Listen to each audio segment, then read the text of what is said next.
Chapter 376 Are you lying to the fool? At this moment, Leon, who looked at the letter in his hand, sighed and muttered in his heart. Since it was the wind that came to my hands, it should be God's will.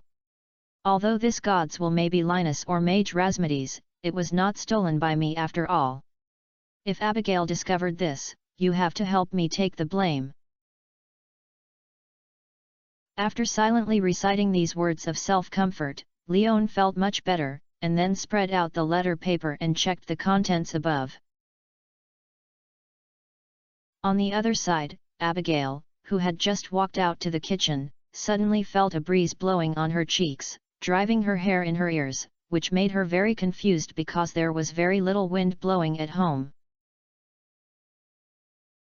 This made her unable to help but turn around and look in the direction where the wind blows, which comes from her room. But Abigail remembered that the windows in his room were closed tightly, and there was no wind.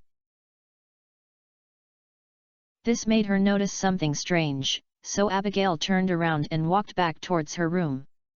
As soon as she returned to the room, she noticed the window of her room, and it didn't know when it opened.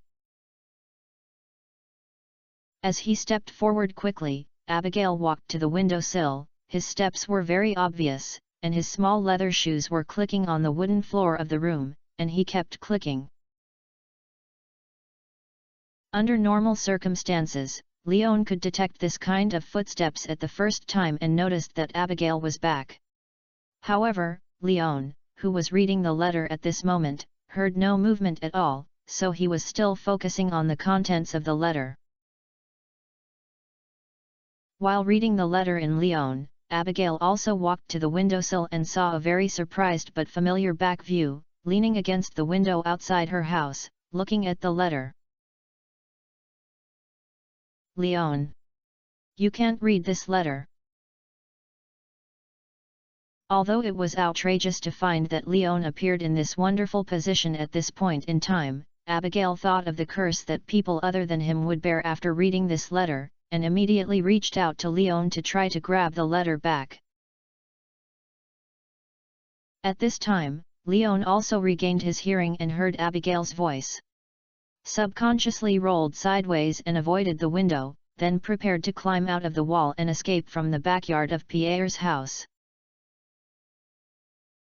Although you were discovered, as long as you are not caught, it is not considered a burglary. This is a famous saying that a thief whom Leon once met in prison said. At this moment, Leon suddenly remembered this sentence and thought he was a veteran and what he said should be right. Although there is still a second half of this sentence, it is, of course, that's the past. Now, you have run away from the cameras on the streets, but the picture has been taken and you will still be caught in to reform yourself, so young people should not think about committing crimes. But in this world, Leon doesn't think that Pierre's home has been installed with surveillance, so as long as he runs away, there should be no problem. But just as Leon arrived at the wall and was about to jump over the not-too-high fence, he suddenly found that an invisible force bound him, and then he was unable to move as if he was locked. He was dragged back to Abigail's window by this force, and was thrown directly into the house and finally fell on Abigail's bed. The bed was soft and still had some heat. The tip of the nose could even smell the familiar lilac smell of Abigail's commonly used shampoo. This should have been a very beautiful scene, but Leon was sweating coldly. He knew that he had been plotted. The invisible power obviously does not belong to Abigail. Someone should have interfered in his escape plan. It is not certain who Leon is currently, but Rasmides and Linus must not be able to escape the suspicion. As the magic controller of the former master of Rasmides, as the ruling Stardew Valley, this kind of energy manipulation is definitely a trick to pinch it with a handful. It can be seen from the last time I caught a specially prepared treasure chest that Rasmides is still paying close attention to Abigail, so this guardian is very suspicious. Although Linus of the latter said that he left Stardew Valley to visit his old friend, he specifically reminded Leon to check Abigail's situation before leaving. He was considered an instigator. Moreover, Linus also has a special talent like Feng Xiu. If that invisible power is Feng, it would be understandable, and Linus cannot be ruled out. Abigail did not expect that Leon, who was about to run away, flew back and landed on his bed. While surprised, he also quickly reacted, closed the window immediately, and ran to the edge of the bed to block Lion's escape path. Seeing Abigail open his hands to stop him, Leon was ready to speak and be prepared to take on Abigail's anger. But Abigail did not scold himself as Leon thought, nor did he give Leon a fist. Instead, he sat by the bed, looked at Leon with concern and asked, "Are you okay? Do you feel something wrong or uncomfortable?" It's okay." Although I don't know why Abigail suddenly cared about him, Leon still answered truthfully. "Although the immoral force threw myself into the bed, it did not cause any physical harm to me, and Leon did not feel any discomfort in his body." "No, it's logical that you should be carrying a curse now. Why does it seem to be unscathed? Is there a delay in this curse?" Abigail, who was observing Leon carefully, saw Lion's healthy face and bright big eyes. When he heard Lion's full of breath answer, he was immediately confused. "What curse?" Leon asked in confusion after hearing Abigail's words. "I believe you haven't finished reading it," Abigail asked back. "No, you came too fast, and the letter was too long, I only read half of it." Leon shook his head. Abigail did not speak, but directly grabbed the letter that was still held by Leon. "That may be because I haven't finished reading it, so the curse in the letter has not been triggered." Abigail, who received the letter, sighed with relief, then glared at Leon and roared, "Leon, you are crazy! He actually sneaked over the wall and entered my backyard and sneaked into my room to steal things. Do you want to spend a quiet weekend at the police station?" "Ahem, I really didn't steal anything. This letter floated over by myself, and the window was opened by myself.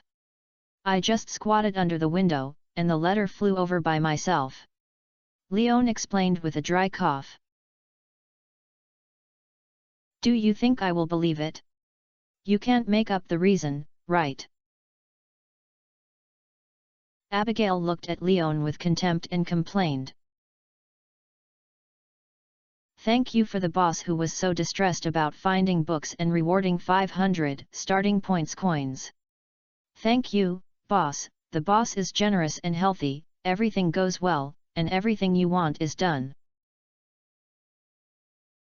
Chapter 377 There is a fraud. "What I said is true, and you haven't seen me pulling back directly by a mysterious force and thrown on your bed. Why don't you ask me why this kind of thing?" Leon shrugged his shoulders and reminded Abigail. "Yes, I was stunned when you flew over. You were like a kite tied with a rope. How did you do it?" Abigail then recalled the scene where Leon was about to escape successfully, but was suddenly pulled back by some force, and asked Leon curiously. "I've been plotted against, but I can't tell you who it is." Leon shook his head. Although he didn't know if Razmedes had cheated him, Leon still did not intend to betray the guardian. "It is clear whether it is full or full every meal." In order to wash away this little grievance, Razmedes was exposed. Then, if you go to Razmedes to ask questions or seek help from later, Leon cannot even knock on the door of the Mage Tower. Then can you explain why it appears here? Mr. Leon, the secret keeper. Abigail rolled his eyes when he heard this, and then questioned Leon. I'll just say it a long story. Actually, I accidentally fell off the cliff behind your house. Leon paused for a moment, then explained. There is no way, Ras Modis Lion cannot betray, and Linus Leon does not want to betray him. The palms and backs of his hands are all flesh, and the blame will be taken by himself in the end. Sure enough, Abigail rolled his eyes again when he heard Lion's words, because Lion's reason was too bad. Even if she was willing to give Leon a step, she couldn't accept this reason. But Abigail is ready to teach Leon a lesson and let him know what honesty is. Leon suddenly grabbed Abigail's arm. Now don't worry about my problem, we have to talk about the contents of this letter. I don't want to talk to you. Abigail shook his head. It was not that she was angry, but that she was afraid that Leon would still want to read the letter. Then Leon would be in danger. No matter whether you want to or not, I have to talk to you. Leon pulled Abigail and sat beside him, pointing to the letter in Abigail's hand and spoke. Although I haven't finished reading it, I still know the general content. This is a letter from a witch who claims to be willing to teach you how to learn magic, right? Yes. Seeing that Lion's expression was very serious, Abigail was not easy to refuse, especially since Leon kept holding her arm with one hand, and she couldn't escape even if she wanted to. Do you want to hear my opinion? Leon asked. Okay. Now that things have come to this, Abigail also knows that he can't hide it from Leon. Okay, then do you remember what I had ever told you about going out to sea with Gus and Willie? Leon nodded and asked Abigail. Remember, you destroyed a big snake that was turned into by a pirate. Abigail replied immediately. Then do you remember what I mentioned in it, that old John is actually a victim? He was cheated by a witch and ate the mutated star fruit and eventually turned into a wild beast. Leon continued to ask. It seems that this is the case. Abigail recalled for a moment before he could barely remember this scene. He couldn't blame Abigail. When Leon said this, he just mentioned it lightly and did not describe the relevant details at all. I killed the witch's test piece, so she seemed to have a grudge against me, although the magical court had already issued a message to the witch. The warrant, but so far, I have not heard of the arrest of this witch, so a witch who knows magic and should not be a good person is hiding in the dark and being wanted for my reasons. Do you think she will seek revenge on me? Leon asked Abigail with a serious expression. Yes. Abigail nodded and replied. Yes, but she doesn't dare to come to Stardew Valley, so if she really wants to take revenge on me, do you think she will find a way to cheat me out? Leon continued to say to Abigail. What you mean is that the witch who wrote me is actually that bad witch.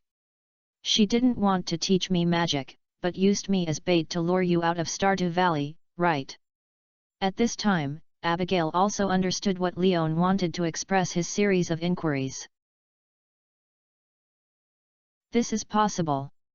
Leon replied vaguely, because he was not sure whether the witch who wrote the letter was wanted by him. After all, this is the area where the guardian Rasmides lived in seclusion, and Abigail was the reserve disciple chosen by Rasmides. If it was really the plan of this witch, Rasmides should have known it. But if it weren't for the wanted witch, which witch would dare to compete with Rasmides for his apprentice? It was still a small move in front of Rasmides in Stardew Valley. So Leon felt that Rasmides was most likely. Abigail received this letter, but he didn't know whether it was to continue to hide himself or to stalk the cicada or eole behind him, waiting for the incomparable witch to appear, and then he took Abigail to fish. No matter which one, Leon is going to ask Rasmides for questions and to communicate with the guardian. After all, there is only 1,000 days to be a thief, so there is no reason to defend against thieves for 1,000 days. No matter whether the witch who targets Abigail is good or bad, Leon does not intend to let this matter end here. What should I do now? Hearing Lion's answer, Abigail also realized that her expectations these days might be a trap. Although she was angry, she seemed to have no power to resist her for such a supernatural ability. So now she thought that only Leon could help her.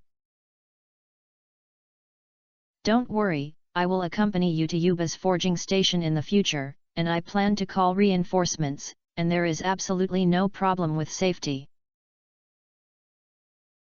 Leon comforted Abigail very calmly. Okay, I believe you. Abigail nodded repeatedly. Since Leon dared to say this, it proved that he was very confident and there was nothing to worry about. And Abigail also wanted to see what kind of reinforcements Leon could call. After all, it was to guard against a witch who was unknown to us. At least he should be a magician or a top explorer. So now you wait for me here, I'll call someone. After Leon said that, he let go of his hand and let Abigail move freely. He walked to the window and opened the window, preparing to return the same way. You have been discovered, why don't you go to the main entrance? Abigail couldn't help asking when he saw Leon actually planning to climb over the wall. You found me, where is your family? I will come out of your room at that time. How do you explain that if you ask me to? Leon complained to Abigail. Okay, go and go back quickly, I'll wait for you. Abigail thought of this at this moment, and he stuck out his tongue awkwardly and reminded Leon. Chapter 378 Pierre was slapped in the face. Leon waved his hand to say that he heard it, then climbed over the windowsill and over the wall. He made sure that no one around discovered his behavior, so he took out his bicycle and headed straight for the coal forest. Regardless of whether Rasmides knows this or not, Leon has to talk to him. If Rasmides is really for fishing, it proves that the witch is malicious. In addition to Rasmides, Leon will also hire Malone as a backup plan. It's a pity that Mr. Linus doesn't know if he is in Stardew Valley or Leon doesn't need to consider Malong. After all, the price of asking Malong to sell at once may not be too cheap. And I'm not sure if he will take this commission and leave Stardew Valley. After all, the main purpose of establishing the Explorer Union in Stardew Valley is to guard the monsters that may escape from the abandoned mine cave. Riding through Pelican Town, as soon as he entered the coal forest, Leon felt a flash in front of him.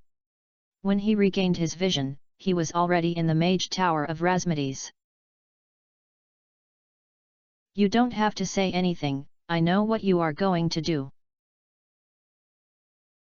Just as Leon wanted to explain the situation to Rasmides in front of him, Rasmides shook his head and spoke first. This matter is actually quite complicated, but I do know the reason, so I can tell you that you can go to the forging table in Yuba in the Calico Desert with Abigail, and I will help you, but I will not take the initiative. I will only take the initiative when you are in danger. Understand, Leon felt much more at ease when he heard Rasmides's words. Now I'll take you back. You and Abigail are driving the first bus to the Calico Desert. By the way, I have guaranteed to provide protection for you, so you don't need to call others anymore. Don't make too much of a deal about this, and this is a question between magicians. Do you understand what I mean? Razmedes reminded Leon. Well, okay, but how do you know I want to hire Ma Long, master? You can't even use mind-reading skills now, right? Leon nodded awkwardly when he heard this, and then asked Razmedes that if Razmedes really had the ability to read minds, then he might have to give up thinking in front of him in the future. Abba. Hexed Malone? I thought your original plan was to find Linus to help you. Razmedes was stunned for a moment when he heard Lion's answer. It seems that I can't read the mind. Leon was relieved when he heard this, and then replied, Linus has left to visit his old friend. I can't contact him either if I am not in Stardew Valley, so I think about hiring Ma Long. Although it is a bit worse than Ma Long than you, he is still the president of the Explorer Guild branch, and his combat effectiveness is still guaranteed. No need, it's enough for me to accompany you alone. Razmedes shook his head, and then Leon was teleported away again and returned to the intersection of Coal Forest and Pelican Town. After Leon was teleported away, Camilla, who had met Leon and Abigail, suddenly appeared in the Mage Tower, beside Razmedes. Although I did this for fun, why do I feel like you are planning to pretend to know nothing and then use this excuse to fight me? As soon as they met, Camilla complained to Razmedes. It's just that the incident happened suddenly and the plan changed. Razmedes shook his head. Since Leon has discovered our quiz, then consider him as the target of the quiz. It just so happened that Abigail saw how the mage fought against the warrior, and it also made her completely understand the difference between a spellcaster and a muscular reckless man. What do you mean is to let me attack Leon? Camilla immediately looked stern when she heard this. I refuse. I don't want to beat such a good-looking man, and I'm very interested in him. If I take action against him, how can we communicate further in the future? I won't do it. Just the assessment, it's similar to when you were training militia in Castle Village. And you are a witch, Camilla. Do you still want me to teach you the magic technique? Razmedes asked speechlessly at Camilla's delicate face. Okay, because this is your request, I reluctantly agreed. It's just that I can test Lion's combat talent. The body of a starfruit should be similar to that of the militia in the village. I just don't know if he can hold on for 5 minutes. Karami smiled and waved his hand to signal Razmedes not to be angry, which could be considered as agreeing to Razmedes' plan. I advise you not to have too many expectations of him. He is just a farmer, not a warrior. Razmedes couldn't help frowning when he heard this, trying to dissuade Camilla from giving up his thoughts about Leon. Who said I was plotting his strength? Camilla asked Razmedes with a smile, and then did not explain much, and disappeared directly in front of Razmedes, leaving only a message echoing in Razmedes' ears.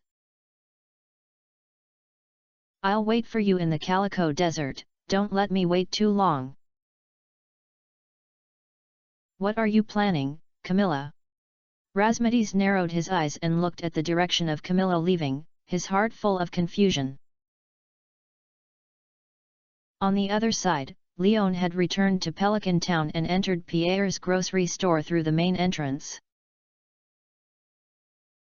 Welcome, Leon, do you need something? Pierre immediately greeted and asked enthusiastically when he saw Lion's appearance. I'm here to find Abigail, Leon replied. Abigail is out, you're a step late. Pierre replied to Leon with a regretful look on his face. Dad, how can you lie? Just as Leon wondered why Abigail left home early without listening to him, Abigail's voice reached Lion's ears. Only then did Leon see Abigail pushing the door out of the living area behind. "Ah! You didn't let me do it." Hearing his daughter's complaint, Pierre looked aggrieved and wanted to explain something, but after noticing Abigail's eyes, he immediately understood what Abigail meant and sighed helplessly and replied, "Okay, I remember it wrong. Sorry, Leon, the person you are looking for has arrived. Then Leon and I go out to play. I may not come back for lunch, so you don't have to wait for me." Seeing this, Abigail quietly gave Pierre a thumbs up in his arms, and then explained the situation to Pierre, and pulled Leon, who was still watching the show, and left the store. Chapter 379 Try It. I seem to understand why Mr. Pierre said you were out after the last time I came to you. Although Pierre had not finished speaking, Leon had guessed the entire content of this sentence. "Aren't you scared by that letter at that time? You dare not see you because you are afraid that you will be seen some problems," Abigail explained awkwardly. "Do you really believe there is a curse in this letter?" Leon thought of the main reason why Abigail has never allowed him to read the letter. Well, after all, it was a letter sent by an unknown witch. In order to prove her identity, she also attached a magic spell to the letter. I tried it and it was very useful, so I believed that there was a curse in the letter," Abigail replied. "Oh, there are magic spells attached? What spells?" Leon immediately became curious when he heard this. After all, this is a curse, and he hasn't seen a serious casting scene yet. Rasmades obviously took off after using the spell. Every time you use magic, you will shut your mouth and you can't see any movement. The magic has been completed quietly. Although it looks full of style, it always feels less flavorful. What Leon wanted to see was the kind of scene of holding a magic wand, shouting to chew on a big melon, raise storm, and fighting passionately. The sleeping spell is a spell that allows the person being cast to fall asleep quickly, Abigail replied. This is a good thing.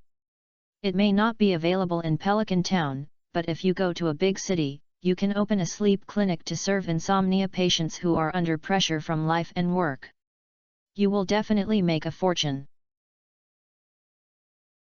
Originally, Abigail thought that Leon might sneer at the name of this spell, but to her surprise, Leon seemed to like this spell very much, and also helped her make suggestions to try to use this spell to develop a proposal of market value.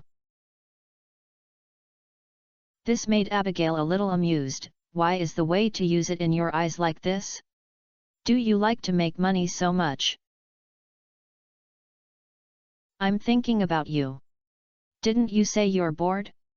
As long as you get busy, realize your social value and make money, it's great to have the best of both worlds. Leon explained to Abigail seriously. Forget it, I don't have any interest in this area, and I think it's always a bit weird to use magic to solve the problem of insomnia. Abigail shook his head and rejected Leon's proposal. What a pity. Leon sighed when he heard this. After all, his proposal was really confusing. Abigail rolled his eyes at Leon, ignored Leon, and headed towards the bus stop on his own. When the two of them walked to the bus stop, they happened to catch the moment before the bus left. After buying the ticket and getting on the bus, Leon asked Abigail, who was sitting beside him, "Have you used this magic on people?" No. Abigail shook his head, "I have only used it with David. By the way, David is the hamster I raised." How long did David sleep after being cast? Leon asked. It's all night, I don't know. It was night when the spell was cast. I observed for a while and found that David was just asleep. There was no other problem. He also went to bed. When he got up the next day, David had already started to exercise on the roller. Abigail thought for a moment and replied. In this case, the duration is not sure, forget it. Originally, Leon planned to ask Abigail to give him some time so that he could sleep until he got off the car, but now he still feels that he should be more cautious about this magic with unknown effects. By the way, what does casting feel like? Did you succeed in one go? Or did you try it several times before you found the feeling? After changing the topic, Leon continued to ask Abigail. I succeeded once, but if I feel it, I can't say anything. I just recite the spell and then the magic will take effect. At most, I feel a little tired after the spell is finished, but it will disappear soon. Abigail replied. Tisk tisk tisk tisk, it's so casual. Leon was a little disappointed when he heard this. The casting scene described by Abigail was much different from what he imagined. It seems that the magic in this world all emphasizes efficient appearance, refuses to be fancy, and only pays attention to the results. Perhaps it is because there are monsters in this world. Leon, are you curious about how magic is used? Judging from my understanding of you, you seem to be familiar with magic, but why do I always feel that you are not good at magic? Abigail asked with some confusion as he looked at Leon's expression change. I am indeed familiar with magic, and I even master a kind of magic, but my magic is different from yours. A mage at the guardian level who has a status in the field of magic also said that I do not have the talent to cast spells, so I am actually quite curious about what serious magic looks like. Leon shrugged his shoulders and explained. If possible, of course he also wants to be a magic master, but who doesn't have this talent? It seems that he can only be a warrior. At most, he can mix and match a half-baked druid profession in the future. However, this druid can only communicate with animals, and has not become various beasts or the ability to manipulate plants in nature.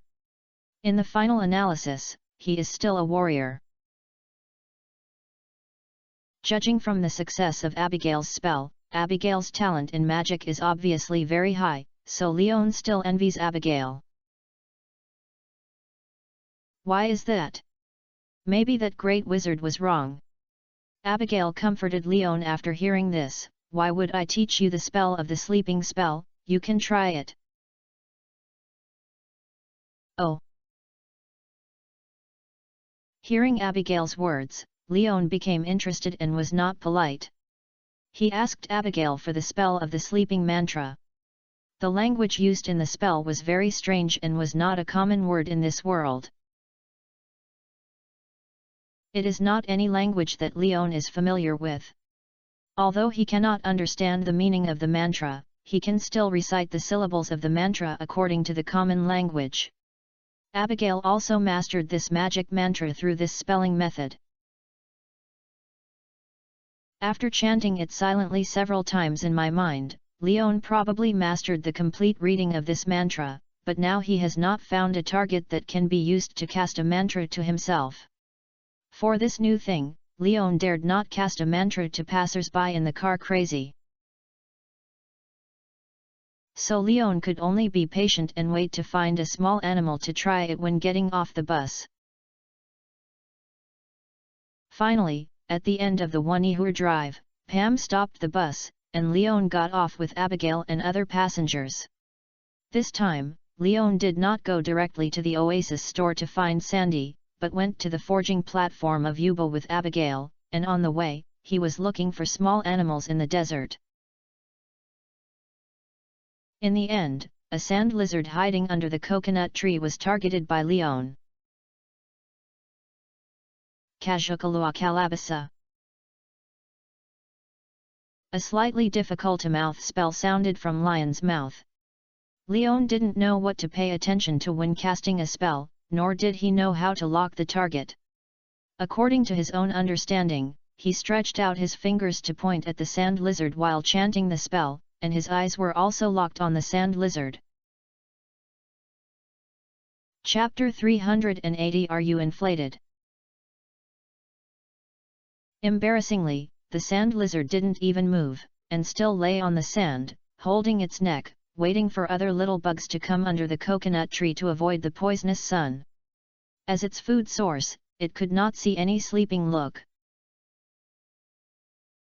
Leon tried again without believing in evil, but still didn't even splash and nothing happened. This made Leon speechless. Maybe it's too far away, or is this sand lizard immune to magic?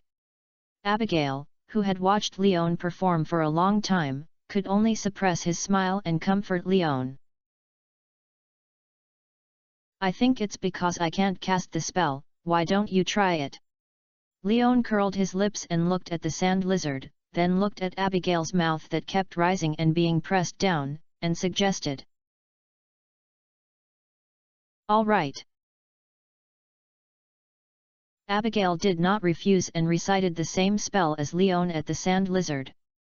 For some reason, Abigail read the same syllable as singing, which was completely different from his rigid reading. After Abigail's spell ended, there was no laser or magic fluctuation.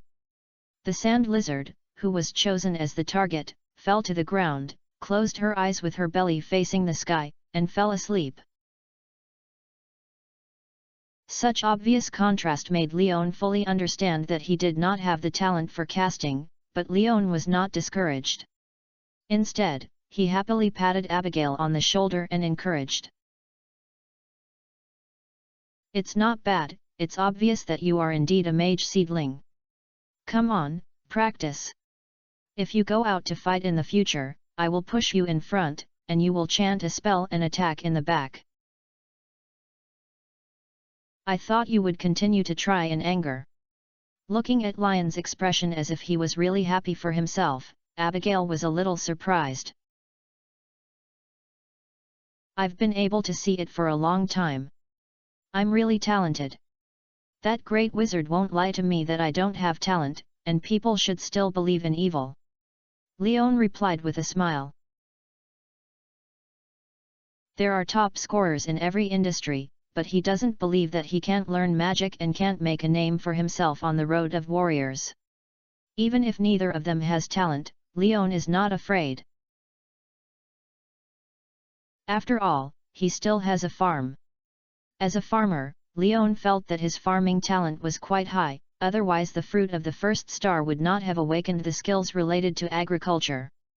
This is ironclad evidence. Hehe, but I underestimate you, Leon, you have a good mentality. Abigail also smiled and said to Lion's back. That's right, I am a shameless person. If I had been devastated because of this little thing, then I would have found a rooftop to curse the world. Leon waved his hand, looking like a master who had seen through the world. Okay, stop making trouble. Next, you may have to face the witch who wrote you a letter. I asked a wizard and he promised to protect us in secret, but I still want to remind you to be safe. You should bring the amulet that Linus gave you before. After the joke was over, Lion's expression became serious. Now the two were still a distance away from Yuba's forging platform, that is, the 3 stone pillars, so Leon would not be stingy to share with Abigail for some things that should be explained in advance. Well, I've been carrying it all the time.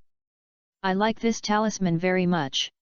Abigail took out the hand of the borrowed Linus from his shirt pocket. In fact, it was the exclusive powerful talisman prepared by Rasmades and showed it to Leon. Well, you must bring it well. By the way, you have to bring this thing, too. In case of any special situation, you can use the amulet to protect your time and raise this thing high. This thing is called Teleportation Totem, which can send you back to the mountains of Stardew Valley, which is near Robin's house. This is another security guarantee. Leon nodded, then took out the teleportation totem from the mountains and handed it to Abigail. What do you do? Seeing Leon giving him a strange totem, Abigail believed that what Leon said was true, but this kind of magic prop that could escape from the dangerous area was given to him. Does Leon have a second one? Me? I have more ways to save my life, so I feel at ease. Leon comforted Abigail with a smile. In fact, apart from teleporting totem, he really has no other way to escape. His only trump card is the natural protection provided by forest magic. However, because of the Razmidis that he was fighting for the formation on this trip, Leon felt that even if he triggered the natural protection, Razmidis should be able to catch him up, and even the possibility of triggering was very low. So compared to himself, Leon was more worried about Abigail's safety. Of course, in addition to Abigail's sake, Leon also has some of his own little thoughts. After all, Razmidis doesn't know where he is hiding at this moment, but he must be observing his behavior with Abigail. Razmidis should also see how good he is to Abigail. However, it is mainly for Abigail's consideration, and he can only try to get the favorability of Master Razmidis. Well, I believe you. Since Leon said that, Abigail was naturally willing to believe it. After the explanation, Leon and Abigail advanced towards Yuba's forging platform. After seeing the 3 towering stone pillars, Leon directly took out the Milky Way watermelon knife and extended the blade into a 2-meter-long sword, but the width did not change. It was said to be a watermelon knife, but it was actually more like a long horizontal knife. Seeing this, Abigail couldn't help but fumble on the ring on his finger, transformed it into a galaxy sword and held it in his hand, following Leon tightly, alerting him. Leon didn't say anything when he saw this scene. Since Abigail had the idea of advancing and retreating with him, let her go. It really started a fight. At worst, he could just remind Abigail to let her stay away from the battlefield. Continue to move forward, and when Leon and Abigail were already standing next to the stone pillar, there was no third person in this empty area except Leon and Abigail. Where is that witch? Abigail looked around and spoke. You ask me who I ask, after all, I don't know what her situation is. Leon replied with his shoulders shrugged. If Abigail hadn't been by his side, he would have planned to call Razmidis' name directly and call out the wizard to ask what should I do next. After all, the bait is in place. If Razmidis doesn't close the net, Leon feels that he and Abigail may be eaten up. Can it be that witch was scared away by us when she saw us fully armed? After a stalemate for a while, but still no situation appeared. Abigail couldn't help asking. Leon was about to ask if you had expanded, but the ground began to tremble. Countless yellow sand began to surge against gravity, condensing a lizard of more than 3 meters long, and at the moment of successful condensation, it rushed towards Leon. Thanks to the 100 starting point coins of the young nursing home owner, the boss is generous. Chapter 381 Explosion is Art. Even though it is made of sand grains, the sand lizard that has been shaped looks extremely realistic. The sharp barbs stand on the layers of scales, and the sharp claws reflect the cold and cold light in the sun. They are neatly jagged with teeth, thick as hemp rope, but can flexibly swing the long tail, and every part of the body is a deadly weapon. Avoid! Leon suddenly pushed Abigail, letting her stay away from her side, and at the same time, he carried the galaxy weapon that had been transformed into a horizontal sword and headed straight for the sand lizard. Although I don't know the strength of this sand lizard, there is absolutely no problem to pull the battlefield away from the stone pillars. Leon has natural protection, and even if it is overturned, it is not afraid of sudden death. But Abigail did not.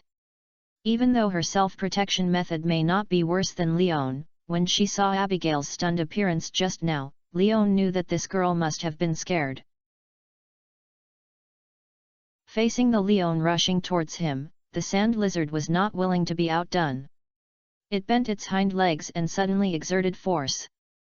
The sand lizard, which was more than 3 times larger than the size of Leon, was no less than lion's speed, and it was faster.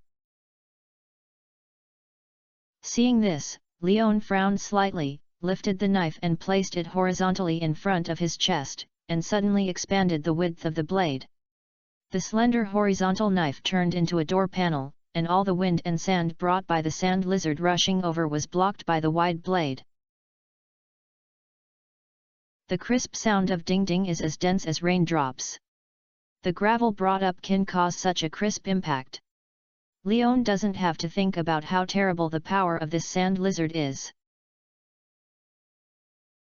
The hard steel on the front must be directly lying on the board. Leon immediately made a choice at this moment.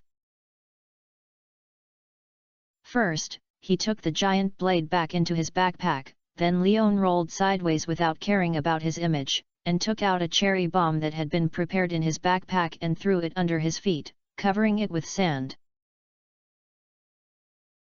Because of the rolling, Leon was staggered with the sand lizard rushing forward, but the forward staggering momentum of the sand lizard stopped abruptly at the moment of staggering, and the whole body turned into yellow sand, removing the inertia during the impact, and then reorganized again, and pounced towards Leon at the first time of reorganization. Dog shit, break down and reorganize the power and remove it, and it will be stiff. This TM is more shameless than the nerve knife of Soul Yu. Seeing the sand lizard pounced over again, Leon cursed angrily, then took out the Milky Way watermelon knife and inserted it into the sand underground. At this moment, the Galaxy watermelon knife's body size soared, more than 5 meters high and more than 2 meters wide, because the blade was on the ground, directly lifted Leon, who was holding the hilt, into the sky. This time, it happened to avoid the culprit of the sand lizard, and because of the very short change, the unprepared sand lizard directly hit the blade facing it. The sand lizard was divided into 2, but that's all. It's not a flesh and blood creature itself. Elemental creatures composed entirely of unknown magic are basically immune to physical damage. They seem to be hurt badly, but Leon, who is still in the air, obviously noticed that the sand lizard is healing quickly. It's interesting.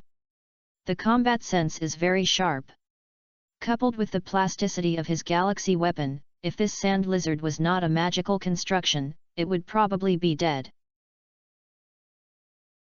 On the other side of the battlefield, Rasmides and Camilla were standing here, admiring the battle between Leon and the sand lizard. In the fight scene, Rasmides had no expression on his face, while Camilla, who spoke, was full of excitement. But even though you can avoid an attack by putting yourself at a high altitude, you will become a living target next. Leon, enjoy the thick tail of the sand lizard. Accompanied by Camilla's slightly perverted high tone, the sand lizard healed in this moment. At the same time, its tail, which was originally only 2 meters long, surged to the length of Lion's Milky Way sword, and in a blink of an eye it extended to more than 6 meters. With the sound of breaking through the air, the long and thick sand lizard tail whipped straight towards Leon. Seeing that her tail was about to twitch Leon, Camilla couldn't help but spread her hand and was about to control the sand lizard to retract her strength, but the next second, she understood why Leon took the initiative to put herself in a high altitude. The cherry bomb that was buried under the sand by Leon happened to burn out the last point of the lead at this moment, and all 11 cherry bombs exploded at this moment. The huge flame and impact force overturned the sand at the detonation site for several layers. The sand lizard, which happened to be standing on the cherry bomb, completely endured all the flames and impacts of the explosion of these cherry bombs. The unprepared Camilla watched helplessly as the explosion blew the sand lizard into countless grains of sand, sprinkling the sky. The explosion not only shattered the sand lizard, but the flames brought by the explosion also broke through the magical veins that built the sand lizard. Although this is not a magic attack, flame is ultimately one of the 7 elements. No matter how the flame is formed, flame is flame. The magic power of the shaped magic burned by the flame is directly swallowed and erased without any suspense. Interesting, so interesting, Leon, let's see how you deal with the 2 sand lizards this time. Camilla also came back from the shock at this moment, with the eager look of the hunter discovering the fat prey, and his open hands, magic was condensed. But at this moment, layers of magic circles expanded on Rasmati's body, wrapping himself and Camilla in it, and the magic power condensed in Camilla's hands was also swallowed directly under the magic circle. It's just a trial, not a real battle. It's already a super standard to let Leon deal with a sand lizard alone. Don't forget that he is a man, not a militia team. Rasmati's voice sounded, as if persuading Camilla to withdraw his sudden desire to win and lose. But he is taking advantage of the situation. Camilla retorted without any reason. In normal combat, how could he destroy the plastic magic of the sand lizard? According to the script, he should be forced by the sand lizard without any fighting back and can only dodge the attack, and then he was beaten while honing his reaction and muscle memory of physical dodging. But he just destroyed it, and it was a bomb that was temporarily prepared without you discovering it. Whether from the sense of combat smell or combat strategy, he was already very outstanding. Stop making things difficult for him, this is just a trial, not a life and death battle. And don't forget, I promised to protect him secretly. If you did too much, I have to join this game. Rasmati reminded Camilla. Okay, you're right. I'm indeed a bit over the top. I haven't seen such an interesting and brainy warrior on a whim for a long time. Karami reacted upside down when she heard this. If it really happened, Rasmati's would have to end. Camilla didn't know why she ended up, but she must have big trouble. She quickly accepted her mistakes and stopped when she saw the situation. Chapter 382 Coward. It's a pity that his body does not have a keen perception of elements and cannot become a spellcaster. Otherwise, with his combat wisdom, he will definitely become a top guardian no less than ours. Seeing that Camilla had turned off, Rasmati's had time to sigh at Lion's performance. Now isn't the time to let your granddaughter see the difference between warriors and mages. Camilla teased. Who knows if she can see it? Rasmati's retorted with a smile. There is nothing wrong with warriors. They are full of flesh and blood. Only such men are considered male charm. Your professional discrimination is not desirable. Don't forget that the last time you fought the Wind Talker Lenas, the hot topic in the parliament, and everyone is guessing who you won. Camilla complained. It's not easy, no one gets any benefits. You know Linus. His talent is terrible, and he once accompanied the old guy to the bone-burning ground and could still come back alive. There are not many such warriors in this world. How can ordinary muscular guys compare with him? Razmedes added. Hey, can't you respect the old man? He is the deceased after all. Although he has just changed places to live, he is really dead in the material plane. Karami looked at Razmedes angrily and complained. Now isn't the time to call him a slander? And if you really respect the old guy, you won't think about creating 2 more sand lizards to bully Leon. You have to know that this is the old guy's precious grandson. He left everything that mattered to Leon, including ownership of the contract. Razmedes asked back to Camilla with a sneer. Haha, the contract is in my hands, and he won't know if I don't give it to him. I also warn you that you can't disclose any information about the contract, otherwise I will go to your ex-wife to support me. Camilla gritted her teeth and threatened Razmedes when she heard this. This sentence completely sank Razmedes. I was silent and it took me a long time to calm down. Okay, you won, we each take a step back, everything ends here, you should leave, and I should also tell Leon that it's over. Humph, coward. After mocking Razmedes, Camilla teleported away directly, leaving Razmedes standing in place with a dark face. Damn Camilla, I don't know how to respect the elders at all.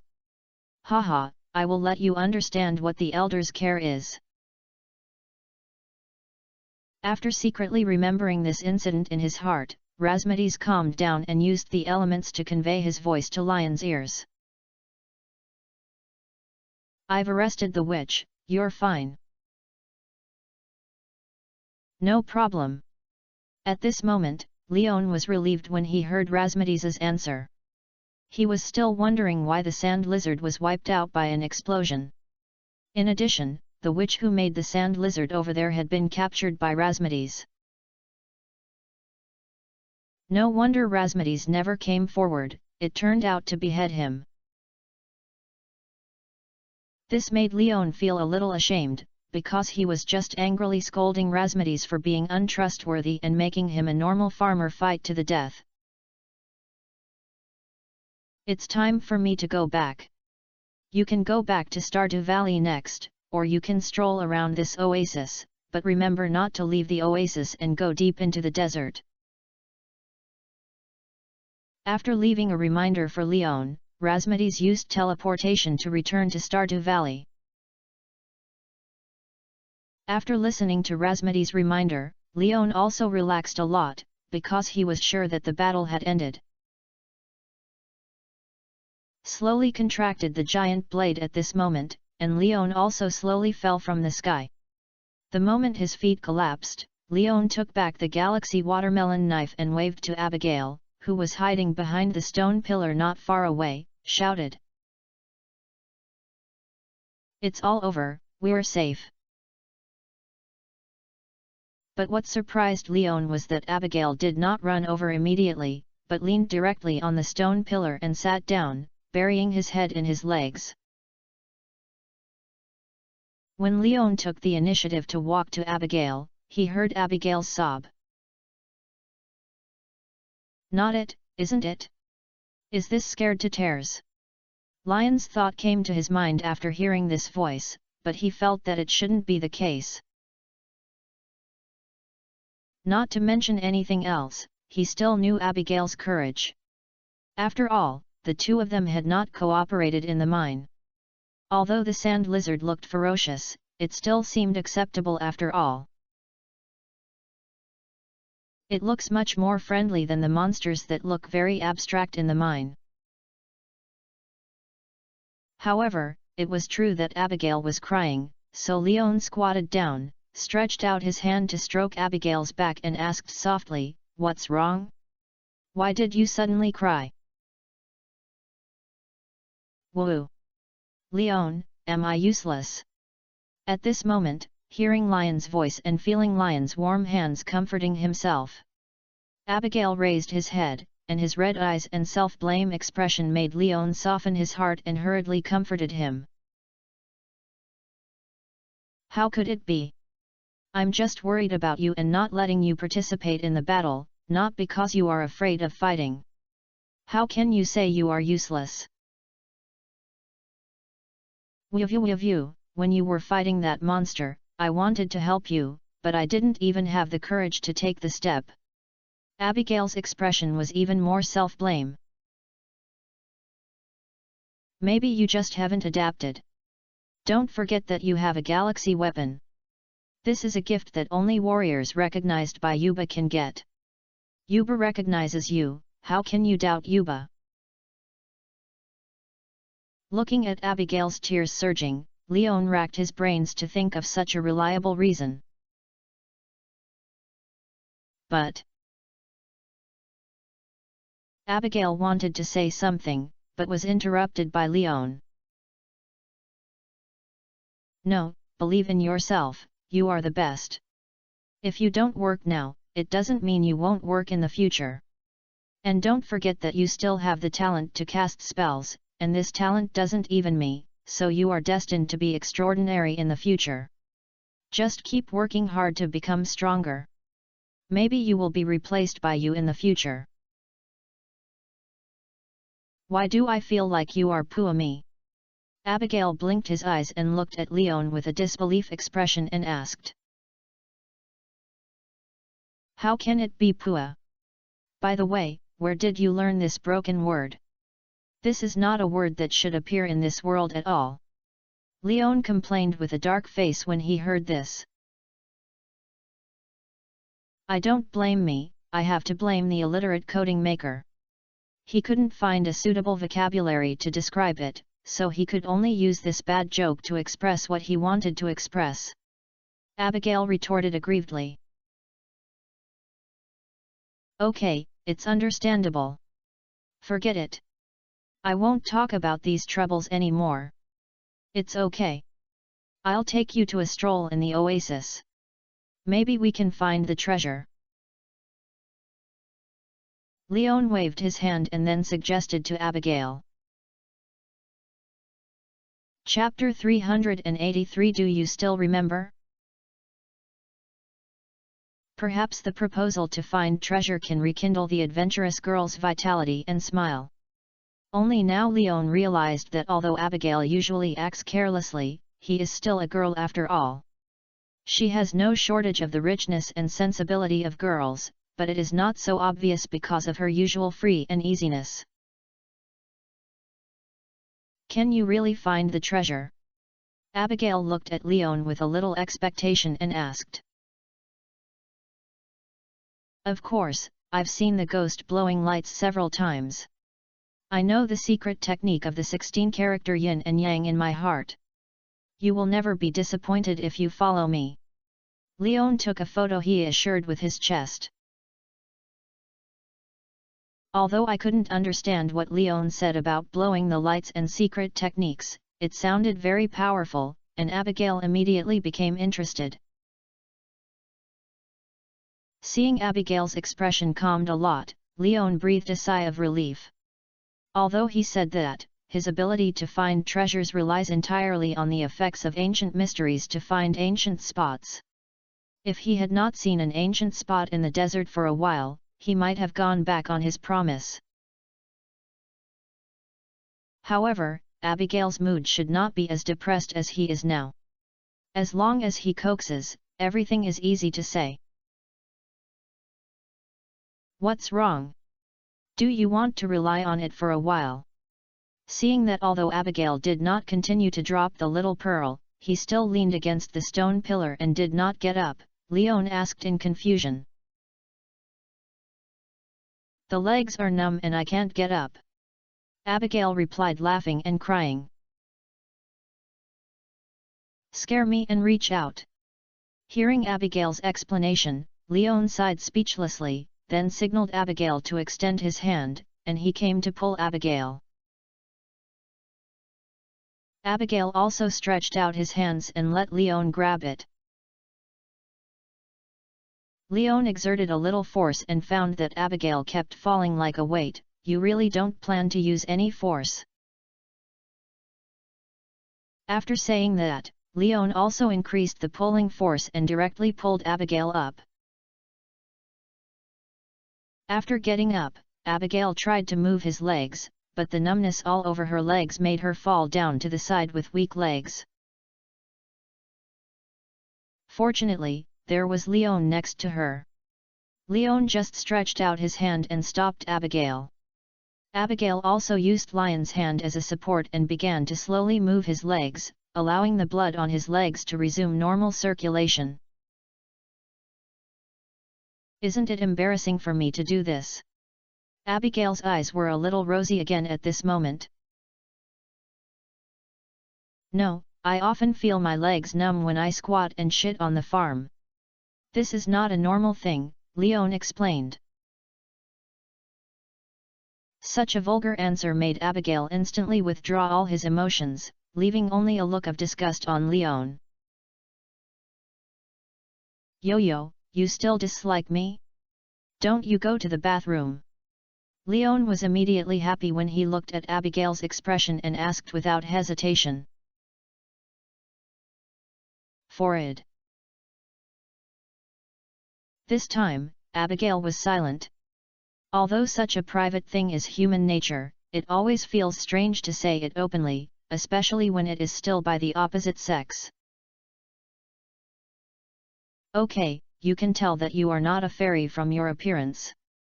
There is nothing to be shy about. After all, everyone is like this, okay?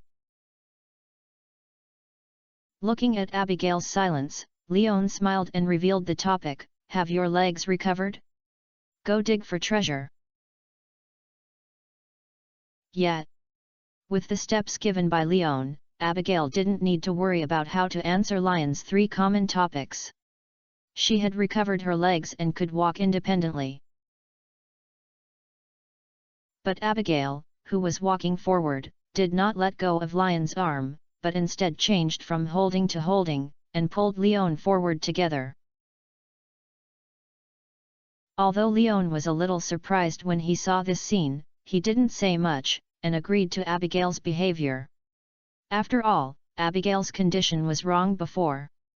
Although he has recovered a lot now, I don't know if he is showing off. So for some not too much, Leon turned a blind eye to Abigail now. He was walking in the desert by Abigail. Leon was basically taken by Abigail throughout the whole journey. Abigail seemed to have no destination, so he just walked forward aimlessly and walked to near the lake in the center of the oasis. Leon, do you think there are fish in it? Abigail, who stopped in the shadow of a palm tree near the edge of the lake, pointed to the lake in front of him and asked Leon. It should be that there is a kind of flat-looking fish like rays in the desert, called sand fish, which should be living in the water source of the oasis. The dried sand fish is quite delicious. Leon replied. You said you wanted to teach me fishing before, do you still remember? Abigail asked. Remember, but shouldn't we go to find the treasure? Leon nodded and complained. I don't care. I want to fish now. Teach me. Abigail shook his head and replied firmly. Okay. Leon shrugged his shoulders, then took out the fishing rod from his backpack, and began to teach Abigail a series of basic fishing operations, from hanging bait, measuring the water depth, and then casting the rod. When Abigail threw the hook and float into the lake with an extremely beautiful throwing rod, Leon sat cross-legged. The fishing rod was in Abigail's hands, and he had nothing to do. He was too stupid to stand. He could sit down and rest to avoid the dazzling sunshine reflected from the lake. Abigail also sat down like this. The soft sand felt basically no different from the sofa. Moreover, the sand in the shadows was not as hot as the sand in direct sunlight, and it could also bring people some cool experience. The two of them sat there, staring silently at the floats on the lake. No one spoke or did nothing else to move, and just stayed quietly. The fishery resources in desert and lakes do not seem to be abundant, so it has been more than 10 minutes since the rod throwing, and the fish float still has no movement. Originally, Leon thought Abigail might be impatient. After all, fishing and waiting for the fish to take the bait is the most tormenting moment. For people with lively personalities, it may be a torture. However, Leon found that Abigail was very strangely calm, so he couldn't help but look at Abigail. This two eyes made Leon discover that Abigail's eyes had completely lost their spirit at this moment. He looked at the lake emptily, and his pupils were not focused at all, but nothing was wrong. According to Lion's experience, this guy should be in a daze. Leon was speechless when he saw this. Fortunately, he thought Abigail was really talented in fishing and had excellent patience. He also spent the time waiting for the fish to take the bait in a daze. Fortunately, I helped this guy stare at the fish float for a long time, and I was worried that Abigail missed the opportunity to find out the fish biting the hook as soon as possible. Chapter 384 I'm not pretending, I'm showing off. He stretched out his hand and shook it in front of Abigail's eyes. He found that Abigail had not come back to his senses.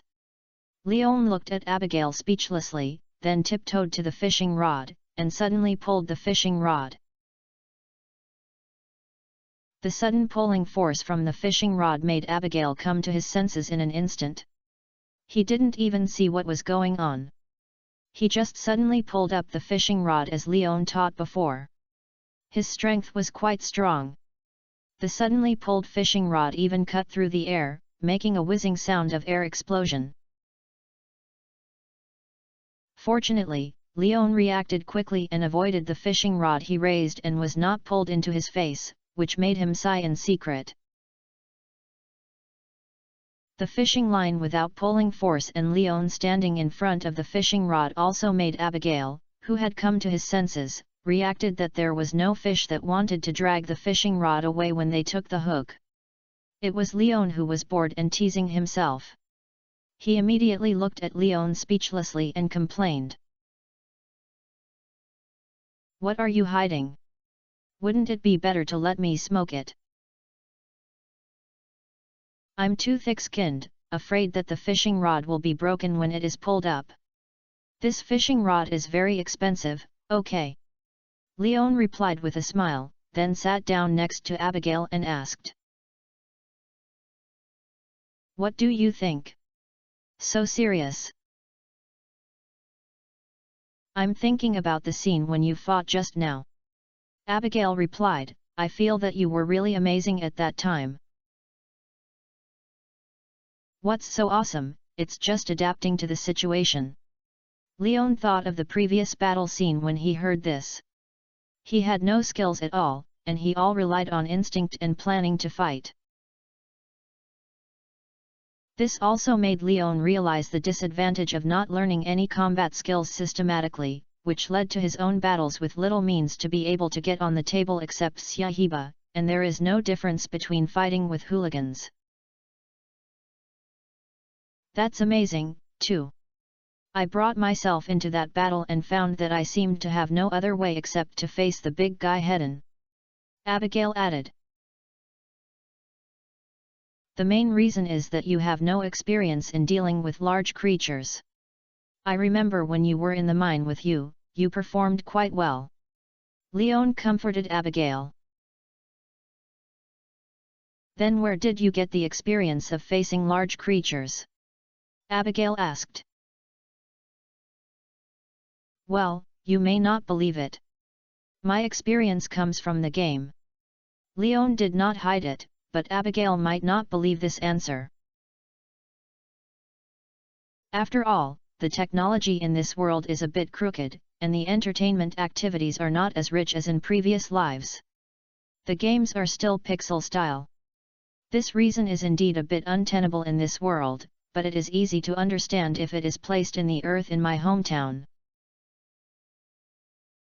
After all, there are basically large-scale biological warfares in 3A masterpieces.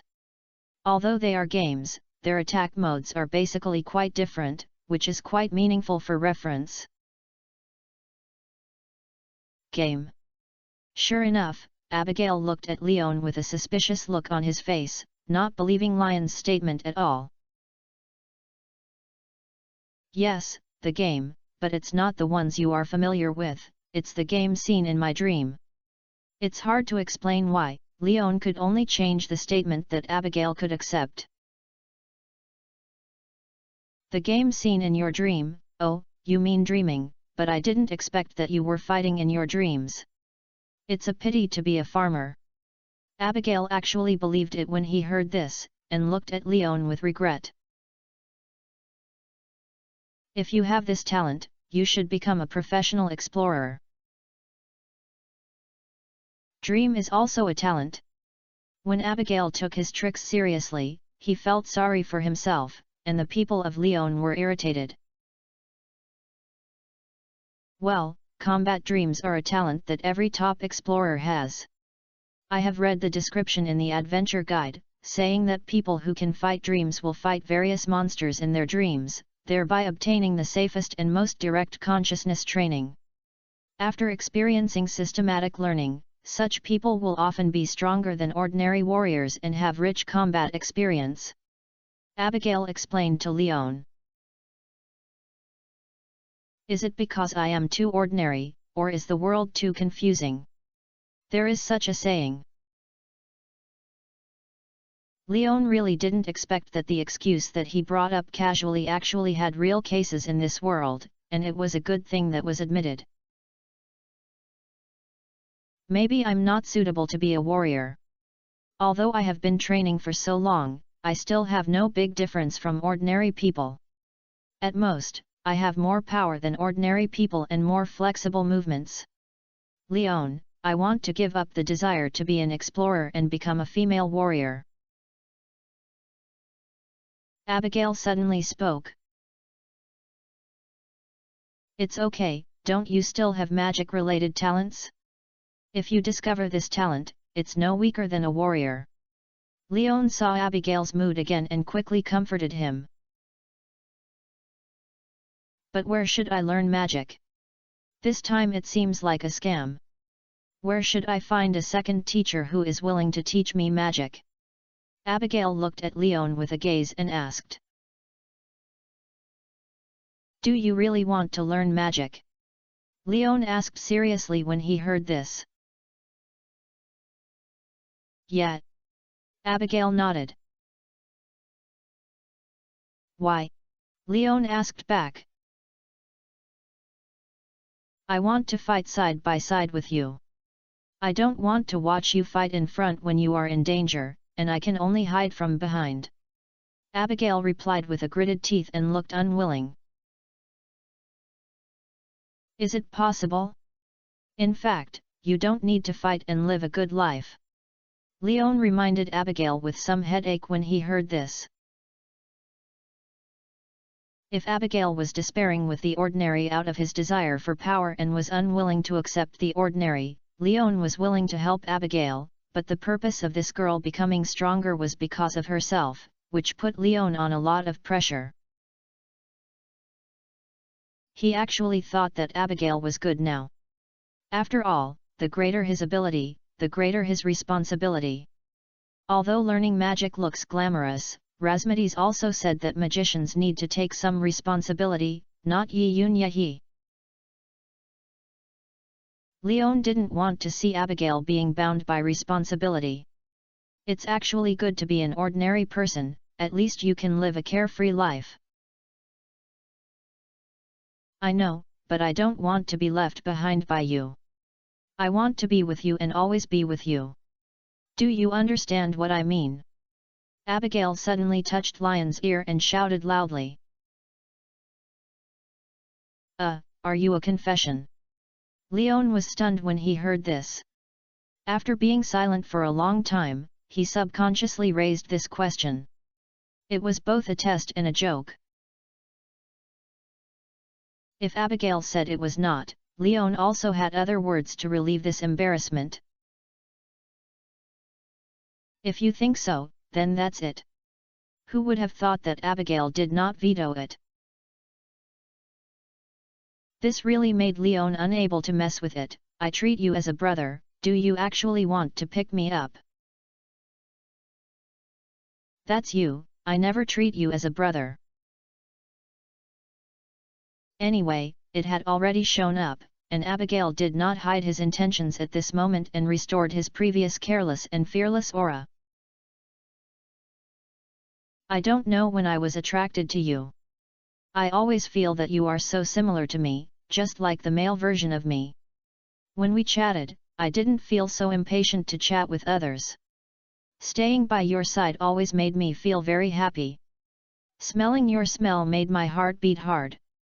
I don't know if this is considered like it, but I know that if I keep me away from you, I will definitely feel very uncomfortable. The end is over, I'm tired, brothers, I have to go and lie down. Chapter 385 Abigail's Proposal. Silence is now Leon. At this moment, he looked at Abigail's serious face and couldn't say a word. Although the girl's voice was not loud, she was extremely firm, so firm that every word was heartbroken, which forced Leon to think seriously. After this confession, Abigail seemed to have lost all his courage and strength, and silently lowered his head, waiting for Leon's response. After a long time, Leon slowly spoke, "This is the first time that a girl has confessed to me on her own initiative." Abigail didn't say anything, but just raised his head and looked at Leon. His expectant eyes made Leon unable to help but raise the corners of his mouth. "I think it's a good experience, so it's impossible for me to refuse. Did you agree?" Abigail immediately understood what Leon meant when he heard this and widened his eyes in surprise. But Leon didn't say anything, but just stepped forward and held Abigail into his arms. At this moment, all the words were meaningless. Now Leon just needs to hold Abigail's face and carve his own lip marks on his rosy little mouth, which is enough to explain everything. Feeling Leon's decision, Abigail's heart seemed to be squeezed at this moment, and even his breathing was forgotten. Looking at Leon getting closer and closer, she couldn't help but close her eyes, but thinking that this was the first time she was kissed, she wanted to keep this scene firmly in her heart. Looking at Abigail's rosy cheeks and trembling eyelashes, Leon finally kissed him. When the two of them were close together, Abigail completely collapsed into Leon's arms. A little breathless, Leon teased at Abigail's dizzy look.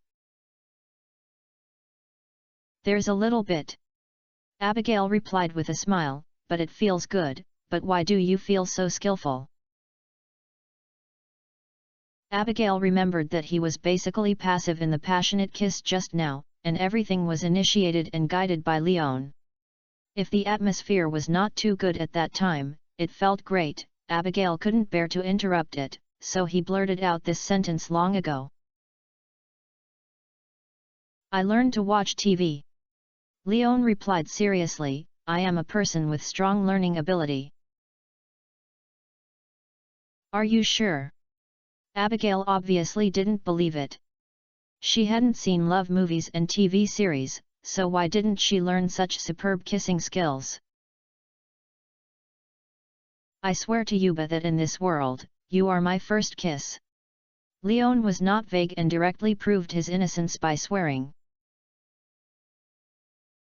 After all, he said this without any psychological burden, because it was really the first time he kissed a girl in this world. What Liang did have something to do with him, Leon? This matter comes from B.A. According to the content of Lyon's swearing, Leon is innocent. Lyon's serious oath touched Abigail. Since Leon dared to use UB to prove it, Abigail would of course choose to believe Leon.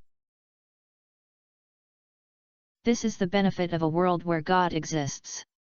Even though this God has not appeared in the sight of ordinary humans for a long time, the influence of still powerful. Okay, I believe in you. Abigail, who got the answer, was very satisfied at the moment. After all, she took Lyon's first kiss. Will you still fish? Leon asked. No fishing anymore. Abigail shook his head. What are you doing? Leon asked. That's all. Abigail lay in Lyon's arms and looked up at Leon and said softly. At the moment when the relationship broke through, Abigail didn't plan to endure it. Now she is Lyon's real girlfriend. She can lie unscrupulously in Lyon's arms and enjoy the reassuring chest, greedily smelling the very pleasant smell on Lyon's body. Like a kitten that found catnip, Abigail curled up in Lyon's arms and wanted to lie down like this. But this is not the Stardew Valley where spring is blooming, but the Calico Desert in the scorching sun. This intimacy lasted only a short while, and Leon and Abigail were so hot in the high-temperature environment. Helplessly, Abigail could only reluctantly leave Lyon's arms. Although the high temperature could be tolerated, Abigail didn't want to see his sweaty appearance being disliked by Leon. Abigail's departure also made Leon breathe a sigh of relief. If Abigail was still planning to lie in his arms, in order to avoid the girl's heat stroke, he would have to take out the farmer's hat and put it on her. It's getting late, go to the desert oasis for a meal. After looking at the time, Leon suggested. Well, I'll listen to you. After Abigail said that, he came over again and held Lyon's hand. This time she no longer cared about holding hands. This feeling made her feel much more natural than before when she pulled Lyon's arm. Leon looked at Abigail with a smile. From the moment the window paper was pierced, Abigail showed great enthusiasm and initiative, which was completely different from before. But Leon also likes Abigail like this now. After all, which man would refuse a clingy girlfriend? Walking back to the oasis desert, Abigail's little mouth was not idle either. By the way, Leon, remember to go to my house to buy a bouquet of flowers when you go back. What's wrong? Although he knew the meaning of the bouquet, Leon still wanted to hear her explanation from Abigail. This is a tradition. When you want to confess to another person, then preparing a bouquet is the best gift. When the other party accepts your bouquet, it means that you have officially become boyfriend and girlfriend. Abigail explained. You shouldn't give it to me. After all, you initiated the confession. Leon couldn't help but tease Abigail when he heard this. But I don't want my parents to know that you are already a boyfriend and girlfriend. Abigail shook his head and replied. Oh? Why? Is it because I feel ashamed of my boyfriend, or because you have other preparatory boyfriends? Leon raised his eyebrows when he heard Abigail's words. He didn't expect Abigail to take the initiative to make this request. No, it's just that you just came to Stardew Valley and the farm is just starting out, so your financial situation may not be very good now. Once my parents know that we have become lovers, then they will definitely put you in great pressure for my future considerations, so that you can work hard to earn more money to guarantee a better life, etc., so we don't have much time to date together. Abigail glared at Leon in shame and then explained. And the most important thing is that I have not graduated from university yet. My university is an elite college. The school rules stipulate that students must focus all their energy on their studies. Students are not allowed to fall in love. If they are found, they will be considered as violating the school rules and will be expelled. However, this year is the last year. After graduation, you don't need to pay attention to this breaking the school rules. Thank you to the book friend 20220426101646974 boss for the 500 starting point coin reward. Thank you to the Butter Sagittarius boss for the 1000 starting point coin reward. Thank you to the Feng's Secret boss for the 1000 starting point coin reward. Thank you to the Forest Passerby boss for the 1000 starting point coin reward. Thank you to the Dongfeng Express Mission BD Japan Extended boss for the 100 starting point coin reward and the 500 starting point coin reward you found in the book. I have a new face and acquaintances. Brothers are so polite, which makes me embarrassed. I wish all the bosses good health and everything goes well. I love you. Chapter 386 You probably won't mind, right? Students are forbidden to fall in love? What kind of shit is this? The lions were stunned when they heard Abigail's explanation. It's banned openly. There are still many undisclosed couples in the school and private. Abigail added. But I've never seen you go to school, and I thought you had graduated. Leon complained that after all, the one he saw the most in Stardew Valley was Abigail. I am already a senior, so of course I don't need to stay in the school. Now it's the social practice period. Because I am a business management major, I chose my grocery store for my social practice location. I don't need to go to class. I just need to go to school every month to complete the monthly exam and ensure that I don't fail the subject. Finally, I hand in an excellent graduation thesis and I can finish my graduation. Abigail explained. Finally, he asked Leon with some trepidation, you probably won't mind, after all, it would seem strange to have to be sneaky when you have sex. No, it's only 1 year anyway.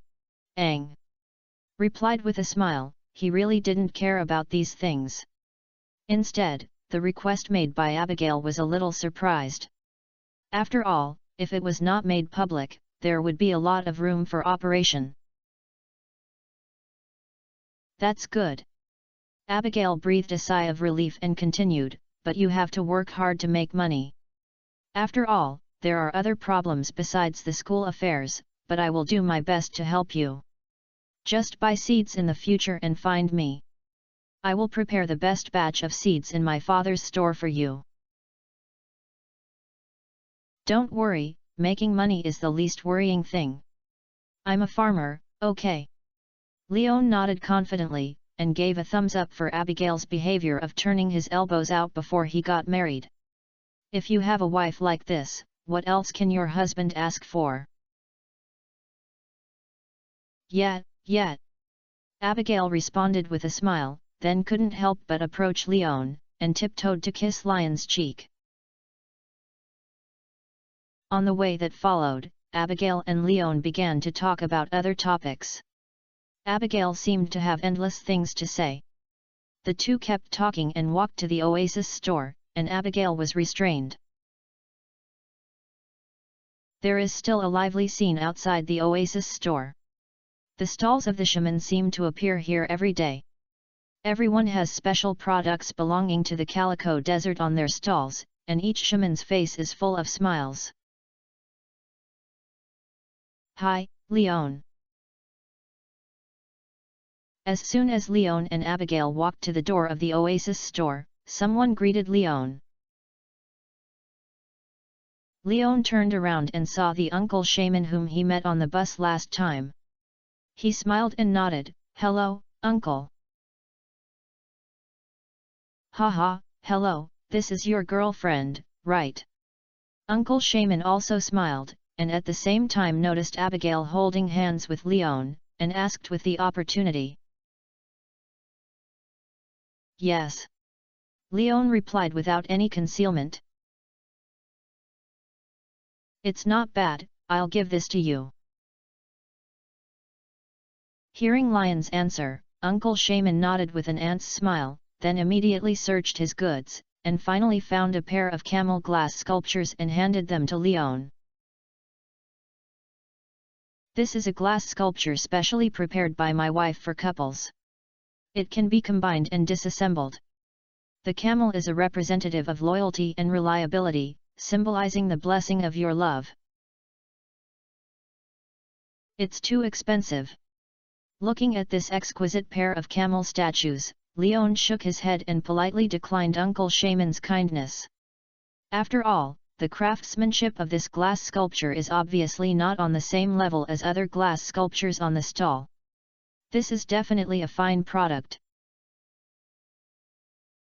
It's okay, Leon, I heard from Ms. Sandy that the bus is repaired by you.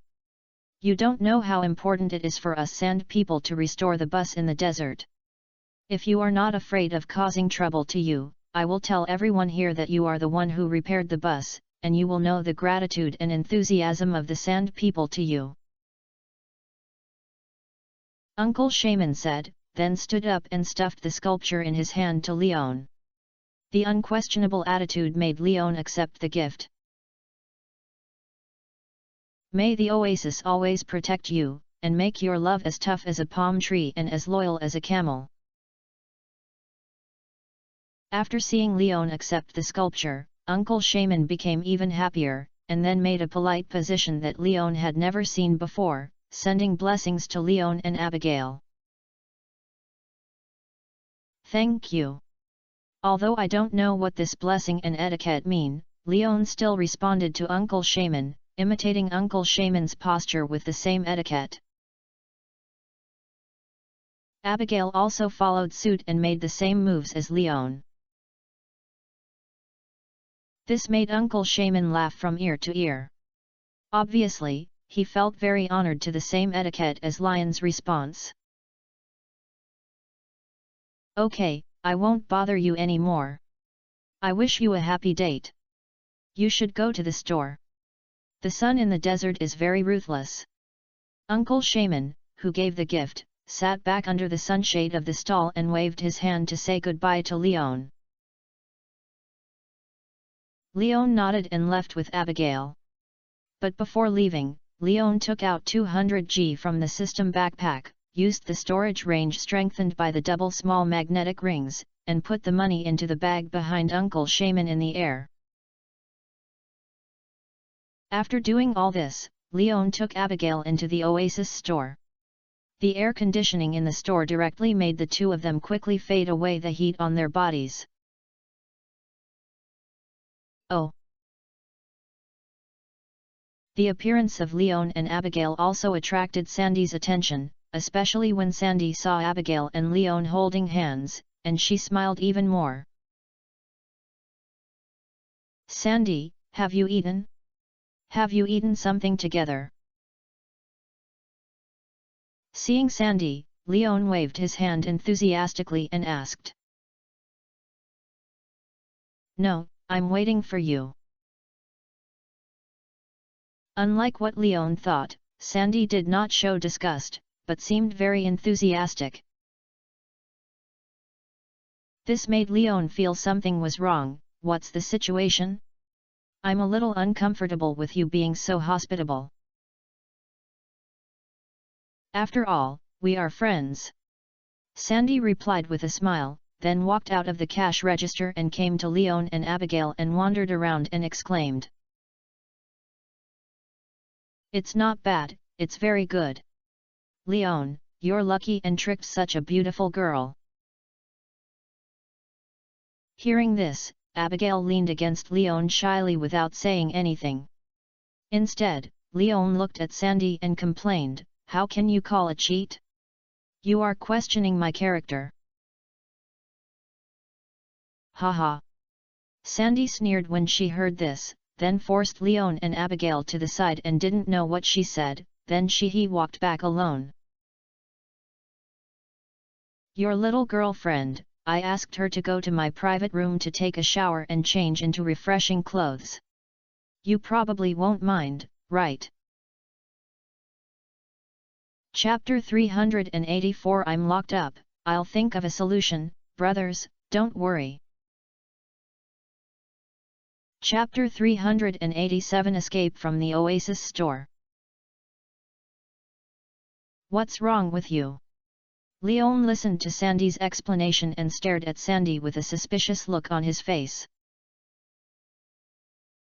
I just think there are some words that are not suitable for her to hear. Sandy did not hide it, and guided Leon to the front desk and took out a glass bead from under the counter. It was not big, just the size of a glass marble, but it was extremely round. Someone asked me to give it to you, you can take it first. Leon took the glass ball after hearing this and found that the system did not give any prompts, so he couldn't figure out the situation of the glass bead. Just as Leon wanted to inquire about information with Sandy, Sandy took the initiative to speak. This is a glass ball, it has no practical significance, but it is a kind of certificate. As for what this certificate is, I cannot tell you for the time being. If you can tell, you must keep it safe. What your boss gave it? Leon asked after hearing this. No. Sandy shook her head. Who is that? Leon continued to ask. I won't tell you, you will meet sooner or later anyway. Sandy glanced at Leon and said perfunctorily. It's mysterious, I don't want it. Leon shrugged his shoulders and then placed the glass beads back on the front desk. He thought it would be better not to take such a mysterious thing. It's okay, but don't regret it when you need it in the future. Sandy reminded Leon with a speechless look when she saw this. At least you can give me a clear idea. After all, I'm just plotting on it, and now I'm still a little scared. Leon complained. You mean the attack you encountered in the forging platform by Baba? Sandy asked back. Well, did you see it? Leon nodded. I didn't see it, but I heard it. Sandy replied, but I can tell you with certainty that holding this glass ball is only good for you. If you are willing to believe me, take it back and carry it with you. If you say that, I will believe it. Leon picked up the glass beads again and put them into the system backpack. Aren't you afraid that I'm lying to you? Sandy was a little surprised to see Leon accepting the glass beads again. I believe you, after all, you said too, we are friends, aren't we? Leon explained. Sandy was completely stunned. She looked at Leon for a long time before sighing with a complicated expression, okay, I understand why you have such a good popularity. You guy is really interesting. Why do you say this? Leon asked with a smile. It's nothing, I just feel it. Sandy didn't explain much, but couldn't help but look at Leon again, and then suddenly said, remember to raise rabbits on your farm as soon as possible.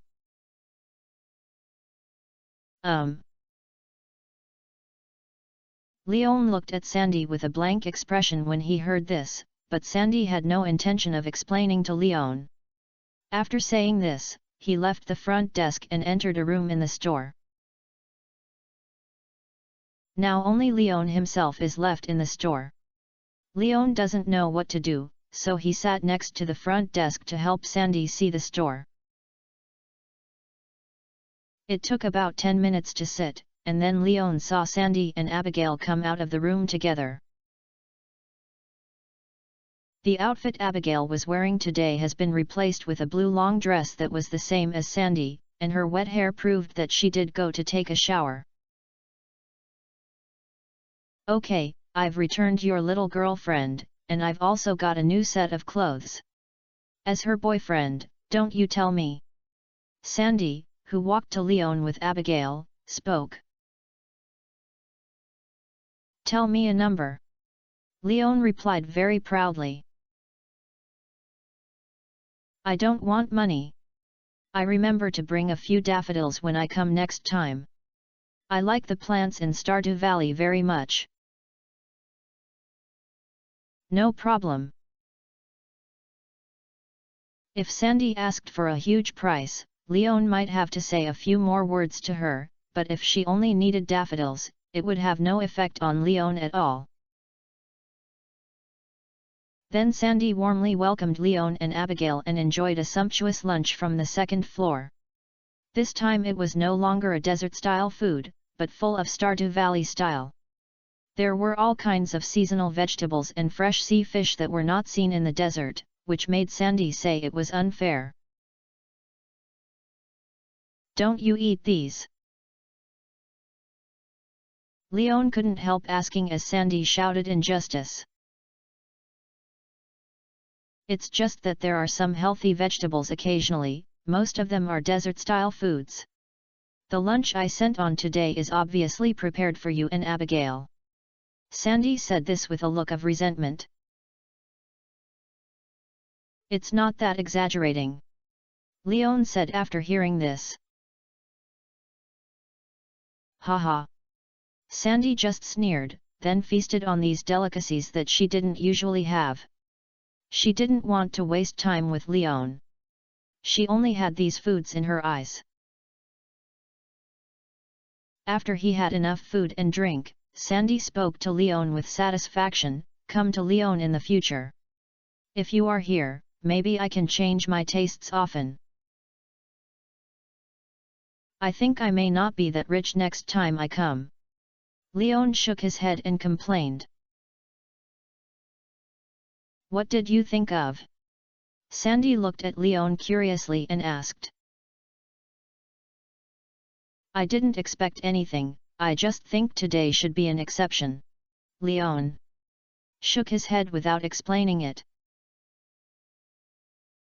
It seems that you know my boss better than I thought. Sandy glanced at Leon. Although Leon didn't say anything, Sandy had guessed what Leon was thinking. Hearing Sandy's words, Leon sighed and explained, I don't know your boss, I just think it might be because he was very happy today that he prepared such good food to entertain us. Don't you understand this? At least you know what he is happy to see. Sandy complained. Forget it, I won't say that. Looking at Abigail, who was confused because of the conversation between the two of them guessing riddles, Leon skipped the topic. Sandy did not continue to talk about this topic, but continued to inquire about Stardew Valley with Leon. Every time after dinner, Sandy would do this, and Leon was used to it. But this time, when Sandy did not forget Abigail when she learned about Stardew Valley recently through Leon, she also did not forget Abigail. From time to time, she would tease Abigail and Lion's current relationship, which made Abigail dare not look up and leaned shyly next to Leon. Although Leon could occasionally help Abigail fight back, Sandy, as a young old witch who had lived for a long time, was unexpectedly young, but she was very experienced in many battles. Even Lion's shamelessness could not resist it. Just as Sandy talked about the topic of how many children the two were going to have in the future, Leon looked at the time on his watch and interrupted the tea session. It's getting late, it's time for us to go back, otherwise we have to wait for the last bus again. Okay, then I won't keep you for more. It's a pity. It's rare to meet someone who can chat with me. Now I have to go back to the time to guard the store alone. Sandy said self-deprecatingly. But Leon didn't take the bait at all, and took Abigail away from Oasis Sandy, with his decisive attitude as if he was fleeing. The manuscripts were really used up this time and I will be on a business trip tomorrow, so I have to prepare the manuscripts in advance. Oh, it's a rare day of rest, I still have to write and be born with a holy body of a cow and horse. Chapter 388, Take One Step at a Time. After leaving Sandy's Oasis store, Pam happened to appear at a nearby platform in a bus. When Leon and Abigail walked to the bus together, the passengers on the bus just finished getting off.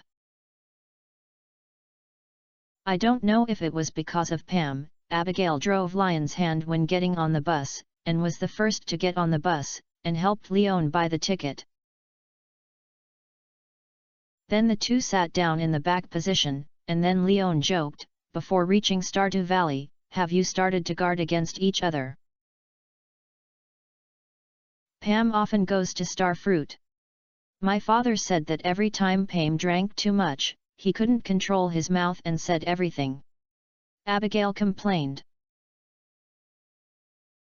It probably won't happen now. Leon shook his head and replied, as far as I know, she has not drunk much since she has recovered from the bus driver. It doesn't matter, it's not that bad anyway. Abigail said, and leaned on Lion's shoulder, I'll take a break, I'm a little sleepy. You lend me your shoulder for a while. In fact, lying on your legs makes you feel more comfortable sleeping. Leon suggested. I don't want it. Don't think I forgot that you lied to me when I was riding a bike last time and said you had a stick. After I went back, I thought about it for a long time before I understood what that thing was. Abigail rolled his eyes with Leon, and then mentioned what he encountered last time with Leon. When Leon heard this, he honestly offered Abigail his shoulders to him and no longer talked about this topic. After the bus started, Abigail fell asleep. Leon was idle and took out the glass bead that Sandy had specially told him to keep and put it in his hand to play with it. In addition to its round appearance and easy reflection of the surrounding light, this glass ball looks basically no different from an ordinary glass ball. With the transparent glass texture in front of you, you can't see any tricks hidden inside. After watching for a long time, Leon put away the glass beads and recalled the conversation when Sandy delivered it to him, trying to find some clues. Unfortunately, after recalling for a long time, Leon found that Sandy's words were leaking. He could only confirm that the glass bead was left by a mysterious friend of Sandy. This friend should not be Emily. After all, in the subsequent conversation, Sandy also complained to Leon that Emily had not fulfilled her promise and came to see her in the oasis. So without knowing the situation of Sandy's mysterious friend, Leon could not determine what the meaning of this glass bead was. However, this memory was not without gains. Leon remembered Sandy's words to raise a rabbit as soon as possible. At first, Leon did not react because this sentence appeared inexplicably. Now that he recalled it, he also understood Sandy's hint. The output of rabbits and the feet of rabbits are cherished. In addition to giving gifts, they also have demands in sacrificial bags related to mages. Of course, in addition to these functions, it also has a popular hidden way of use.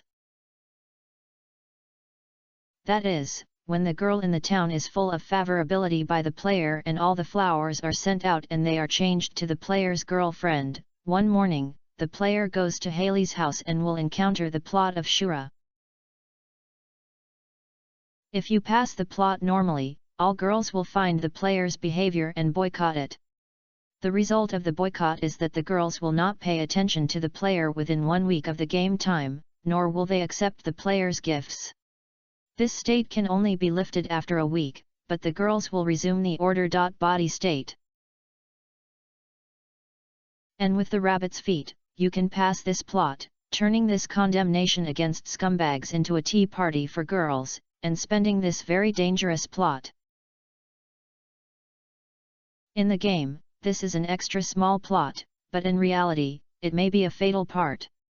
After all, in reality, there is no forced closing of the game reading and restarting the operation of this day.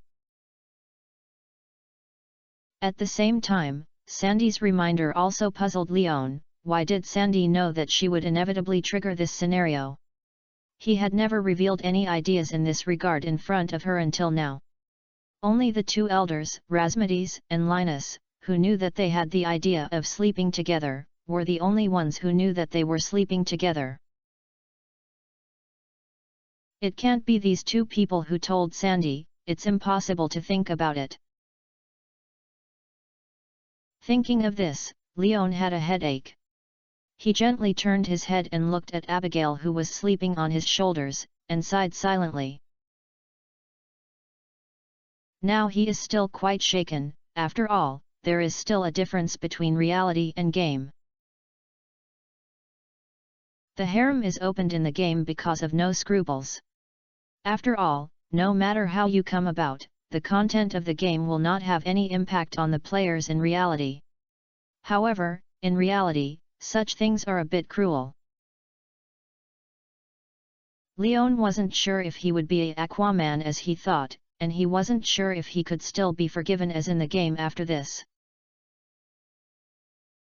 Forget it, take a step by step. Leon sighed in his heart and leaned against the chair, closing his eyes and pretending to sleep. When I opened my eyes, the desert scenery around me had disappeared, and was replaced by the green and Vitality Valley forests of Stardew Valley. Leon did not wake up naturally, but was awakened by Abigail. Abigail did not sleep until the bus stops, but woke up before Leon opened his eyes. Leon also noticed that Abigail's head left his shoulder and woke up. My neck is a little sore. It seems that the plot in the TV series is not real, and it is not that comfortable to sleep on the shoulders of a partner. Seeing Leon open her eyes, Abigail rubbed his neck and complained to Leon. It's understandable to be artistic processing, so I suggest you sleep on my lap. Leon replied with a smile. You seem to know each other very well. Abigail looked at Leon suspiciously when he heard this. No need to understand, just a simple analysis. The thighs are full of flesh, so when you lie on it, the shoulders are different. The bones look extremely abrupt here, and it is appropriate to feel uncomfortable. Leon interrupted Abigail's suspicion with scientific answers without fear. Sure enough, when he heard Leon say this, Abigail's expression relaxed. I didn't expect this. Your brain is so easy to use and you can always consider these details. Leon didn't speak, his expression calmly, as if everything that just happened was just an irrelevant little episode. But in fact, if Abigail was pressing against Lion's chest and listening to his heartbeat, he would find that Lion's heartbeat was particularly rapid at this moment. It's a pity that Lion's answer was too appropriate, which made Abigail feel that what Leon said was completely fine. Good morning, friends. I didn't expect that I would get up so early. I should go to catch the train and put the manuscripts of yesterday on it first. At the same time, thank you for the 500 starting point coins of Haoziu, the 100 starting point coins of the boss, the 100 starting point coins of the Blue Dawn and the 500 starting point coins of the boss of Darkthorn Waliang. Thank you for your support and encouragement from your brothers. I hope the bosses can sleep until they wake up naturally, count the money and get cramps in their hands. I love you. Chapter 389 I'm taking a shower. Where is the greasy senior sister? There is still a short distance away from the bus stop to Stardew Valley. Now Abigail has woken up again, so Leon doesn't plan to just sit there. By the way, I asked you before, you said you want to learn magic, but what about now? Are you still planning to get into the realm of magic? Listening to Lion's question, Abigail nodded. Of course, if I had hesitated before, I must learn magic now. Well, why? Leon was a little confused when he heard Abigail's answer. Because I don't want to do anything about watching you in danger in the future, and you are my boyfriend now and may even become my husband in the future. How could I leave you alone? Abigail replied seriously. Is it possible that I don't need to fight? After all, I am a farmer, not an explorer. Leon reminded Abigail helplessly. Then do you plan to go down the mine in the future? Abigail asked back. Of course. Leon nodded. After all, I still need minerals and gems from the mine as materials and sources of income. That's right. Abigail spread his hands and replied, isn't this dangerous? Those 3 melons and 2 dates in the mine are really not a threat to me. Leon reminded speechlessly. Then what's the reason for going to the mine with you? Abigail asked back. This reason is very good, and there is no one else in the mine to disturb us. It should be a very good date location. Whoever has a good girl will think that the dark underground and the mines where monsters appear are good dating places. Leon couldn't hold back anymore. He originally thought that Abigail had returned to his ordinary girl's appearance, but now it seems that Abigail is still the same Abigail. The point is not to date somewhere, the point is to you there. Abigail replied naturally. Leon was stunned for a moment when he heard this. He found that he seemed to have been flirted with by Abigail. Although the routine was a little old, it still made Leon feel the throbbing from his heart. Okay, I'll contact you after I go back, there should be no big problem. In the end, Leon compromised. Since Abigail wanted to learn magic, then learn it. He had some self-protection ability and he would feel at ease when he went out in the future. Hehe, I knew you would agree. Abigail immediately smiled and hugged Lion's arm and shook it twice. The wonderful touch from his arm made Leon unable to help but glance at it. Not to mention, Abigail's clothes are usually loose, and I didn't see that. After changing into Sandy's long skirt, Leon noticed that the nutrition of Pierre's family is really good. Now you can tell me who the magic teacher you arranged for me is? How is she like and where is she living? Will I leave Stardew Valley for too long if I go to study? Abigail did not notice Lion's straight eyes, but instead expressed a series of doubts about his future magic teacher. It's him, but I can't tell you the specific ones. After all, although you want to learn, they have to teach them. But don't worry, even if he doesn't teach, I can find a way to get magic books for you. Judging from your talent, as long as there are spells, you should be able to learn by yourself and feel at ease.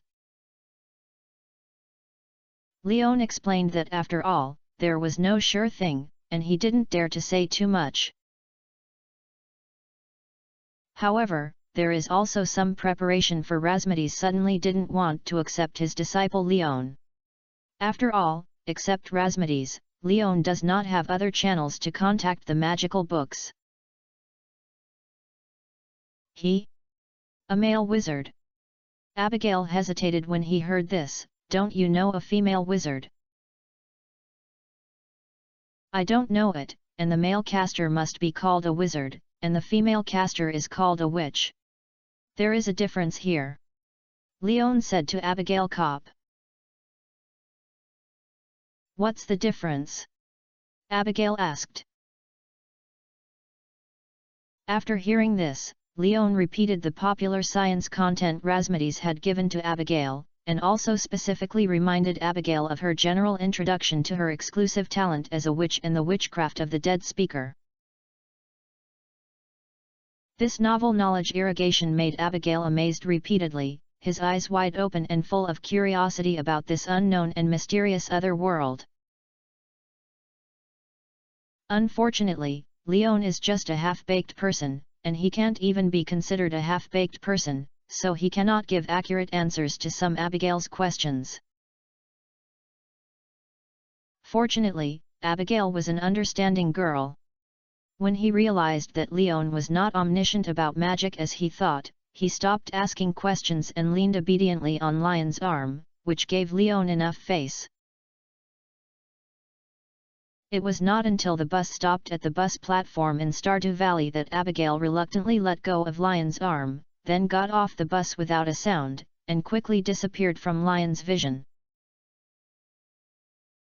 When Leon got off the bus and walked on the dirt road leading to Pelican Town on the farm, he saw Abigail who was waiting for him there. I thought you were going home directly, why did you come here to wait for me? Leon quipped as he watched Abigail stand there kicking blocks of dirt and killing waiting time. After all, Pam is still in the car. Let's get off together. I can't help holding your hand, so I have to run over first. Abigail said, then leaned forward and grabbed Lion's hand, holding it tightly in his palm. Unfortunately, Lion's hand was much bigger than hers, so she could only hold half of it, so she changed her way and tied her fingers to Lion's fingers together. If you don't want to make it public, you may have to live such a life in the next year, Leon complained. It doesn't matter, I can go to your farm, we can gather in the mine, and I can also leave your phone number. I will go to Zuzu City to buy a mobile phone the day after tomorrow, and we can chat and communicate through mobile phones in the future. Abigail proudly expressed his response plan. Do you need me to accompany you to Zuzu City? Leon asked. Although I really want you to be with me, it won't work. Dad will drive me to Zuzu City the day after tomorrow, so I'm sorry. Abigail explained to Leon helplessly. Because I have to go to school for the day after tomorrow, this is a scheduled itinerary in advance. But you were obviously planning to find the liar witch to learn magic before, and then you never return. Leon thought of the content on the letter he had not finished reading and joked at Abigail. Oh, stop talking. I was still thinking at that time. After all, the opportunity to learn magic is in front of me, it is really attractive. Okay. Abigail muttered with embarrassment. It's okay. Although the fake opportunity is gone, real opportunity will still appear. Just wait for my news. Leon comforted Abigail.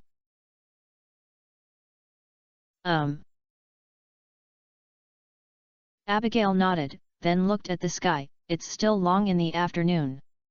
I'll go to your farm. I want to stay with you, and then we have dinner together. This time I'll cook with you, wash dishes together, and lie on the grass and watch the stars at the end of supper. Good, it's so annoying to get the title, so I played an old joke. I wonder how many people know about this joke. Chapter 390 The Past of the Master. Okay, before the two words were finished, Leon got stuck. Because when he was about to answer, Razmedes's voice came into his ears. Now, come here immediately, remember, come here alone and ask her to come home and wait for your news. The voice of Rasmati's message was very stiff, like a feeling of suppressing anger and murderous intent, which made Lion's back unable to help but sweat. Ahem, Abigail, go back. I want to contact me by the mage you contact. I want to go to his side. I can't accompany you for the time being. Why don't we make an appointment next time? Helplessly, Leon had to explain the general situation to Abigail. Why? Okay, then you go and do it. Abigail's performance was obviously disappointed, but he still agreed to Lion's proposal, but she did not leave, but stood there, as if she wanted Leon to leave first. Although Leon was reluctant to leave, Rasmati's voice transmission was obviously not right, and he was not good at Moji, so he could only walk towards the farm first. As a result, after walking for a few steps, Abigail's gaze of watching Leon changed from reluctance to horror, because she watched Leon suddenly disappear in front of her. Just as she was about to shout Lion's name, her brain was running wildly, whether to go back to call the police or something to find out why Leon disappeared. A voice that she felt a little familiar but couldn't remember who belonged to appeared in her ears. Don't worry, Leon was picked up by me. I am the magic teacher he found for you. Leon and I still have some things to talk about. You go back first, maybe we will meet next time. The news brought by the gentle and low voice made Abigail feel much more at ease. Judging from the emotions conveyed by the voice, this mysterious magician should be a person with a very good personality. However, it was still a little worse than Leon. Abigail thought so, and then he no longer worried about Leon. He walked towards Pelican Town with relaxed and pleasant steps. On the other side, Leon looked at the dark surroundings and silently took out a torch from his backpack. But as soon as the light brought by the torch lit up, the torch was blown out and she fell into darkness again. However, Leon still saw the surrounding environment clearly from this flash of light, and it seemed like a dungeon. Because he saw mottled and covered with scratches and blood, and the iconic iron railings.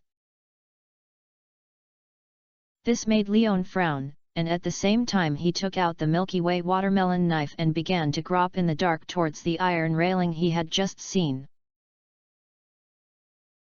Don't think about escaping from prison. This is a cage dedicated to the lost people.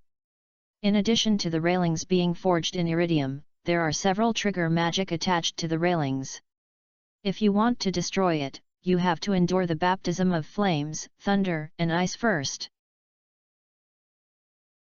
As soon as Leon took the first step, an extremely terrifying sound came from his ears. He couldn't tell the difference between men and women, and the direction. This sound was not even like the movement that could be made by human voices. Moreover, the sound of speaking at the opening position was still echoing in the cage, making the already dark atmosphere even more terrifying. But after hearing this sound, Lion's brows relaxed, and at the same time he even took back the galaxy watermelon knife. Master Rasmati's, stop playing. You are so anxious to pull me over. It's not just to scare me. The moment Lion's voice sounded, Leon felt that he seemed to be teleported again. This time he appeared with his familiar decorative layout, which was inside the wizard tower of Rasmati's. How did you find out? Rasmati's asked at Leon with a blank expression. As soon as you talked to me, I was teleported. In the huge Stardew Valley, you, the Guardian, can do this. And if you can pass the message to me, it is obvious that you are paying attention to my movements. If I can be taken away by others without any obstacles under your nose, then it is proved that the strength of this existence that took me away is probably at the ceiling level of this world. Such a person should not make things difficult for me, an ordinary farmer. Leon replied with a smile. That's because of this. Razmedes asked, staring at Leon. It's not all. The main reason is that you specifically reminded me of the dangers on the iron railings. Those who normally send me to prison will definitely not remind me of these things. He will only silently watch me take the lessons on the magic of the iron railings without any preparation, so I am sure that this is your arrangement. After Leon finished speaking, he looked at Razmedes helplessly and asked, "So when did I offend you and asked you to make a special place to scare me?" Razmedes looked at Leon silently, and until he looked at Leon a little hairy, he slowly spoke, "Abigail is my granddaughter." Such explosive news almost made Leon unable to stand firm. He had thought about many reasons, and had also considered whether the problem was Abigail, but he thought about Abigail being regarded as a prepared disciple by Razmedes. He never expected that Abigail and Razmedes had such a relationship in addition to this. Although there are rumors in the game that Caroline had an untold secret with the mage when she was young, so Abigail was actually the mage's illegitimate daughter, but the follow-up is in progress. The person personally denied the rumors and left nothing. But reality seems to be even more outrageous than the rumors. Caroline is not the mage's affair at all, but the serious daughter. Therefore, Abigail, as Caroline's daughter, was called the granddaughter by the mage. No wonder the mage's voice transmission before was so urgent and stiff. If anyone found out that his little cabbage was about to be urged, his first reaction was that he was unhappy. Especially this guy who wants to give cabbage has exposed some scumbags in front of him. Razmedes did not directly destroy Leon because of these things. It was already considered to give Lion's grandfather's face. Otherwise, Leon felt that he would not be able to completely walk out of this mage tower today. Out of respect for Razmedes, Leon asked tentatively. Actually, you recognized this granddaughter yourself, not the real granddaughter, right? Faced with Lion's doubts, the mage smiled bitterly and spoke slowly. Of course it's true. I used to have a witch wife, but when I was young, I was addicted to arcane research and experiments and neglected her, making her choose to protest my neglect through the Cold War and separate from me. But at this moment, I met Caroline's mother, Talia, an ordinary human girl who likes to explore. She got lost in the coal forest at night, but unexpectedly found my mage tower. I asked her to stay here for a night, preparing to send her back when dawn, but she stayed for a year. There are many things that can change in a year, including my heart. Under her meticulous care, I fell, so I accepted her love and lived together. But at this moment, my wife came back. After discovering Talia's existence, my wife was furious. Her anger and jealousy made her magic go wild, and her murderous intent swallowed all her reason. My wife was crazy. In order to protect Talia, who was already pregnant with Caroline, I chose to seal her crazy wife in the swamp hut where she lived after she was separated. However, my wife was a powerful witch, and even in the seal, she still cursed Talia. In the end, I could only make a choice between Talia and Caroline, who had not yet been born. I originally planned to choose Talia, but Talia asked me to keep Caroline. In the end, I could only accept Talia's request and let Caroline be given birth smoothly, and Talia also passed away after giving birth to Caroline. I wanted to raise Caroline, but I was afraid that my wife would not let Caroline go, so I entrusted Linus and your grandfather to help me take care of Caroline. But they were both bachelors at that time and had no experience in taking care of children, so your grandfather entrusted Caroline to a very happy family in Pelican Town. As an ordinary person, he grew up and eventually married the mixed boy named Pierre and gave birth to Abigail. Abigail is different from Caroline. She has shown her talent as a witch since she was a child. She was still young and could communicate with the dead. I noticed this, so I would take her to the Mage Tower every night, temporarily covering this ability with the gentlest means, and wash away part of her memory of this ability after the seal was over.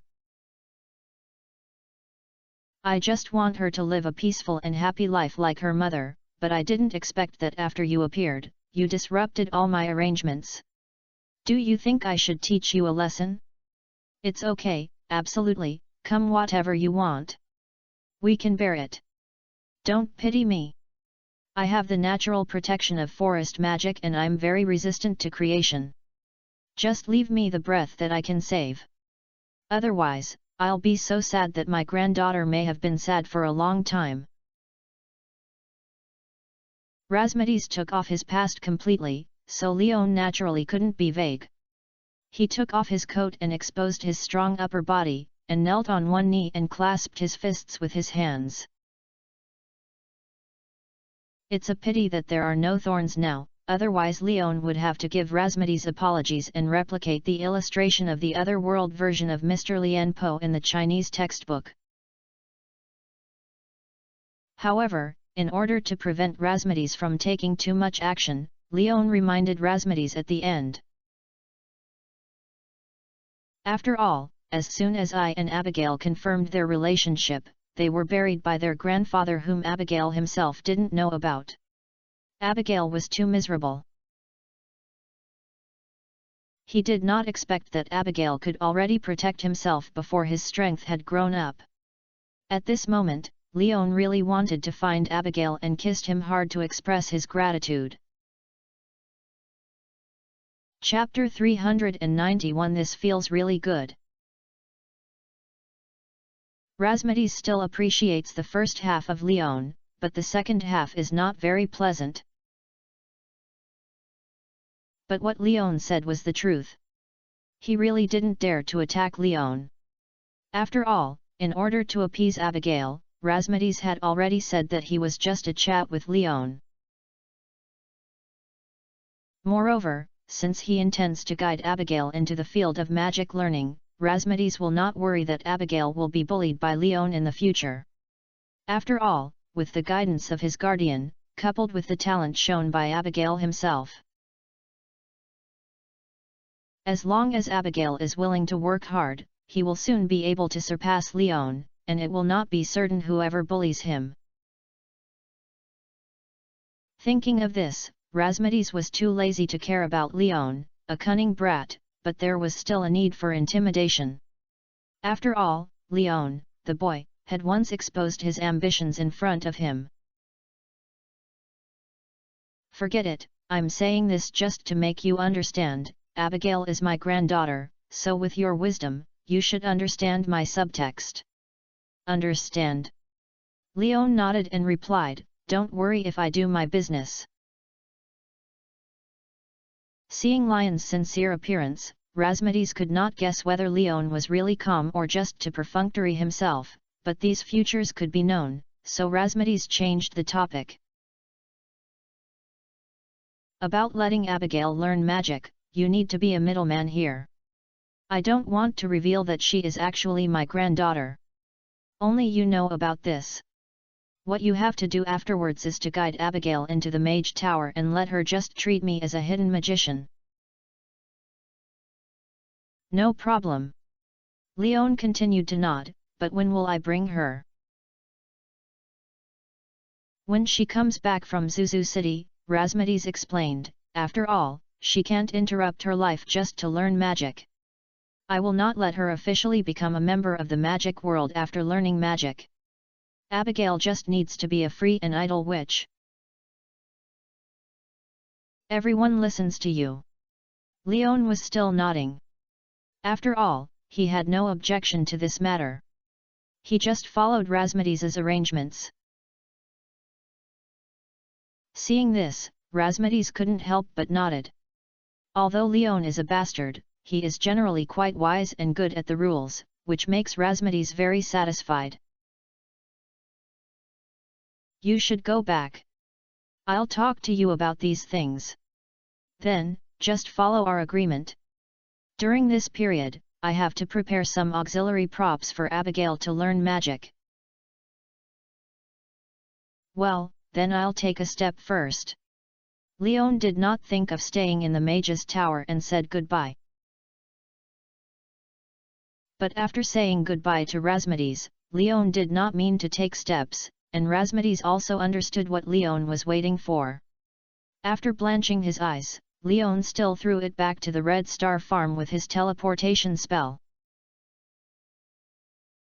When Leon saw the familiar wooden house and vegetable fields, he immediately breathed a sigh of relief.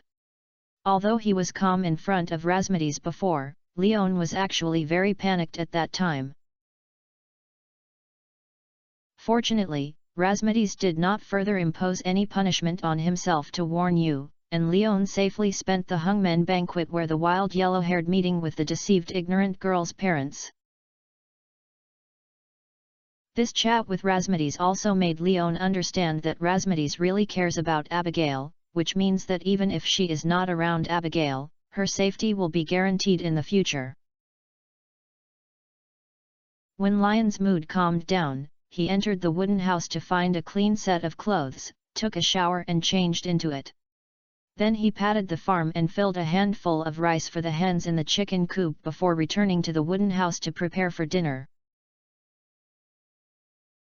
Before nightfall, Leon finally prepared a very hearty dinner, including fish, meat, and vegetables. The fish was freshly fried minnow, which was marinated in advance, so it tasted salt and pepper. The meat is a large piece of stewed beef, and with tomato sauce, it can be considered a tomato stewed beef. Vegetables are shredded potatoes, which is the only reserved farm vegetable in Leon. However, if potatoes are not made as staple food as dishes, it is always unhappy for people to eat, so Leon does not dislike it. In addition, there is also a fresh meatball soup. The meat filling of the meatballs is hand-chopped by Leon. The delicate meat sauce is paired with green onion egg white and a little starch to highlight a tender and smooth teeth. With so many dishes prepared, it was obvious that Leon did not plan to have supper alone. As Leon expected, when he brought the shredded potatoes to the dining table, Abigail indeed pushed the door open and came in. "Wow, it's so rich, do you know I'm coming?" Abigail exclaimed as he looked at the 3 dishes and 1 soup on the table. "Of course, after all, even I want to see you so much, so you shouldn't be much worse than me," Leon replied to Abigail with a smile. Hee. Abigail smiled a little infatuatedly when he heard this, and then ran to Leon happily, served rice with Leon, and pieced the 2 chairs together, wanting to sit close to Leon. Leon was not shy either. He was generous and asked Abigail to enjoy the dinner he had prepared. He also fed Abigail several times from time to time. Abigail was shy at the beginning and then took the initiative to feed Leon. The 2 of them ate a supper for an hour. After eating and drinking, Abigail actively began to clean up the table and skillfully helped clean all the tableware. Leon was also helping. When the kitchen was over, Abigail then hugged Leon's arm and pulled him out of the kitchen together. "Just here. I usually sit here and watch the stars when I'm idle." Of course, Leon knew Abigail's plan, so he pointed out the steps in front of the wooden house where he usually was dazed and fished. Hearing this, Abigail pulled Leon and sat down, leaned against Leon's arms and looked up at the starry sky, looking satisfied. "Leon, do you know? Actually, I have fantasized about this scene a long time ago, and now it has come true. This feels really good." Under the stars in the sky, Abigail couldn't help but put his eyes on Lion's face and said softly, "Then I hope you can preserve this feeling. If you do this in the future, don't dislike it. I'm bored." Leon reached out and tapped Abigail's nose and teased, "No, just don't dislike me." Abigail rubbed the nose that had been ticked by Leon because it made her nasal cavity itch. Then, as if in order to revenge Leon, she began to pick up her long hair to tick Lion's ears. After some fun, Leon and Abigail were even closer. Fortunately, this is not the Calico Desert here. The play between the two will only make them feel the warmth that each other conveys to them. Chapter 392 Carrots.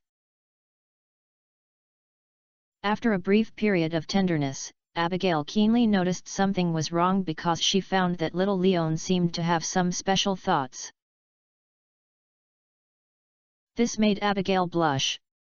Compared to being fooled by his previous ignorance, Abigail now knows what this little thing is. The shyness and panic made Abigail subconsciously break free from Lion's arms, sat aside with his head down, and did not dare to look at Leon. Leon was stunned for a moment, then reacted, smiled awkwardly, then pretended that nothing had happened, and then adjusted his sitting position, and tidied up the wrinkled clothes that were leaning against by Abigail, looking light and light. Such indifferent performance made Abigail speechless, raised his head and looked at Leon and complained, "Don't you want to say something?" "Ahem, it's getting late, it's time to go back." The sudden accident made Leon know that now is not the time to continue to be in love with each other. If this continues, let alone whether Abigail can accept it. Leon was also worried that the gun would go off fire, and then was discovered by Razmedes before the goal was shot and sentenced to death. So the best result is that when Abigail goes back, he takes a cold shower and thinks nothing has happened. Abigail opened his mouth when he heard this, wanting to say something, but after thinking about what might happen, he was embarrassed to speak. Finally, after a long time of confusion, he slowly got up and prepared to leave. Leon also stood up and prepared to send Abigail back, but was stopped by Abigail. "What you encountered during the day should be quite tired. You should go to bed early. Pelican Town is very safe, and I am not an ordinary girl, so you don't have to worry about me walking at night. I just want to accompany you," Leon explained. "No, I understand you. Anyway, it's still a long time to go, so take a break early," Abigail said, then tiptoed, kissed Lion's cheek gently, and then quickly took 2 steps back. "This is my good night kiss for you. Do you like it? If it's a kiss on the mouth, it's even better," Leon reminded Abigail with a wicked smile. "No, I'm afraid I'm reluctant to leave." Abigail shook his head and replied. After saying this, Abigail turned around and left lightly. Looking at Abigail's back as he walked away, Leon suddenly thought that he had not told Abigail that she could learn magic, but Abigail had already run away and it was meaningless to chase after him and talk about it. Anyway, I have to wait until Abigail comes back from Zuzu City before I can take her to the Mage Tower to become a disciple. Leon is not worried about this issue. Anyway, there is no problem with this matter at any time, and it is not bad this time. After Abigail's back was completely covered by the night, Leon turned around and returned to the house, washed a handful of cold water and calmed down. After feeling that he had calmed down, he turned on the TV. After watching the TV program for a while, he turned off the TV and went to bed to rest. After dawn, Leon got up and rubbed his head. Although he slept early last night, he began to dream for a long time. The memories in the dream were almost forgotten, but the vague images still made Leon sure that the protagonists in the dream should be Abigail and Emily Haley. As for what I experienced in my dream, Leon, is hard to say, but I always feel that it should be quite exciting and dangerous. I don't know if it was because I thought about it on a day, dreaming about it at night, or if I was subconsciously warning myself, but Leon felt that he hadn't had a good sleep anyway. However, he woke up and Leon didn't plan to go to bed and go back to sleep. The habit he had developed made him start washing up immediately after getting up, then left the wooden house and looked at the fields. The emerald green fluorescence that represents the maturity of the crop is so conspicuous in front of Leon. The areas covered by these green fluorescence are basically parsnips planted before and carrots obtained from the last lottery draw.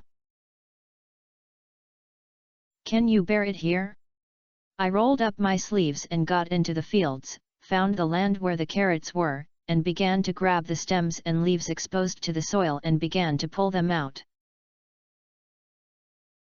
Pulling radish is a technical job, and it is important to use skillful force.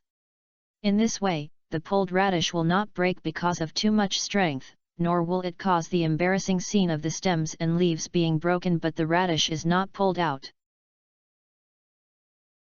But what surprised Leon was that the process of pulling carrots was unexpectedly easy.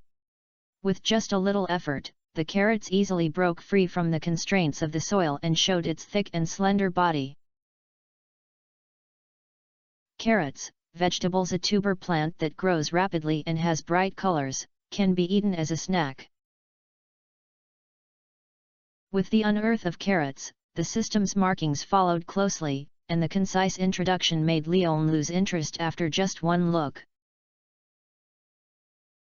Instead, he turned his attention to the carrots that were still carrying a little mud, and measured the length, about 30 centimeters and about 3 centimeters in diameter, is already a good size, and the color is as bright as described, making people feel very beautiful. Just a carrot. Leon was not sure whether the carrots in Stardew Valley were all of this size, so he continued to bend down and pulled out all the other carrots. The final conclusion was that carrots with a length of 30 centimeters were just ordinary goods, and high-quality carrots could reach half a meter in length. Moreover, the color of ordinary carrots is orange, while the color of the amazingly high-quality carrot is red, that is, the slightly darker color is red. From the perspective of color, the difference between the two can be easily distinguished. 40 seeds were harvested in total, 40 carrots, and 18 of the harvested carrots showed such a red appearance and length, which also means that nearly half of the carrots were red high-quality crops. Is it because carrots themselves are prone to produce high-quality crops, or because these seeds are from Mr. Cheese lottery machine? Looking at the exaggerated proportion of high-quality carrots, Leon was thinking with a high-quality carrot. Unfortunately, the only way to obtain this seed is to temporarily obtain the lottery machine. There is no carrot seeds of the same type for sale in Pierre's family, so there is no way to conduct a controlled experiment, and Leon cannot think of the exact answer. However, it is always pleasing to harvest high-quality crops, so after Leon selected a high-quality carrot and an ordinary quality carrot, he threw all the remaining 38 carrots into the shipping box. Leon planned to eat the 2 carrots of different quality left behind. Chapter 393, Jumping Face and Getting Bigger. After all, the system's annotations say that carrots can be eaten as snacks. Leon wants to see what the difference between carrots in this world and carrots I used to eat. Although the potatoes didn't taste anything special, Leon still hoped that this carrot would bring some surprises to himself.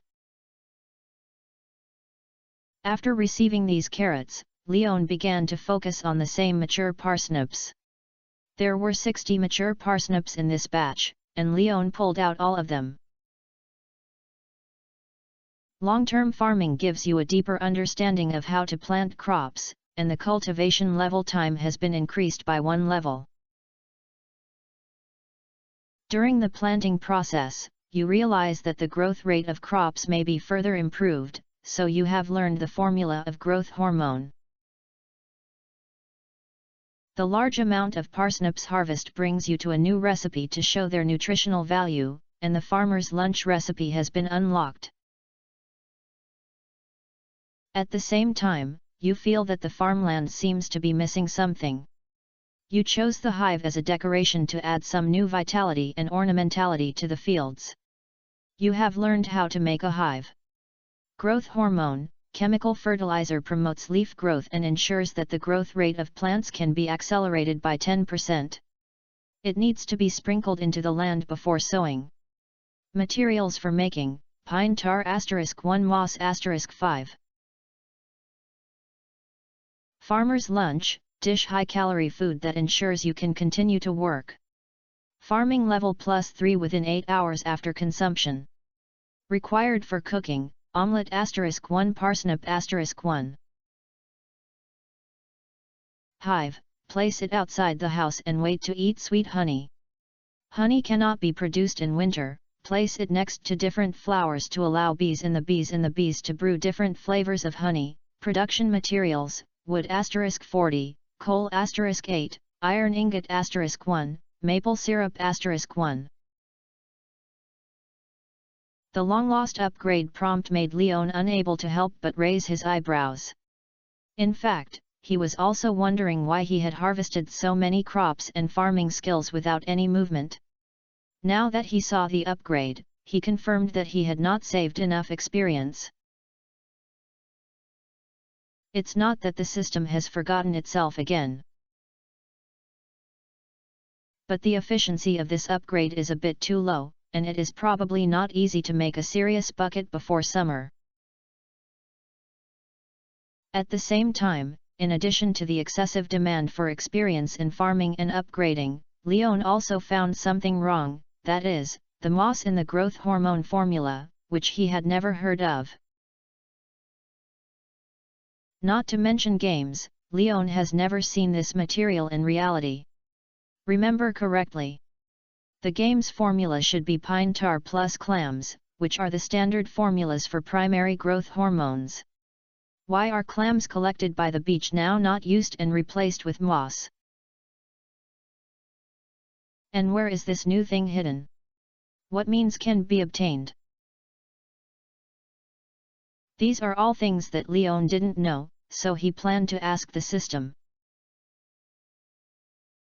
But the system had no intention of answering Leon, and it was silent except for silence, which made Leon sigh helplessly. Okay. Let's ask others. After giving up asking the system about how to obtain moss, Leon threw all the parsnips into the shipping box, then took out a hoe and began to reclaim all the parsnips and carrot pits. However, because there were no extra seeds on hand for sowing, Leon did not rush to water it, but went to the chicken coop to feed the chickens first, and stroked it without falling. Although the touch was not as good as when I was a child, it was furry, but now the smooth chicken feathers of the hens, which are already plump, also have a different feeling to the touch. Then I went to the cave to take a look. The mushrooms were almost ripe, and the fruit bats were still sleeping with their backs hanging down, and the ground was empty. After confirming that there was nothing to harvest in the cave, Leon rode his bicycle and headed straight for Pierre's grocery store. When we arrived at Pelican Town, we parked our bicycles at Pierre's in front of the grocery store. Leon noticed that something seemed wrong in the grocery store. When Leon opened the door and entered, his face turned red, and Pierre, who was trying desperately, and Caroline and Abigail who were standing beside him to comfort him. In addition, Lee, Jody, Marnie and Gus stood on both sides, and the center of everyone was Morris holding a leaflet. Just as Leon was looking at the scene, Morris also noticed Lion's appearance and immediately shouted. "Look at it, take a look, Hoja Home Supermarket special offer, 20 off for all products over 100, 50 off for all products over 200, 150 off for all products over 500. If you spend more than 50 G, you can get an event lottery ticket after checkout. There is no upper limit for the lottery ticket. The highest reward can get a new Beast pickup truck provided by the Hoja Home Group Automobile branch. Don't miss it when you walk." Everyone in the store couldn't help but exclaim, and Pierre's originally red face turned pale at this moment. Seeing this, Leon frowned slightly, walked to Gus' side and asked quietly. "What's going on now?" "Oh, when we were shopping here before, Morris suddenly broke in, and when he took out the flyer and was about to stuff it to us, Pierre discovered, and the two of them had a dispute, and then Caroline and Abigail came out to stop Pierre, who was preparing to fight with Morris. Then you saw this when you pushed the door open, but I didn't expect that the activity that Hoja created this time was so big. Even if I was a little moved by this kind of welfare activity, it was no wonder that Pierre's face became so ugly. In fact, when Leon pushed the door in, everyone in the grocery store noticed it. After all, Pierre was stopped before, and when others at the scene didn't know what would happen next, they were naturally paying attention to what might happen, so the atmosphere in the store was quite quiet. Lion's appearance broke the silence, and Gus naturally noticed that Leon came towards him. After hearing Lion's inquiry, he introduced to Leon what happened before he came. But none of them expected that Morris would actually promote the Hoja family's event today at the moment when Leon appeared, nor did they expect that the event would be so intense. Leon, who knew the cause of the incident, left Gus' side, walked to Morris, looked at Morris, and then looked at Eel. Finally, his eyes were fixed on Abigail, who was clenching his fists, and then he turned his eyes to Morris and complained. "Morris, isn't it a bit too much to jump in front of you? This is how commercial competition is. I don't think there is any problem. After all, there is no law that people in the same industry are not allowed to go to other practitioners' stores to conduct publicity activities, right? And I have to thank you for the emergence of this promotional plan, Mr. Leon. After all, this plan was proposed by you in Hoja before. Seeing me taking it out and using it in Pelican Town, don't Mr. Leon find it interesting?" Morris explained to Leon with a smile. Chapter 394 Just Don't Regret It. As soon as this statement was spoken, everyone present looked at each other. Although everyone knew Leon, they basically didn't know that Leon was once an employee of the Hoja family. "It's just abolishing the case. I didn't expect you to find it. I really used it. I approved it from the headquarters." Leon didn't feel offended when he heard this. After all, this discount proposal was indeed what he had taken out. In order to increase the revenue of the store that is still in charge of whom you are still in charge, spend the monthly turnover rankings, and get some bonuses or something.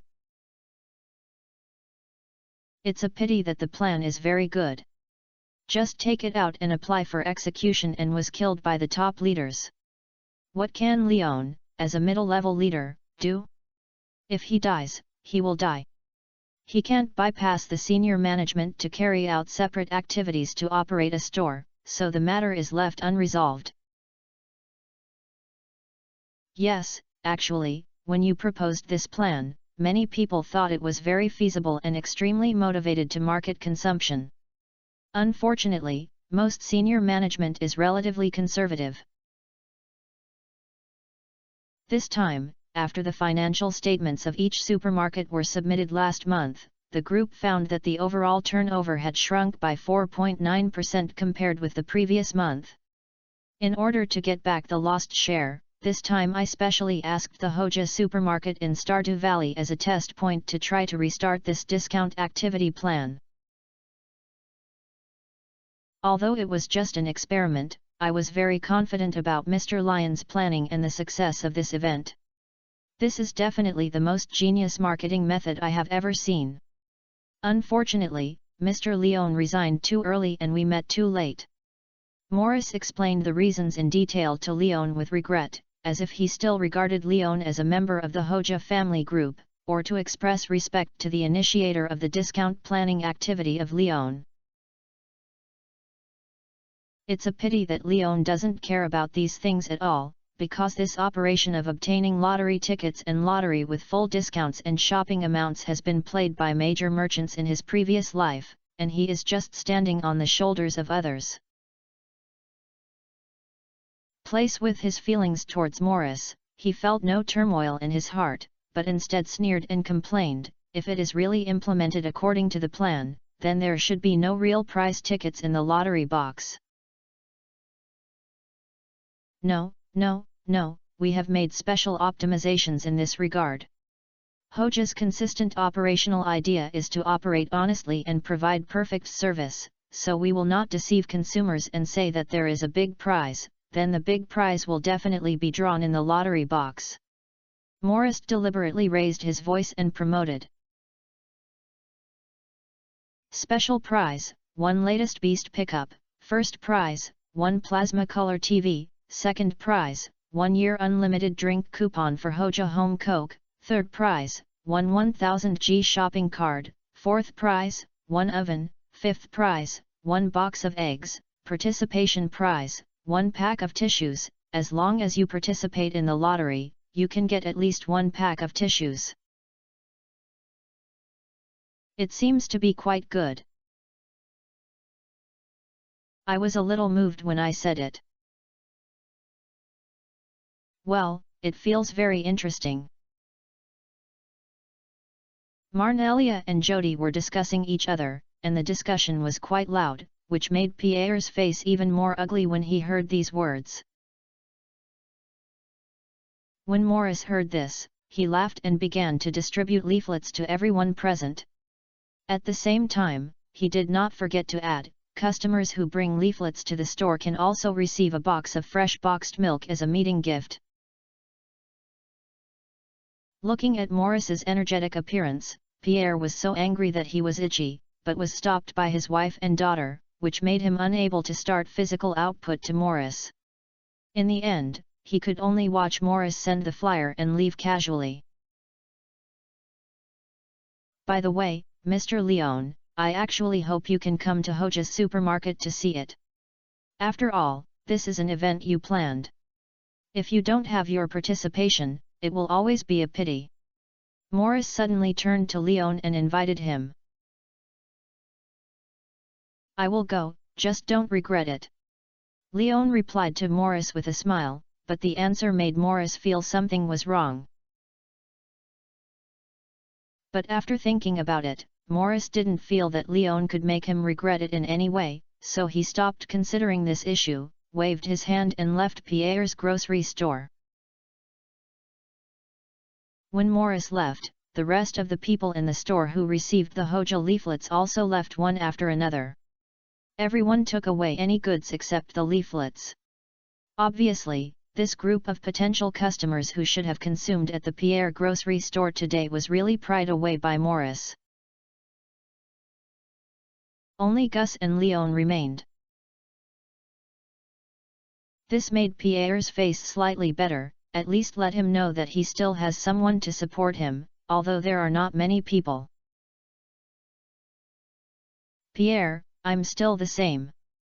Gus said to Pierre first. Pierre immediately nodded and replied, no problem, it is definitely the freshest vegetable, I can guarantee this. The two have been working together for a long time. As long as Gus has no other requirements, Pierre will always prepare the freshest vegetables of the day for Gus in advance. Once Gus' purchase order was confirmed, Pierre couldn't help looking at Leon. But before Pierre could speak, Abigail said to Pierre, "Dad, go and prepare the vegetables Gus needs. I'll treat him to Leon." "Okay." It's rare to see Abigail take the blame. Pierre did not dispel his daughter's enthusiasm. Only Caroline noticed something was wrong, but she didn't say anything. She just smiled happily and looked at Leon and Abigail, and took Pierre to the warehouse to prepare his order for Gus. Gus followed the two and went to the warehouse to see the freshness of the ingredients today. Although he believed in Pierre, he didn't want to disturb Leon and Abigail. After all, since the moment Leon entered the door, Gus noticed that Lion's eyes were placed on Abigail from time to time, and his intuition told Gus that something was wrong with these two people. Looking at the three of them leaving, Leon didn't care, but said to Abigail, "Then Boss Abigail, please prepare 5 potato seeds for me." "Why is it the little boss?" Abigail pouted and complained, "Where am I, young? It's not small, but your store actually belongs to Mr. Pierre, so I can't call your boss daughter, that's more expensive." Leon quipped with a smile. "It's better to be a little boss, 5 portions of potato seeds, right? Wait." Abigail had white eyes on Leon, and then began to search under the counter. After a long time, he took out 5 packs of potato seed packaging and handed it to Leon. Then he looked around and didn't see anyone else, especially Pierre's appearance. Abigail secretly said to Leon, "This is the seed we plant, the quality is very high, much better than the seeds sold on a daily basis. If you get it, put it in your portable space, don't let my father discover it." "Understand." Leon immediately accepted the 5 packs of potato seeds, and then asked, "Where is the price? Has the price increased?" "Of course not, 250g, thank you for patronizing." Abigail smiled and reached out and placed his hand in front of Leon. "Yeah." Leon took out 250g and put it in Abigail's hand. Seeing Abigail accepting the money, Leon asked, "After spending this money, the Hoja family should give me 5 lottery tickets. We don't have lottery tickets here, so is there any bonus service?" "Thanks to Boss Yin for his reward of 5,000 starting point coins. The boss is generous, the boss is healthy, and the boss is handsome and impatient. Hot, I love you." Chapter 395 Bouquet. "What kind of bonus service?" Abigail looked at Leon in confusion and asked. "For example, a good morning kiss or something." Leon put his face in front of Abigail, blew a sip of heat in his ear, and said softly. "Ah, what and what, how could there be such service?" Abigail hurriedly shrank his neck and complained, then looked at Lion's expectant expression, hesitated for a moment, and finally hesitated on Lion's forehead. "Although there is no such service, it's okay in the name of a private person." Abigail shrank back and added with a silly smile after kissing. "Well, since that's the case, I'll give me another bouquet of flowers." Leon nodded with satisfaction, then said to Abigail. "Oh, wait." Hearing this, Abigail immediately remembered what he had said to Leon before, hurriedly got up and ran out of the counter, trotting all the way to the warehouse, and then under the gaze of Gus, Caroline and Pierre, he took a box from a shelf and ran out again. "If I remember correctly, it's a bouquet of flowers in it." Looking at Abigail's fleeting figure, Pierre recalled the layout of the goods in the warehouse and immediately thought of what Abigail took away. Oh! Bouquet, was it consumed by Leon? This kid got enlightened. As a native of the old Pelican town, Gus, of course, knew the meaning of the bouquet. Caroline just smiled but said nothing. She probably guessed who the bouquet belonged to. But since Abigail didn't take the initiative to tell her, she didn't intend to point it out. Maybe this is a small game between the young couple? The speculations of the three people in the warehouse could not interfere with Leon and Abigail outside. After Abigail handed it to Leon with the box containing the bouquet, he looked at Leon with a gaze, waiting for Lion's next operation. But Leon did not rush to take out the bouquet, but asked, "How much?" 200 G. Abigail replied immediately. After Leon took out 200 G, he complained, "It's so expensive, it's almost as expensive as crystal." You will know if you look at the manufacturing process and materials of the bouquet. Abigail explained. After hearing this, Leon opened the box and understood why the bouquet costs 200 G. Because the bouquets contained in the box are all made of glass blow molding, the workers in blow molded glass have extremely exquisite skills, and the patterns, leaves and even petals of each flower are so realistic, and the flowers on the bouquet are a combination of different types, and each glass flower has its own color. Violets, pink roses, stars, forget-me-nots, tulips, and these glass flowers basically revolve around love. It is obviously a glass product, but it is not too heavy in your hand, but it seems extremely handy.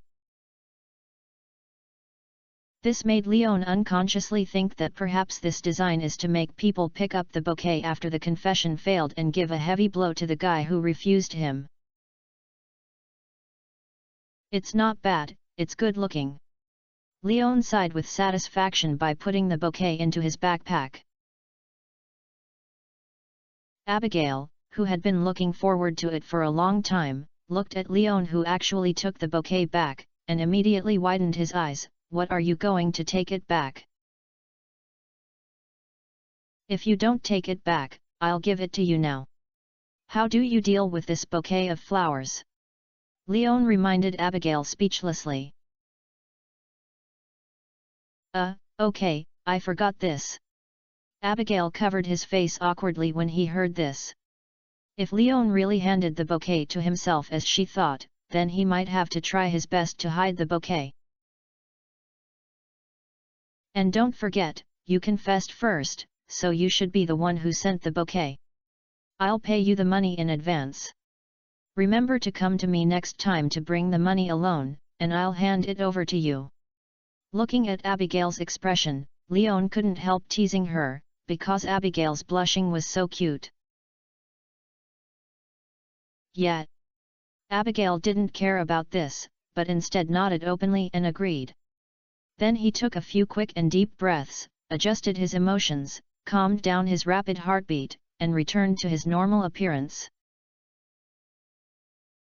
"By the way, what did you mean to Morris, the head of the Hoja family, before? Are you going to attack him?"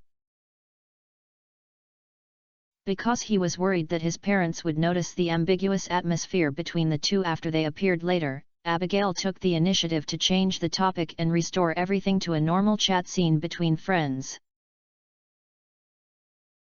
"How is this possible? This is a society ruled by law. I can't do such a thing, and Morris and I have no grudges, so there is no need to do such a thing." Leon shrugged his shoulders and complained. "Then why did you tell him not to regret inviting you? I thought you were planning to vent your anger for me. After all, this guy is so hateful. Forget it, he even ran to my house to promote it. My father was so angry that he was very high in blood." Abigail asked. "It's meaningful, but the main reason is that I'm moved. You know, he dares to do a lottery draw. There is also a brand new pickup truck. How could I miss this kind of grand prize? Leon explained when he heard this. Ah! Are you going for the lottery? Abigail looked at Leon in surprise. How do you make sure you can win the special prize? After all, the Hoja family is not a charity company, and the probability of this lottery must be super low. Little idiot, have you forgotten what I told you before? Don't forget, this world is not ordinary. By the way, you can be sure of learning magic. When you come back from Zuzu City, I can take you to visit your future teacher. Leon had no choice but to stretch out his finger and poked Abigail's forehead and reminded. Oh, by the way, there is magic. Abigail suddenly realized when he heard this, and then he heard Leon say that he could learn magic. He was not particularly excited about this, but instead asked Leon nervously. Is the place where I study is far from Stardew Valley? Will I be disliked by that magic teacher? I won't dislike you, and it's not far away. You can even go to class during the day and go home to sleep at night. Leon comforted Abigail. If Razmedes would dislike Abigail, Leon himself was the first to disbelieve it. After all, Abigail is Razmedes's granddaughter, and it's not a joke to have a relative of the next generation, especially Razmedes seems to be just a descendant of his grandson. Leon dared not think about what Abigail will be spoiled by Razmedes at that time. Chapter 396. That's it. Ah! Is that true? Abigail was really surprised. Does that teacher live in Stardew Valley? You will know then. I have to leave and go back to work hard, and prepare the lottery. When I prepare, do you want to go to the Hoja supermarket with me to watch the fun? Leon suggested.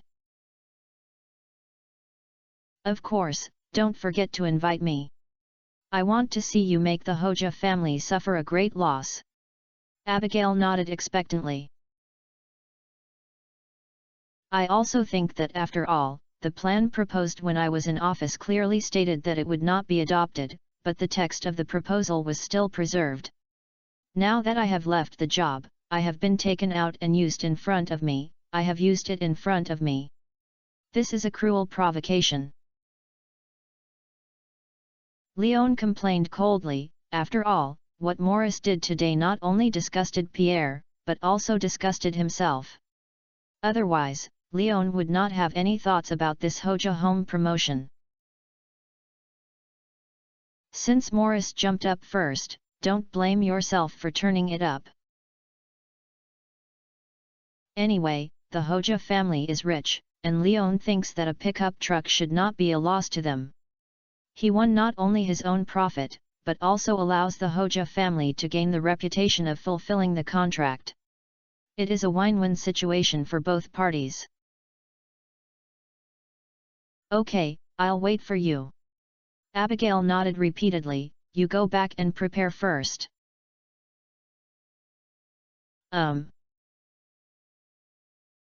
After responding, Leon left the grocery store and headed straight for his farm. When he returned to the farm, Leon immediately began sowing potatoes he had just bought. After all the sowing was completed, he turned on the pump to bring artificial rain to the plants in the field. After almost the irrigation was over, Leon turned off the pump and headed straight for the mage tower in the coal forest. Dong dong dong dong dong. Accompanied by a crisp knock on the door of the mage tower was opened, and Razmedes stood in front of the magic circle not far from the door, sorting out books, without paying attention to Leon. But Leon was not shy either. Since Razmedes was willing to open the door for him, it proved that he didn't want to see him. Master, your daughter, son-in-law and granddaughter have been bullied. Can you tell me about this? Leon, who walked to Razmedes, did not step into the magic circle, but just squatted aside and explained his purpose to Razmedes. I won't interfere in ordinary people's affairs. Razmedes understood what Leon was saying, so he didn't hesitate to answer. Then you just watch them get defeated? Do you dare to be angry but not speak out? Leon said with a fire. Don't you have an idea? Razmedes glanced at Leon and complained. Yes, but you don't have enough ability, you need to cooperate. Leon rubbed his hands and added to Razmedes with a flattering look on his face. Master, do you want to secretly help me give the special prize to me during the lottery? Or provide me with a magic prop that can see through, so that I can help you vent your anger for them? After all, this is your direct bloodline. As your junior, how could I watch them suffer from grievances? Hearing such shameless words, Razmedes was stunned. He looked at Leon silently for a long time, and finally suppressed the urge to block Lion's mouth in his heart and replied slowly. Magic cannot be used to interfere with the lives of ordinary people. This is an iron law. There are also perspective-based magic props you mentioned, but I don't believe in your character, so I can't give it to you. You cannot get help from me. What does not mean not believing in my character? Can I do other things with this kind of perspective prop? I am not that kind of person.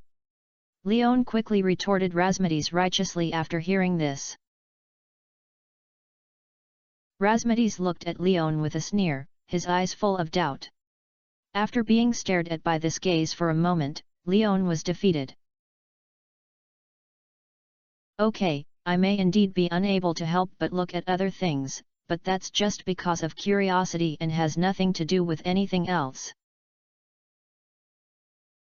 So I can't give you this kind of prop, and I haven't lied to you. Apart from self-defense, magic cannot be used against ordinary people. This is the iron law of the Parliament. Without this kind of constraint, the existence of mastering magic is for ordinary people a disaster. Razmedes, who heard Leon admit, did not take advantage of the victory, but instead explained to Leon earnestly. Then why do you send me a message and teleport? Isn't this a violation? Leon couldn't help but mutter when he heard this. Razmedes rolled his eyes and asked back, are you an ordinary person? Am I not an ordinary person? Leon asked seriously. Forget it, communicating with you makes it impossible for me to maintain peace. You can go and harm Leon. Hearing Lion's shameless answer, Razmedes directly threw Leon out of the mage tower with teleportation. When Leon saw the surrounding environment again, he found that he had arrived in front of Linus' tent, and Linus was cleaning the surrounding grass outside the tent. Oh, you're back, old man.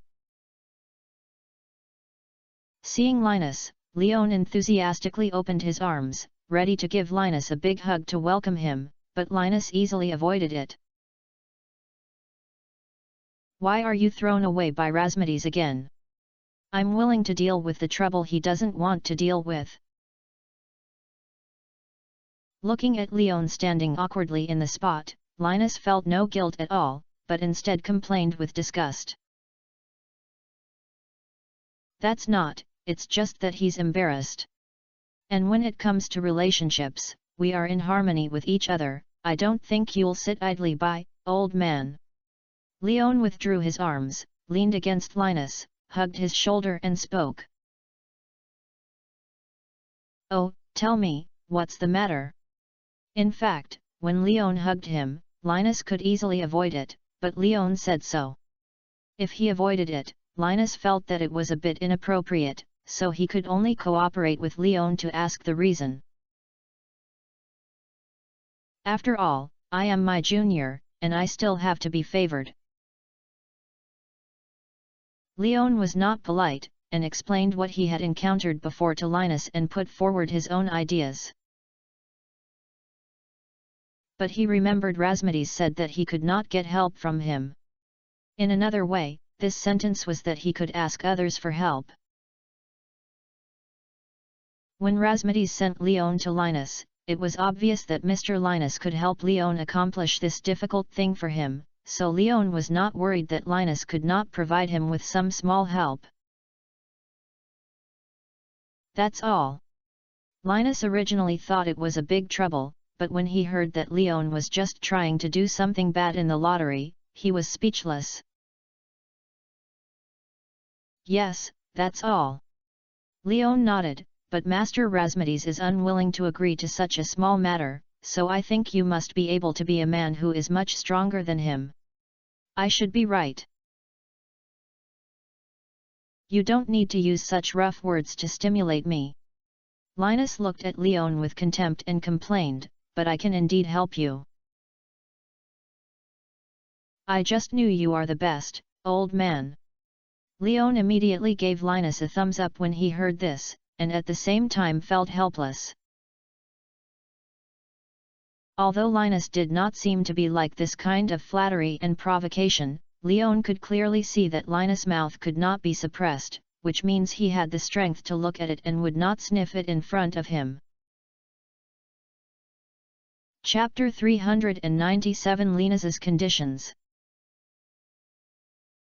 It's just a condition. Before Leon could finish his happiness, Linus added. What conditions are there? Let's hear it. Leon replied without hesitation. It's very simple, help me raise a dog. Linus replied directly. Have a dog. Leon felt a little nervous when he heard this. Because he couldn't understand why helping Linus raise a dog was a condition, and he didn't understand why Linus asked him to help raise a dog. Although Linus looked like a homeless man, Leon knew that the old man's wealth was definitely the one who crushed everyone in Stardew Valley. Not to mention raising dogs, it would be fine to just change a big villa in the northern foothills to hire dozens of servants. Such a hidden rich man actually asked himself to help raise a dog, which is so hateful. Yes, keep a dog. Linus added, nodding. I went to visit my friend before. His family gave birth to a baby dog. Because there were a lot of them, I gave me one, but I didn't know how to raise such a small thing, and it was difficult to refuse the kindness of my friend, so I brought it back. I don't like to move when I'm old, and I occasionally have to go to other places. It's not convenient to bring it with me, so I plan to give it to you. Can you accept this condition? Where is this dog now? Leon asked. In my tent, the little guy is still sleeping, wait a moment. After Linus said that, he ran into the tent and hugged a chubby little puppy mixed with silver grey-white hair. Although he was sleeping, his two erect ears and his unique temperament made Leon recognize the breed of this puppy at the first time.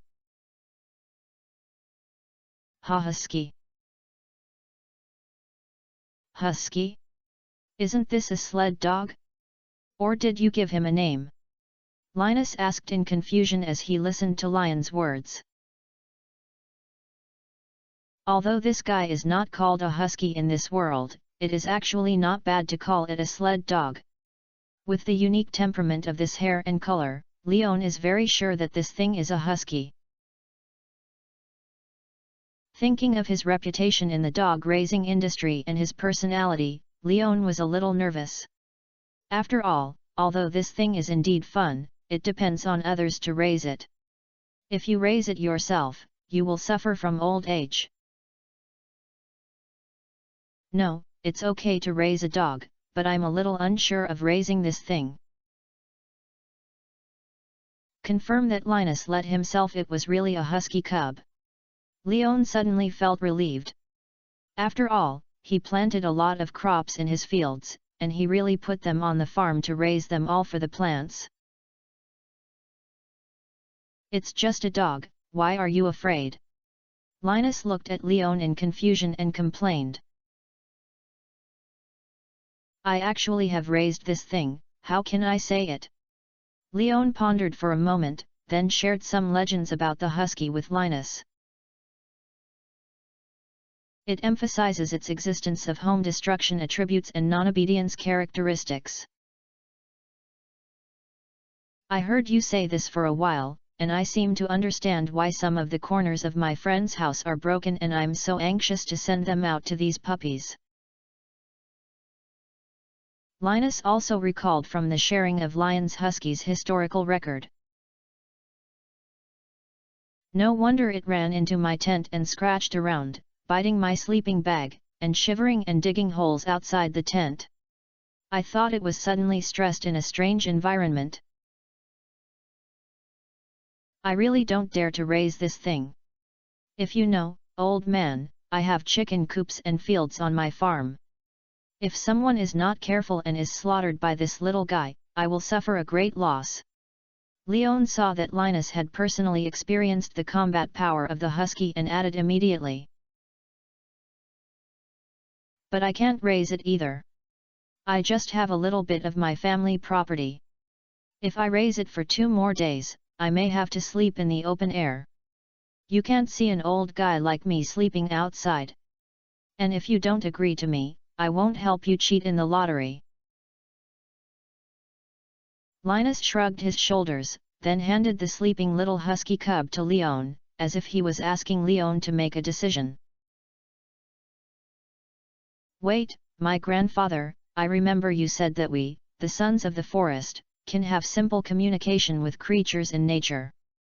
Have you ever communicated with this sled dog? Leon did not rush to make a choice, but changed the topic. No, because I'm a puppy who's just 2 months old, and I'm not quite mature at the age of weaning, so I haven't considered this, but it should be fine. Linus replied after thinking for a moment. Are you sure? Leon couldn't help but glance at the little husky in Linus's hand, and hesitated even more. Oh, if it really doesn't work, forget it. I'll think of a solution and I won't make things difficult for you.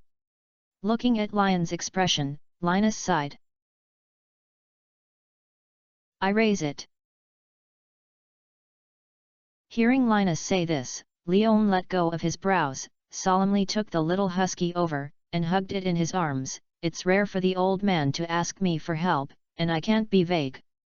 After all, you helped me too much before, and I refuse all these small things. I'm too bad.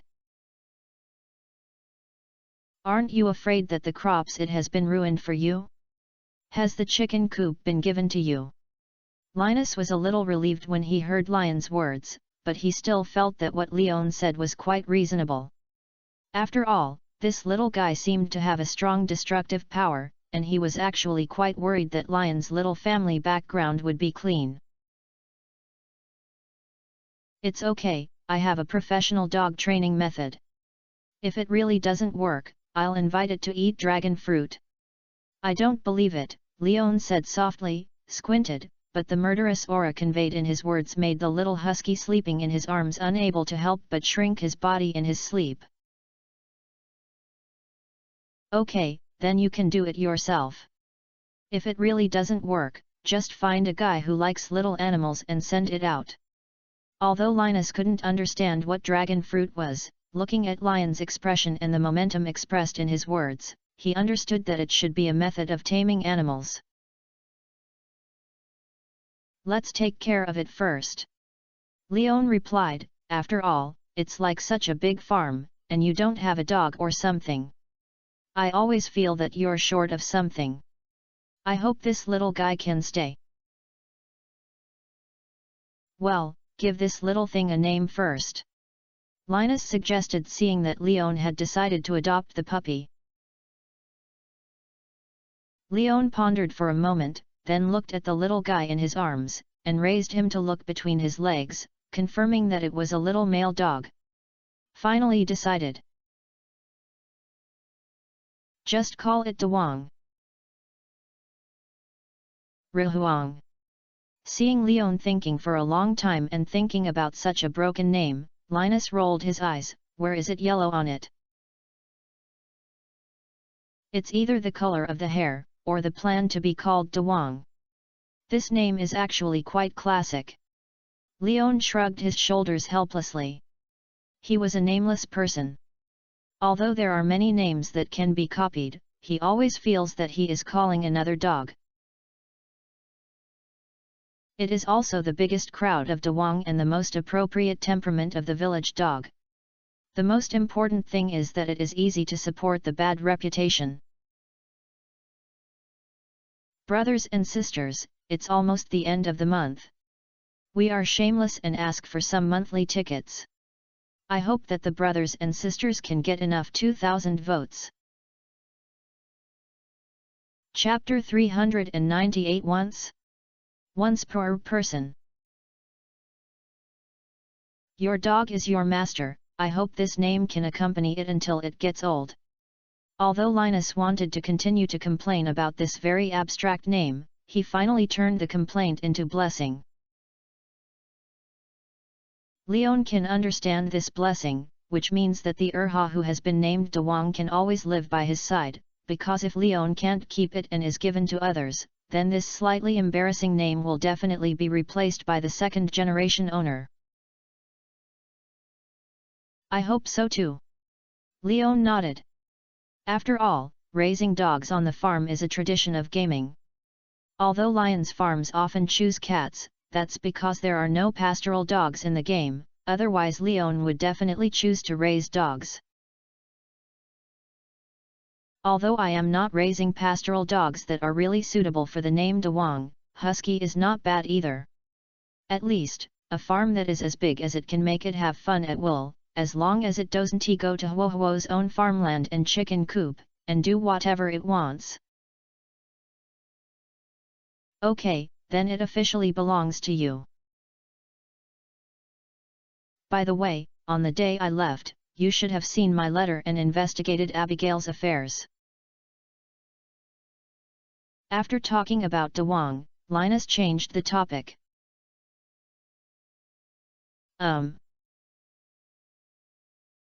Leon simply counted what happened next to Linus, and even the two had confirmed their relationship did not hide it from Linus. Compared to others, Leon believes in Linus the most. This old man's status in Lion's heart is comparable to his grandfather, so Leon will naturally not be stingy with him about this good news. Okay, I didn't expect you to really get together with this little girl, it's not bad.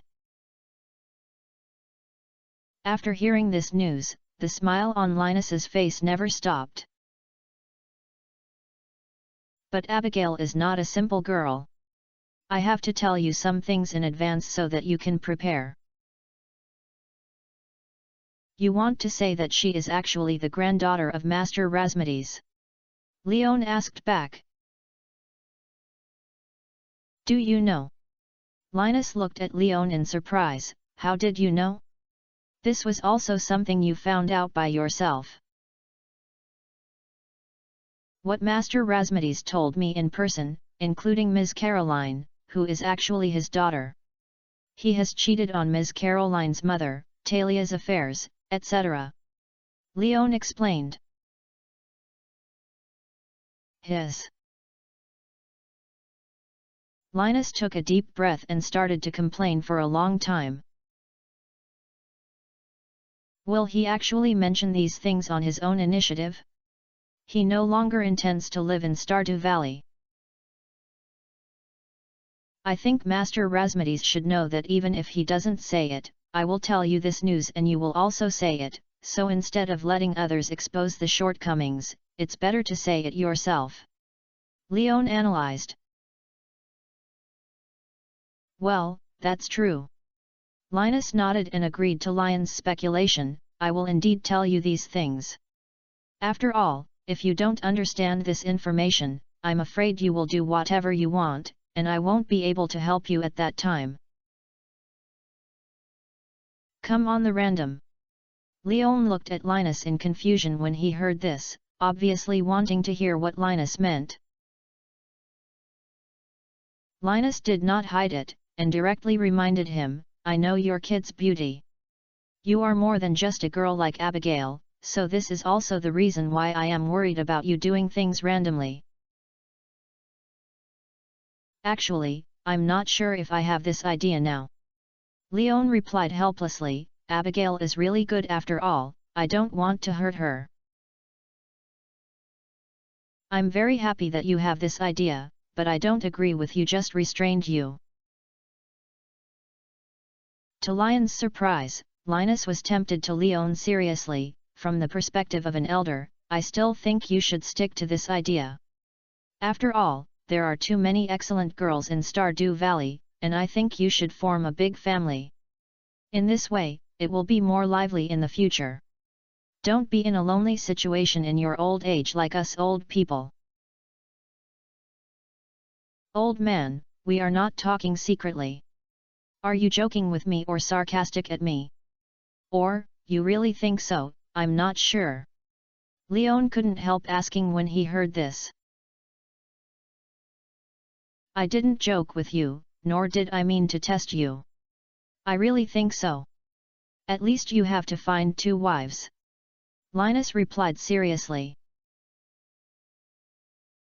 Then, my second wife, who do you think it would be? Hearing this, Leon clearly noticed something was wrong and asked tentatively. How is that female teacher in the town? Linus suggested. Oh, tell me, old man, have you made a bet with others? Leon sighed and complained to Leon. No, I just think that girl is very good at taking care of people and considerate. She is a very suitable choice for being a wife. Linus replied indifferently. It's not that simple. Leon said suspiciously at Linus. It's that simple. In fact, that girl named Emily is also pretty good. She has a special power in her, and this power may be of great help to you. Linus continued to give advice to Leon. Let me talk about this special power in detail. Leon couldn't help asking curiously when he heard this. I can't say it, because this involves other secrets. Anyway, my suggestion is that you can find a few more girlfriends. Linus kept silent about this and continued to fool Leon into being Aquaman. Forget it, I won't consider these for the time being. Although I don't know why you said that, I always feel that there is something wrong. Leon shook his head, not planning to talk to Linus about this topic again. Let's talk about the serious business, old man. I'll go to Hoja's house to draw.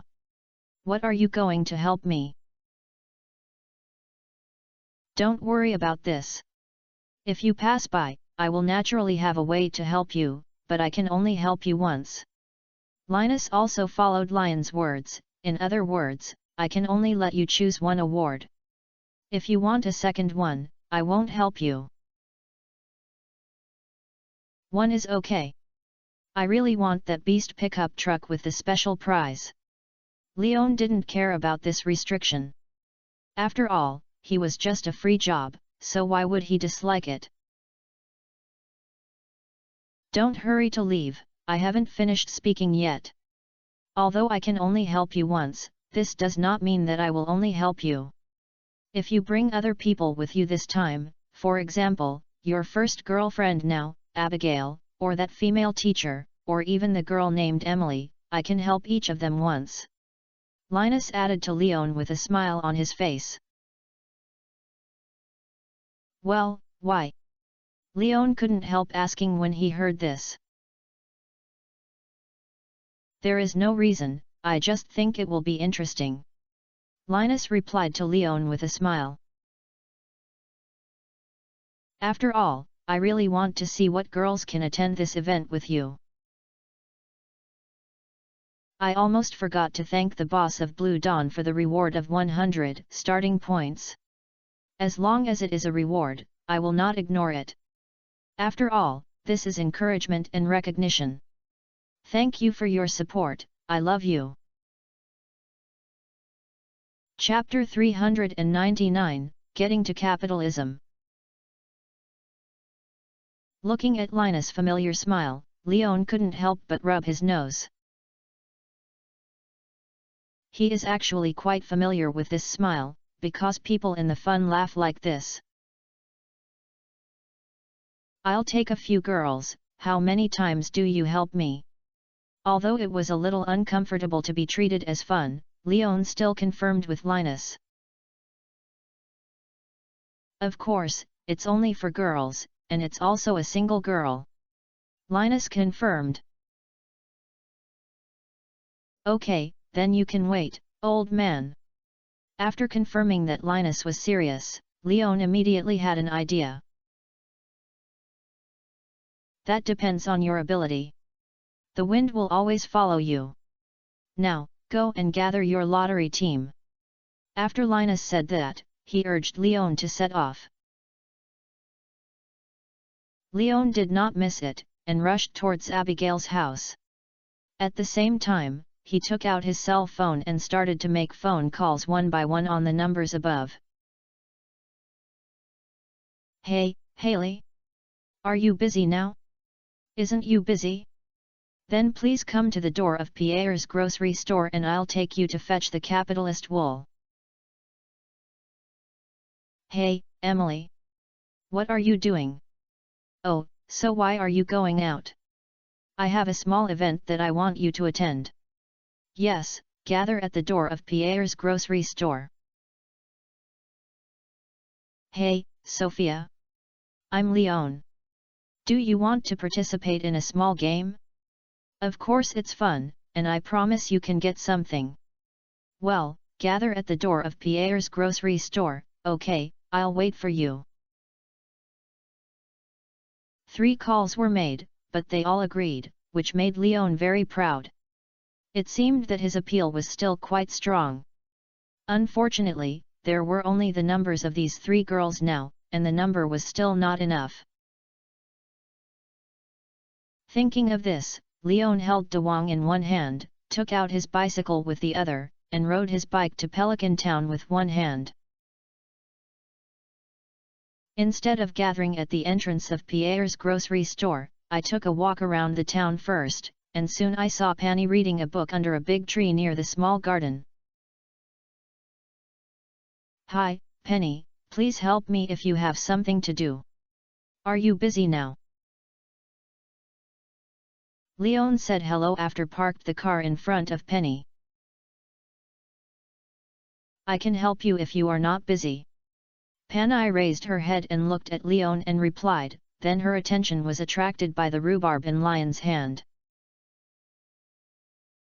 Hey? Are you planning to raise a dog? Yeah. Leon nodded. Then he continued, then please wait for me to go to the door of Pierre's grocery store. I have to find some people. Okay. Penny did not refuse, and got up and prepared to go to the grocery store. But just after walking for less than 2 steps, Penny couldn't help asking, well, this shouldn't be very difficult, I'm not sure if I can help you. It's very simple, don't worry, it's definitely not difficult. Leon assured Penny, then rode his bike and went to the coal forest. Although I saw Leah spread the Hoja house in Morris's promotion in the morning, an hour and a half had passed since that time, and Leon felt that Leah should have bought things and got home. When Leon arrived in front of Leah's hut, he heard a clanging sound inside through the door. He confirmed that Leah was at home and knocked on the door.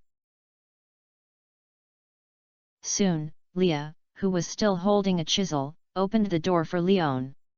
When she saw Lion's appearance, she asked unexpectedly, "Leon, why are you here? Are you here to see the painting?" "No, I plan to invite you to Hoja's house to participate in the lottery." Leon smiled and explained his purpose. Ah! Although he didn't understand why Leon invited him to do such a thing, Leah still reminded him kindly. "Leon, I don't know what you think, but this event at Hoja's supermarket is not a good event. I bought 300 G items, 6 lottery tickets, and didn't even see the 5th prize. I only got 6 packs of tissues. If you were going for the grand prize, I can only tell you that there is basically no possibility." "Don't worry, I'm a good person, just treat it as a way to avenge you. Would you like to accompany me again and teach you a good lesson to Hoja's house?" Leon continued to ask Leah with a smile. "No problem." Although she didn't quite understand where Lion's confidence came from, Leah still felt that she should give Leon a face. After all, Leon also helped her a lot before. "Okay, let's go to Pierre's grocery store to meet." Leon nodded and then informed Leah of the meeting point. In order to get a faster arrival, Leon invited Leah to board the bicycle. As for rhubarb, it had been put in the system backpack by Leon. After all, if you can put fish in the system backpack, you will still be alive if you take it out. It should be fine to put dogs. If it weren't for not being able to break through the moral values in your heart, Leon would want to try to stuff people in it. Hearing this, Leah looked at Lion's bicycle, hesitated for a moment, and sat on the side. On the horizontal bar, set off with Leon. When he arrived at the door of Pierre's grocery store, Lee immediately got out of the car with a blushing face, stood aside, lowered her head, and took a deep breath to reduce her violent heartbeat just now. Although the trip was not long, it was a big test for Lee. "Strange, where are they?" Seeing that there were only him and Lee at the door of the grocery store, Lee was a little confused. After all, Lee was the last notification from him. Even if she came with her, she should not be the first to arrive here. It was not until Leon turned his attention to Pierre's grocery store that he noticed the traces of other girls. At this moment, they were gathering at the front desk in the store to chat with Abigail. The girls who were notified of were basically all arrived. "Lee, wait for me here." After finding everyone, Leon reminded Lee, who seemed to be in a bad state, and then pushed the door and entered. "He's here." Abigail saw Lion's appearance as soon as he faced the door. When the other girls heard this, they turned their eyes to Leon and then came over naturally. Emily asked first, "Leon, did you really just go to the Hoja sales event to draw?" Leon glanced at Emily and looked around the other girls waiting for her answer. "Yes, and I promise everyone will gain something, and I will provide the lottery tickets, and the rewards I will draw belong to everyone." "Have you found a way to cheat?" Haley couldn't help asking when she heard this. "It's not cheating, it's just getting blessings," Leon replied seriously, "and this blessing is a bit weird. It can only take effect once, but it can take effect once on everyone, so I think the more people, the better." "Are you sure you're not kidding?" Sophia looked at Leon in confusion and complained, "Why do you feel like you're fooling us? Facts are better than words. Everyone will know when you go with me later and then start the lottery." Leon replied confidently, counting the heads, including Leah outside and the 5 girls in the house, so he gathered 6 girls, plus himself, 7 chances of winning. This made Leon very satisfied. At the same time, he felt that the prizes prepared by Hoja's supermarket this time should not be much left after the arrival of his group. I hope Morris can tell him that the Hoja family is based on integrity and will not cheat. I can't be abrupt if you meet me. I will add 2 updates later as a thank you. Thank you for your monthly ticket support. Chapter 400 The whole consumption is paid by Mr. Leon. After gathering the number of people, Leon, as the leader, took the girls out of the grocery store and met with Leah outside.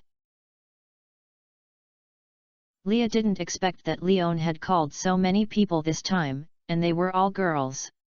However, since he didn't just call himself, some of the things that Leah had guessed before were completely meaningless. A team of 1 man and 6 women headed towards Hoja's supermarket. Although some of the girls didn't believe Lion's statement, since they all came, they were ready to let it go. At this time, Abigail slipped to Leon and asked quietly, "Leon, what's going on now?" "Just as I told me, I found someone to vent our anger, but he also had his own request, which was the blessing I said in the store before." Leon repeated what he had just said. "So you have found so many people? But why are they all young girls in the town? If you want to find someone, I can also help you find my parents and others." Abigail muttered a little unhappy. "Hey, this is someone else's request, otherwise I wouldn't have only found such a few people," Leon explained helplessly. "Is this person who helps is still a pervert?" Abigail subconsciously complained when he heard this. "I dare not talk nonsense." Leon hurriedly reached out to block Abigail's mouth, but thinking that there were so many people watching behind him, he didn't dare to act too intimate, so he could only act like this. "Why can't you say that he obviously did that? Look, here are the youngest girls in the town." Abigail stared at Leon and guessed. "Unless you think of it yourself, but you don't want me to discover it, so you count this problem on others' heads. Are you? You really wronged me." Leon defended himself with some grievance. "This is really not my idea. I just want to make Hoja suffer a heavy loss, mainly to vent your anger." Although the situation is quite complicated, this requirement is not what Leon himself thinks. "Haha, but I didn't expect that. Except Emily, Haley, Sophia, you have a good relationship with Penny and Leah, and you can actually let them come and make trouble with you." Abigail sneered to Leon. "Who said that? Besides these people, I have a good relationship with others. Okay, I am a person who is born to be likable." Leon also realized that Abigail was jealous and poked Abigail with his elbow while no one was paying attention. "Don't worry, I'm really just asking them for help, okay? Then I believe you once." Abigail looked at Lion's face for a moment, confirming that Leon had no fear or nervous expression, sure what he said should be the truth, and then let go of the questioning of Leon. Leon breathed a sigh of relief as he took a step back and joined the large army and started chatting with the other girls. Just one girlfriend was like this. She really found a few more things to Linus. Leon probably had to prepare a new cemetery next to his grandfather's shrine in advance. "Leon, are you saying it true before? Are you really sure that each of us can win the prize?" As soon as Abigail left, Haley came over and asked Leon. "Well, don't ask what the specific reason is. You just need to know that you can definitely win the draw." Leon nodded and replied. It's mysterious, don't lie to me. After all, in order to accompany you, I gave up the yoga class at noon. If you don't get any results, you will be miserable. Haley threatened Leon and then retreated. Can't people trust more? Leon sighed helplessly. Fortunately, no one questioned him again afterwards. The girls seemed to be very interested in this action, especially because they were all familiar peers around them, which was not restricted. During the chat, people who were not very familiar with each other became familiar with each other a lot. The topics they became familiar with each other were basically related to Leon, but for some reason, they also talked a few simple sentences and then changed their understanding to other topics. Sophia was not used to this crowded atmosphere, and she seemed a little nervous and urgent. Fortunately, Emily discovered Sophia's abnormality in time and held hands and took the initiative to chat with Sophia, which stabilized Sophia's mood. Haley also joined the team of Stable Sophia, and successfully attracted Sophia's attention with various makeup techniques, and they had a good conversation. The Hoja supermarket is actually not far from Pierre's grocery store. Soon, the group arrived at the store of the Hoja supermarket. At this moment, looking through the glass window, you can see many people walking around the Hoja supermarket, especially in front of an event stage near the cashier, which gathered a lot of people. The team led by Leon also attracted a lot of attention. After all, this team combination is really strange. 1 boy, 6 girls, and all handsome men and beautiful women.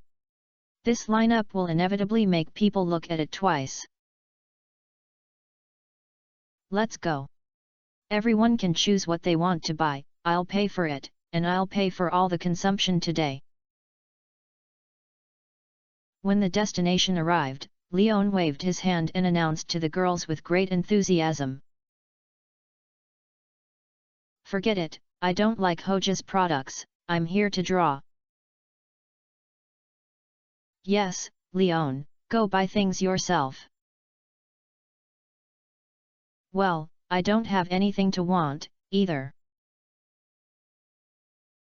Go quickly, Leon, waiting for your lottery ticket. The girls didn't appreciate it and complained to Leon and urged him to buy things, not caring about Leon's generous donation.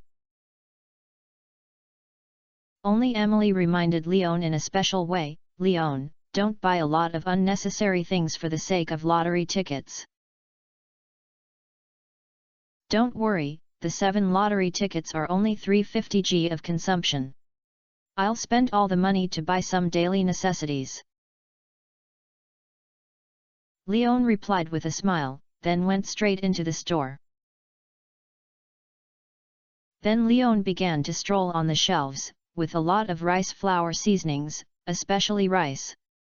Leon bought 5 bags of rice in a package of 20 kilograms. After all, in addition to eating it by yourself, Leon also had to feed the chickens. There was no problem with stocking more. Moreover, Leon also found finished dog food on the shelves.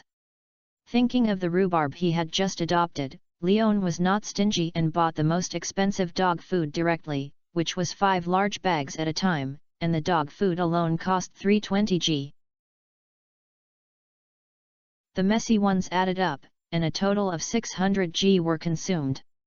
When checking out at the front desk, Leon saw Claire, a slightly tired cashier. Hello, Mr. Leon. Seeing the cart of goods being pushed by Leon to check out, Claire greeted Leon with a kind smile. Thanks to the boss of Chinsu for giving him 1000 starting point coins. The boss is generous and healthy. When you see that the boss is the handsome man who is the groom every night, I love you. Chapter 401 Good Luck. Hello, Claire. Leon also greeted Claire enthusiastically, and also brought all the items in the shopping cart to the cashier, so that Claire can scan the code. You have a lot of shopping this time. I need me to contact the delivery staff in the supermarket to send it back to you. Claire looked at the amount of goods purchased by Leon this time and suggested to Leon.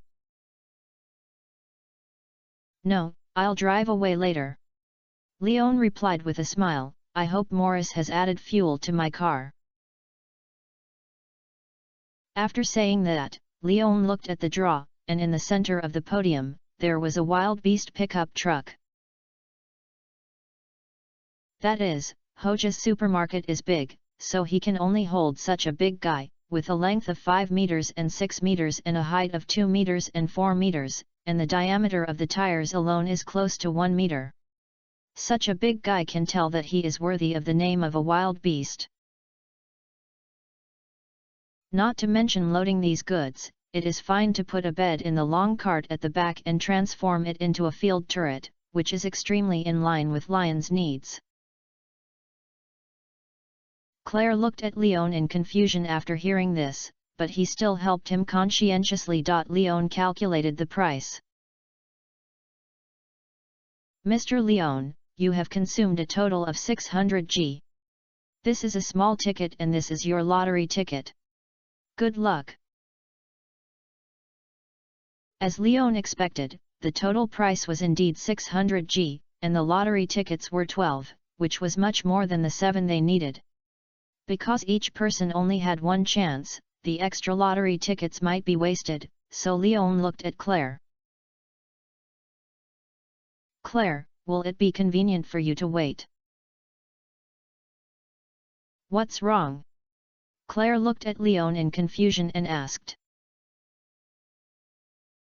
I plan to give you a lottery ticket to get you a lottery ticket together, are you willing? If Claire Leon remembers correctly, he should be a single girl. Leon thinks that Claire may be able to join his team and become the helper specified by Linus.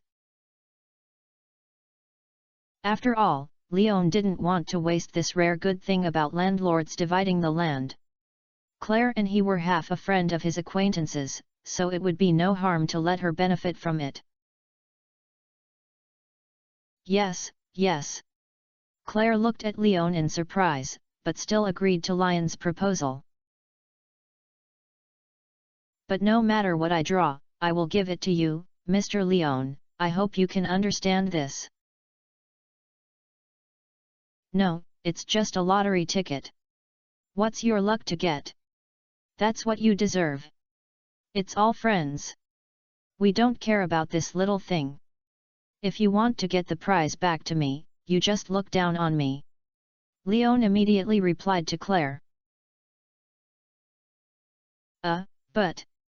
Claire wanted to say something, but was immediately interrupted by Leon. We are friends, aren't we? If we are friends, don't be polite to me. It's just a lottery ticket. If it's a comfort prize of a pack of tissues, it doesn't make sense to give it to me, right? Okay. Leon said so, and Claire no longer refused Lion's kindness. She had seen many customers' lottery draws in the morning. Most of them are tissues. Occasionally, some people draw eggs with 5th prizes. So far, there is only one person who won the 4th prize oven. As for the above, I have basically never seen such a winning rate. Claire also thinks that this lottery ticket will not be a miracle. Then go out with me to the lottery now. Leon suggested, waving the lottery ticket. Okay, I'll ask someone to help me take the shift. Claire nodded and went to find a temporary worker to help take care of the front desk. The temporary worker, Leon, looked familiar, was Sam. However, Leon did not mean to say hello to him and took Claire to the large group of girls gathered at the lottery, and the 6 girls turned into 7. During the time to buy something, did you bring another girl? Seeing Claire appearing with Leon, Abigail rolled his eyes and complained. Acquaintances, anyway, they are all wool-fleshing, the more they get better. Leon replied very naturally, which made Abigail breathe a sigh of relief. It seemed that Leon had a very ordinary relationship with the female employees in various hojas. The arrival of Leon also attracted the attention of the host of this event. Morris looked at Lion's hand with a lot of lottery tickets. Morris looked proud. "Oh, Mr. Leon, it seems that you have gained a lot today. This is where I'm going. The real harvest is still waiting for me in the box." Leon replied with a smile to Morris, then sent all the lottery tickets to the girls, one for each, and he himself took the remaining 5. "I want to go up. I will perform for you, and it will also make your commitment to me more confident," Leon said to the girls, then stepped onto the stage, came to a large sealed box, and handed out his lottery ticket. "By the way, Morris, let's ask if there is really a special prize for the winning ticket here," Leon asked Morris before the lottery. "Of course, there are 1,000 small glass beads inside, only one purple glass bead that represents the special prize. As long as you get it, the beast pickup next to us will belong to you," Morris replied with a smile. "So many people smoked in the morning, you should put those small glass beads back," Leon asked Morris casually when he learned from Morris that there were 1,000 glass beads in the box. "Of course, after all, we need to recycle it. Otherwise, if someone comes to the grand prize and recruits a lot of people to draw together, wouldn't it lose the meaning of the lottery?" Morris explained. "As a matter of fact, no one in business will let himself lose," Leon complained, then said loudly. "It's a pity that I came here for the special prize this time. Morris, I hope you fill my pickup with the fuel tank, and I have to rely on it to take me back to the farm. Then I can only wish you good luck, Mr. Leon," Morris said politely with a smile on his face. Leon didn't say anything anymore, and put his hand into the box, then muttered, "Old man, it's your turn to take action. Have peace of mind, but Hoja's house is quite dark. There is indeed that purple ball in the box, but it is buried in the deepest corner. Ordinary people can't catch this ball if they don't have enough hands." In his ears, Lion's voice came, and at the same time, the hand that Leon had just reached into was wrapped in a breeze. Then a small glass ball fell into Lion's hand, and Leon was firmly held in the palm of his hand. Then Leon pulled out his hand and raised it high. "Come on, let's see what this gentleman draws." Looking at Lion's winning posture, Morris also started to pick up the atmosphere. After Leon smiled and spread his hands, showing the purple gloss ball in his palm, Morris's smile solidified now. The other onlookers exclaimed, "Have you really won the special prize? Purple is purple, it's really a special prize." It turns out that there are really purple glass beads with special prizes in the box. I thought Hoja's house didn't put it in it at all. These sighs and exclamations made Morris' expression even more embarrassing, while Leon smiled and pinched the glass beads on his fingertips, while stretching out his other hand to urge Morris. "Where are my car keys and transfer procedures? Mr. Morismo, the head of the Hoja supermarket with honest business philosophy." "Of course, congratulations to Mr. Leon, I'll get these for you right away, but since you still have a lottery ticket, why not continue? I want to see if you can still have such good luck and win the first prize we prepared for." Morris is also an old fried dough who has experienced strong winds and waves. Although he felt lost in his heart, he still congratulated Leon on the surface and showed a formulaic business smile.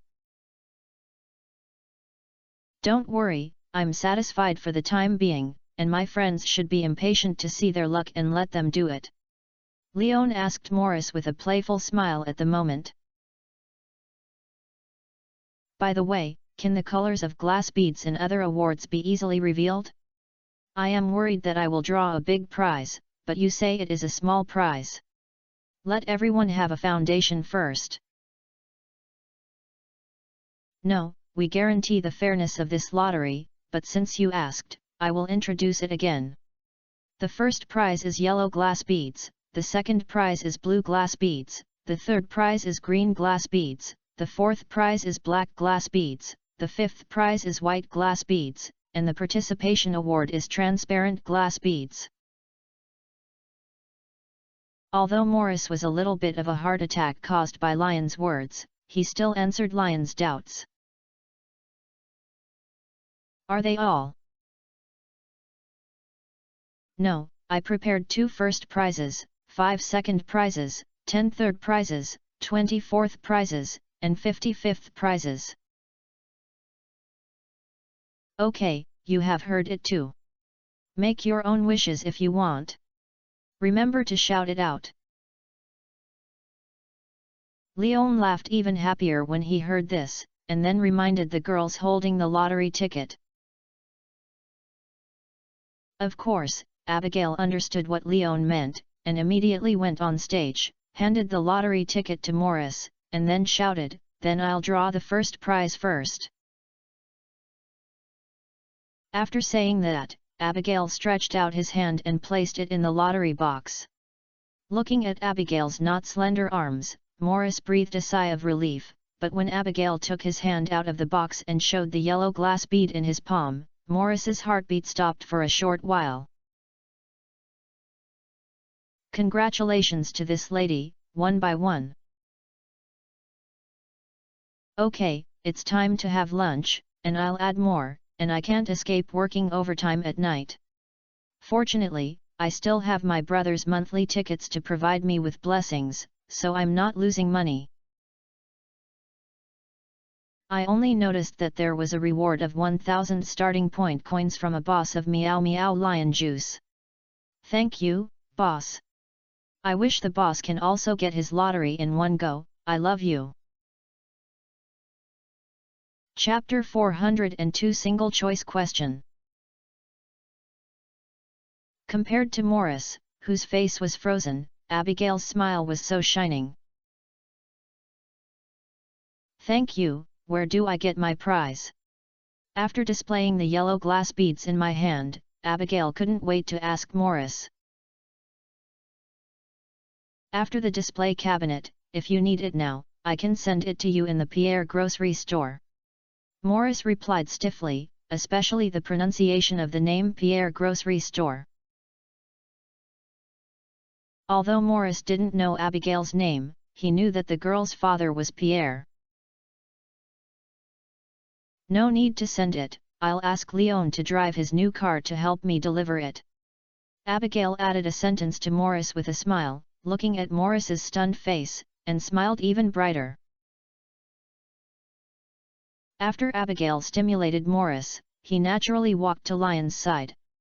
However, she still remembered that there were many people nearby, so she did not throw herself into Lion's arms as soon as possible. However, occasionally, she inadvertently touched Lion's small movements without stopping for a moment. "The activity continues, Mr. Morris." Leon lost a look of attention at Abigail helplessly, then turned to ask Morris. Although Morris was no longer willing to continue like this, in addition to Leon and others, there were other customers standing on the scene to watch. If the table was really overturned, then the reputation of Hoja's supermarket in Pelican Town might be ruined. "Certainly." So, Morris could only nod and replied with difficulty. "Then next one, how about you, Penny?" Hearing Morris answer, Leon nodded, and then signaled Penny to be the second lucky person to take the lottery. Among all the girls, Penny's family is the shallowest, so Leon wants to give Penny a chance to win the second first prize, so whether it is discounted or used by yourself, it is good. Well, okay. Although Penny was a little nervous, she was not frightened. She slowly walked onto the stage and handed the lottery ticket to Morris. Leon also reminded, "Remember to tell me what prize you want." Penny nodded at Leon after hearing this, and then said softly, "Actually, I still lack an oven in my kitchen, so I only need a fourth prize." Leon was a little surprised to hear this demand, but since Penny had made a choice, now and would not interfere. After all, I had already agreed in advance that if I choose what I want, everyone has to draw for themselves. If I draw what I want but have to give it to Leon, then Leon will not accept it. When Penny finished speaking, she put her hand in the lottery box and took it out again. A black glass bead was indeed lying quietly in the palm of Penny's hand. Although it was also a hit, the fourth prize oven was really an irrelevant prize for Morris. Compared with the pickup truck taken by Leon and the plasma color TV drawn by the purple-haired girl, she only wanted the fourth prize, and Penny, who was successfully won, was so inconspicuous. "Have you won again? And it's really a fourth prize. Are there any skills here? I think it should be favored by BA." Leon and his group won 3 consecutive prizes, and they all won the prizes they expected to be made public. Such a lucky but accurate lottery method made other guests onlookers discuss it. But it was only limited to discussion, because they were not familiar with Leon and the girls around Leon, so they were embarrassed to come forward to find out the details. On the other side, Penny, who had already completed the lottery, was a little surprised and at a loss at the moment. After all, she didn't expect that she would really win the prize. Just as Leon said, she could get the corresponding reward smoothly by saying the prize she expected. All of this seemed like a planned plot. "Lucky lady, this is your oven." Because the oven is not a big item, it was placed next to the lottery table. After receiving the black glass ball representing the fourth prize, Morris brought Penny the box with the oven. But Penny was not in a hurry to take it, but replied naturally, "Thank you, but I plan to ask Leon to help take it away, so I won't collect it for the time being." This made Morris almost breathe. Penny, who was originally as kind as an angel in his eyes, grew ferocious horns at this moment, and the impact on Morris was no less than that of Leon and Abigail, who won the first prize and the first prize. Panico didn't know that she almost made Morris autistic, and after saying this, she got off the stage and returned to the crowd. Her expression still had a flush of excitement, and she couldn't help but wave to Leon. Leon responded to Penny with a smile, then asked, "Who are you going up next?" "I'll do it." 3 consecutive successes made the girls know that Leon was really not a joke. Although they didn't know how Leon did it, they naturally wouldn't let go of such an interesting thing and prizes. Haley became the 4th person to appear on stage, and after announcing that she wanted a third prize, worth 1,000 G shopping card, she successfully won the green glass ball representing the third prize. At this moment, Morris was already numb and mechanically took away the glass ball, and handed out a shiny plastic card. The 1,000 shaped ones represent the value of this shopping card. Hehe, if that's the case, you won't need to bring that much money to buy clothes in Zuzu City next time. Haley, who took the shopping card with satisfaction, happily got off the stage and came to Leon to thank him. Thank you, Leon, I didn't expect you to really be able to manipulate the lottery results. Don't talk nonsense. Be careful if I sue you for slander. If you can draw what you want, you are lucky. There is a word called sincere will make you feel good, do you understand? Leon hurriedly explained, and secretly despised Haley for not being able to see her. It would be fine if you know this kind of thing, and I had to take it to the table and say, don't you want to die? Haley also realized that she had said the wrong thing and stuck out her tongue. Okay, my fault, it seems that my luck is indeed very good today. Leon ignored her and urged others to come to the stage and continue to draw the prize he wanted. He felt that he needed to fight quickly, otherwise he would give Morris too much time, which might make Morris come up with some countermeasures to disgust him. The other girls no longer hesitated. After all, they had been repeatedly, and they had completely believed that the lottery box on the stage was a single choice question with only correct answers for them.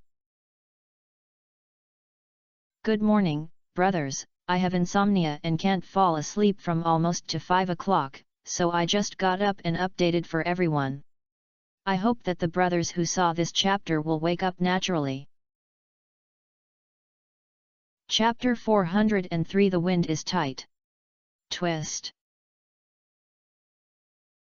Next, the girls took the stage one by one. Lee chose the same shopping cart as Haley. Emily won the second and last plasma color TV. Claire also got the shopping card, but when she came on stage, Morris' expression was very wonderful, but she did not cancel her lottery qualification because she was an employee of Hoja's family. Only Sophia did not follow the ordinary path and actually chose the second prize that no one had entered, Hoja's Coke's unlimited drink coupon for a year. This surprised all girls, including Leon, but it was just an accident. Maybe Sophia likes to drink Hoja's Coke? After a round, the girls also gained something. After using up their lottery tickets, they naturally came to Lion's side, looked at the remaining lottery tickets in his hand, and signaled Leon to go up and continue. But Leon just smiled and didn't continue to perform on stage because the must-win assist provided by NAS has arrived, and the renewal cannot be renewed. If you bring 5 lottery tickets, you may only bring 5 packs of tissues, so Leon distributed the lottery tickets to customers who have been watching. We are all lucky today, but I am not greedy and I don't have the heart to make it difficult for Hoja supermarkets, so I plan to share this luck with everyone. Accompanied by Lion's declaration, the 5 passers-by expressed their gratitude to Leon, and then waited to come on stage to learn how Leon and the girls were doing, and muttered about the remaining 2 and 3 prizes. I don't know if it was luck or someone was operating in secret. Although the 5 people did not get the second prize, one of the ladies won the third prize he made wish, the others were all 4-price ovens. This scene really made those passers-by who had not received the Leon gift tickets and turned their eyes to Leon. However, when Leon spread his hands, he said that he had no extra lottery tickets. Then, in the disappointed eyes of the passers-by, he took the girls to find Morris. With the last 5 passers-by who won all the prizes, Morris no longer wants to think about whether Leon is lucky. Even passers-by who had nothing to do with Leon could win the lottery ticket after getting Lion's lottery ticket. For him, what he had today was completely beyond his understanding. As for cheating, he had basically never considered it. The box was designed by himself, and the glass ball was also verified by anti-counterfeiting. Morris knew exactly whether it was cheating. Unless Leon could do magic, Morris could only admit that this guy's luck was really terrible. Mr. Morris, I brought the winner to receive the prize. Speaking of such a large industry as Hoja Group, it shouldn't be a choice to destroy its reputation for such a prize. As soon as he opened his mouth, Leon directly raised Morris and did not give him the chance to pay his debts. Morris barely squeezed out a smile and replied, "Of course not. After all, these prizes are the rewards for this event. Mr. Leon and your female companions are all very lucky. I am really happy for you." "Ha ha ha, thank you, then please let Mr. Morris go through a program and pass this pickup truck for me." Hearing that Morris was not trying to play outside the board, Leon glanced at Morris higher. "Of course, please come with me." Morris nodded, then handed over the lottery scene to another Hoja employee to preside over, and he took Leon to the office. After the girls were waiting outside the office for a while, Leon walked out with a document and a bunch of keys. At the same time, in his hand, there was a blue card with the trademark of the Hoja family. "Sophia, this is your Hoja home Coke drink Coke for the year. However, it is a free drink, but it is actually limited. You can withdraw up to 500 bottles of Hoja Coke from the Hoja supermarket every month." He handed the card to Sophia, and Leon also helped Sophia introduce the rules. "It doesn't matter, 500 bottles are already a lot. Uncle Gus's star fruit can only use about 200 bottles in a month, which is enough." Sophia didn't care about the limit, and happily took the card and said casually, "So you are planning to give it to Gus?" After hearing Sophia's answer, Leon understood why Sophia chose to draw this second prize. "Well, I'm not short of money. These prizes are meaningless to me. If it weren't for the big color TV being pulled away by Emily, I actually wanted the big color TV more. Uncle Gus has been saying that he wants to install a big color TV in his bar so that everyone can watch some TV shows while drinking." Sophia replied. "Hehe, then you don't have to worry. The big color TV I drew was prepared for Gus," Emily explained with a smile when she heard the words, and then added another sentence. "Actually, I originally planned to give it to Leon, but he said before that I couldn't give it to him what I drew, so I could only give it to Gus. Of course, if I need it, I won't give you the prize money. This is a small team building event. The prize money and prizes are the gifts I have prepared for everyone." Leon echoed, and then showed the car keys in his hand. "Okay, girls, it's time to go and see my new car. By the way, I can also help you deliver the things to where they should go. However, there are only 4 people in the pickup truck. In addition to me, the driver, there are 3 people who have to sit in the car. You can discuss it yourself." "I want to take a car!" Sophia shouted excitedly. "I can sit, too," Panay whispered. "So, I can have a good time," Lee replied the third time. The 3 girls spoke too quickly, which made Emily, who had originally planned to give in, feel helpless, but since she had made a decision, she didn't say anything more. Since the girls had been assigned, Leon did not interfere much and led the 6 girls to walk outside the Hoja supermarket. At this moment, the beast pickup truck that should have been parked at the lottery table was parked at the entrance of Hoja supermarket, and the car was half full. The 2 plasma TVs are the most eye-catching, followed by the things bought by Leon and Penny's oven. The main reason is that the 2 plasma TVs cover too much area, otherwise the car bucket can still hold a lot of things. Hoja's service is still not bad. Seeing the lottery rewards and all of his consumer goods were placed in the car bucket, Leon sighed. After all, it's a big enterprise and its staffing is very reasonable. Emily agreed. Yet, even Abigail, who didn't like Hoja, just nodded and expressed his approval. It's time to go back. Hoja's family will not be able to come in a short period of time.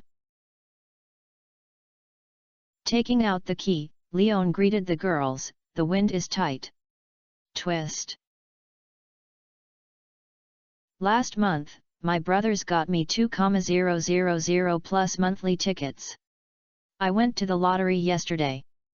Unexpectedly, there was no recommended reward, only 2 guaranteed items, and I got 200 yuan. I don't know whether to cry or laugh. Maybe I can order a cup of fruit tea in the afternoon. Thank you brothers for your support.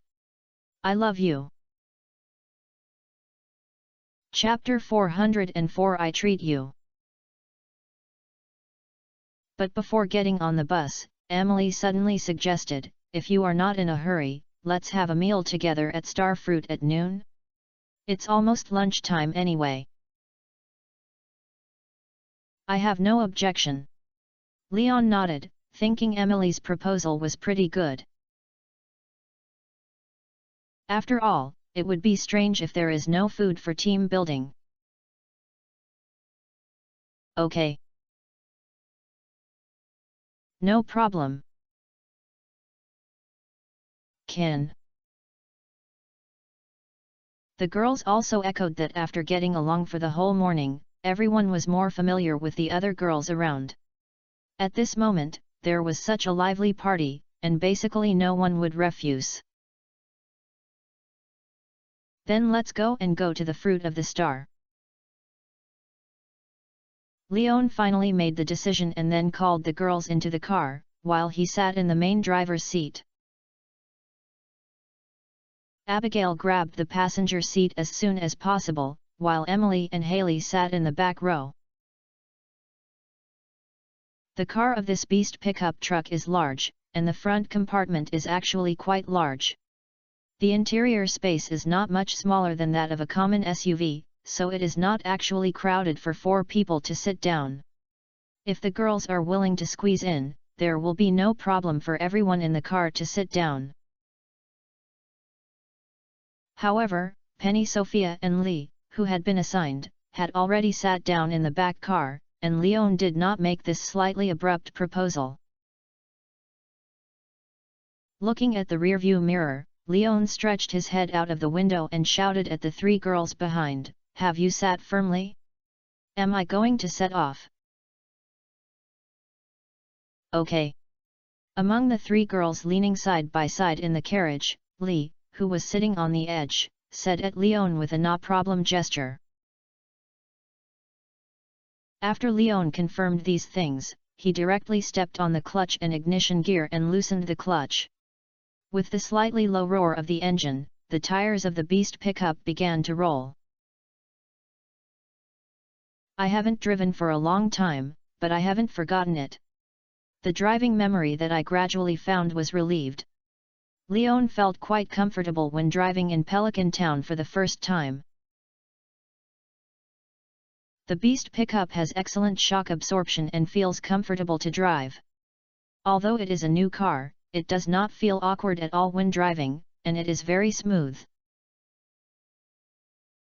Leon, do you remember what you said last time I drove to pick you up? Leon was driving seriously, but Abigail was not idle. He seemed to have thought of something, and couldn't help but ask Leon when he was smirking. What do you mean? After being asked this suddenly, Leon really couldn't remember what he said at that time.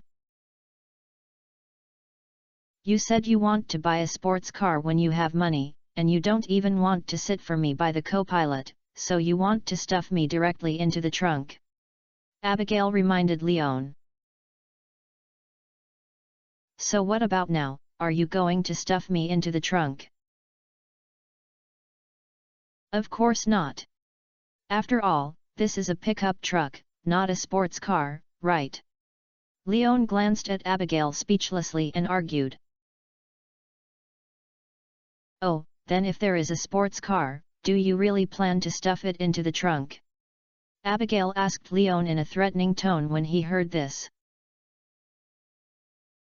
In the Zingla Valley, buying a sports car is going to jail. I'm crazy and I'm buying a sports car, so you don't have to worry about this problem, and it's impossible to buy it in the future. Leon continued to comfort him. Humph!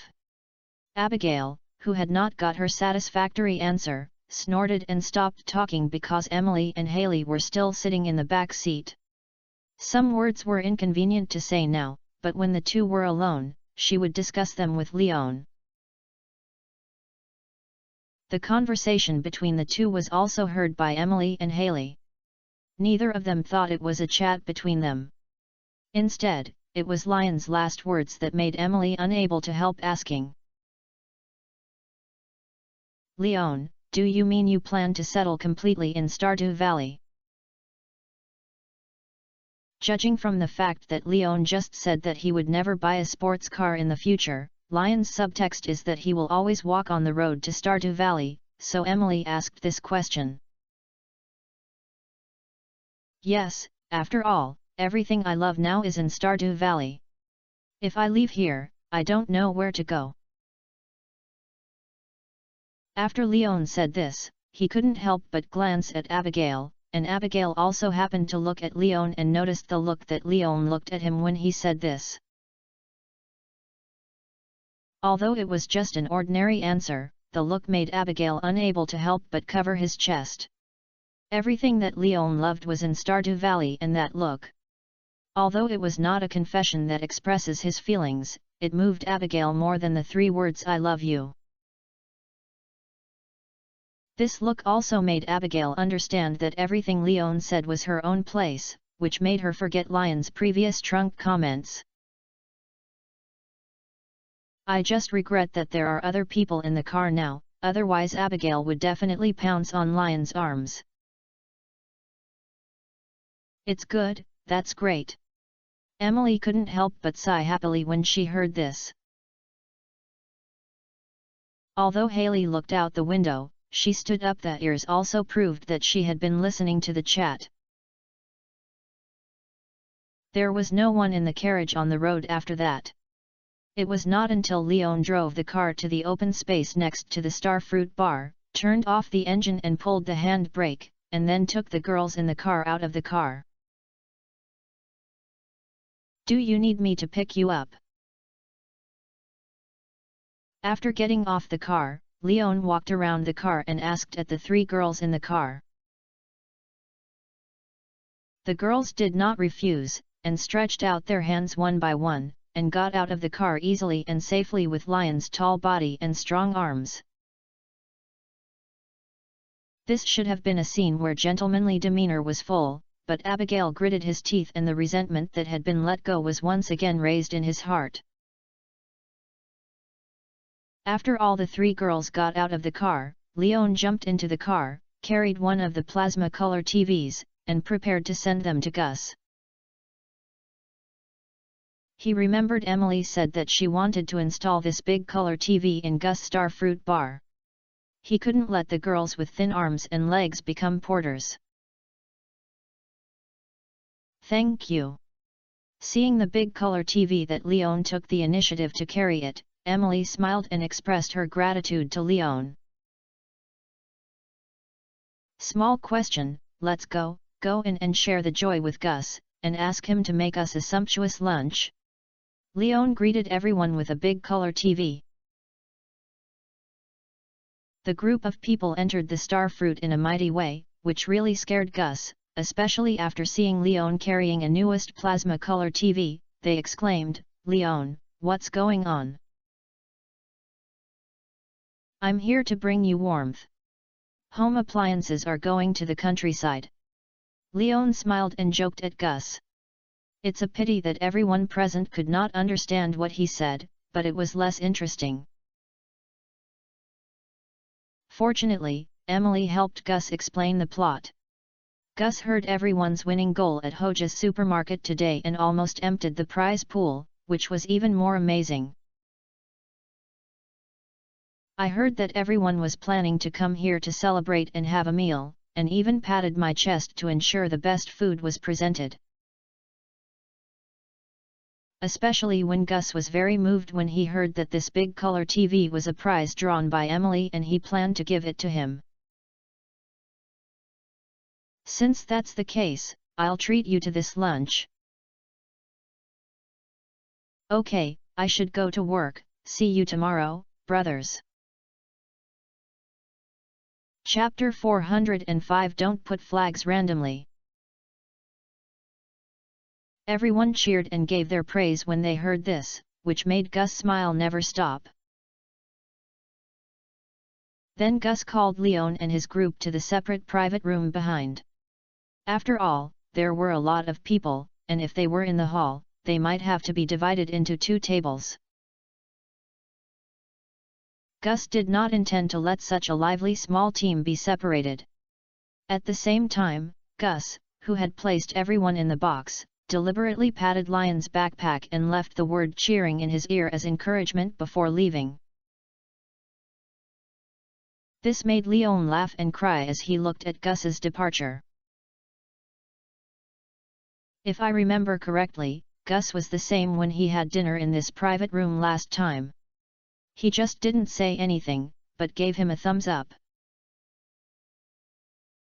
They are all men. How can Leon not understand what Gus means, but so what if he understands it? Gus doesn't look at who is sitting next to him. As soon as he entered the private room, Abigail was directly occupied by Abigail. Originally, Leah was about to sit on Lion's right, but after seeing Abigail's sharp eyes, she consciously ran to the other side and sat with Penny. But this does not mean that there is no one on the right side of Leon. At least Emily doesn't take this trick. After sitting down openly, she started chatting with Leon. Leon was chatting with Emily on the surface, but in fact his left hand was crazily comforting Abigail, because under the blind spot of everyone's perspective, Abigail's little foot had already kicked Leon lightly several times. Leon was sweating profusely at a lively meal, especially Emily became more enthusiastic about Leon today. Not only did she add vegetables to Leon frequently, she even wiped her mouth.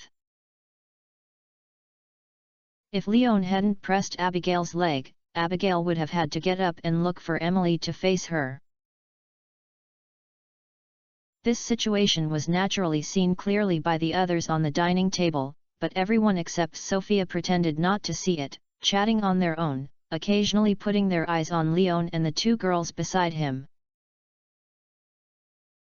After feeling that he was almost full, Leon got up as soon as possible and left the private room directly on the grounds of going out to see if the things in the car were still there.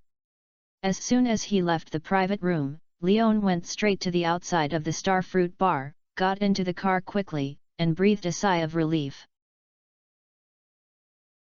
Sure enough, the car is the last haven for men, and it feels so good here.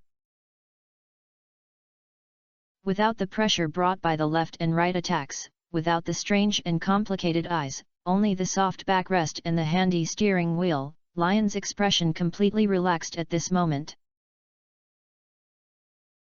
He really didn't expect Emily to be so enthusiastic at this dinner. This sudden change in attitude made Leon unable to figure out what Emily was like. However, one thing is certain, that is, when this team-building activity is over, Leon will be in trouble when he is alone with Abigail. Well. Thinking of this, Leon sighed, and then had no intention of going back, and just waited in the car for the girls to come back. It took only 10 minutes to wait for Leon. After about time, the girls formed a team to come out of the Starfruit bar. Emily walked with Haley, Lee, and Penny, and Abigail walked alone at the end. I didn't see Sophia, but I should be staying at Starfruit and chatting with Gus about the one-year drink Coke she specially chose for Gus. Leon, I had a great time today, thank you. The girls all walked there, and Emily spoke to Leon in the car first. Other girls also made the same thank you comments, and Leon smiled and said that there was nothing. After the greetings, Emily and Haley took the lead in saying goodbye, and so did the other girls. Leon waved his hand to say goodbye one by one, and got out of the car and helped Penny take off the oven. She had won the lottery and handed it to Penny. In the end, only Abigail stayed. But Abigail didn't say anything, silently got into the co-pilot, then turned his head to the right and didn't look at Leon. Jealous. Leon naturally couldn't let Abigail be silent, and reached out to hold Abigail's left hand and asked softly. No. Abigail did not resist Lion's hand in hand, but did not turn around. Didn't you ignore me?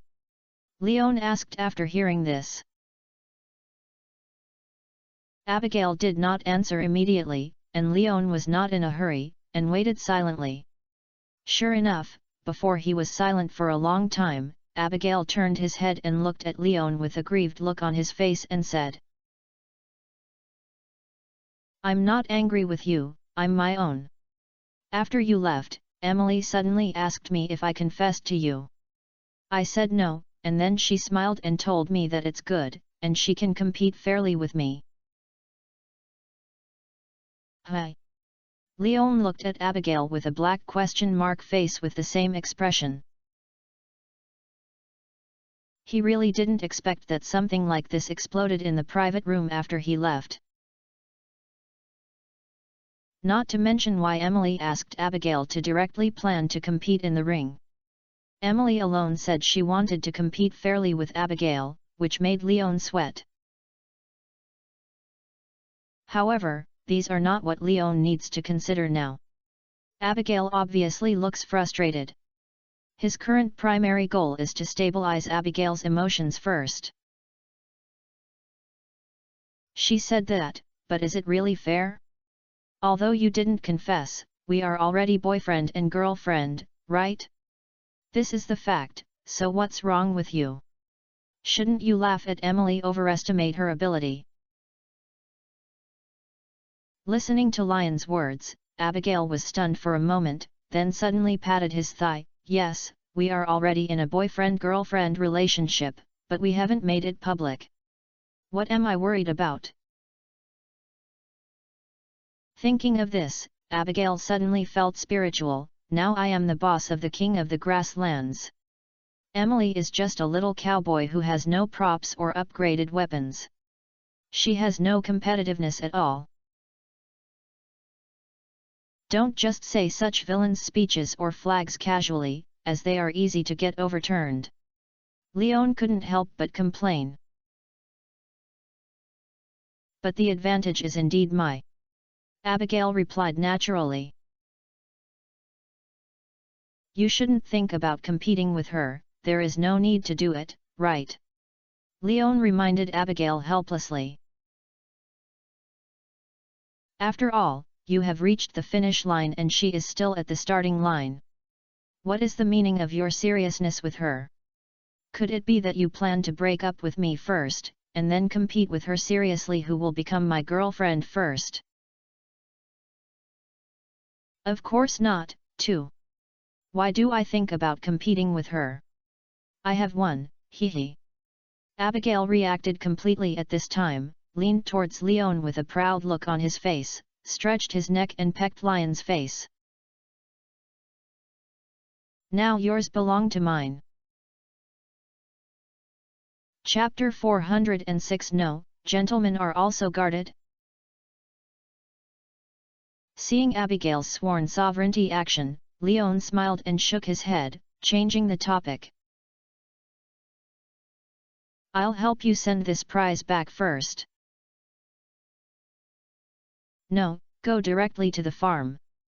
Abigail shook his head. I prepared this TV for you, after all, I have it at home. I have said that the prizes you won all belong to you, so don't give them to me. Leon reminded after hearing this. Well, but I'm your girlfriend. It's not normal for me to add a new piece of furniture to you. And we can also hold each other together to watch TV in the future. The big screen doesn't look more comfortable than the small TV in your room. Abigail answered naturally. You also know that there is a TV in my room. Then you forgot that my room is so big. This TV is 40 inches. It is placed in my room. Don't you think it's abrupt?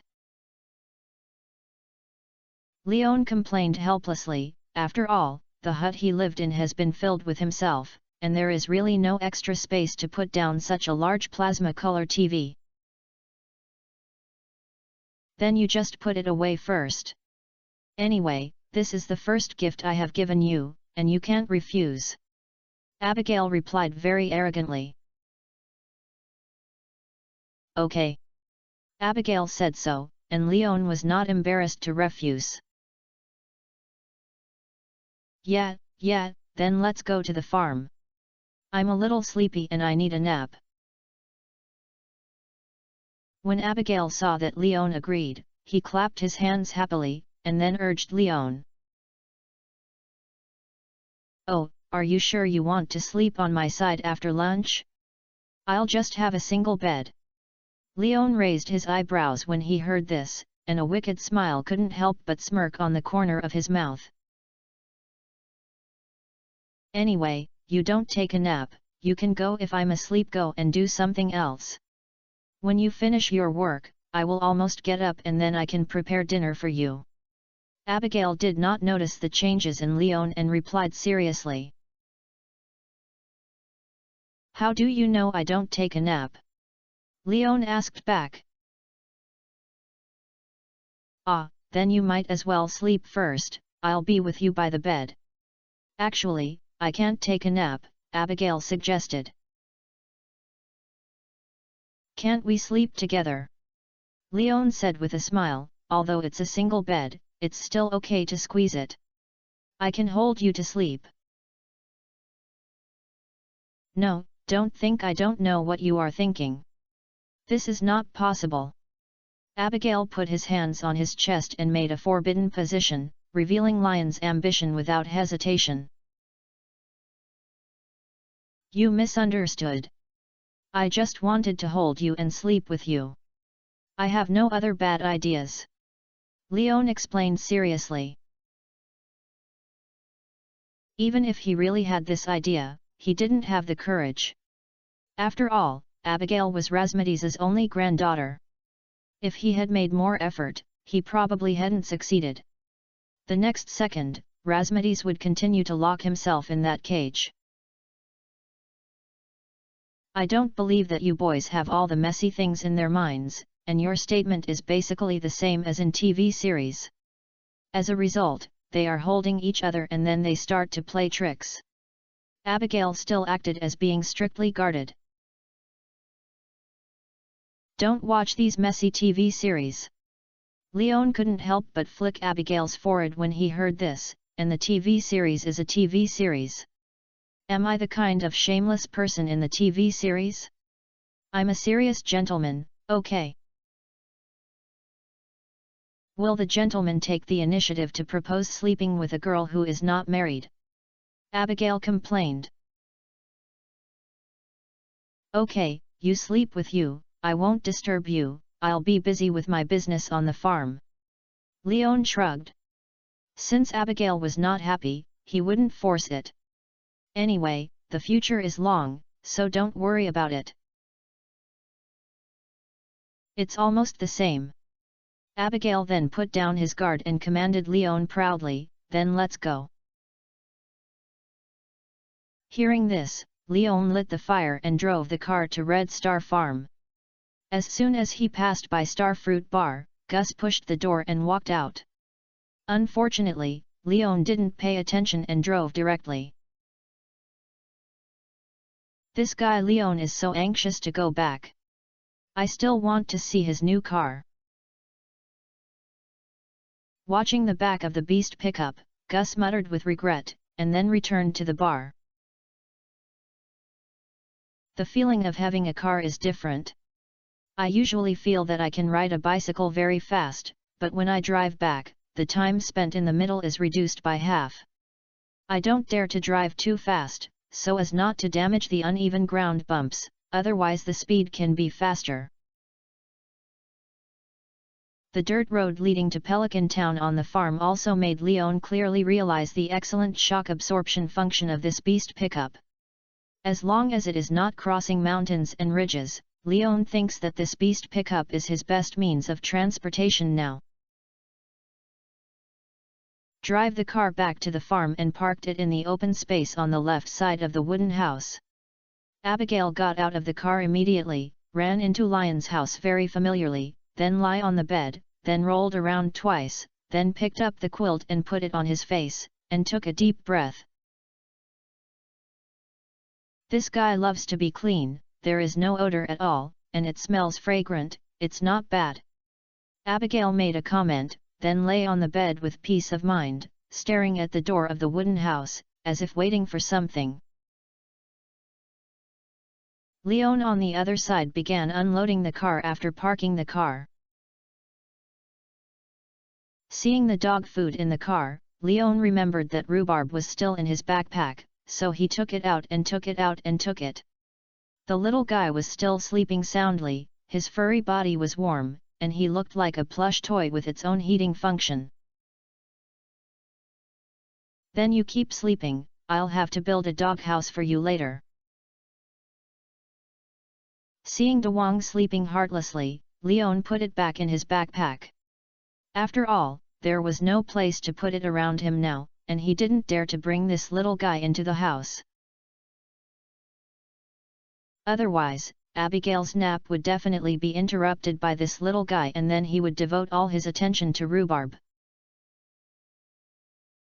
After all, girls have no ability to resist furry things, especially cute things like kittens and dogs. In this way, Leon has no room or opportunity to operate. Although he verbally agreed to Abigail, he has come. Abigail doesn't give anything, Leon always feels that he has lost a lot. So Leon cannot let Dewang ruin his good things. Such a good opportunity to keep his relationship warming up should not be easily missed. After taking back the rhubarb, Leon moved everything in the car except the plasma color TV into the kitchen. This time he purchased basically food-related supplies, so it is the most suitable to put them in the kitchen. After everything was settled, Leon put the large color TV on the pickup truck into the system backpack, and then opened the door of his wooden house openly and entered it. Chapter 407, Sleeping is Really Bad. Abigail, who was lying on the bed with his eyes open, closed his eyes the moment he saw the door being pushed open and pretended to be asleep. After entering the house, Leon looked at Abigail naturally. Looking at her closed eyelids, he couldn't help but sigh, the quality of sleep is so good, I fell asleep so quickly. Then Leon walked to the bed and stretched out his hands. Although close eddies, but Abigail could clearly feel that Leon had arrived by the bed and started to make small moves, which made Abigail a little nervous and expectant. At the same time, thinking about what should Leon do if he really doesn't follow the rules? Is it time to continue pretending to be asleep and see how bold Leon is? Or is the first thing to open your eyes and let Leon know what women's wolf defense technique is? But what surprised Abigail was that although Leon had some movement, it was not a loose dress and untied operation. Instead, he adjusted his sleeping position by pressing his shoulders, and also covered himself with a quilt. This made Abigail breathe a sigh of relief and was a little disappointed. Although Lion's movements were heartwarming, it was too ordinary. Could it be that Leon really had no bad intentions at all? Or is this guy really a gentleman as he said? Or was he forced to become obedient while worrying about his previous warning? This idiot Leon! Abigail couldn't help but complain to Leon in his heart. But Leon didn't know Abigail's idea. After adjusting Abigail's sleeping position so that she could sleep more comfortably, he turned around and left the bed, came to the treasure chest, and placed the plasma color TV in his backpack in it. Although this thing only occupies a grid of a system backpack, it doesn't make any sense to carry it on. It is the most suitable to store it in a treasure chest. After that, Leon upgrades this wooden house to a big house. Perhaps it will be the time when it sees the light of day again. After putting in the plasma color TV, Leon also sorted out the other things in the box and counted his current material reserves. Found that copper and iron were still lacking, Leon then remembered that his pickaxe should have been upgraded to flint long ago. It's time to find some time to see Clint. Leon thought to himself, then closed the treasure chest and began to wander around the house. Wiping the table and sweeping the floor, occasionally adjusting the placement of the poor furniture in the room, looking idle, Abigail, who secretly opened his eyes and looked at Leon, gritted his teeth. Just as Abigail was thinking about whether to pretend to have enough sleep, she found that Leon had walked towards the head of the bed again and hurriedly closed her eyes. But his ears were raised high, wanting to hear what Leon was doing. The first thing I heard was the sound of Leon taking off his shoes, and then I felt that Leon had actually gotten on the bed. Then, Abigail found that the quilt on his body was also lifted off. Ah, this guy is actually here. Abigail's nervous heartbeat accelerated a lot at this moment, especially after feeling that Leon was actually lying down beside him. His whole body became tense unnaturally. At this moment, Lion's sudden lying down completely made Abigail's heart completely confused. She didn't know how to react, whether to continue to pretend to be asleep or open her eyes to scold Lion's cheeky skin. But at this moment, Abigail felt that Lion's hand had actually passed under his neck, and then his whole body was engulfed in his arms by Leon. Hey, Abi, how could you think I dare to do bad things to you? Holding you like this is the biggest measure I dare to do now. Just as Abigail was about to open his eyes and let Leon understand that he knew all his little movements, he could hear Lion's muttering to himself in his ears. While this made Abigail confused, he also gave up the idea of opening his eyes to cause trouble for Leon.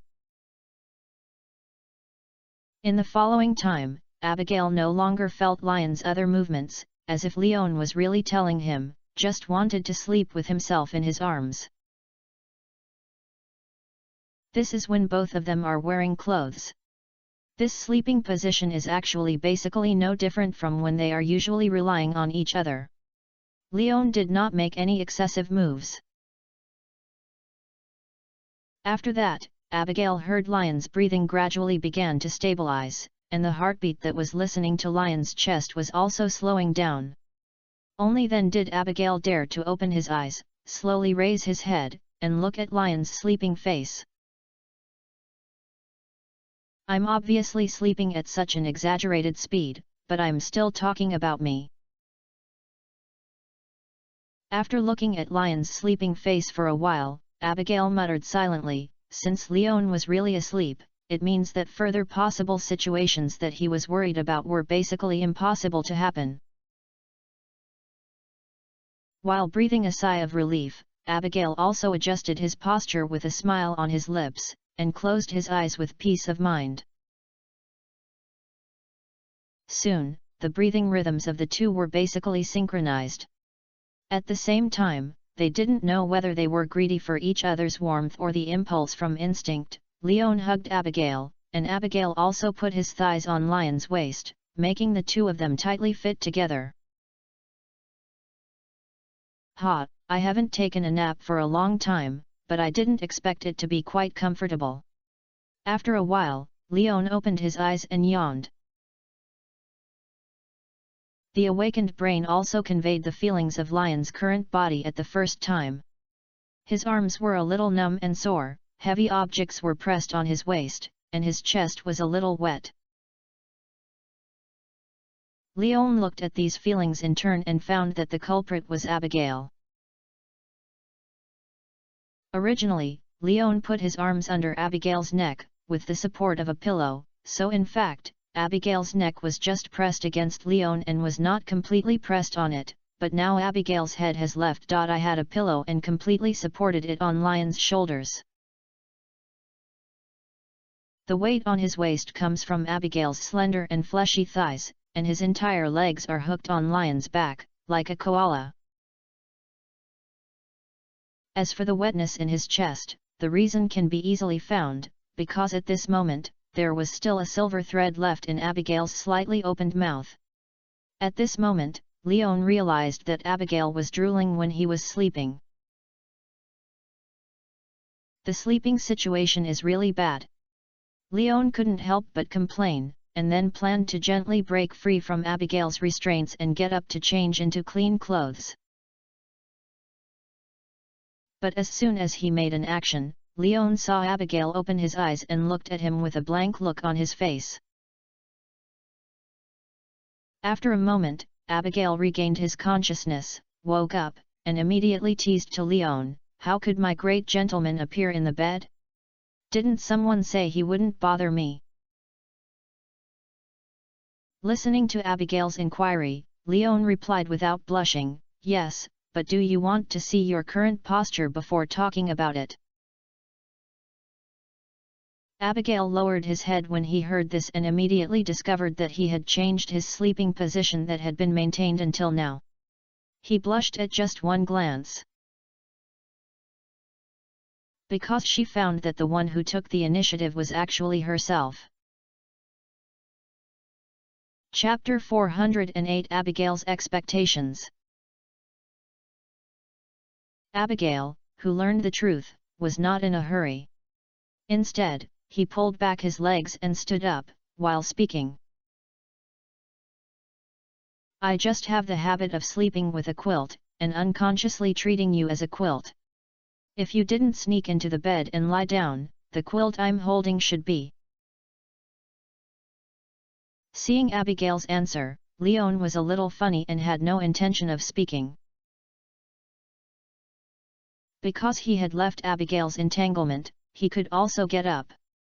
Abigail got out of bed first, took a top on the wooden shelf, and took off the clothes on his body that had been soaked in half of his chest by Abigail's saliva. The strong upper body was exposed to Abigail's eyes without reservation.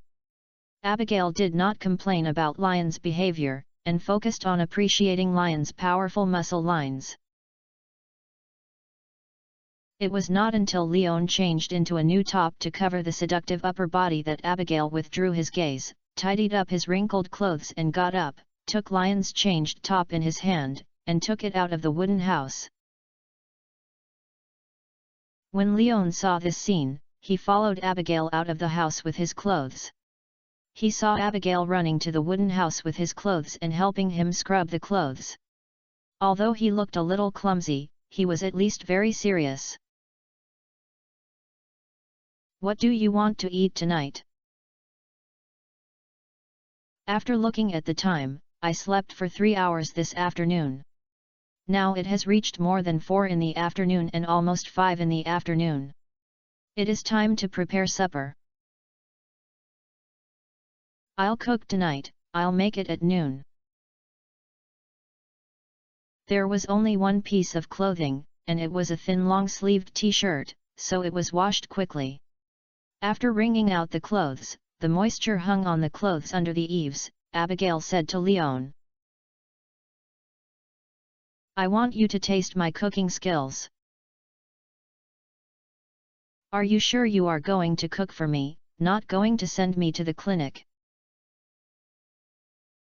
Leon was not very clear about Abigail's cooking skills, but from the matter of washing clothes, Abigail was not good at housework, so Leon was still a little scared. After all, his kitchen is basically a wooden structure. If Abigail makes a lot of money for it, the house can be built again if it is gone. If the combination bucket is destroyed, it will be a big loss. No, although my cooking skills are not as good as my mother and you, they are not too bad. Dad likes the food I cook very much, and I think you should also like it. Abigail had his eyes rolled on Leon. It was obvious that he was unhappy with Leon's doubts about him, so she wanted to prove it to Leon. Okay, then I'll wait for your dinner with anticipation. Looking at Abigail's serious face, Leon reluctantly believed it for 5 points, and then began to help Abigail prepare the ingredients. What surprised Leon was that Abigail's calm and skillful movements when preparing dishes were obviously the hard power that he often busy in the kitchen made him look forward to it. But when Abigail started to light the hot pan and cut the steak into it without adding oil, Leon took over Abigail's position directly. Looking at Leon Guanziohuo's actions of pouring oil, Abigail suddenly realized, then stood beside Leon in embarrassment and whispered, I just forgot, it's not that I don't know that the oil is needed for fried steak. Yeah. Leon nodded and perfunctorily said, I was still staying by the kitchen, otherwise such a large piece of steak would have been wasted. It seems that although Abigail has rich experience in preparing dishes, his actual cooking experience is basically zero. It should be because he often helps Caroline. The reason why Pierre likes her cooking is that Leon can also think of the reason, which is definitely from the old father's doting. Leon, are you a little disappointed? Looking at Leon's skillful cooking techniques, Abigail lowered his head and asked in a low voice. No, after all, you performed very well in preparing food.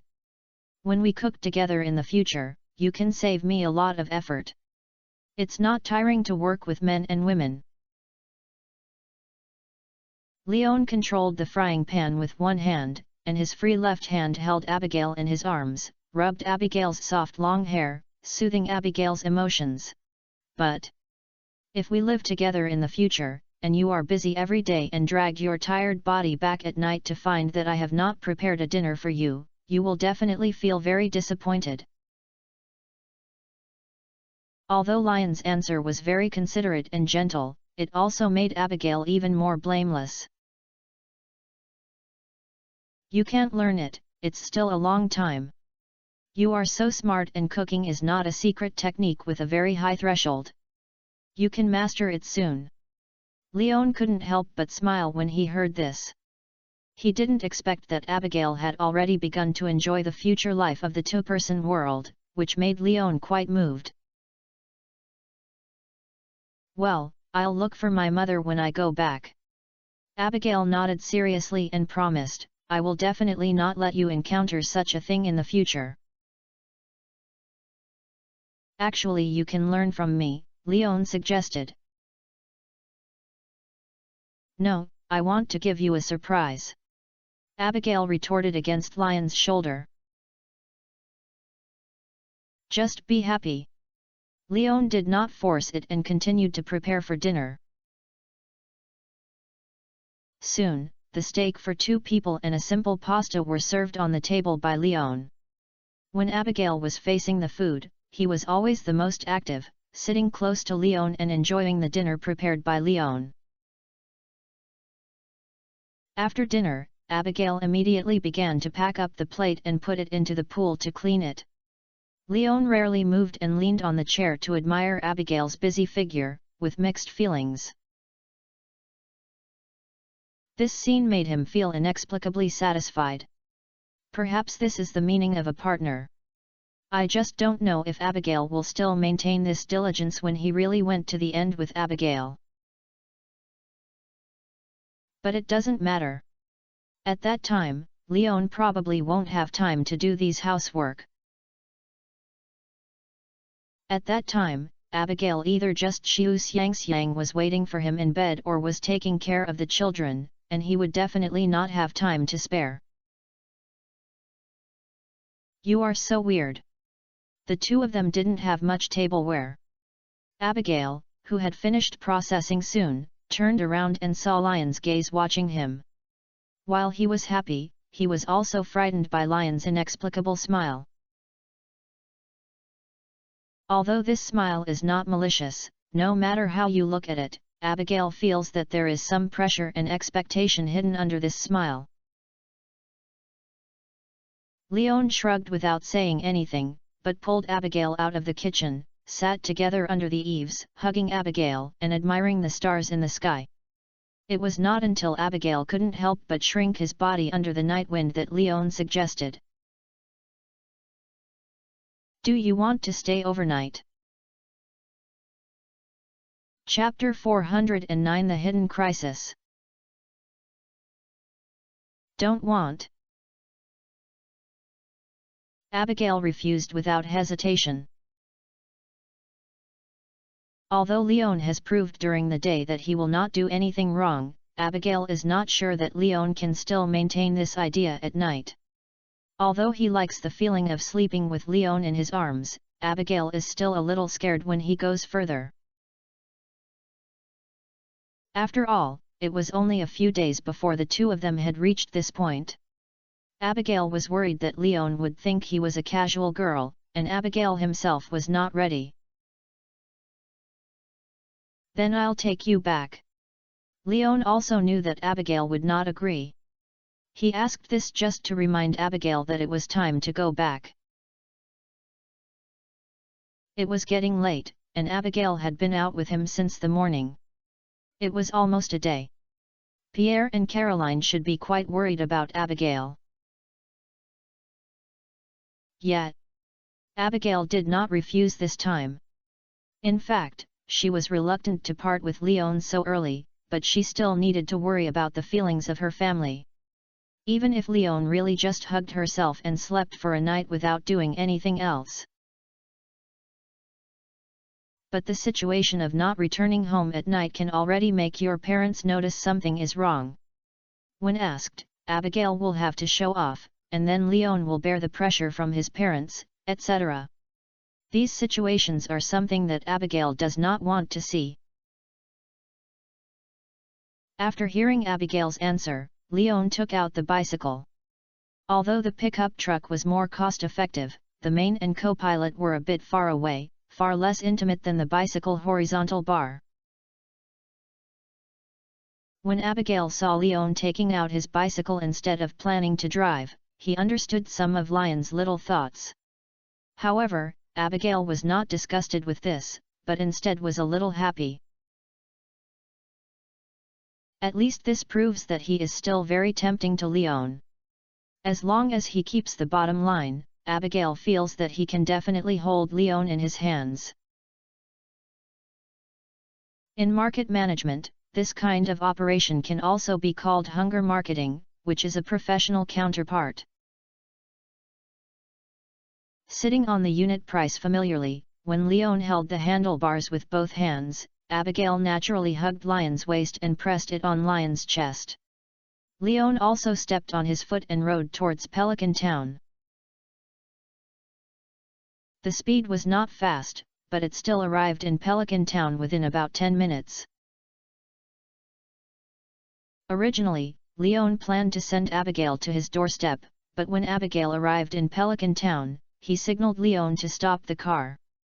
Then he observed the surroundings and found that there were no signs of passers-by, so he breathed a sigh of relief.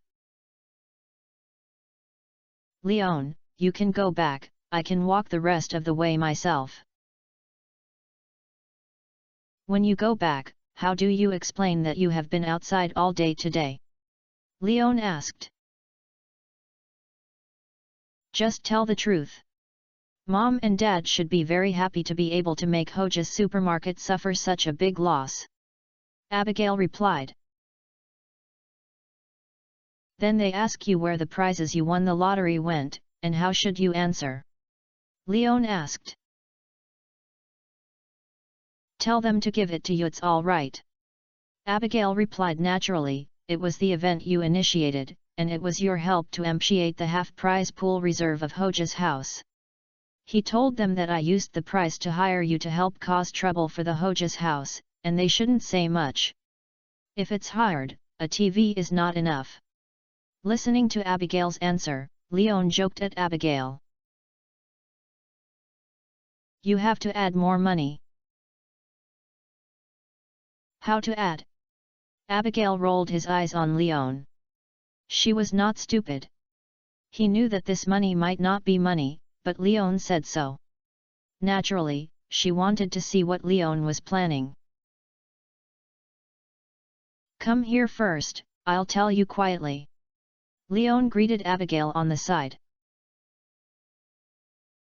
With a light snorkeling, Abigail still obediently approached Leon, and then she felt that she was being held in her arms by Leon.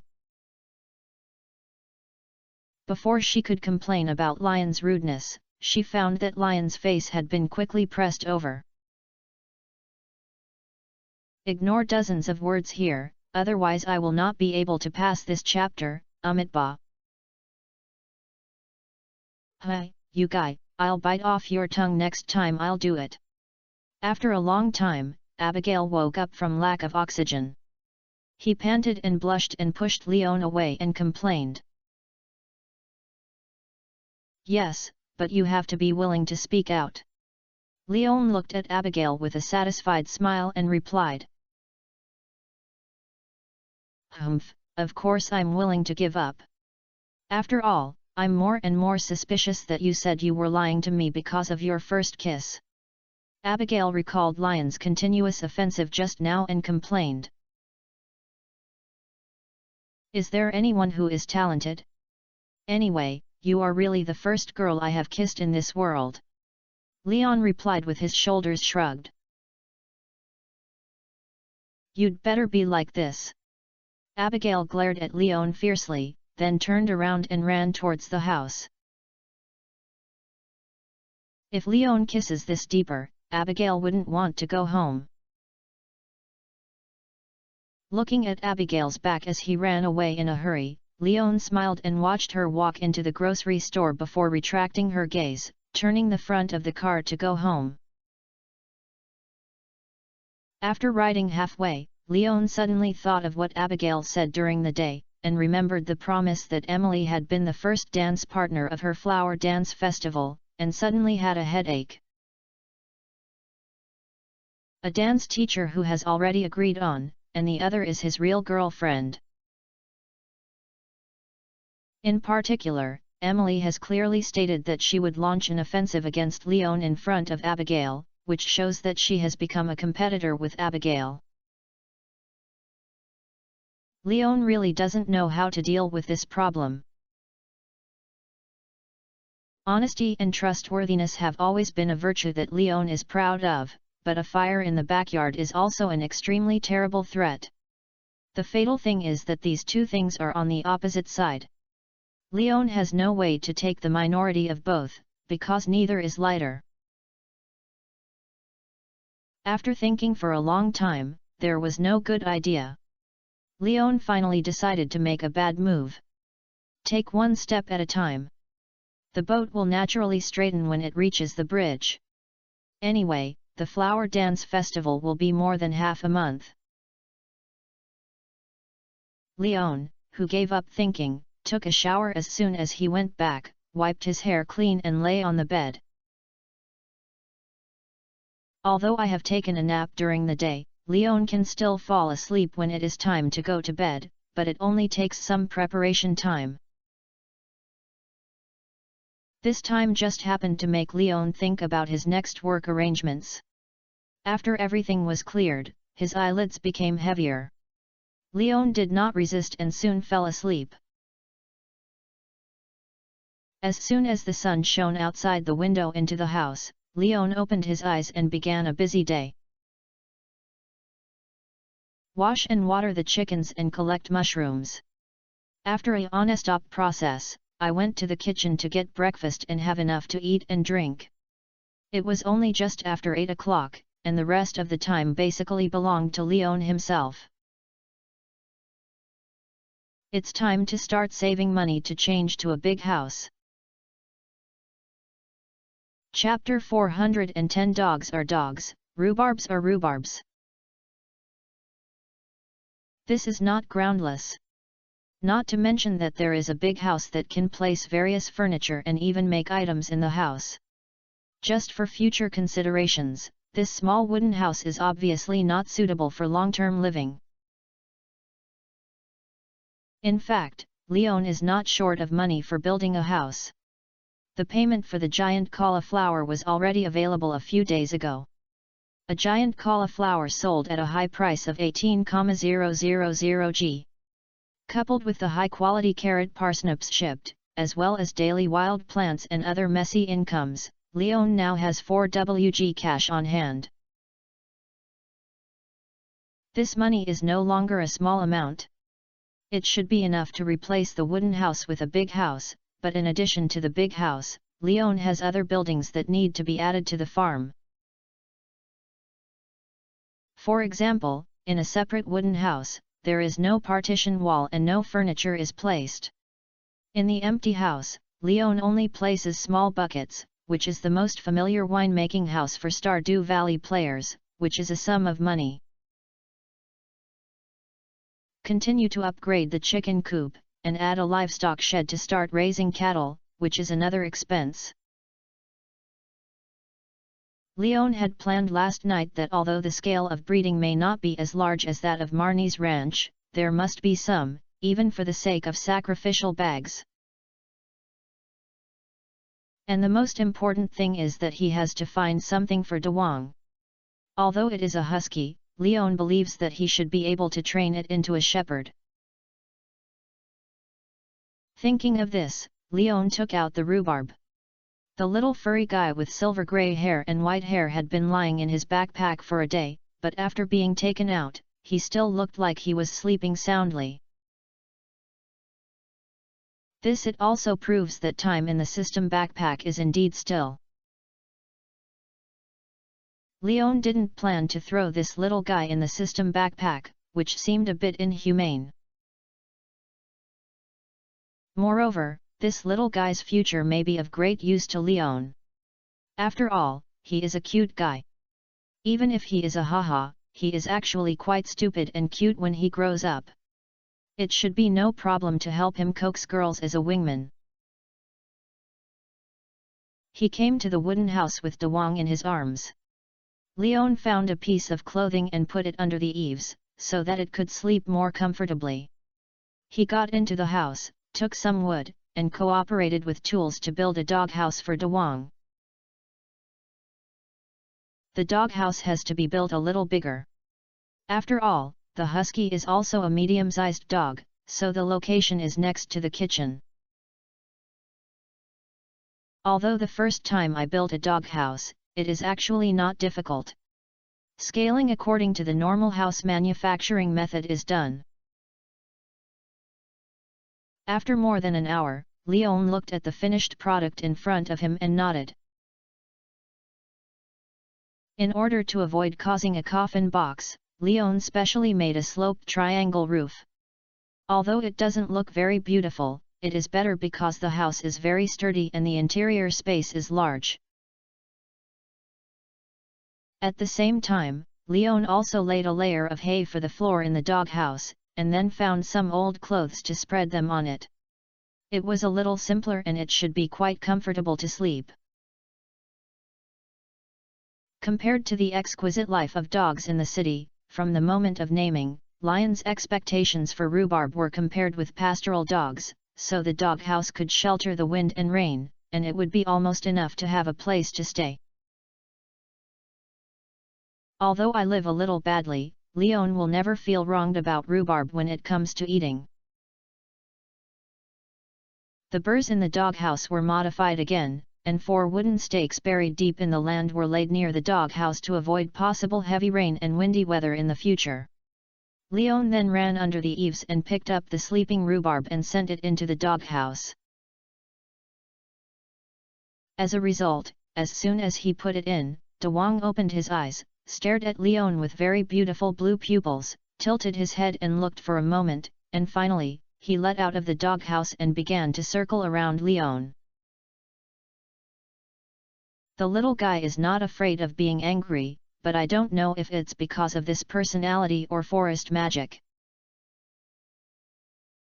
Looking at the little guy who showed vitality as soon as he got up, Leon smiled and stretched out his left hand.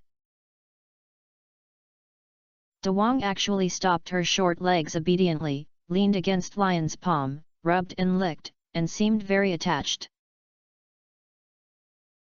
"Are you hungry?" The pink little tongue licked the palm of his hand and itched. Leon didn't plan to let De Wong continue, so he picked it up and asked softly.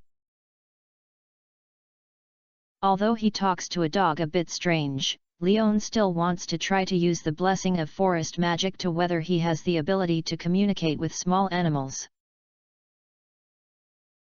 What surprised Leon was that De Wong seemed to understand Lion's meaning, and he barked while sticking out his tongue and nodding his head, and his tail was even more shaking. Leon put it down directly, then greeted De Wong, "Then come with me and prepare food for you." After saying that, Leon ran towards the kitchen, and De Wong followed Leon with all the steps, accelerated from time to time and ran to Leon, circled around, and ran back behind Leon. After entering the kitchen, Leon searched around and finally chose a large iron basin that he usually used to knead noodles. After washing it, he put it on the ground. At the same time, he found the dog food he bought yesterday, took it apart and slapped it in. This dog food is not cheap, so the ingredients are extremely particular. Beef and chicken are the main ones, and grains are supplemented. It seems that vegetables and vitamins are added.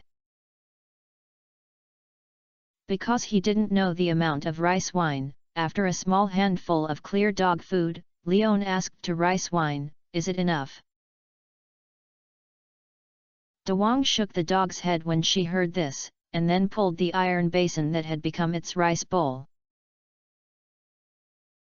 Seeing this, Leon poured a little more, and De Wong was still pulling the iron basin until Leon poured out dog food that could be filled with 2 bowls of portions. De Wong stopped pulling, shook her tail and whispered to Leon Wong, then buried her face in the basin and swallowed wildly. The weight of this dog food is obviously on a herd of the size of rhubarb, but Leon still watched the rhubarb sweep away the dog food in the basin. What's even more terrifying is that after these dog foods, rhubarb's belly did not turn round, and its size was basically the same as before. It seems you are not an ordinary dog either. Seeing this scene, Leon felt relieved when he remembered De Wong's excellent understanding and expression ability of people. The smart husky is always much better than Erlangzi. Maybe there is no need to worry about this little guy starting to destroy the house when he grows up. While Leon was thinking, De Wong was not idle. His forelimbs were hanging on Lion's legs. When he saw Lion's eyes coming, De Wong pressed Leon with his head and drove Leon to the edge of the sink. When Leon reached the edge of the sink, De Wong arched the iron basin with his head, and then left the iron basin at the edge of Lion's legs. Wong kept shouting. "Are you going to drink water?" Leon asked tentatively when he saw this scene. Wong. De Wong nodded, then pulled the big iron basin and signaled Leon to hurry up. "Okay, you little guy has become a spirit, you actually know how to command me." Seeing this, Leon couldn't help but sigh, and then instead of taking the iron basin to fill the rhubarb with water, he found a bowl of soup, filled the water and placed it on the ground.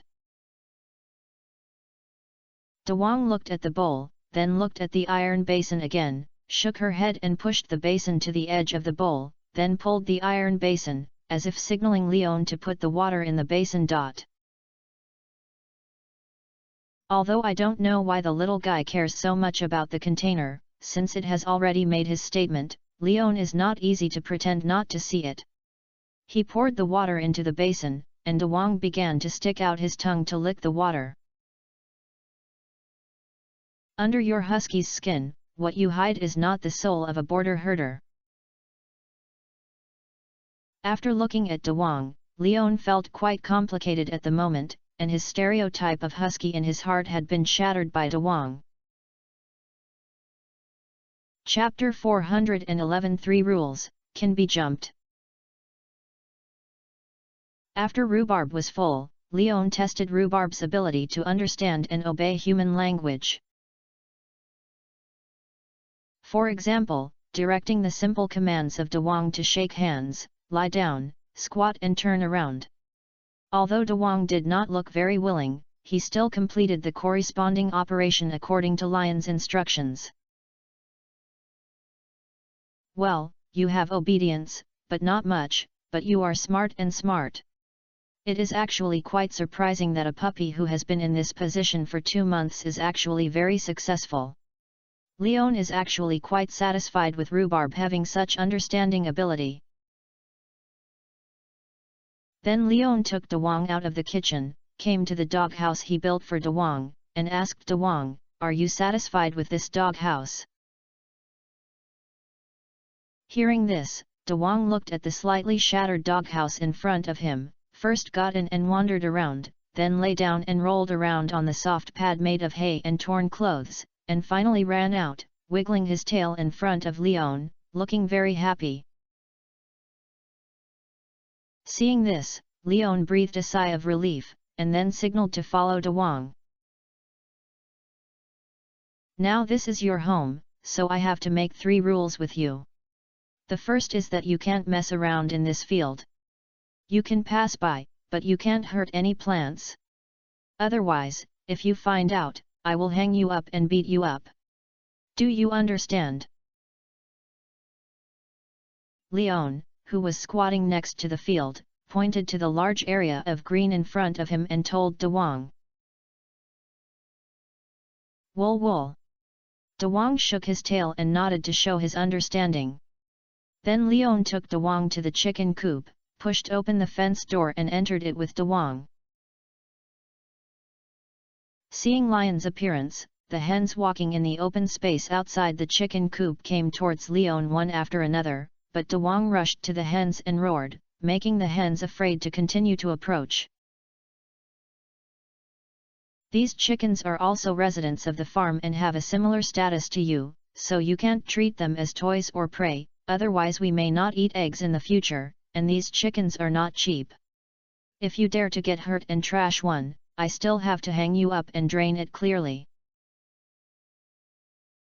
Although he is very satisfied with the behavior of protecting the owner, Leon still needs to explain the situation of the hens to the hens, otherwise it will cause a mess, which will not help the hens maintain their mood stability and happiness, and this will affect the hens' enthusiasm for laying eggs.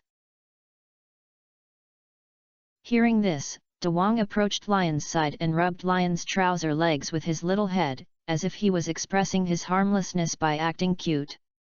Then he ran into the hen, sniffed beside each hen, and finally ran back and stayed quietly by Lion's side. The hens who were just intimidated by Dawang and dared not step forward were now pressed towards Leon again, as if they were no longer afraid of Dawang's existence, which surprised Leon. He didn't know much about how animals got along, but after smelling rhubarb, he made the hens no longer afraid of rhubarb, which made Leon curious about how rhubarb did it. After squatting down and stroking the hens, Leon took Dawang to leave the chicken coop and returned to the wooden house. The last thing I want to say is not to urinate or defecate anywhere. If you want to excrete, find a small corner. Don't be near the doghouse or wooden house kitchen, and don't pee everywhere to mark the territory. Do you understand? Picking up Dewang, Leon seriously stated his final request to Dewang, and glanced at the child's male characteristics. If you are disobedient, I will go to the animal hospital to castrate you, do you understand? Woo woo woo woo woo. Dewang shrank his head and let out a grievance whimper when he heard this. Then he waved his front paws effortlessly, as if he wanted to make Leon give up this terrible idea by acting cute. This is a warning, not really sterilization for you. As long as you are honest and do not make mistakes, I will even find you a few beautiful dog wives in the future. So for your future, I will put away my nonsense. In addition to the chicken coop and farmland, there are so many places for you to have fun on the farm. Don't be stupid. Leon rubbed Rhubarb's dog head, then put it down and continued. I have to go out to do some things during the day. You can see the location of dog food. If I don't come back when I'm hungry, you can eat it yourself. Do you understand? Wang. Dewang nodded to express his understanding. But he still rubbed against Lion's feet, as if to express his reluctance and attachment. Leon was a little reluctant to do this. After all, Dewang was smart, but she was only 2 months old. It was indeed a bit inappropriate to let her have a dog on the farm, so Leon picked up Dewang. Forget it, I'll take you to meet your future hostess. When I'm not here, she can accompany you. I hope your intelligence is not just for me. He muttered to Dewang in his arms, and Leon took Dewang to the kitchen, put 2 bags of dog food in his backpack, and then brought the dog basin for Dewang together, then rode on the bike, and headed towards Pelican Town with Dewang. After arriving at Pierre's grocery store, Leon noticed that Pierre's grocery store actually locked the door today. If you have something to do, take a day off. The sign hanging on the door reveals Pierre the fact that the family was not in Stardew Valley today. Leon remembered that today was the day Abigail went to the city. He had known it before, but Leon forgot it. Only when he saw this brand Leon remembered this incident. Okay, I'm not at home, why don't I put it in my backpack for you? Leon said, looking at the rhubarb that should have been taken as a surprise, and entrusted him to Abigail to take care of. Aou. Dewang shook his head like a rattle when he heard this, and he was hiking straight into Lion's arms. He was obviously very resistant to entering his backpack, which surprised Leon. Okay, don't let go, I'll find someone for you to take care of you during the day. Since Dewang was unhappy, Leon did not force it. After comforting Dewang for a while, Leon rode his bike to find another guardian who could entrust Dewang and would not hate small animals. Good morning, Leon, is there anything you need to come to me? Emily, who opened the door, immediately became much more enthusiastic when she saw the guy who came to the door to knock on the door early in the morning. Good morning, Emily. Because I have a lot of things to be busy during the day, but I'm not at ease with this little guy staying alone on the farm, so I plan to ask you to help take care of it for a day. I'll pick it up when I'm done. I don't know if you want it or not.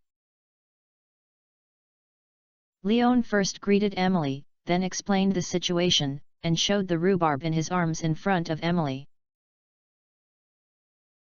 Wow, what a cute puppy, did you ask me to take care of it for you? If so, I would never refuse.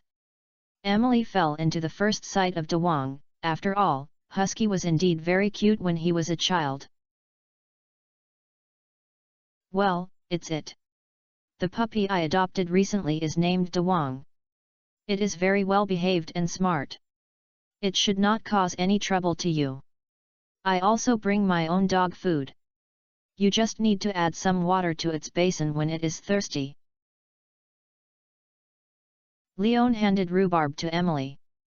Although rhubarb was a little resistant, he did not struggle too much after being gently held in Emily's arms. He just looked at Leon with his small eyes, as if he had a resentment that he could not express it. Chapter 412 Steel Pick. But in the end, Leon entrusted the rhubarb to Emily, and accompanied it with the rhubarb dog pot and dog food. After Leon left, Emily entered the house happily with Dewang. She happened to meet Haley, who was about to go out, and saw the puppy in Emily's hand. Although she was happy, Haley still spoke. "Emily, why don't you tell me if you plan to raise a dog?" "No, this dog is from Leon. He is worried that the dog is too small and it is not safe to put it alone on the farm. Please help me take care of it," Emily explained. Oh. Haley didn't say anything more when she heard this. Although she wanted to go up and root this soft and cute bun, what she said just now made her embarrassed to pull down her face and touch this cute little guy. Dewang obviously noticed this, pulled Emily and barked twice. Emily thought for a while before she understood what Dewang meant and put it underground. As soon as Dewang landed, she came to Haley's feet and rubbed Haley's thighs. This scene made Haley fall directly and squatted down to comfort this little guy from her relative. And if someone could see Dewang's eyes at this moment, he could understand how helpless this guy's eyes were at this moment. Unfortunately, Emily and Haley's eyes were basically focused on his round and furry body. Really greedy. Leon, who had placed rhubarb on the other side, went straight to Clint's blacksmith shop. After knocking on the door, he saw Clint's thick dark circles. "Did you sleep last night?" Leon asked in surprise as he looked at Clint's tired appearance. "Well, I rushed to work last night, and an emergency order was suddenly placed in the Eastern Mine to purchase a high-hardness pickaxe at 3 times the price," Clint said, then led Leon into the door. "I thought you forgot that your pickaxe was still here with me. If you haven't come today, I'll give it to you and mail it. Let's see if your new pickaxe is not available." When Leon entered the house, Clint walked around the shelf behind the cash register and took out Lion's pick from a cushioned box. Steel picks, tools incorporating copper and iron elements, makes it stronger and sharper, making your mining journey easier. In addition to the different descriptions, Leon also noticed that the overall color of the pickaxe changed from the original grayish-white to the silver-black with a cool tone. At the same time, the feel was a little heavier than the previous ordinary pickaxe, and the sides of the pickaxe head became sharper. "Not bad, very comfortable." Leon nodded with satisfaction after playing with the steel pickaxe for a while. "The craftsmanship is good, Clint, please trouble you, but you still have to pay attention to rest when it's time to rest. If your body is broken, it doesn't make much money." "It's okay, it's just a special situation, and the mining area on the Eastern Mine is indeed very anxious." Clint squeezed out a smile, as if to comfort Leon himself. Then Clint ran to pour another cup of coffee and handed it to Leon with a paper cup. "I asked someone to bring the top coffee beans from Grassland Island, try it." "Thank you, but I don't like coffee, so there's no need. You should drink less, although this is a caffeine thing refreshing, but physical fatigue will not disappear due to caffeine, similar to the effect of stimulants." Leon politely declined Clint's kindness and reminded Clint again. Yeah. Clint pointed his head and said that he had heard it.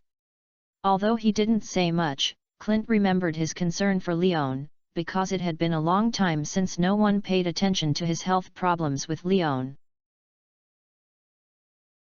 Then I won't disturb you anymore. Go to bed early after work, and then retreat. Leon waved his hand at Clint, then left the blacksmith shop, and helped Clint close the door before leaving. Then he rode his bicycle and left the area.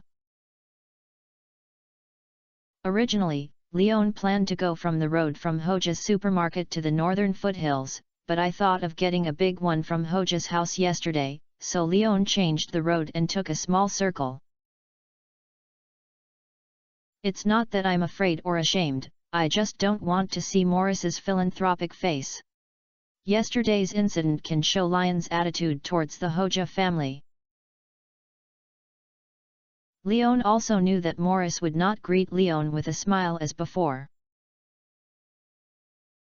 Through Pelican Town, passing by the community center, and following the steep slope to the northern foothills, Leon went straight to the mine cave along the mountain lake, and reached the 45th floor underground through the elevator. At the same time, he took out the frozen soil boots in his bag and put them on, and went down the stairs to the 46th floor. The cold air instantly caused some goosebumps to Leon's skin. Fortunately, the warmth provided by the frozen soil boots made Leon not that uncomfortable. Moreover, the temperature of the 46th floor is higher than that of the 50th floor. Even if you are wearing thin clothes, you can resist it with your body. The main reason why Leon came here was to try the effect of the steel pick. After all, it cost a lot of money to upgrade the pick. Leon has to check the goods, right? The pickaxe fell with his hand, and the sharp pickaxe easily pierced the stiff stone shell and penetrated directly into the core. The frozen stone hit by this chisel also began to shatter, and an ordinary frozen rock was easily broken. It is indeed much stronger than the ordinary pickaxe before. Not only did the Leon strike this kind of stone, but the recoil force from the frozen rock that was frozen every time caused Lion's tiger's mouth to suffer. Now, this sharper pickaxe can't feel any recoil after it is chiseled into the frozen rock. Not bad. Looking at the steel pick in his hand, Leon was very satisfied. With this weapon, as long as the problem of keeping warm is solved, there will be no obstacles for Leon above 80 layers. After testing the strength of the steel pick, Leon left the mine. On the one hand, he did not look at his fortune today, and was not sure how lucky he was today. On the other hand, he was not wearing antifreeze clothing. Leon didn't want to spend all his time finding the stair pit leading to the next floor in such a cold mine. It's not too late to sharpen the knife and chop wood when it's ready. After leaving the mine, Leon was not in a hurry to go back. He took the opportunity to see Lena's, but found that the old man was not on the mountain, there was no one in the tent, and there was no one nearby. Looking at the situation of the bonfire, it seemed that the old man had not lit the fire since last night. "Have you gone out again?" After scanning the circle, I found that there was no trace of Linus, so Leon had to leave regretfully. However, Leon did not rush back to pick up rhubarb, but went around the remote forest to start logging, because in order to build wooden houses, wood is an indispensable necessary material and must be prepared sooner or later. I caught a cold and felt so uncomfortable. Today I was lazy and only updated twice. I would go to the hospital for a bottle respirator after get off work. Brothers and sisters can do air conditioning, but don't be too greedy for colds, otherwise it will be really uncomfortable to catch a cold. Chapter 413 The Rong Dawang. The trees in the remote forests have always been extremely lush.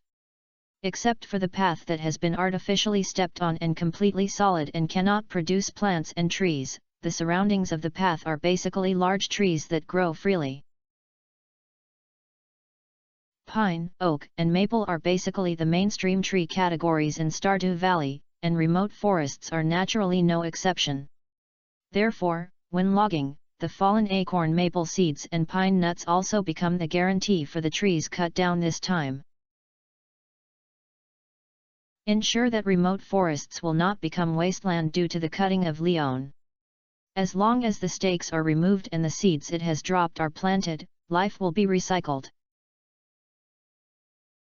This cycle does not take too long. If the outside world wants to grow into a big tree, it may take more than 10 years, but it only takes 2 or 3 months to complete it under the Stardew Valley. If a tree grows too long, then Leon will definitely switch to coal forests to cut down trees in relatively flat areas, without moving trees in remote forests. The trees in the remote forest grow on the back mountain of the farm, and below is the main roads into and out of the Stardew Valley.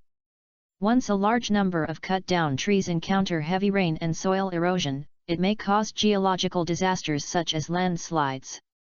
Leon dare not create such a potential threat because of his own interests. The special thing about rapid growth is Lion's confidence in cutting down here. Although the axe has not been upgraded, it is still quite reliable to cut down trees. After cutting 4 trees in a row, Leon glanced at the axe blade, without any curling traces, and was still as sharp as before. This made Leon sigh again that the system tools are powerful and special, and he also admires Clint, who can upgrade and refine the system tools and give the corresponding metal characteristics. It's just a pity that Clint is a socially terrifying and honest person. He hasn't found a wife yet. If he ends up lonely in the future, what should I do if my son, daughter, grandchildren inherit the farm but cannot find someone to create such special tools? I can't inherit my own tools, that's not enough. It seems that I can help Clint find a wife. Forget Emily, it is obvious that she is not interested in Clint. She is not sweet and can easily hurt Clint's self-esteem. It is better to find a girl who fits Clint. This will allow Clint to accomplish his lifelong mission, and also allow his family-born forging skills to be out of reach, and the best of both worlds. While thinking about it, Lion's axe did not stop and pushed from east to west along the remote forest.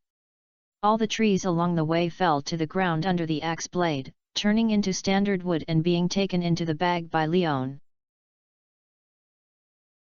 From the morning when he was cut to the sun, Leon took back his axe and looked at the 2 grids in his backpack, totaling 1,760 wood and 420 portions of sap, and stopped cutting down the trees.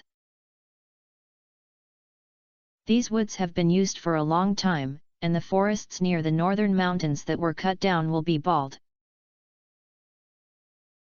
If the tree species had not been planted on the spot, Leon would have been worried that in 2 days, Linus would have discovered the rest of the land that had been cleared and would have come to him to ask for an explanation. After all, the old man has emphasized that Leon should protect the balance of nature. Cutting wood is not an easy job. After cutting so many trees in the morning, Lion's body was apart from some wood chips stained by the axe blade, and sweat had already stained his clothes and pants. Although he didn't smell anything special, it was because he was used to it. If someone else smelled it, he would probably have to cover his nose and complain that Leon was so bad. So the moment Leon stopped, he rushed to the farm and went back to take a shower and change his clothes, and his whole body became much more refreshing. With her undried hair, Leon planned to prepare lunch for herself.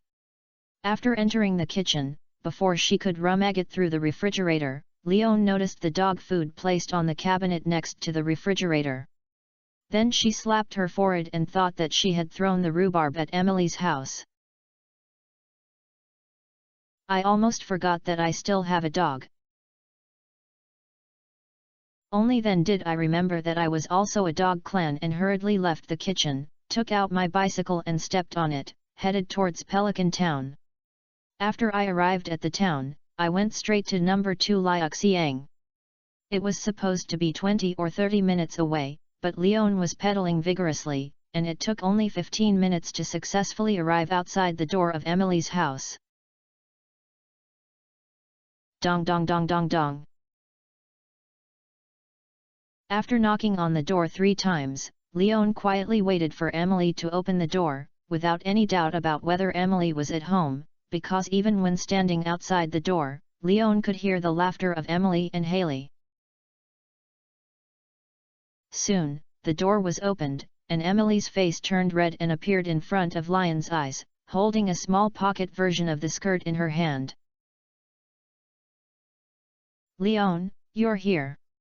I'm going to put a dress on your puppy. Look at how this dress looks like. Is it good?" When he saw Leon, Emily immediately showed the small skirt in her hand and asked about Lion's senses. It looks pretty good, but Dawang is a male dog, and the skirt is a bit inconsistent with its gender." Leon looked a little embarrassed when he heard this. While echoing Emily, he did not forget to remind Emily that Dawang is a male dog. "It should be fine. After all, it is so cute. It must look good when wearing a skirt," Emily muttered with regret. "Thank you for helping me take care of it all morning. I've finished my work and I have no arrangements in the afternoon, so I plan to pick it up and wear this skirt next time." Emily's regret, Leon saw it, but he still pretended not to see it, because he really followed Emily's idea and Dawang might be about to die. Ordinary dogs may not care about these things, but with the intelligence of Dawang, Leon felt that it would remember this matter for a lifetime, and even regarded it as a kind of dark history.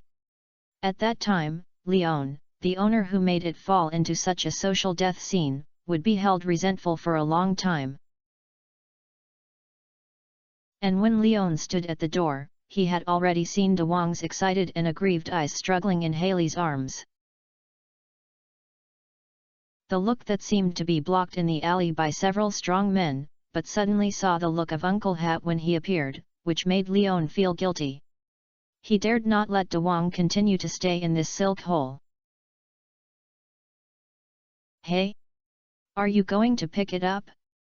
Don't leave it to me for a while, you can bring it back to you later." Hearing that Leon was here to pick up the dog, Emily hurriedly dissuaded Leon. "I still have to train it. After all, I just came to the farm and there are still many necessary things to let it understand. If you really like it, I will bring it to you to play next time I am ready to train it." Leon shook his head and explained. "Okay then."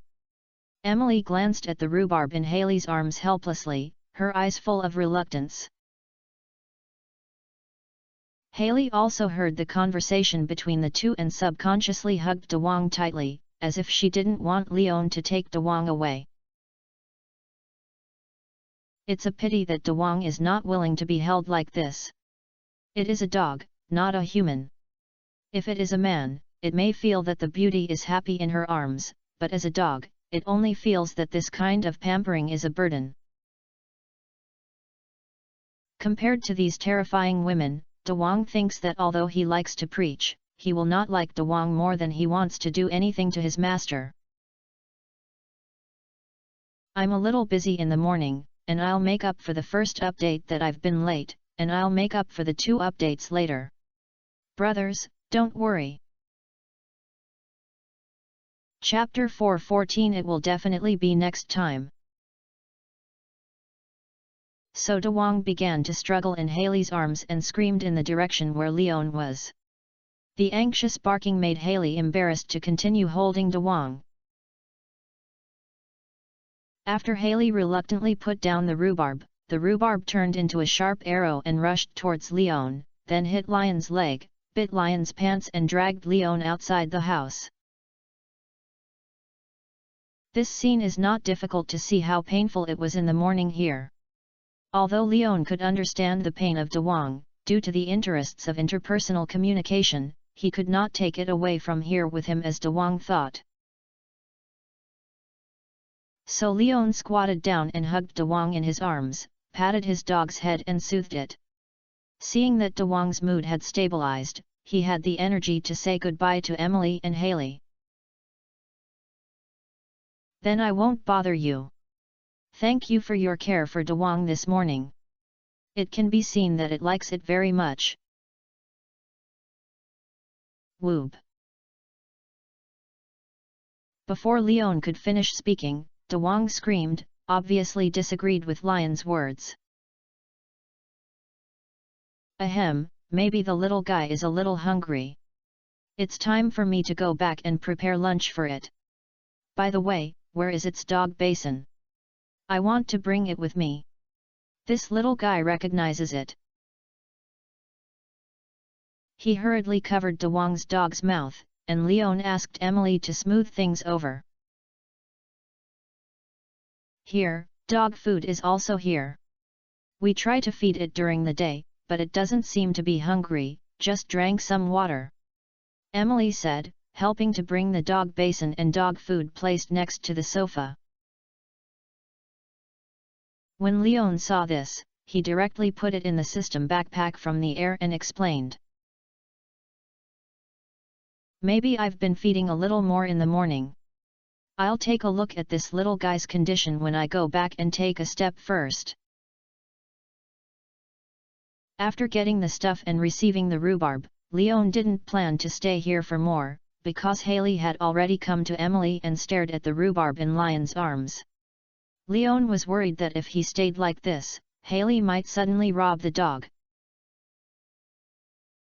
Well, if you're still busy next time, you can still bring it to me. I will definitely take care of it for you. Emily's eyes also focused on Dewang. While bidding farewell to Leon, she did not forget to remind Leon. Next time, it will be sure next time. Leon perfunctorily, then left the house directly, got on the bicycle with Dewang in his arms, and disappeared from Emily and Haley's vision for a moment. Hey, we might be scared of Dewang, it is obviously unhappy to stay here for more. Although Dewang had left Leon, Emily muttered in the direction of each person and a dog. I think you scared it, and the name Dewang is so strange. This guy Leon doesn't know how to name Katie or Dorado. Haley complained with dissatisfaction. I also know that Dewang doesn't want to wear a skirt, but I just want to see how it looks in a skirt. That must be very cute, and you also said you want to take such photos. Emily reminded Haley, obviously she didn't want to take the blame alone. Then do you think Leon will take the initiative to send Dewang to us for our care next time? Haley did not respond, but asked a question that she cared very much. There is a high probability that it won't be. Dewang is very smart. It has an IQ that is not as weak as an ordinary child. I think it shouldn't want to come to our house again. Emily told the truth helplessly. It's all your fault. Haley couldn't help but turn her eyes on her sister when she heard this. If her sister hadn't been crazy about trying to wear a skirt for Dewang, she might have continued to hold this fragrant and soft little fat dog in the future. Oh, I can't help it, but even if Dewang doesn't dare to come, if you want to see it, you can go directly to Lion's farm. After all, Leon is its owner now, and the meaning of Leon raising it should be to add an animal bodyguard to the farm to protect the house. When you go to Red Star Farm, you will definitely see Dewang. Emily reminded. Haley didn't say anything, turned around and returned to the room and picked up the camera on the sofa, as if she was planning to go back to the dark room of the room to wash out the photos she took for Dewang in the morning. Emily didn't say anything, silently closed the door and returned to the house, entered the kitchen, and started to work hard on the lunch of the two sisters today. Just when Emily saw the chicken breasts specially prepared for Rhubarb in the kitchen, she suddenly felt a little regretful. These lunches specially prepared for Rhubarb are likely to be unable to feed them to the main owner, so boil them in water and sprinkle some salt for Haley. Haley is actually quite cute.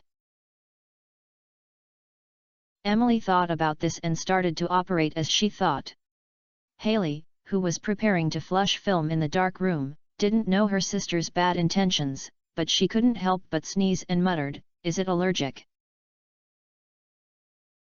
On the other hand, Leon, who had brought Rhubarb, had successfully returned to Hongsing Farm.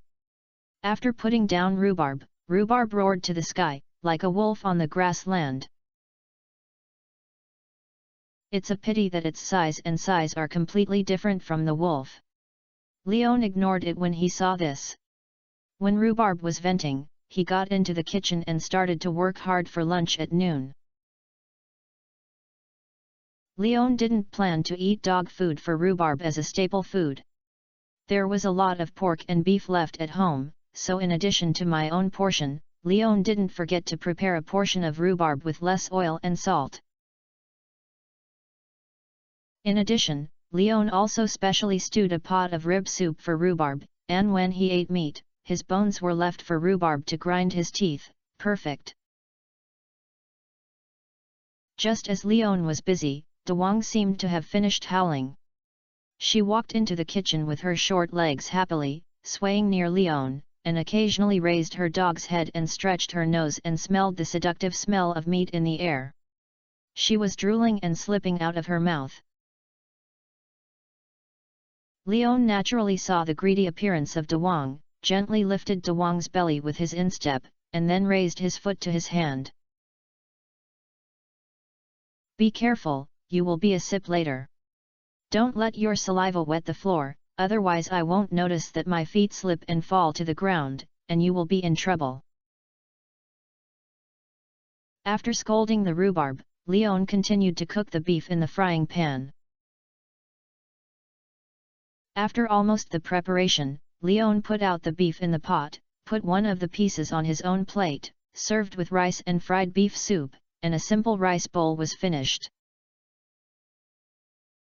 For the other 2 pieces of beef, Leon cut it into small pieces with a dining knife, put it in a dog basin with Rhubarb, added a handful of dog food, and finally added 2 tablespoons of rib soup, stir it together, and placed it on the ground.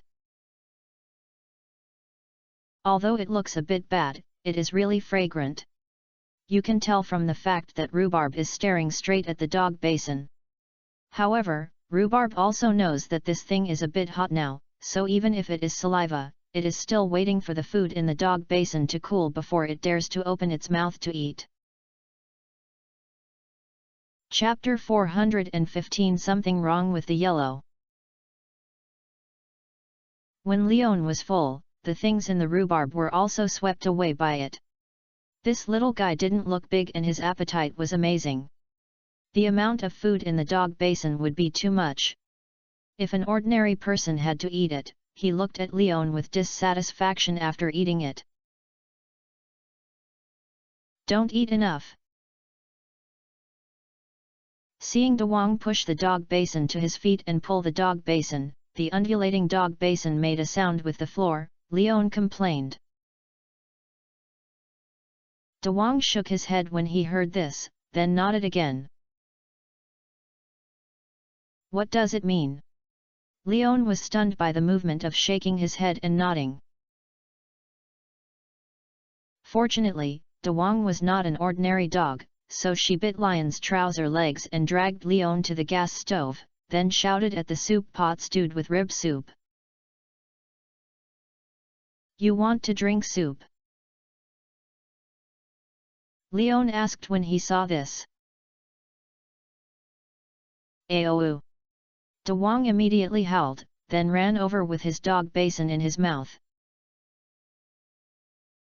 You know how to eat it, and you know that the original soup is transformed into the original food. Leon looked at the rhubarb helplessly, and added half a pot of rib soup to the rhubarb's dog basin, and did not forget to add a few pieces of ribs into it. Rhubarb was quietly waiting for the temperature of the soup, and she could not see any dog-like appearance. Leon observed for a while and found that rhubarb actually used to test the heat emitted by the rib soup in the dog basin by occasionally sticking out his tongue and placing it above the dog basin to determine whether the temperature was suitable for drinking. She couldn't help but stroke her chin and complained. Is this little thing a virgin? The rhubarb's raised ears obviously heard Lion's complaints, but it was too lazy to pay attention to Leon and was still waiting for the rib soup in the dog basin to cool down. It seemed that nothing else was important except the ribs and soup in it. A serious businessman is wrong, it should be said that he is a businessman. Leon didn't pay much attention to De Wong, and began to clean up the dining table, then went to the pool to wash the dishes. When the bowls and pots were washed, Leon planned to leave the kitchen, but noticed that De Wong actually bit his trouser legs. What's wrong? Leon asked in confusion as he watched De Wong not let him go. Hearing this, De Wong let go of her mouth, then came to Lion's side with the licked dog basin in his mouth, and then he stood up, imitating Lion's actions of washing dishes just now, then lay down, returned to his limbs, and then arched the dog basin with his head. Did you ask me to help you wash your dog basin? Leon probably understood the meaning of rhubarb, but he still asked rhubarb to confirm. Wong. De Wong nodded and said, then leaned over Lion's trouser legs and rubbed it, as if he was planning to use cuteness to make Leon take the commission. You are the first dog I have ever seen. I've told you that De Wong is wronged. I thought of how I had raised real rhubarb when I was still living in the village, and I never cared about whether my rice bowl was dry. Anyway, it was done when I ordered a big mouthful of rice. The sensitive dog tongue had already completed the cleaning work. Now, compared with this husky called rhubarb, it looks much sloppy. However, Leon did not reject the current demand for this rhubarb. If your child wants to be clean, please satisfy it. He cares so much about whether his dog basin is clean. Then Leon doesn't have to worry about rhubarb urinating and defecating on the farm in the future. Because this is a particular dog. I rinsed the dog basin briefly, brushed it with detergent, and rinsed it twice with clean water. The clean dog basin was placed in front of rhubarb, and rhubarb left the kitchen with satisfaction, looking at the place where it left, as if it was heading towards the doghouse. It is not difficult for Leon to guess that De Wong is planning to hide his dog basin in the doghouse, which makes Leon speechless. Nowadays, even dogs know how to protect their own iron rice bowl. However, there is a little bit of Leon that I was quite confused. Even when I was washing the dishes myself, I only used it for 4 or 5 minutes. Within these 4 or 5 minutes, I had finished the rib soup and ribs. The newly ladled rib soup has a layer of lard on the surface, which is not so easy to dissipate heat, so the half-basin soup should be quite hot. Otherwise rhubarb won't wait there, but 4 or 5 minutes is not enough to cool the rib soup, but it's strange that rhubarb can be eaten in such a short time. If it was winter, Leon could understand it, but now it is spring and there is no natural temperature. Such a pot of soup is not so easy to cool. Thinking of this, Leon used a spoonful of rib soup in the pot and put it aside and waited quietly. After waiting for 2 minutes, he tried the rib soup in the pot, but it was still a bit hot. The maximum heat resistance of a human tongue can reach 60, and the maximum heat resistance of a dog's tongue is about 37 or 38 degrees. The soup in a cup-sized spoon can make Leon feel hot for 2 minutes. After a few minutes of the soup in a dog basin, it can be licked clean by Rhubarb. It is obvious that something is wrong with Rhubarb. Either this guy's tongue is not afraid of burning, or this guy used some special methods to quickly reduce the heat of the soup when he was not paying attention. No matter which one, it proves that the dog Dawang is not ordinary. In addition, this little guy has a strong ability to distinguish human language and his wisdom that is no less than that of a child. Leon couldn't help looking at the hidden food bowl, so he walked on the farm, sniffed left and looked right, just like a Rhubarb, like an old man walking in the park to digest food.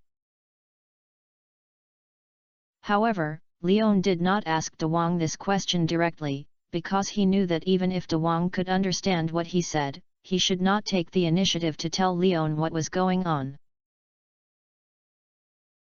On the one hand, this guy doesn't know how to speak, and on the other hand, Leon probably has his own little thoughts, otherwise Ryan wouldn't have done the cooling operation while Leon is not paying attention. After all, when I was giving the soup to the Rhubarb was lying on the edge of the dog basin and waiting quietly. At that time, Lion's eyes were on the Rhubarb. If Rhubarb wanted to let Leon know its specialness, that would definitely show its special features without any scruples, instead of making small moves when Leon started to work on other things and had no time to take care of it. It seems that the dog that the old man brought back to me is not an ordinary dog. Maybe I have to find some time to talk to the old man. Leon, who withdrew his gaze to look at Dawang, thought silently in his heart, and said nothing. Dawang's raised dog ears seemed to have a sharp hearing. If it heard that it was trying to find its secret, it might be stressed. I didn't expect that I would have a day of fighting wits and courage with the dog I raised. Little thing, what secret do you hide? Okay, it's time to have a meal. The third update is over. I will make up for the missing chapter yesterday next time. I still have to plan the subsequent plot, which is a bit of a clue. Chapter 416 Good People Will Be Rewarded. Rhubarb was still wandering around the farm, and it did remember the rules mentioned by Leon. It basically didn't look at the farmland and the chicken coop, and just wandered on the unused open space on the farm. From time to time, I used my front paws to peel off the soil in front of me, and then sniffed it inside. After I didn't find anything I was interested in, I used my claws to backfilling the digging soil. After filling it, I still knew to step it flat. On the other hand, Leon was storing the wood and leaves cut in the morning in the room at this moment, but not all of them were stored in it, but 300 wood were reserved. He planned to see if the broken wooden bridge of the tidal pool on the other side of the beach needed 300 wood to be repaired by himself, just like in the game. After the things were stored, Leon drove the house, took out his bicycle, and shouted to Dawang, who was digging a pit not far away. I'm going out, are you going to stay on the farm or play on your own? Hearing the sound, Dawang raised his head, shouted twice at Leon Wang Wang, and then turned around in place, without running towards Leon. Leon immediately understood the meaning of Dawang. He did not plan to go out with him, but it surprised Leon. It was the first time he saw a dog who didn't like to go out to play. However, Leon did not care about Rhubarb. The Red Star farm is active in the area. There is absolutely no problem with Rhubarb having fun here. Just let it go. As long as you come back, you don't see the crops in the farmland being bitten off, and the hens in the chicken coop are still alive, so do whatever they want. I rode my bike toward Pelican Town, and there was no waves along the way. When Leon passed through Pelican Town and passed by the stone bridge connecting Pelican Town and the beach, I noticed that there was a fork in the road that originally led to the beach. The newly opened southwest road was obviously cleared, and the weeds on the road were not yet trampled on. Leon hadn't been to the beach for several weeks. Facing this new path, he was quite curious. Thinking that the tide pool would not run there, Leon simply rode over the path and saw where the newly opened path leads. I walked along the path through a small forest. At the end of the woods, there was a steep slope. However, the artificially paved stairs were not allowed to continue walking upwards, but I couldn't ride a bicycle and had to walk. After stuffing the bicycle into the system backpack, Leon continued to rush along the stairs. After walking for about 5 minutes, the stairs disappeared and replaced by a wide road. To the north of the main road is a wild land filled with bushes, and to the right is a cliff more than 20 meters high. Looking down along the cliff, you can see a pure and unpolluted beach. Outside the beach is the vast sea of gems. I didn't expect the scenery here is pretty good. Leon was quite surprised while standing on the edge of the cliff and admiring the sea of gems, because the view here is excellent, and there is basically no cover in the sight. If you stand here at sunrise and sunset, you will definitely enjoy the most perfect sunset. There are also fences around the cliff to prevent passers-by from falling off the cliff because they get too close. Behind the fence is a large area of flat grass, so it should be appropriate to set up a tent here to build a campsite. Dating location +1. Leon, who withdrew his gaze, felt that he could take Abigail here to enjoy the sunset next time, but these are all later stories. Now Leon plans to continue setting off. This new area that he had never seen before in the game made him very interested, just like the Seagull Bridge near the Eastern Mine. Leon also wanted to see if there were any good fishing spots in this new place, or wild picking materials growth areas. Continue to move forward, there are more tall trees around, and there are basically no fewer shrubs. What's interesting is that the grass on the land has also decreased a lot. Instead, it is a small path with gravel paved. It feels not abrupt when you step on it, and there is no such cobblestone path that hurts your feet. With such a road, it means that there must be people living nearby, so Leon slowed down and continued to move along the gravel road.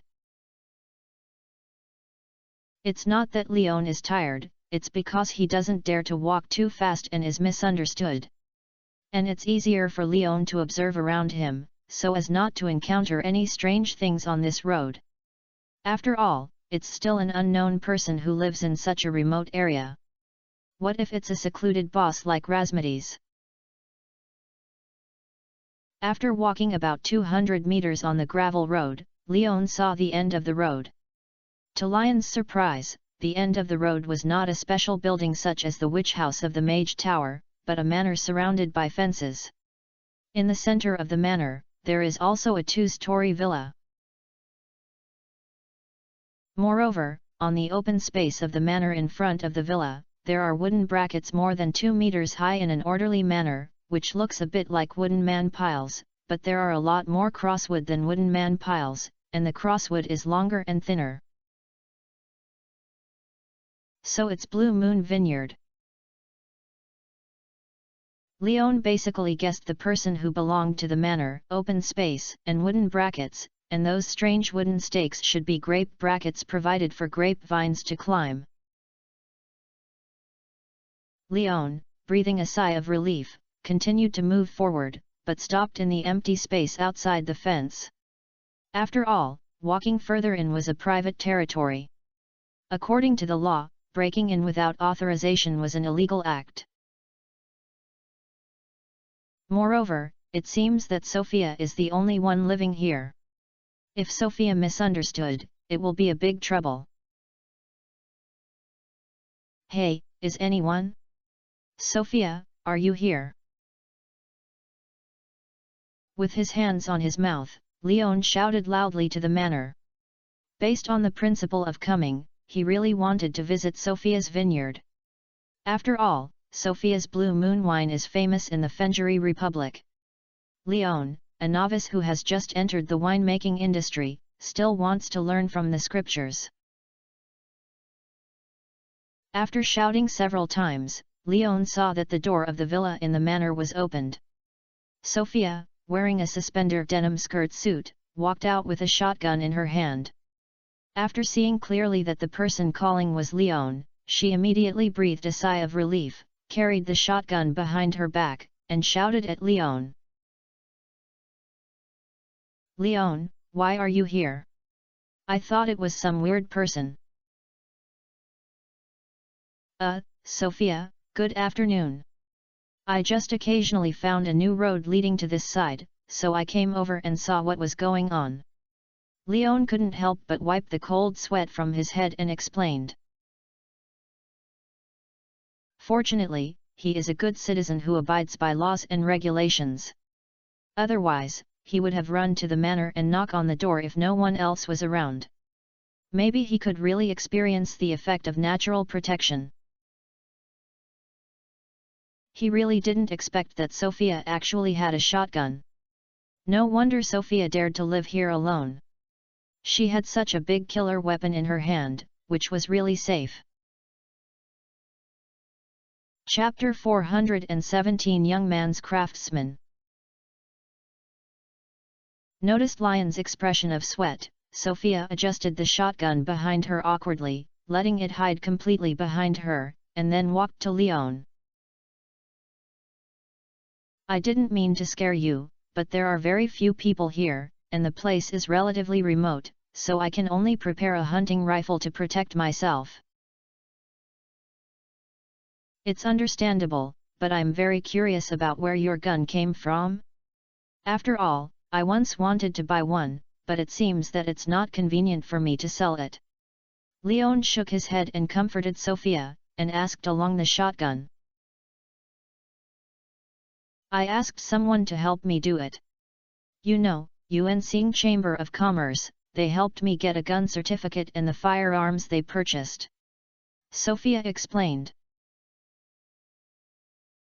What about Yuansing Chamber of Commerce? They can still sell this thing, and it is worthy of being a big chamber of commerce. Leon was not surprised when he heard the name of Yuansing Chamber of Commerce. Actually, if you want to prepare such a hot weapon for yourself, you can also ask the Yuansing Chamber of Commerce to apply for help with the procedures. We farmers basically have policy guarantees. With the application reason to maintain the safety of our farm, you can easily get approval documents and gun certificates, and then you can reserve no more than 3 hot weapons on your farm.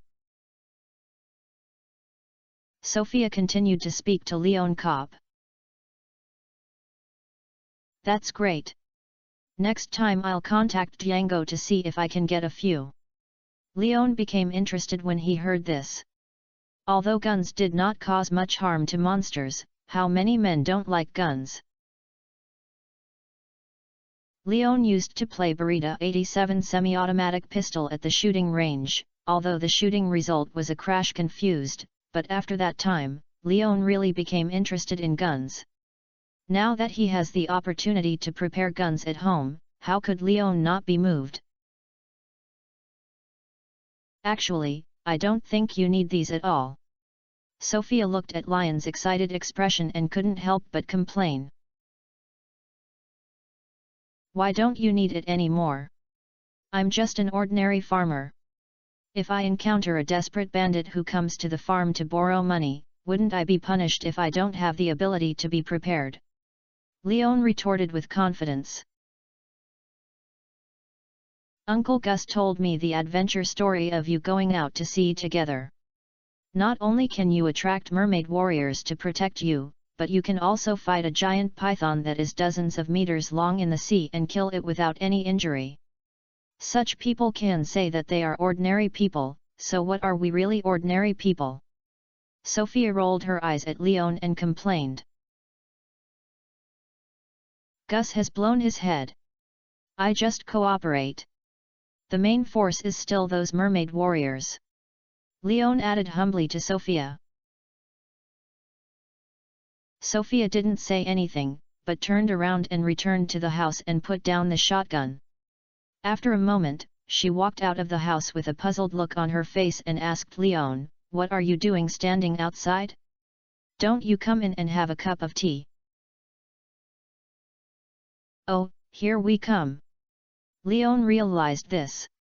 He thought Sophia was pretending, so he didn't plan to continue to set up the gantry formation with him. When Leon entered the villa, he noticed the luxury inside the house. The brand new solid wood floors were made. You could tell the exquisitely crafted fur carpets. Not only did the living room have a lot of brand new furniture, but all kinds of valuable paintings were hung on the wall at will. Moreover, a living room alone is larger than Lion's wooden house, which makes Leon feel mixed emotions.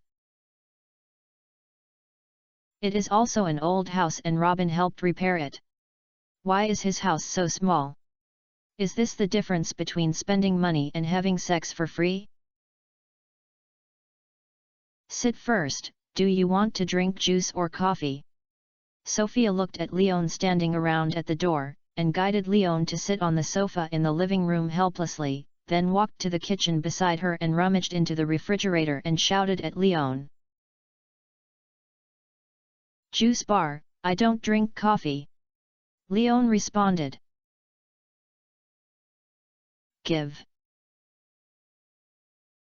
Soon, Sophia handed it to Leon with a bottle of cold dark purple juice, and then sat on the sofa opposite Leon. "By the way, thank you for the housewarming gift you brought to Gus last time. I haven't seen puppy fish in a long time. They are really cute." Sophia, who sat down, started chatting with Leon. "Just like it." After hearing this, Leon was a little helpless. He had already told Gus that he didn't have to count this favor on his head, so he still did this. Listening to Lion's words, Sophia nodded and said nothing. Leon didn't know what to say, so the atmosphere suddenly froze and silence became the main theme of the scene. After sitting for 3 or 4 minutes, Leon couldn't help but feel this strange atmosphere first, and immediately spoke, "I think you have started to set up grape trellis in advance. Are you planning to continue to open a wine industry in Stardew Valley?" "Yeah," Sophia responded after hearing this, then spoke. "Although I'm not short of money anymore, many people like Blue Moon's wines very much, so I don't want to disappoint them. I still remember what you said last time to teach me how to make wine. If it is convenient, I would like to learn from you." Leon took the opportunity to put forward his own ideas. Sophia did not refuse, but explained the situation to Leon in advance. "Yes, but the grapes have not been planted yet. I don't have any fresh grape reserves on my hands, so I can't demonstrate it to you.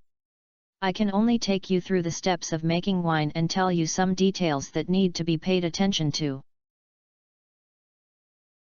"It's okay, learn as much as you can." Leon nodded and added.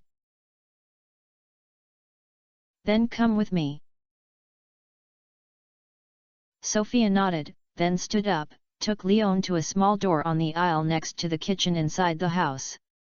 After opening it with the key, she took Leon to the cellar along the downward steps and turned on the lights. Under the light, Leon saw a large area of oak barrels more than 1 meter high and neatly placed in the center of the cellar. On the surrounding wall shelves, there were boxes filled with empty bottles that had not yet been filled with wine. Then Sophia took Leon for a walk, and demonstrated how to ferment the grapes without real objects, then filtered the pomace, encapsulated them into the barrel for secondary fermentation, and some details and issues that need to be paid attention to. Basically, Sophia didn't let go of every detail, and she explained it very carefully and clearly. Let Leon understand that this young girl is really very knowledgeable about brewing wine. After explaining, Sophia also gave Leon a popular science on the techniques of wine packaging and how to save it. Leon benefited a lot from the private tutoring class for 1.5 hours, and Sophia also spoke dryly.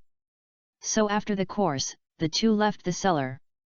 Sophia found a bottle of juice from the refrigerator and drank it in one go. After feeling the dryness in his throat relieved a lot, Sophia asked Leon, "How are you doing? How many have you remembered?" "I remember basically everything, thank you, Sophia, you are really an excellent winemaking master," Leon replied. "I just did a lot, and I mainly rely on the skills my parents once taught me." Sophia waved her hand and replied, just saying, when his deceased parents suddenly fell silent. Leon looked at Sophia, who suddenly had a sad expression. He realized that Sophia should have thought of the deepest wound in his heart, and immediately changed the subject. "By the way, where is that puppy fish? I want to see it." Chapter 418. So that's it. Faced with Lion's stiff proposal, Sophia was stunned, but she also understood that Leon wanted to ignore the topic, but she was emotionally upset, and it was not so easy to suppress it. However, she still nodded and took Leon to the fish tank where the puppy fish was placed, which was located in the private craft room on the left side of the living room. In the beautiful large glass fish tank, fine sand and empty shells were laid on the ground, and there were strands of aquatic plants as embellishments. There was only a puppy fish wandering in the water in the tank, which looked quite lonely, but it was full of vitality. Moreover, the puppy fish swimming in the water was really more like a puppy. "It's very energetic, it seems that it's well taken care of by you." Looking at the puppy fish in the tank, Leon praised Sophia. "Well, it is actually easy to take care of and is very close to people." Sophia nodded, then reached into the fish tank with familiarity. The puppy fish noticed that Sophia's hand was in the water, and immediately slid towards Sophia's mobile phone with her strange limbs. Then Sophia started to caress the puppy with her hands, and the puppy's dog face showed a look of enjoyment like a touched puppy. Sophia, who was stroking the puppy, felt that her sadness had relieved a lot, and she was a little surprised. After all, she had been trapped in memories in the past, and she had to feel uncomfortable for a long time, and it usually took a whole day to calm down. "One is so lonely. Next time I will give you one to make them a pair," Leon said as he watched Sophia's interaction with the puppy. "Then please. Sophia actually has this idea, but puppy fish is too rare in the market. She can't ask someone to buy the second one in a short time. Now with Lion's promise, she doesn't need to worry about the puppy fish in the fish tank living alone." "Did you name it?" Leon asked as he looked at Sophia still stroking the puppy fish and couldn't let it go. "Yes, it's called Pudding," Sophia replied immediately. "Pudding, it sounds pretty nice. I know how to name it more than me. I have a dog named Dewang. Compared with Pudding, it is indeed a bit worse." Leon couldn't help but laugh at himself. "Did you have a dog?" Sophia became interested in hearing this. "Well, I just raised it for less than 2 days. Although the little guy is quite young, he is really smart. If you are interested, maybe I can bring it to see you one day. Leon replied. Okay, I like puppies the most. Sophia immediately nodded and echoed. Seeing that Sophia's mood improved significantly, Leon also felt much more relaxed. Taking advantage of Sophia's current forgetting what had happened before, Leon suggested. By the way, I plan to go to the tide pool on the beach to see. Are you going to be with me? I heard that there is an old sailor ghost in that place. Maybe we can go and check if it is true. I know this story. The old sailor ghost who wanders on the rainy day will sell mermaid pendants for people who are ready to enter the marriage hall. After the person who gets the pendant proposes to his beloved and succeeds, their marriage will be blessed by the sea. Sophia immediately spoke up and asked Leon based on the content of her retelling the story. The story says that the old sailor ghost will appear only on rainy days. The weather outside is so good now. Can we really see him appear? How do you know if you don't go and see? Leon actually knew that the old sailor ghost would not appear on sunny days, but in order to prevent Sophia from continuing to fall into an emo state, he still invited Sophia. Because he always felt that if he left and let Sophia stay at home alone, some inevitable tragedy might occur. This feeling came very strange, but it made Leon extremely convinced that this feeling was not groundless. Good. Sophia immediately agreed to Leon's invitation, then excitedly changed into a pair of shoes suitable for going out, locked the door, and left the manor with Leon. When the two walked to the beach together, Sophia led her to the edge of the beach in the east. In front of her was a river flowing from the town. If you stood by the water, you could not tell the depth, but Leon didn't dare to go down and try it easily. After all, the water flow was quite turbulent. The tide pool is over there, how can we get there? The bridge seems to be broken. Sophia asked Leon at the broken wooden bridge wreckage. Don't worry, I'll take a look first. Leon walked to the side of the wreckage of the wooden bridge and stretched out his hand to the broken bridge. Interacting with it in the game will give you a prompt whether it costs 300 yuan to repair the wooden bridge. But there is no such convenient thing in reality. Leon put his hand on the bridge and did not hear any prompts, which made Leon feel that the 300 pieces of wood he brought were considered a locaria. Can you repair the bridge like this? Seeing Leon squatting on the ground and stretching out his hand to the broken bridge, Sophia asked Leon with some confusion. I just want to observe what the bridge broke into. Leon replied awkwardly, and he also felt that he was stupid, and this is not the first time he has seen the difference in reality. Why is he so obsessed with thinking that he can automatically repair it by bringing a timber bridge? Young man, if you want to repair this bridge, you will bring me 300 pieces of wood, and I will help you. Leon, who was about to get up, suddenly heard a hoarse word in his ear. From the sound, it was a voice that Leon had never heard before. It did not belong to Rasmides, nor to Linus. Leon was not sure if he was hallucinating, but it was not the first time he had seen the magic and special nature of Stardew Valley. Holding him, he would rather believe it than not. Leon took out all the 300 woods prepared in his backpack. The wood that appeared out of thin air accumulated on the beach into a small wooden hill.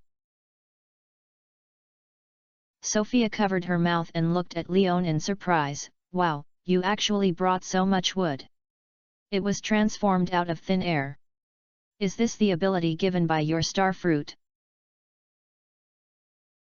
What surprised Sophia even more was that after the wood landed, it began to fly one by one to the broken bridge, forming a brand new wooden bridge.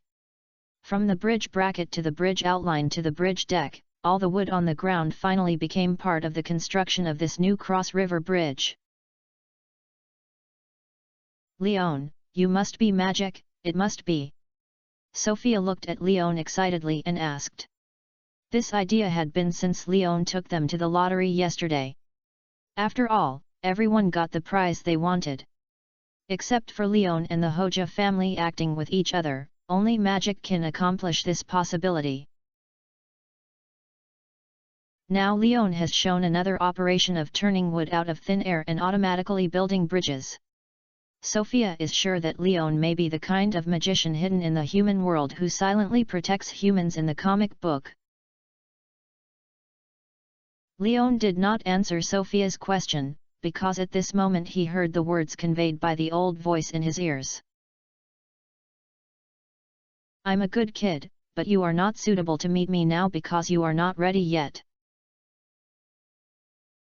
When you realize that you are ready, then find a rainy day to come to the tide pool to see me, and I will give you blessings from the depths of the sea.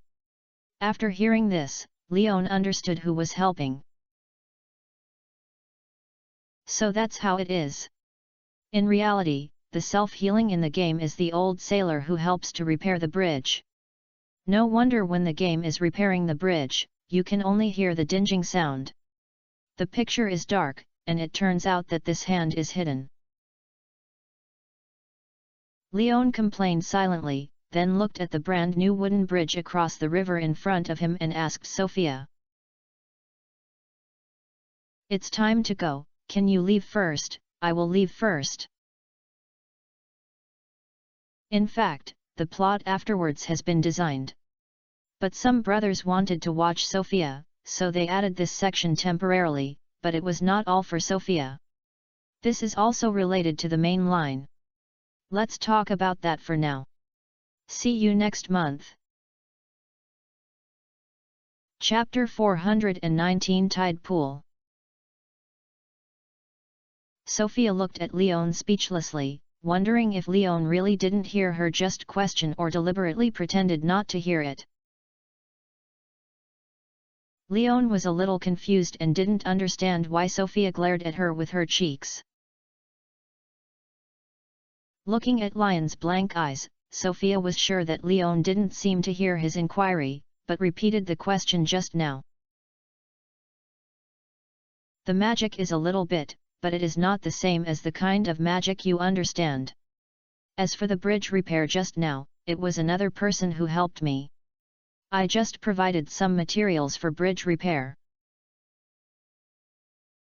After hearing Sophia's question, Leon replied with a smile. The other existence. Sophia looked around and did not see a third person besides her and Leon. She didn't believe Lion's statement. Well, that's what I told you before, that old sailor ghost, but although he helped, we still couldn't see him after we passed. He would only appear in the tide pool on rainy days. Leon added. Hey? But why did he help you build the bridge? Sophia asked curiously. I don't know either. Maybe I think I might ask him to buy a mermaid pendant in the future and propose to my beloved girl.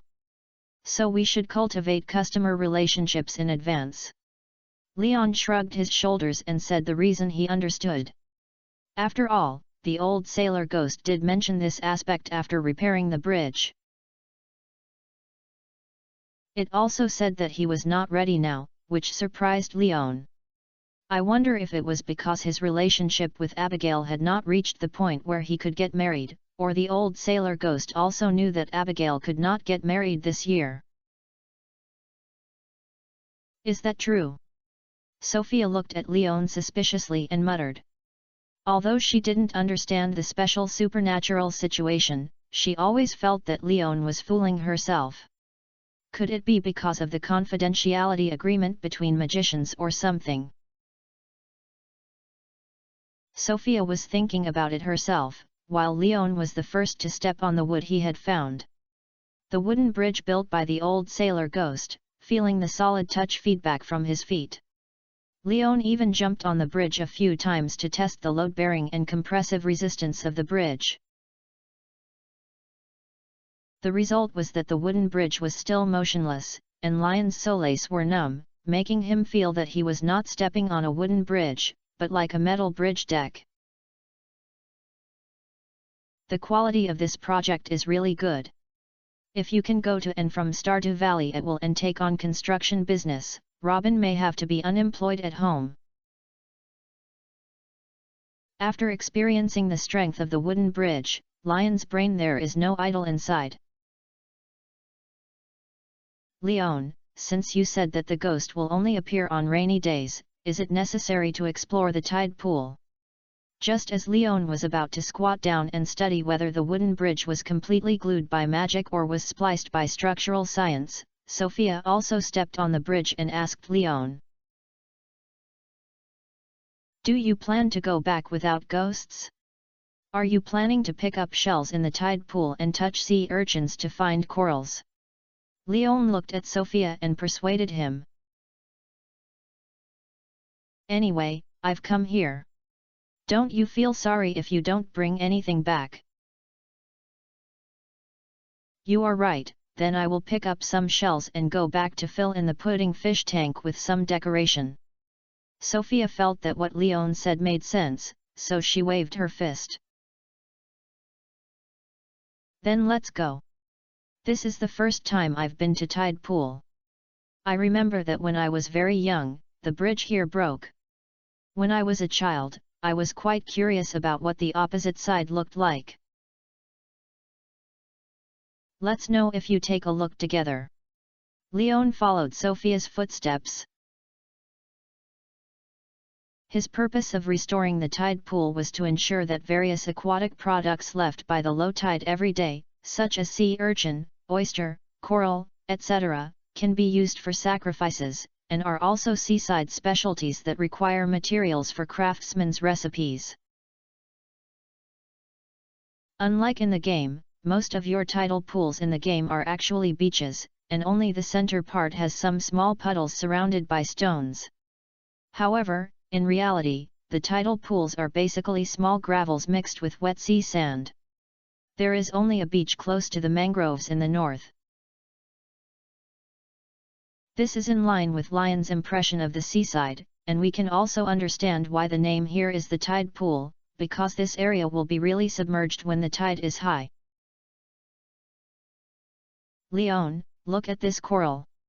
I think it must look good when placed in the fish tank." Sophia, who had already entered the tidal pool first, quickly brought a red coral the size of a flower pot to show it to Leon. "The shape of this coral is like a small tree behind a fallen leaf, very wonderful." "But isn't fresh water in the fish tank where you raise puppy fish? Corals are marine creatures, so it's not appropriate to put them in fresh water," Leon reminded. "Leon, why do you say such strange things? Isn't it common sense that the water in the fish tank can raise all aquatic creatures? How can there be any difference between salty and fresh water?" Sophia looked at Leon with a surprised look and complained. Leon was silent when he heard this. Sure enough, the world was also uneven. The water in the fish tank could actually meet the common water needs of salty and freshwater organisms. It felt unscientific no matter how you think about it, but Sophia also said that this is common sense. This made Leon feel that he had read less news and newspapers, and his understanding of the world was too superficial. Sophia didn't take this matter seriously. After finding this beautiful coral, Sophia suddenly became interested and continued to explore other marine creatures left behind in the tide pool due to the low tide. Leon was no longer worried about the fact that freshwater fish and seawater fish could be mixed with fish tanks, which made aquatic biological researchers use unsustainable and amazing black technology, and joined the process of catching the sea with Sophia. It should be said that it is not said. The tide pool may not have been involved in it for a long time. Leon has picked up a lot of seafood that has been forced or used as a habitat, including coral clams and sea urchins. Especially sea urchins, are terrible in number. In a small pool, sea urchins even cover the gravel at the bottom of the pool, densely packed into a small hill. Sea urchin, a slow-moving thorny creature that some people regard as delicious food. The sea urchin in Stardew Valley is different from the sea urchin that Leon has seen before. It is not black, but purple, but has not changed at all. If you want to pick up this thing by hand, you may have to thorn a small blood hole in your hand. Fortunately, Leon can put it in the system backpack from the air, eliminating this dangerous torture. In addition to sea urchins, some cockles wrapped in black shells can also be seen everywhere in the tidal pool. Naturally, Leon came without hesitation and all of them were taken into his pocket. Leon, look, this shell is super beautiful. I found two, one of us. New January and new weather. Given that brothers want to watch the flower dance festival, I will speed up the progress. Actually, I plan to write this book in a year. The book ends in 12 months. And this book is almost over. I will also intersperse it in a certain season, so you will feel that time is moving very slowly. Alas, sorry, by the way, August means that the summer vacation is half over. I would like to remind all friends who are still in school to remember to pay attention to the progress of their summer homework. Chapter 420 An Unexpected Call. Oh! What shell will surprise you so much? Thinking that the cockles and oysters I harvested did not match the good-looking point, Leon was quite curious about Sophia's extra harvest. When Sophia held two large cylindrical shells in her hand, and the gloss of various wonderful colors emitted by the surface under the reflection of sunlight, Leon couldn't help but complain. Rainbow shells? Why does it appear here? Isn't it refreshed in summer? Do you know the type of shell? What else is summer refresh? Sophia showed this shell in front of Leon and asked. Nothing, I mean this kind of shell should only appear in summer. Leon then said perfunctorily, then took one of the shells and held them in his hand. Rainbow shell. It's a very beautiful shell. It's indeed a rainbow shell. Looking at the big shell in my hand, Leon didn't know what to say. After all, rainbow shells are quite rare in the game, and only summer beach refreshes. In addition to giving gifts, the rainbow shell itself is only one who can complete Mr. Cheese challenge. Now Leon is carrying out Mr. Cheese challenge mission and has completed the last meal of the dragon. Although the batteries in the remaining third ring missions, the rainbow shells in the train station box and the beat mission in the mayor's refrigerator, know how to complete them, only one battery pack is looking for the items required for these missions. After all, there is a lightning rod given by the vault sacrifice in the farm. As long as there is a thunder in the summer, it can be obtained. Now I have accidentally harvested rainbow shells in spring, and the other ring mission has a foundation. As long as I harvest 10 beets in autumn, Leon can get the membership card of Mr. Cheese Club and meet this mysterious boss. Did you really give it to me? Leon confirmed to Sophia at the rainbow shell in his hand. Well, I'll give it to you. There are two, and each of us is one. Sophia nodded and confirmed, then ran to the distance and continued to look for these beautiful gadgets. Looking at Sophia's departure back, Leon was quite relieved. He could clearly feel that Sophia's emotions had turned into a positive direction. This was a good thing. The previous concerns about Sophia were eliminated. Even if Leon and Sophia were separated now, the tragedy that had been noticed in their previous premonition should not have happened. Thinking of that inexplicable perception, Leon also had some clues at this moment. He believed that it might be related to the forest magic he had transformed. Although he evolved into a special aura of succubus to natural creatures, it was actually more like a fit and resonance with natural creatures, and humans are also natural creatures. Once, Leon was quite happy to learn about the particularity of forest magic through himself, and also made Leon sure that forest magic was far less simple than he thought. With this special magic or talent, there should be more secrets waiting for him to discover. Temporarily put aside his research on forest magic. Leon was preparing to continue sweeping in the tide pool, but at this moment he heard the classic incoming call ringtone of dingling on his phone. Leon took out his cell phone from his pocket, looked at the strange number without a name on the caller ID, and subconsciously thought it was a harassing call, so he hung it up. This was because Lion's habit of using his cell phone. After all, when I was on Earth, I received all kinds of calls without notes every day, either selling or scams. As long as I was not called by an acquaintance, most people would basically hang up them. But what surprised Leon was that just a few seconds after hanging up the phone, the ringtone rang again. I looked at the phone number and it was still the same number, which made Leon realize something was wrong. So Leon pressed the answer button and heard the female voice full of resentment on the other end of the phone.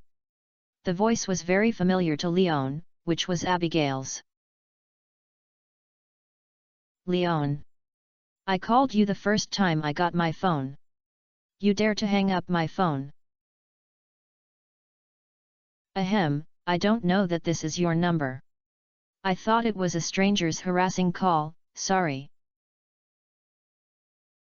Leon quickly surrendered. He could already think of the scene where Abigail was excited to call him happily and expects to change his face instantly because of his actions of hanging up the phone. If he refused to admit his mistake, he would be in trouble after Abigail came back. "How can a stranger know your phone number? You are doing something shameful without hiding it, so you dare not answer the phone," Abigail said to him angrily. "No, I'm picking sea urchins on the beach. I'm serious foraging activities, what's the matter unpredictable?" Leon replied righteously, and without hesitation, hiding the fact that he was with Sophia.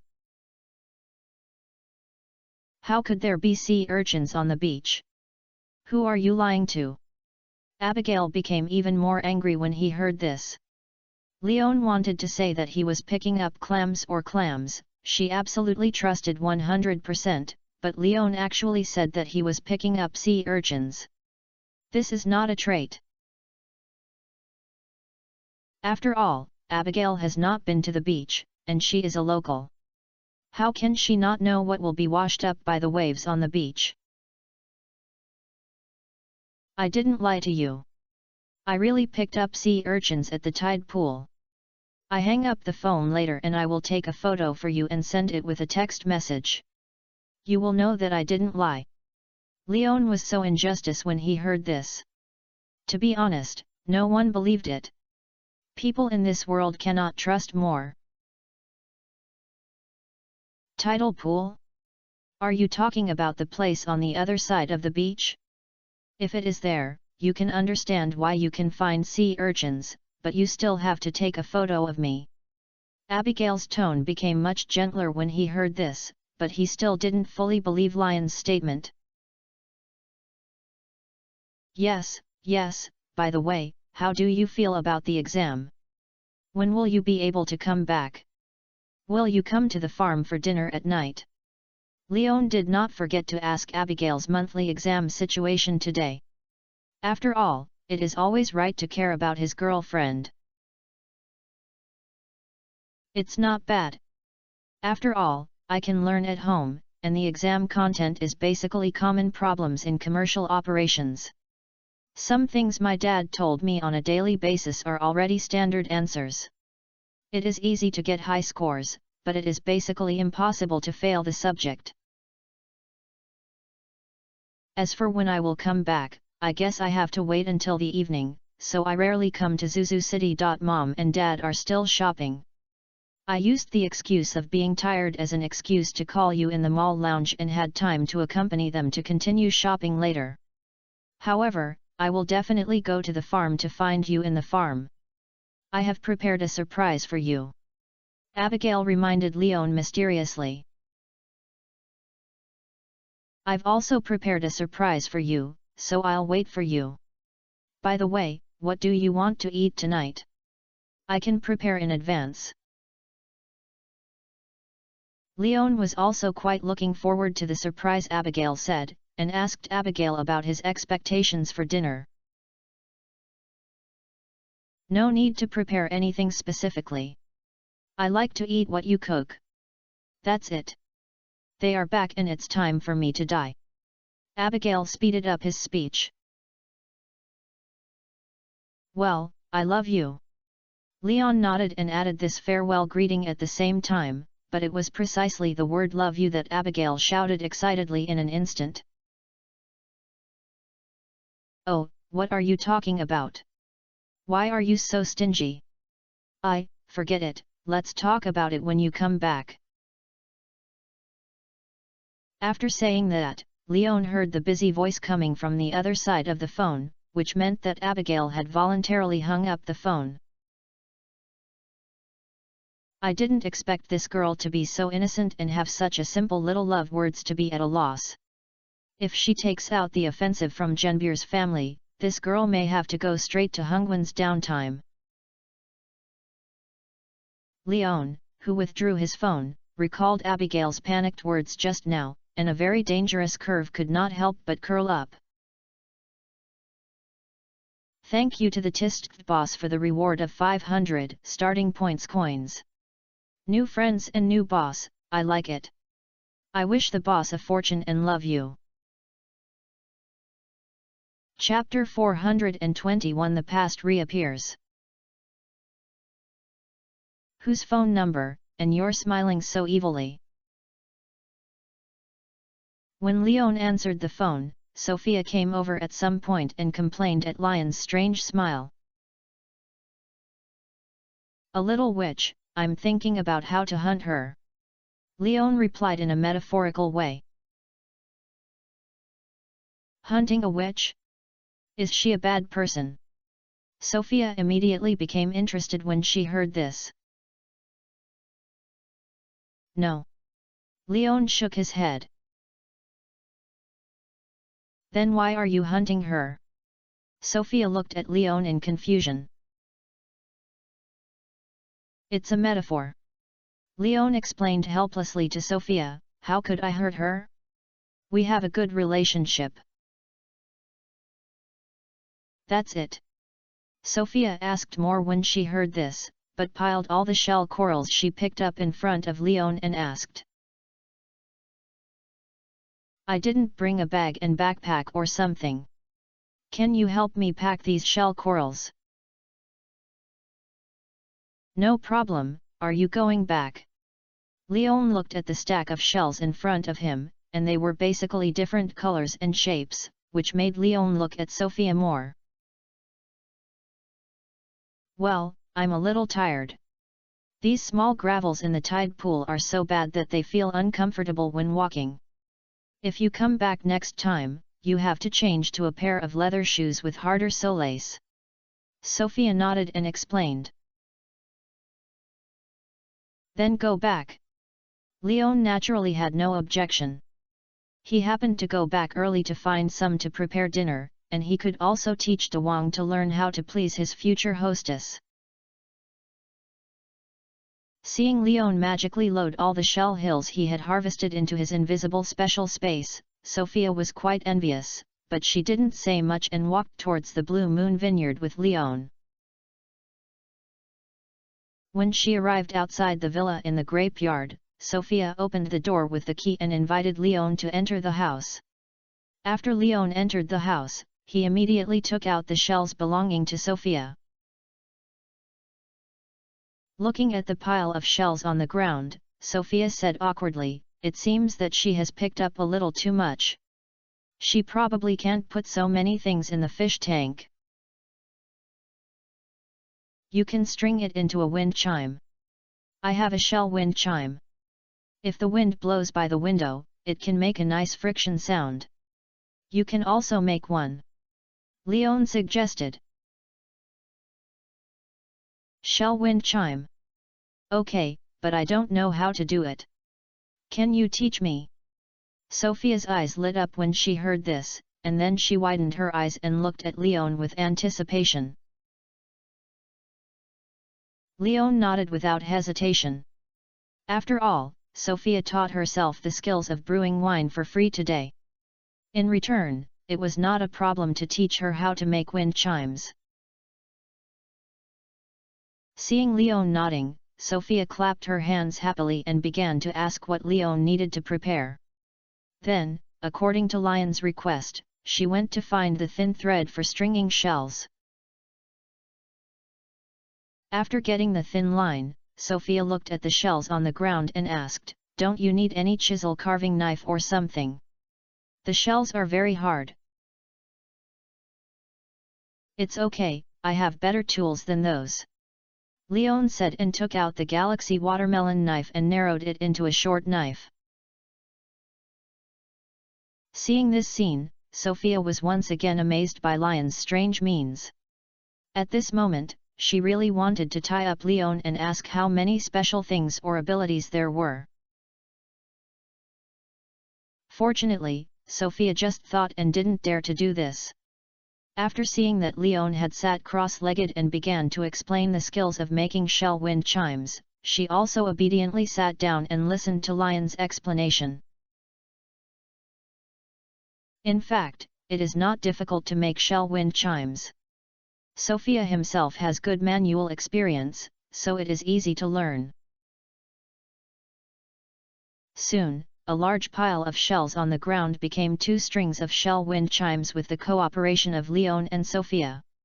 The sound of the shells rubbing after being lifted made Sophia fall in love with this natural style of shell wind chimes. With the help of Leon, she hung one of them next to the window of the living room on the first floor. As for another string, Sophia intends to put it in her room. Then you go to the room to install it yourself, I won't help you. After all, girls' rooms cannot be in a random way, so I should go back. Hearing Sophia's arrangement for the second string of shell wind chimes, Leon took the initiative to say goodbye. Well, okay, thank you, Leon, I had a great afternoon. You are such a good friend. Sophia nodded and praised Leon. That's right, but I have to thank you for your teachings. The brewing method you taught me has helped me a lot. Leon smiled and expressed his gratitude to Sophia. Then you'll slow down on the way back, I won't keep you. Sophia waved at Leon and planned to send Leon out. Leon did not stay for a long time and was about to go back. Sophia, who was out, took a bag of garbage and was about to throw it away after sending Leon out. The two left the villa together. As a result, just after walking 2 steps, Leon heard a series of debris falling to the ground and colliding with the gravel road. He turned around and noticed that Sophia was actually damaged with the garbage bag. Fortunately, the bag does not contain kitchen waste, and there are no particularly bad things. It is basically a small rag box and small bottles, and there is no ugly situation. This made Leon unable to ignore it. He stepped forward to help Sophia clean up these things together. Sophia lowered her head awkwardly and did not dare to see Leon. After all, she knew that it was too embarrassing to make mistakes even if she threw away a piece of garbage. While helping to clean up, Leon noticed that there were actually many empty boxes of medicines and bottles of medicine that had been eaten in the pile of garbage scattered on the ground. This made Leon look at Sophia with some confusion, thinking secretly that he was obviously a healthy girl. How could he take so many medicines? However, Leon did not take the initiative to ask about this question. After all, this was someone else's private matter, but Lion's memory was quite good, so he completely remembered the names of these drugs at a glance. After helping Sophia pack up the garbage, Leon left the area of Blue Moon Vineyard amid Sophia's thanks, returned to Pelican Town along the original road, and took out his bicycle and rushed towards the farm. On the way back, Leon passed by Harvey's clinic and happened to see Maru, who had gotten off work. He greeted him. Maru also responded with a smile, and the two were just about to pass by. Leon suddenly remembered the names of the drugs he had written down before, and couldn't help asking Maru, the nurse who worked in the clinic, about the use of these drugs. Leon, the drugs you mentioned are all antidepressants that relieve anxiety and improve sleep quality. Why did you suddenly ask about this? Faced with Maru's doubts, Leon no longer had the heart to answer. At this moment, he understood why he had a premonition that he had left quietly when Sophia was sad, and might have witnessed a tragedy. It's this damn depression again. Alas, my life is very difficult. After knowing the reason, Leon was in a very complicated mood at the moment. Of course he knew about depression, and even understood it more deeply than some people who heard about it, because one of his friends on Earth was a depression patient. And if it weren't for his family's care for him, his two late-night wrist-cutting behaviors would have completely lost Leon. So for this kind of disease that usually looks no different from ordinary people, but once it enters negative emotions, Leon is more terrible than anyone else to know its terribleness. No wonder when I first met Sophia, Leon always felt that this girl did not have the vitality and emotional expression ability she should have at her age, and was as cold and stiff as a puppet. At this moment, I knew the answer to the question, and all Sophia's unreasonable performances were answered. This made Leon couldn't help but think of his old friend. He was not on Earth at the moment and could no longer know his situation, but he could probably guess that this guy should have recovered a lot. After all, he met a passionate girl during treatment and fell in love, so there should be no big problem. But Sophia is different.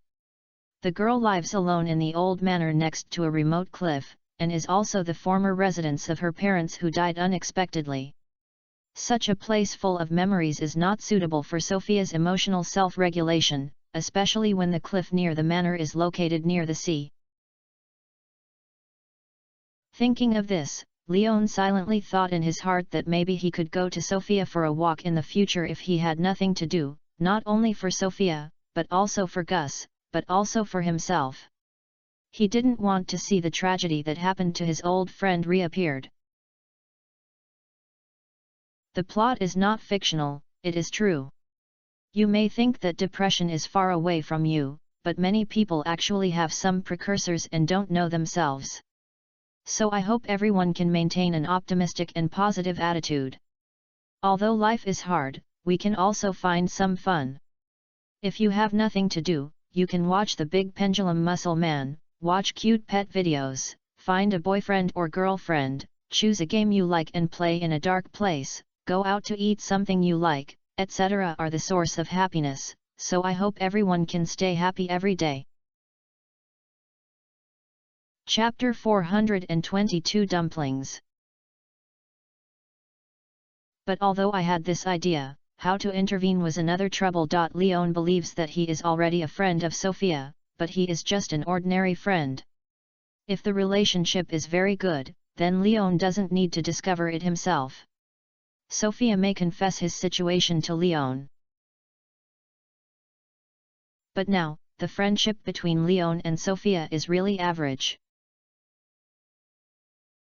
If you really want to help, you have to pay attention to the situation that Sophia can't find out that her problem has been known to Leon. After all, sensitivity is also a dangerous point for depressed patients. It is easy to expose their weaknesses. In the eyes of unfamiliar people, it is easy to make her fall into a panic. When I don't know, I won't care. It will be much more natural to get along with each other. However, after knowing this issue, Leon inexplicably felt invisible pressure. Perhaps it may be inevitable that he will be stretched to get along with Sophia in the future. After thinking for a long time, he found that he was restricted everywhere. Leon couldn't help frowning. He really wanted to help him, but it's hard to say how to help. Sophia is now like a dud, and if you don't pay attention, it may detonate it. Oh, it's not easy to deal with. Sighing, Leon said goodbye to Maru, then returned to the farm, looked around and didn't see Dawang. When he walked to the doghouse, he noticed Dawang lying inside and sleeping soundly. It would be great if everyone was as good as you. Leon squatted beside the doghouse and muttered as he looked at Dawang. Without disturbing rhubarb, Leon entered the kitchen to prepare supper. He first marinated the beef, chopped the pork into sauce, and then started kneading the noodles. He prepared to make dumplings. It's not because of some special day, but I just suddenly want to eat it. By the way, I can also let Abigail try this pasta with a long history. Because there are no green onions, Leon uses green onions instead. Apart from the thickness, Leon actually tastes no difference in taste. As a flat substitute, pork and green onion dumplings are quite good. As for the marinated beef, Leon is prepared to be grilled and made into beef skewers as a side dish for dumplings. Although it is a bit inappropriate, it can be eaten if you like it. Leon doesn't care about the combination of food at all. After a busy trip, Leon made 120 dumplings before he could barely use up the pork. These dumplings were endless in one meal, but Leon would not keep them all for himself, Abigail and rhubarb. He reserved 70 for himself, and the remaining 50, Leon planned to divide them into 2 servings for Sophia and Gus. Since she intends to help Sophia get out of depression, Leon naturally needs to prepare from now on. Although she hasn't figured out how to make Sophia completely heal, it is always good to give this poor girl some care and care. Food is sometimes a good medicine that is not bitter. All the packaged dumplings were put into the backpack. As for the beef, it was placed here to keep it drenched. After Leon washed his hands, he left the farm and headed towards Gus's star fruit. It was almost dusk, and Gus' bar became lively. When he pushed the door open and entered, Gus had already started to pack up the pub with Emily. The pub was not yet in the pub, so it seemed quite quiet. Seeing Lion's appearance, Gus immediately put down the rag in his hand, waved to Leon and shouted, "Leon, you are here, what to eat? I'll make it for you." "No need, I'm not here to have a meal, I'm here to treat you to dinner," Leon explained to Gus with a smile, and then took out the dumplings prepared for Gus. Looking at the novel pasta that Leon took out, which was still stained with flour, Gus spoke in surprise, "Is this a pie that was not baked?"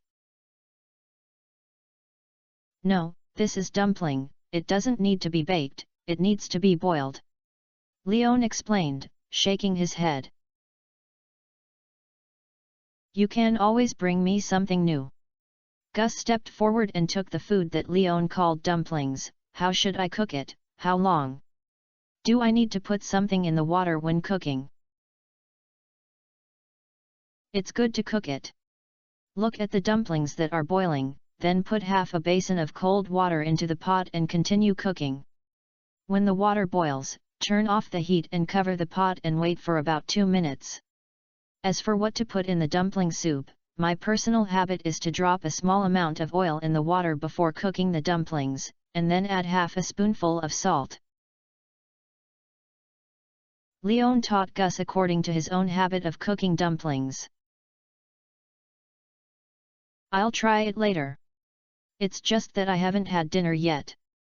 Gus nodded immediately and planned to take the dumplings to the kitchen to try it. Emily asked with a smile after listening to Gus's communication with Leon. Is it only prepared for Gus, not mine? Yes, let Gus cook together. How much can you eat? Although Leon did not prepare Emily's portion, she spoke, so Leon would not be stingy. At worst, if there was not enough dumplings, let the rhubarb eat less. In fact, dog food is quite filling the stomach. Oh? Then just have 5 of them. I don't have a big appetite, so I'll just eat some. If I eat too much, I may not be able to wear my previous dress in a while. Emily was just preparing to tease Leon. Who would have thought that Leon actually prepared for herself, so she immediately cancelled the arrangement of not eating staple food at night and only eating fruits, but she just tasted it briefly and didn't dare to eat too much. Okay. Leon nodded, then went to the kitchen and added 10 dumplings to Gus as Emily's portion. He then helped Gus watch the way of cooking dumplings for a while, and then made sure there was no problem, so he said goodbye to Gus and Emily and left the star fruit. After leaving the star fruit, Leon immediately hurried towards the Blue Moon Vineyard where Sophia is.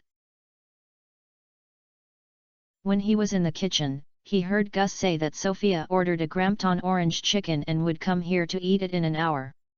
Leon directly asked Gus to help cancel the order and said that he also prepared a dumpling for Sophia. This statement immediately made Gus look at Leon in a wrong way, but in the end Gus still smiled and patted Leon on the shoulder, told Leon about Sophia's preferences and taboos, and then said something to Leon. If it were you, I wouldn't have any stopping, come on. It made Leon realize that Gus seemed to have misunderstood something, but Leon did not take the initiative to explain. After all, if he really explained, Gus would wonder why Leon was so good to a girl he didn't want to pursue, which was another trouble. Moreover, looking at Gus' appearance, he obviously didn't know Sophia's depression problem. Once the situation was explained, Gus might fall into the same worries as Leon, which would be more than worth the loss. So Leon took the blame first. As for what will develop in the future, let's talk about it then. I took half a day off this morning and wanted to send a car to the Fourth Sons store for maintenance, so if I didn't finish writing this morning, I would go to the company to make up for it in the afternoon. By the way, I emphasize that I don't have depression and don't like muscular men. I'm preparing the statement for the young ladies who may appear in this book. Brothers and sisters, don't spread rumors, and don't believe rumors. Chapter 423, Do the hostess dare to keep the squad? Rebelled against you.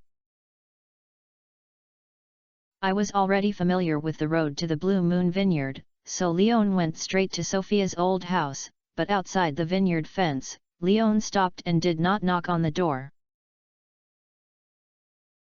Because Sophia has a troll in her hand, although there is still a little afterglow at this point, the light level is no longer high. If Sophia did not see Lion's face clearly and regarded him as a bandit and broke it with a shot, it would be too unfair. So Leon stood outside and shouted, just like in the afternoon. This time Sophia opened the door quite fast, and she didn't carry a gun. She just looked at Leon in confusion and asked, "It's so late, why are you here?" "I'll bring you dinner. The farm is bankrupt. I'm working for Gus now and working as a takeaway delivery man," Leon said with a smile at Sophia. "Ah? Bankruptcy?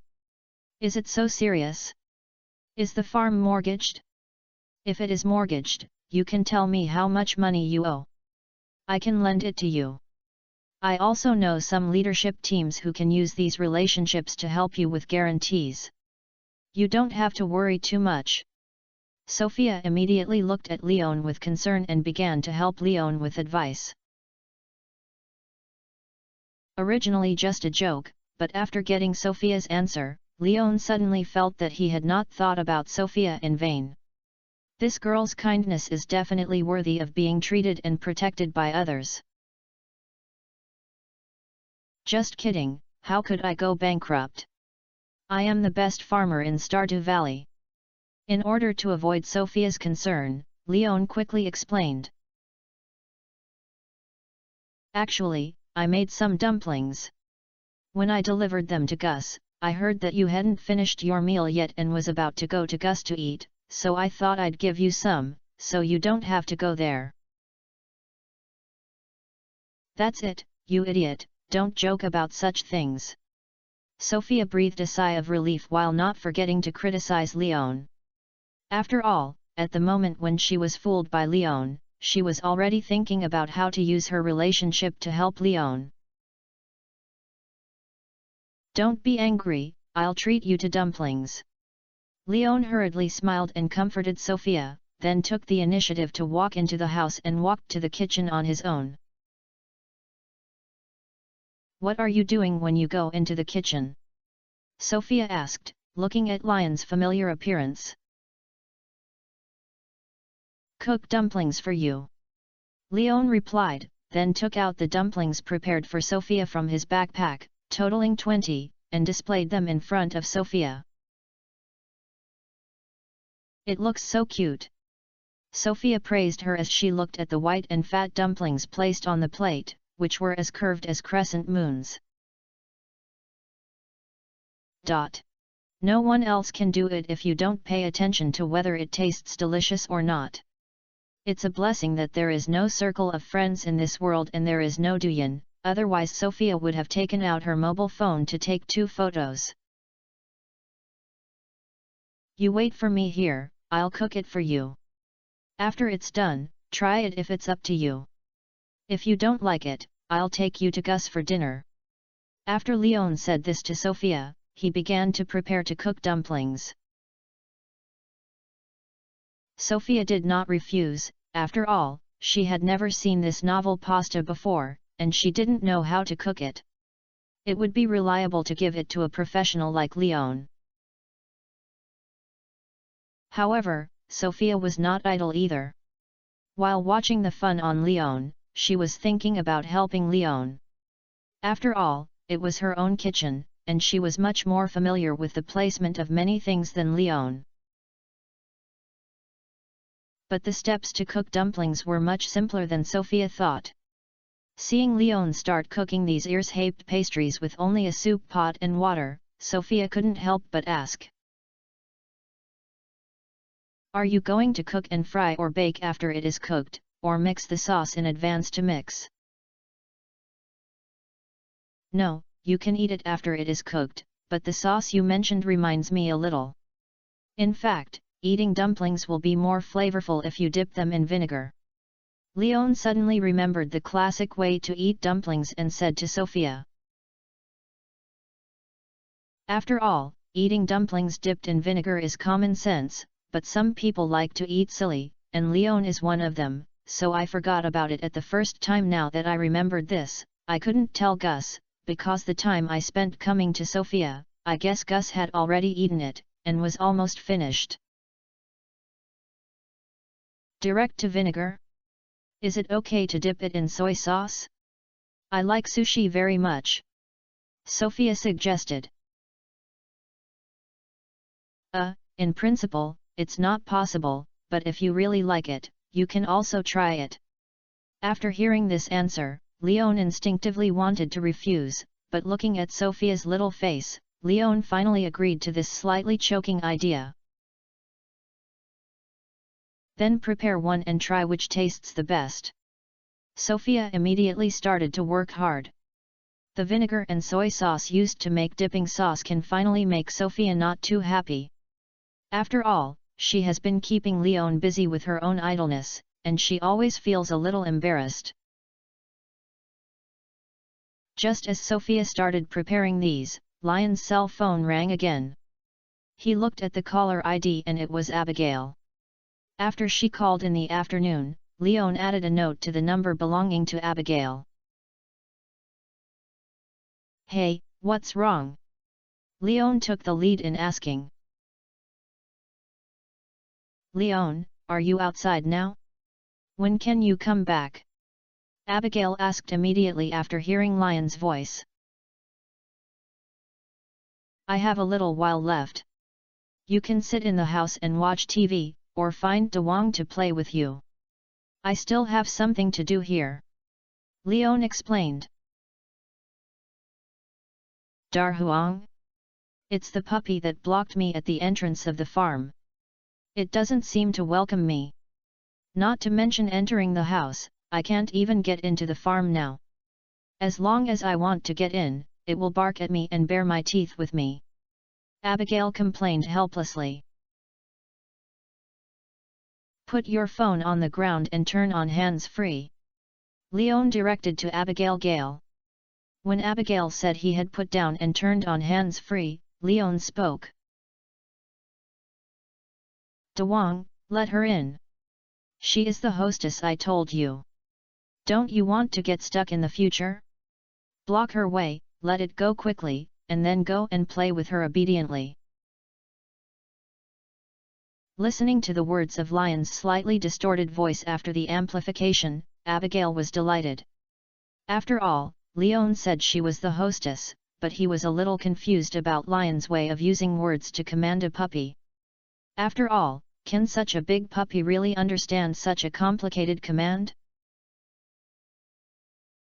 What surprised Abigail was that the little fat man, who was named Dawang but not yellow at all, immediately restrained his previous vicious posture after hearing Lion's words, and even his screams turned into a pleasing voice. He even stuck out his tongue and squeezed out a small face, looking like he had a small face, and ran to Abigail's feet with his head arched Abigail's calves, with a flattering look on his face, which was completely two faces compared to before. You really understand, but you are really cute, he he he. Abigail looked at Dawang's ridiculous appearance, which was directly amused.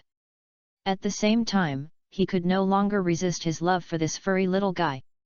He picked it up and hugged it in his arms, and then picked up the phone on the ground. Okay, I didn't expect this little guy named Dawang to really understand your orders. He is really smart. That's right, after all, he is the security captain of Red Star Farm.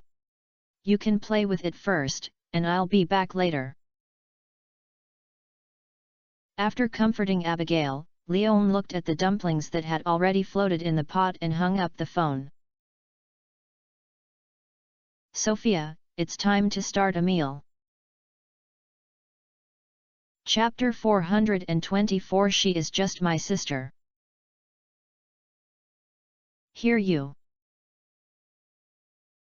I don't know where a small plate was brought from, Sophia, who looked at the strange sauce, responded to Lion's shouting and soon entered the kitchen and saw Lion's appearance serving dumplings on the plate.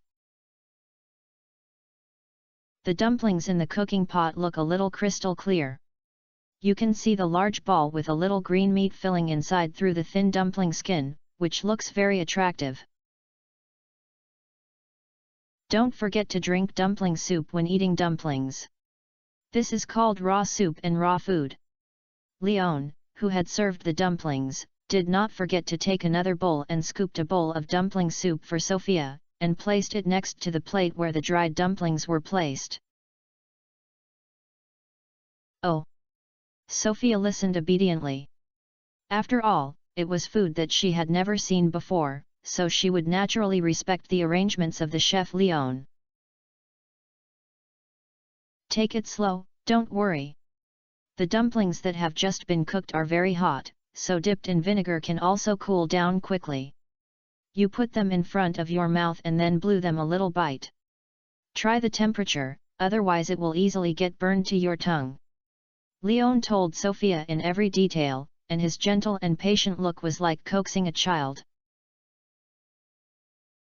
But Sophia enjoyed this feeling of being taken care of very much, nodded with a smile, and then began to operate gradually as Leon said. First, I scooped up a dumpling with a spoon, put it into a vinegar dish on the side, dipped it in vinegar, then scooped it up, put it in front of my mouth and blew it a few breaths. Finally, I brought the dumplings into my mouth, opened my mouth and took a bite.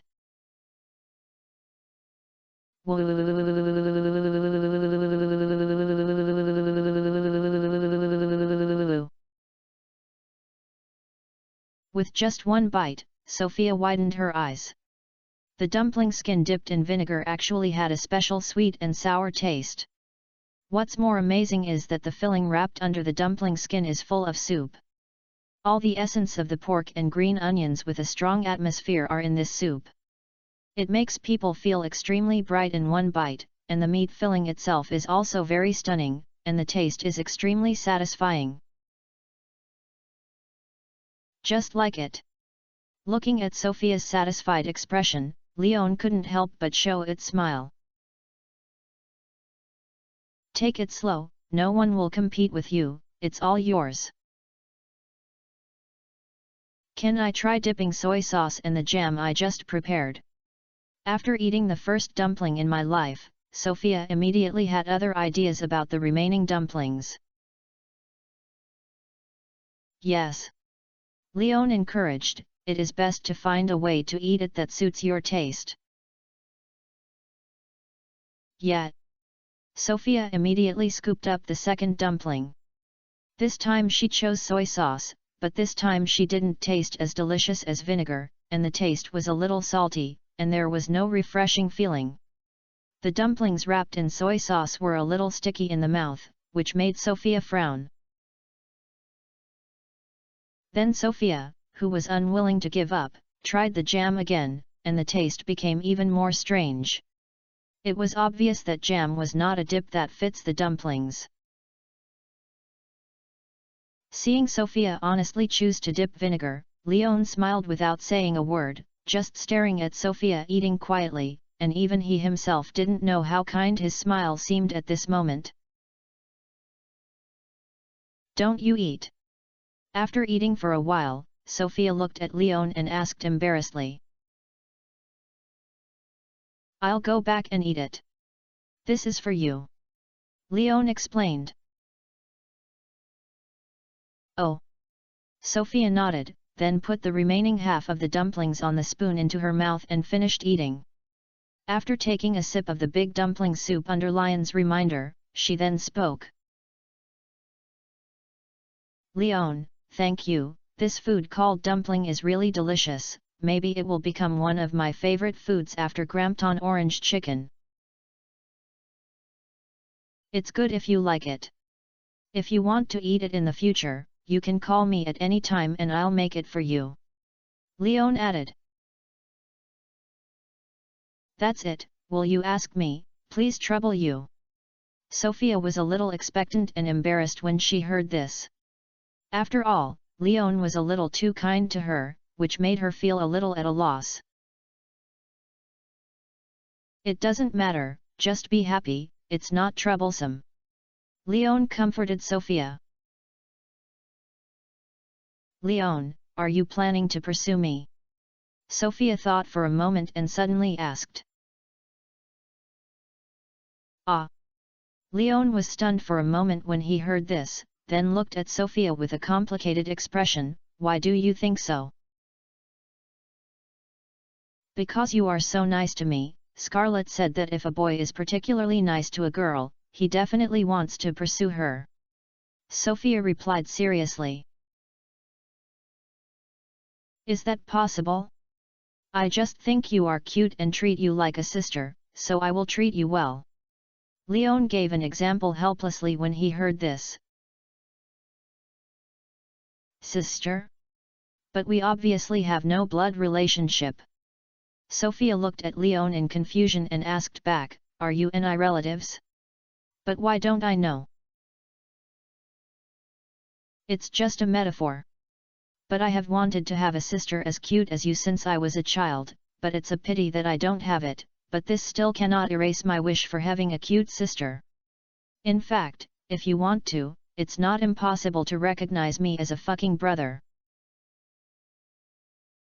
Leon explained to Sophia with a smile that because of this casual nonsense, he seemed to have found a way to bring his relationship with Sophia closer and take care of Sophia better and more naturally.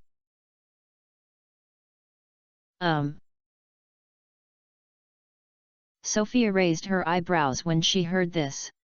She was about to reject Lion's proposal, but looked at Lion's face, looked at the dumplings on the table, and finally looked around, and hesitated again when she spoke. Not to mention, if there was a handsome brother like Leon who could cook, it would be pretty good, not to mention Leon was quite mysterious. There are many secrets that Sophia is curious about, and these conditions have shaken Sophia. It's okay, I just asked casually, not any request or order. Even if you don't want to, I will be nice to you in the future. After all, Gus and I are good friends, and he has entrusted me to take care of you. Seeing that Sophia did not answer, she did not refuse decisively. Leon knew that there was a chance, so he naturally comforted Sophia, saying that this was to retreat or advance. Hearing Lion's words, Sophia nodded and ate the remaining dumplings silently. When she reached the 14th, Sophia felt that she was already a little overwhelmed. Leon, I can't eat it anymore. Sophia threw this problem to Leon because she didn't want to waste food. If you can't eat it, don't eat it. Keep it in the refrigerator. If you want to eat it tomorrow, take it out and steam it, or fry it in hot oil. The taste should not be too bad. Leon suggested. But I don't want to eat leftovers. Sophia replied. If this happens, I'll eat it, and you can't waste food. Although this answer seemed a bit petite, Leon didn't care. After all, Sophia, a rich woman, is really not short of money, but Leon didn't like the waste of food, so he decided to deal with the remaining dumplings by himself. Is that okay? Sophia's eyes lit up, and then she immediately handed out her spoon. In fact, she also hates wasting food. Let's change to a new one. I don't dislike you, it's just that there is a difference between men and women. Leon reminded him helplessly when he saw Sophia's actions. But don't you think of me as your sister? It should be normal for your brother to help your sister eat leftovers. Sophia joked at Leon after hearing this. Since you said that, I'm not polite. Leon didn't care whether Sophia was joking or serious. Since she gave an excuse, Leon didn't know that hitting a snake with a stick would be wasted his shamelessness. Take away Sophia's spoon. Leon takes the remaining dumplings on the plate in just a few seconds. After sweeping it away, Sophia, who was fast, didn't react. He could only stare blankly at the spoon he used in Lion's hands and was put into Lion's mouth several times. When he realized it, Sophia's face turned red like an apple. You. Faced with Sophia, who was so anxious that he was not even speaking smoothly, Leon stood up and said to Sophia, Dear sister, you can pack these tableware yourself. Brother, I want to go back to prepare dinner to entertain guests. If you want to eat next time, remember to call my brother. After saying that, Leon did not give Sophia a chance to refute, and left the kitchen, left Sophia's house, and rushed back towards Red Star Farm. I'm back. It takes 5 or 6 hours to maintain it. I can't pick up the car tomorrow. I'm irritating. I'm going to squeeze into the subway. See you tomorrow, brothers. Chapter 425 Dinner for a Family of 3. How come this idiot, why is he so shameless? Seeing Leon running after taking advantage of himself, Sophia chased after him, but at this moment, Leon had disappeared into the night and could only stand in the kitchen with his little pink fist shy and angry clenched. But this posture lasted for only a short while, and then it eased, recalling Lion's words and expressions just now. Sophia couldn't help looking around the empty room and saw the wind chimes hanging on the living room windows and the rainbow shells lying on the TV cabinet as ornaments. The expressions continued to alternate between calmness and entanglement, and finally, all emotions condensed on the face and turned into a sweet smile. Brother? It seems to be pretty good. Then Sophia felt much more relaxed. She returned to the kitchen with cheerful steps, packed up the tableware on the dining table, and put it in the pool to clean it carefully. Especially the spoon someone had used before, which she washed several times in a row, and looked very disgusted. On the other side, Leon had rushed back to the farm. The lights in the house were on, and the doghouse of Dewang was empty. It was obviously now reassuring Abigail's emotions on behalf of Leon. Leon did not enter the house immediately, but came to the kitchen and started working on today's dinner. While cooking dumplings, the marinated beef also found its own home. Iron plate barbecue. A barbecue method that does not require direct contact with charcoal fire is much more controllable than directly mounted on the fire, not only save trouble, but also adds some fun while eating.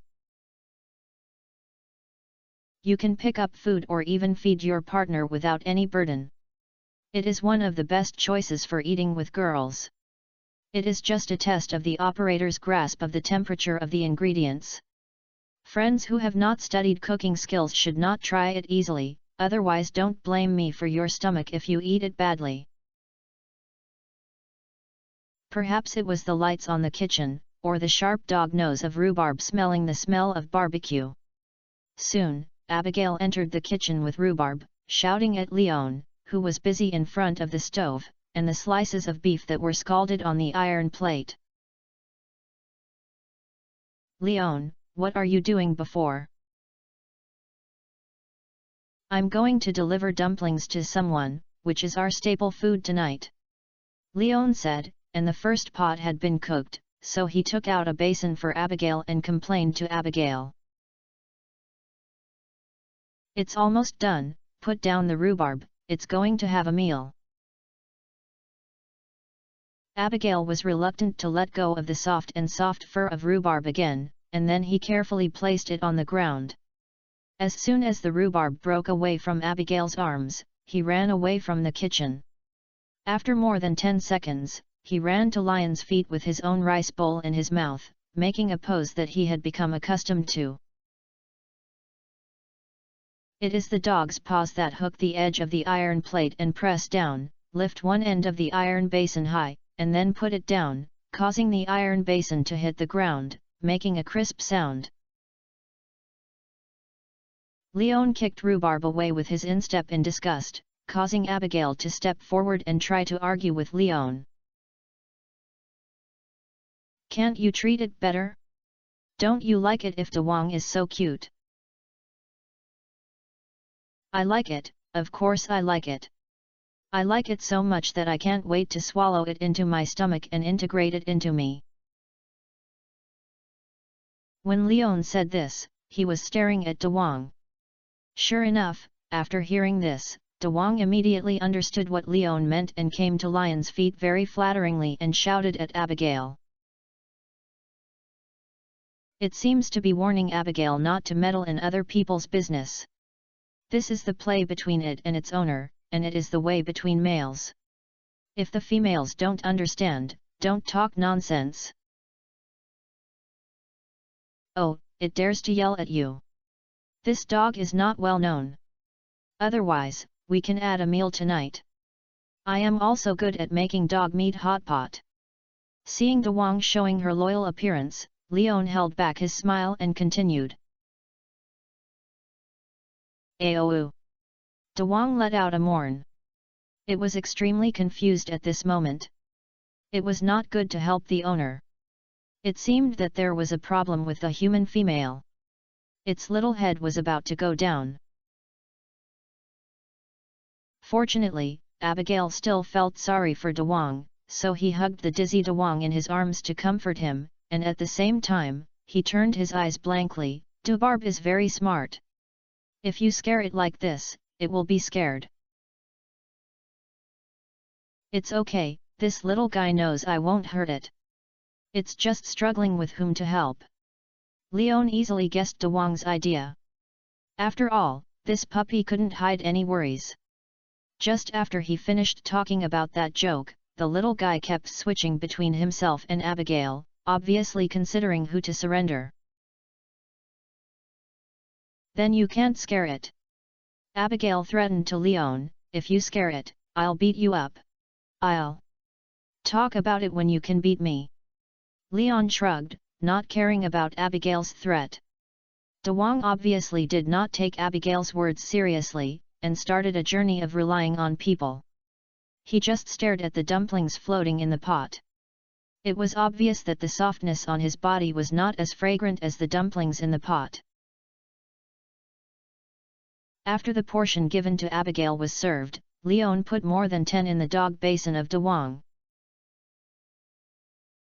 Seeing the dumplings in the dog basin that were already bagged, De Wong knew that these belonged to him, so he hurriedly pulled Abigail and screamed and wanted to go down. Little greedy dog! Abigail laughed and scolded, not against the little guy's wool. After putting down the rhubarb, he saw the little thing bury his head directly into the bowl and turned on the wolf-eating mode. This made Abigail worried that the dumplings that had just been cooked might burn the little guy's tongue and throat, but seeing that the rhubarb was not hurt at all, Leon did not pay attention. Abigail felt that his worries seemed a little redundant. Maybe it's because the dumplings are not hot? Abigail thought so, then took the portion that belonged to him, inserted a dumpling with the fork handed over by Leon and put it into his mouth, and immediately got scalded and stuck out his tongue. Isn't the dog's tongue quite sharp? Why is it not afraid of hot? The dumplings produced in the same pot were so hot that even his tongue could not bear, which made Abigail seriously doubt whether the rhubarb dog basin had any special cooling function. This little guy has so many secrets, I don't know much. Leon stared at the ground and looked at himself eagerly, waiting for the next round of feeding De Wong to complain. Isn't it just an ordinary puppy? Although he is a little smarter and has a special fur color, he doesn't see anything wrong. Abigail also looked at De Wong, but he didn't find anything special about De Wong. Maybe I will know in the future, let's have a meal. Leon didn't say much, but patted Abigail's head and told him, eat breakfast and go back to rest. I will send you to see your magic teacher tomorrow. This is a big deal. Farming is a daily thing. Some brothers say water, so I can only find a way to make some noise, which can be regarded as an adjustment. Don't worry, come in 2 chapters. Chapter 426 Confession.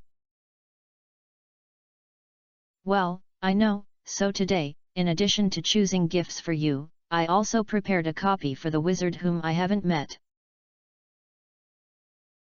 Abigail nodded and replied. "Oh? What are you preparing? Let me tell you, I will help you with your staff." Leon started chatting with Abigail while cooking the second pot. "It's nothing, it's just an antique clock. I bought it from the antique arts and crafts store. I think they, who are far away from the crowd, should like this kind of thing," Abigail replied. "Do you give me a bell?" Lion's face looked a little strange when he heard this gift, but thinking about the homonym of this kind is in Chinese. If it were the language of this world, clocks and clocks have two different pronunciations, so he didn't say much, but it just felt a little strange. "Is there anything wrong with it? Doesn't he like this?" Abigail asked nervously as he saw that Lion's expression was not right. "I will like it. No matter what you give, he will be very happy when he feels it." Leon smiled and comforted Abigail, not to mention giving the clock. Even if Abigail picks a wild flower from the side of the road and gives it to Rasmides, the mage will probably be so happy that he can't stop laughing. "After all, this is a gift from my granddaughter. I have never seen any good things in Rasmides before. Do you care about the gift?" What he cares about is the identity of the gift-giving person. However, Leon didn't dare to tell Abigail that it was most appropriate for Rasmides to say this kind of thing himself. It was really exposed. Rasmides didn't know what would happen. "Okay, hope so." Although Lion's comfort sounded real, Abigail was still a little unconfident. However, all the choices were chosen, and Abigail could not find a better gift in a short period of time. Let the facts tomorrow prove whether Lion's words are true or not.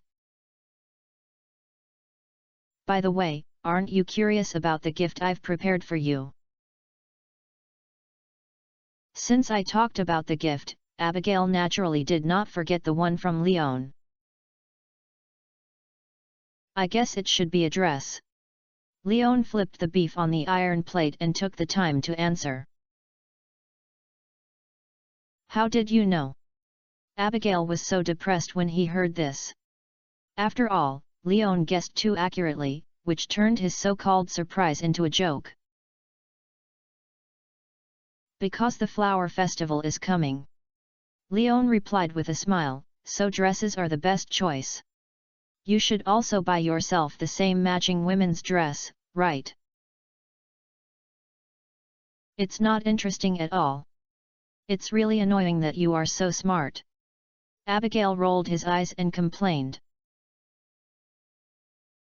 "Actually, I just know the dress, I don't know what style it is, and it's not a surprise." Leon comforted Abigail, and at the same time had a headache.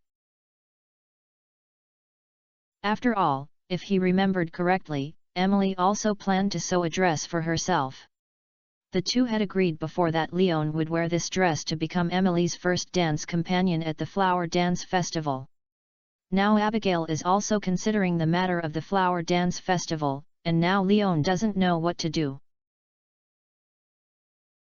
"Also yes, after you finish your meal, you can try it.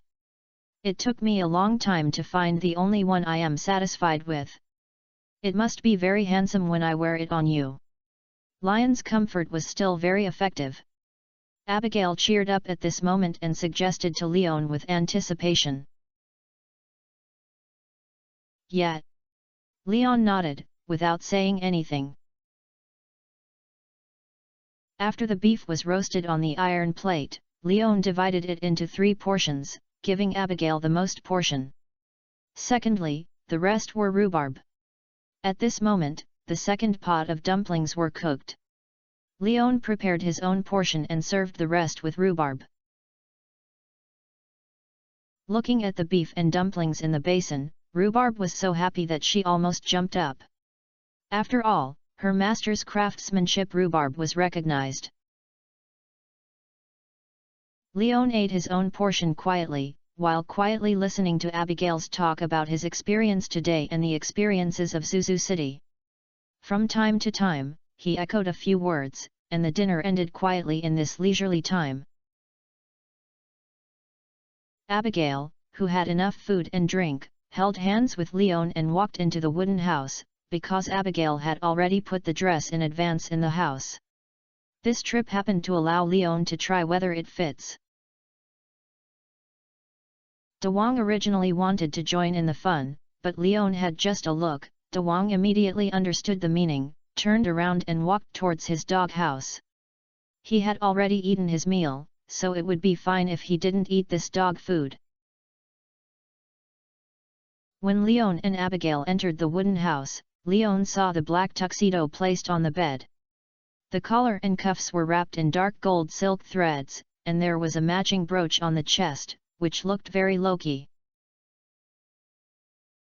The matching shirts and bow tie are also dark in color.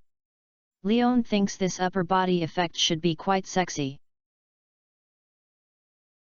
Try it quickly.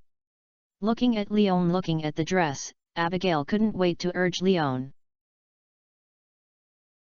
Don't you avoid it. Leon complained.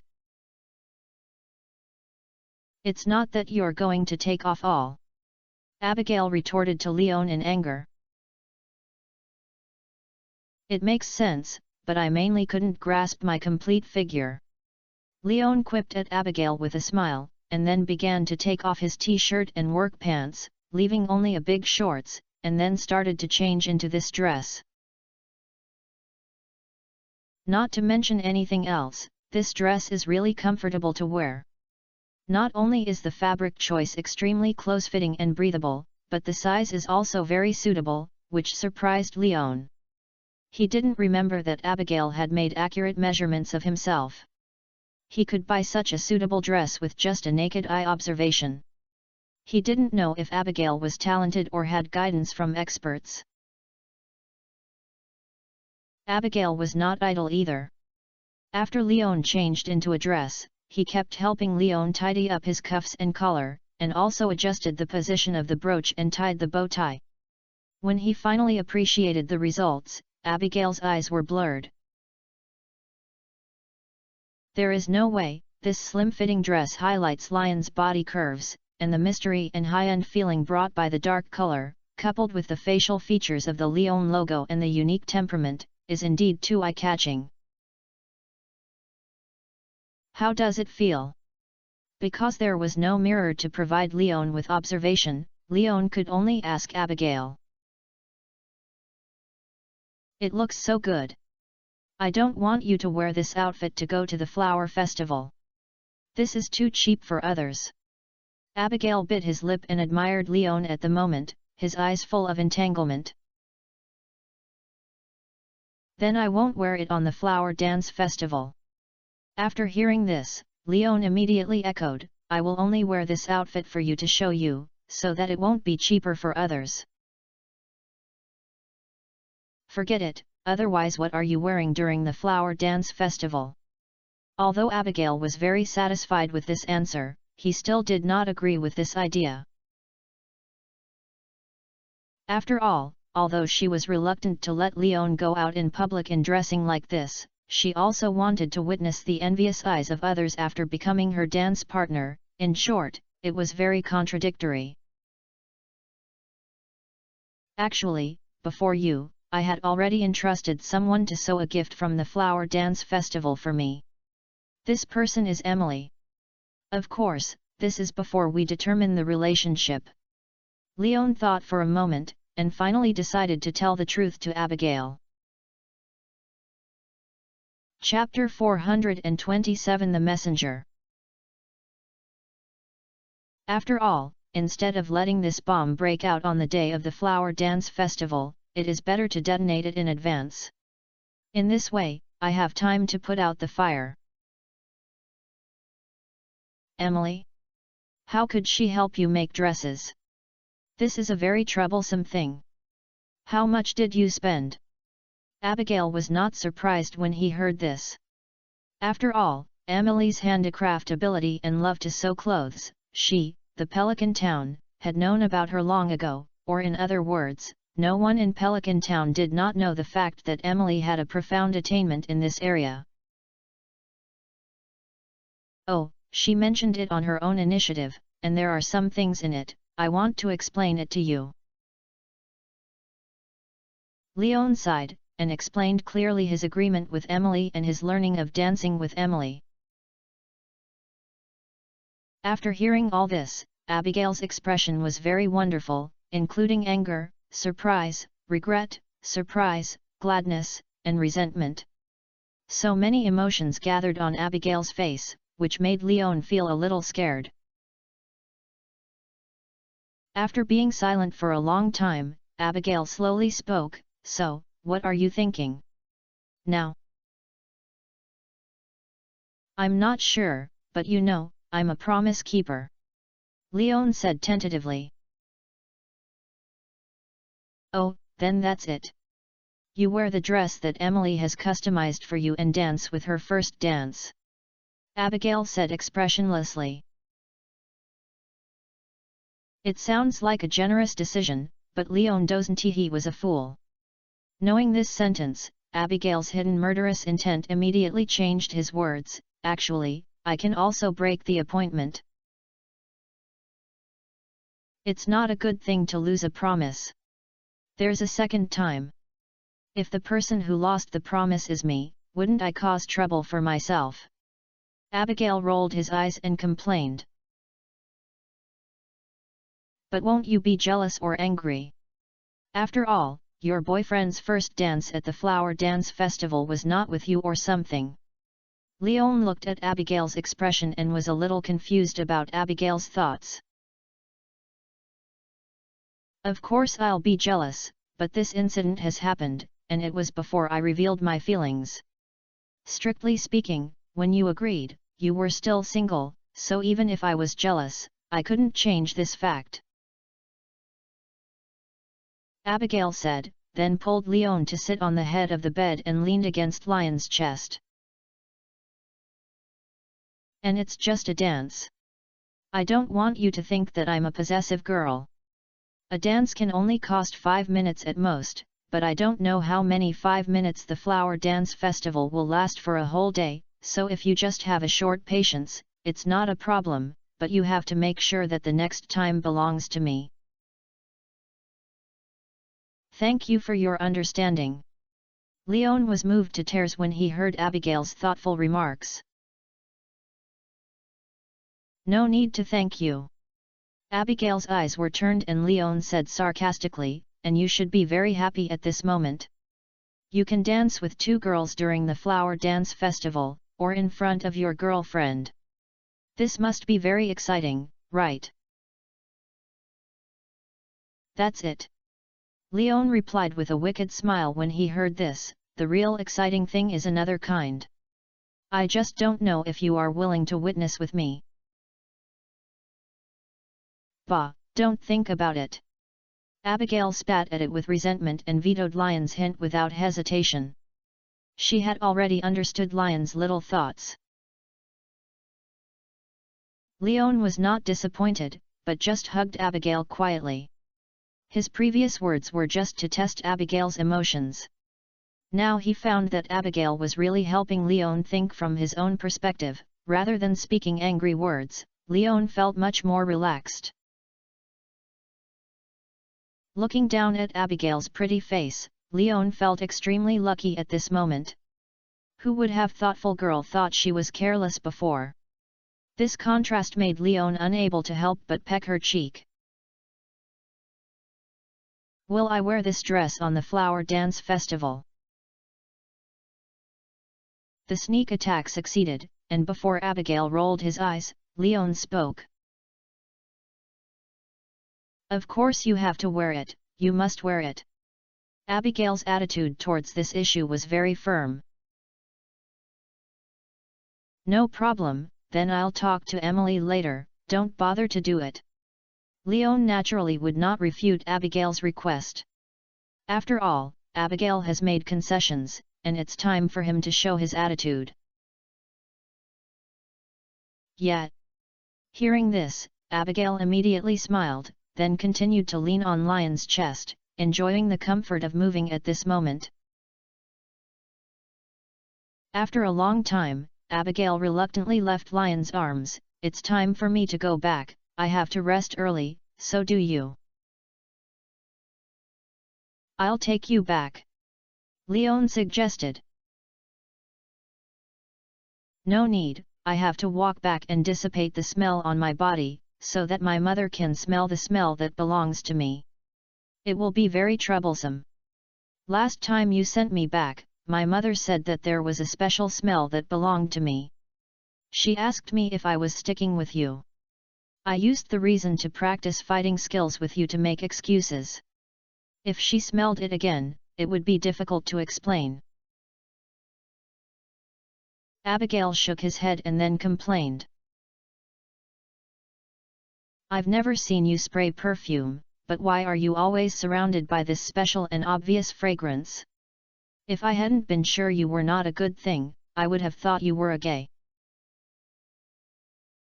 "This is called manly," Leon replied speechlessly to Abigail, then stood up and sent Abigail out of the farm. Watching Abigail's back as he disappeared completely in the night, Leon turned back to the wooden house.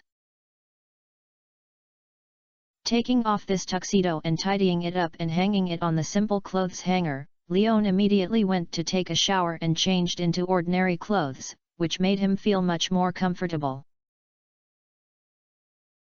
Although the fabric and craftsmanship of that gift were excellent, it was a bit restrained after all, and it was far less comfortable than ordinary clothes. If Abigail hadn't liked it, Leon would have taken it off after trying it. Whoop! Just as Leon was washing clothes, the screams of rhubarb suddenly rang not far away. Leon stood up and looked in the direction of the rhubarb, and found that at the entrance of the farm, a touch of rhubarb was completely integrated into the night, and only the general outline of the human-shaped black shadow was standing next to the dog house.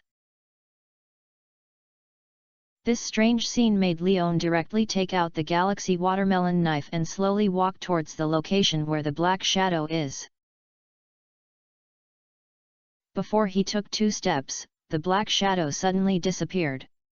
When he appeared again, he had already arrived in front of Leon. He still couldn't see his appearance clearly. He was dark and even more abstract than Colobus's appearance. He couldn't even tell that his facial features were. He could only barely tell that it was a humanoid creature, but he couldn't see what it looked like. "Mr. Leon, is that?" Just as Leon was about to take action, a young female voice suddenly came from the dark shadow that was completely inconsistent with her image, causing Leon to freeze his sword. "It's me." Since this unknown thing knows its name and is respectful to it, it is obviously not that the person who came is not good. But Leon still did not give up on his guard. "Please accept this letter," the black shadow said, and a tentacle condensed by black mist extended into his body. In the front part of the tentacle, a letter was wrapped around it. "Whose letter?" Leon did not rush to win the letter when he saw this, but asked. "Mr. Chi." Chapter 428 Mr. Chi's Commission. "Mr. Chi? Do you have any certificate?" Leon looked at the non-human messenger seriously and asked. When the messenger heard this, he extended a tentacle from his body. The things he handed over this time made Lion fully believe that this guy was Mr. Chi's messenger. Because the thing that was taken out of this thing was a blue fruit, which had a wrinkle similar to the facial features, and what was outrageous was that this fruit also had a black resurrection peel that looked similar to sunglasses. Only Mr. Chi's Chi Gua can look so abstract with such a unique shape. However, Leon was not in a hurry to receive the letter, but instead pretended to be puzzled and asked the messenger, what is this? Chi Gua, a special fruit that Mr. Chi can only have. The messenger replied in a stern manner. I have never seen this thing. How can I be sure that you didn't just take out a special fruit to lie to me? So I can't believe your answer. Leon shrugged his shoulders and complained. The messenger was silent for a moment, then directly took Chi Gua back in his hand, and threw the letter down, and then gradually disappeared into the air in vain. It seemed that he did not intend to explain much to Leon, or that it could not find a second way to prove that he was Mr. Chi's messenger, so he chose to make a fuss. Looking at the letters slowly falling towards the ground in the air, Leon felt a little regretful because he didn't get any more information, but he did not let go of the letters. Before they landed, Leon steadily copied them in his hand. Leon.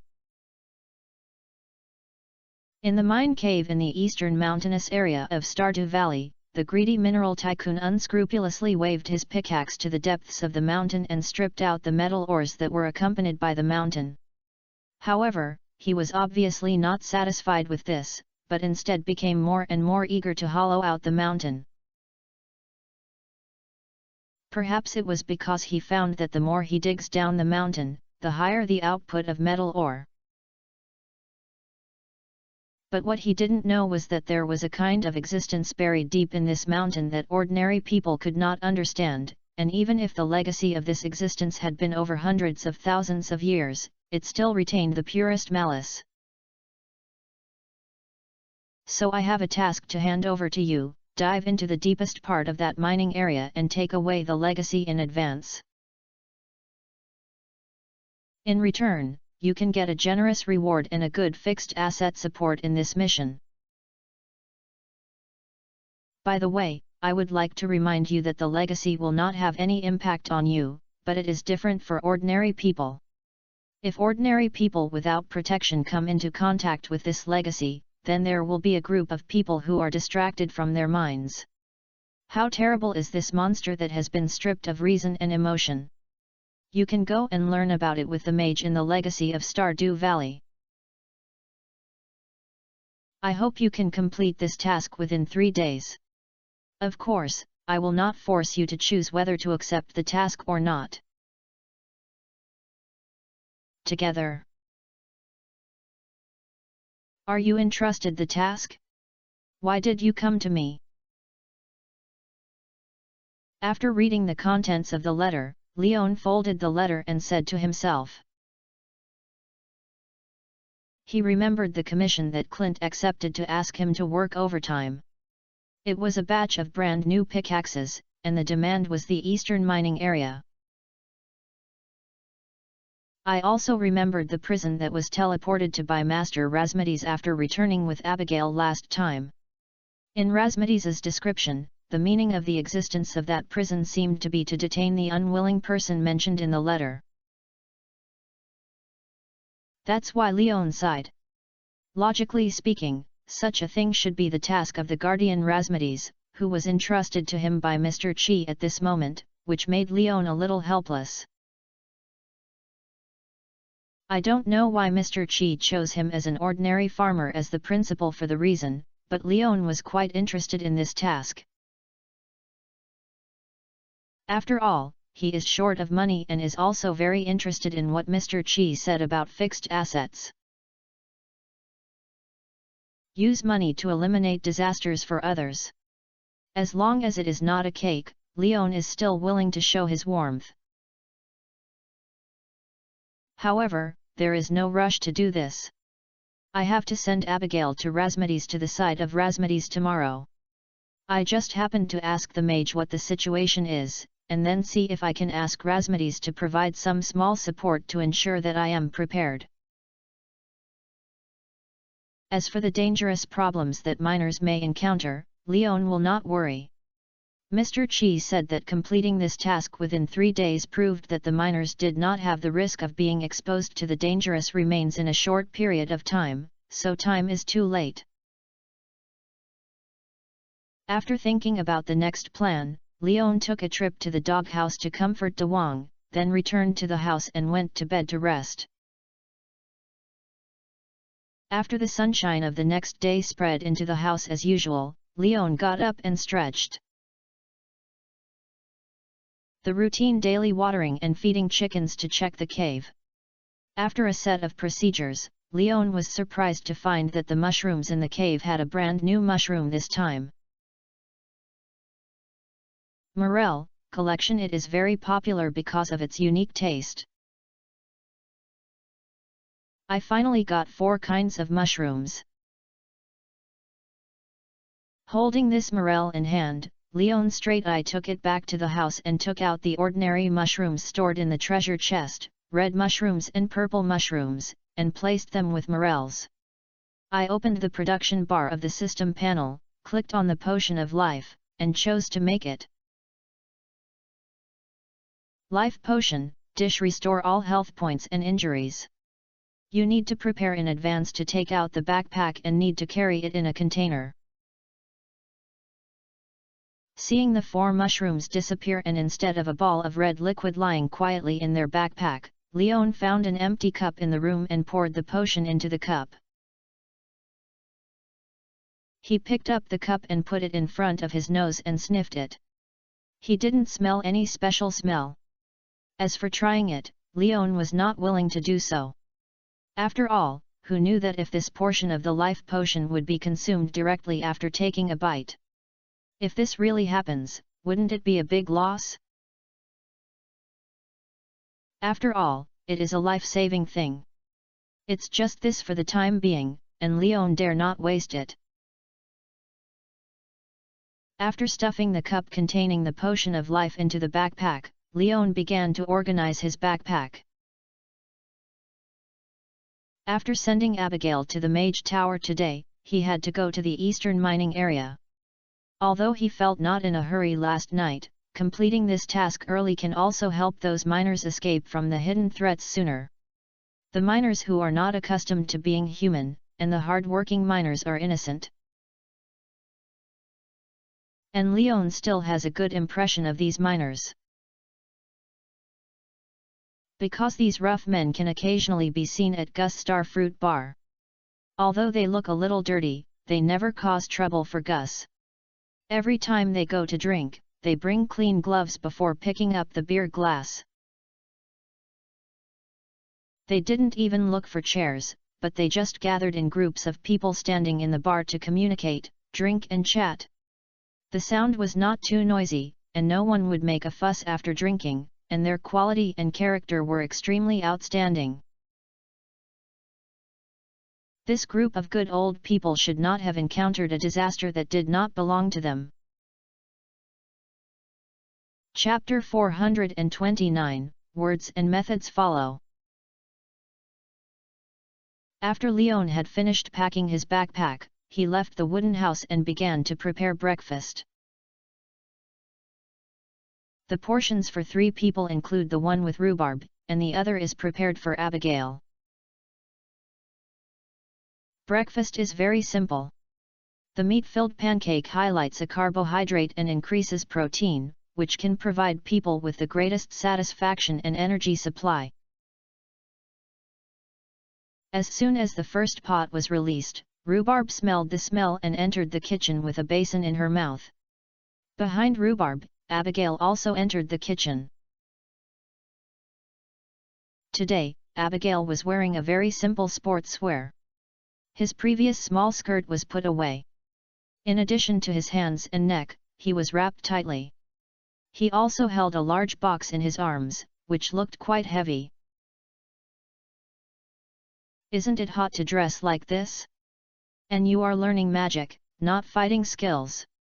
Looking at Abigail's outfit, Leon teased, and at the same time took the box from Abigail's hand and put it into the system backpack. It's not convenient to wear a skirt. Abigail explained, and if I wear it like this, I can feel safe. After all, I am a male magician, and I have to be a little wary after all. Don't worry, he won't have any interest in you, I can guarantee this. Listening to Abigail's answer, Leon understood her thoughts. Although it was quite interesting, Leon was quite relieved. After all, Abigail was not only considering Lion's feelings, but also considering Lion's feelings. It's a pity that Abigail didn't know that this male magician was her grandfather and didn't need to be on guard against those unnecessary problems. If Abigail really needed to prevent it, Leon wouldn't be able to recommend such a person to Abigail. It's better, Abigail said, stroking the ring transformed from the galaxy sword in his hand. I haven't eaten breakfast, just have some. After putting the fried meat patties on the plate, Leon called Abigail to the table to enjoy breakfast, and of course he did not forget to give a portion of rhubarb that had been waiting for a long time. Then Leon began to fry the second pot of pie, and this pot was no less than the number of the first pot. Abigail, who had already eaten, came over and hugged Lion's arm and asked, "Did you eat so much in the morning?" "I only ate half of it, and the remaining half was planned to be carried as dry food," Leon explained. "Are you going to go far?" Abigail immediately asked after hearing this. "It's not about going far, it's just that there are some things that need to be dealt with," Leon explained. "Is it very dangerous?" Abigail stared at Lion's face for a while when he heard this. He found that Lion's expression was very calm and there was no worry in his eyes, but he couldn't help asking more. "No danger." Leon smiled and touched Abigail's side face, and pinched Abigail's little nose. Not to mention, it's more comfortable for mothers to pinch her nose than artificial nose, and she doesn't have to worry about paying medical expenses. "Hate." Abigail rolled his eyes with Leon, then stretched out his hand and slapped Lion's big hand around his face, then slipped aside and started playing with Dewang. Seeing Dewang's reluctance, she still tried her best to cooperate. She shook hands and was rubbed with dog head angrily. Leon smiled and felt that this scene was quite good.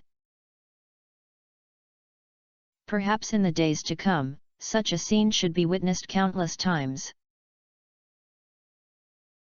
Leon thought so, and turned off the heat and began to enjoy his breakfast.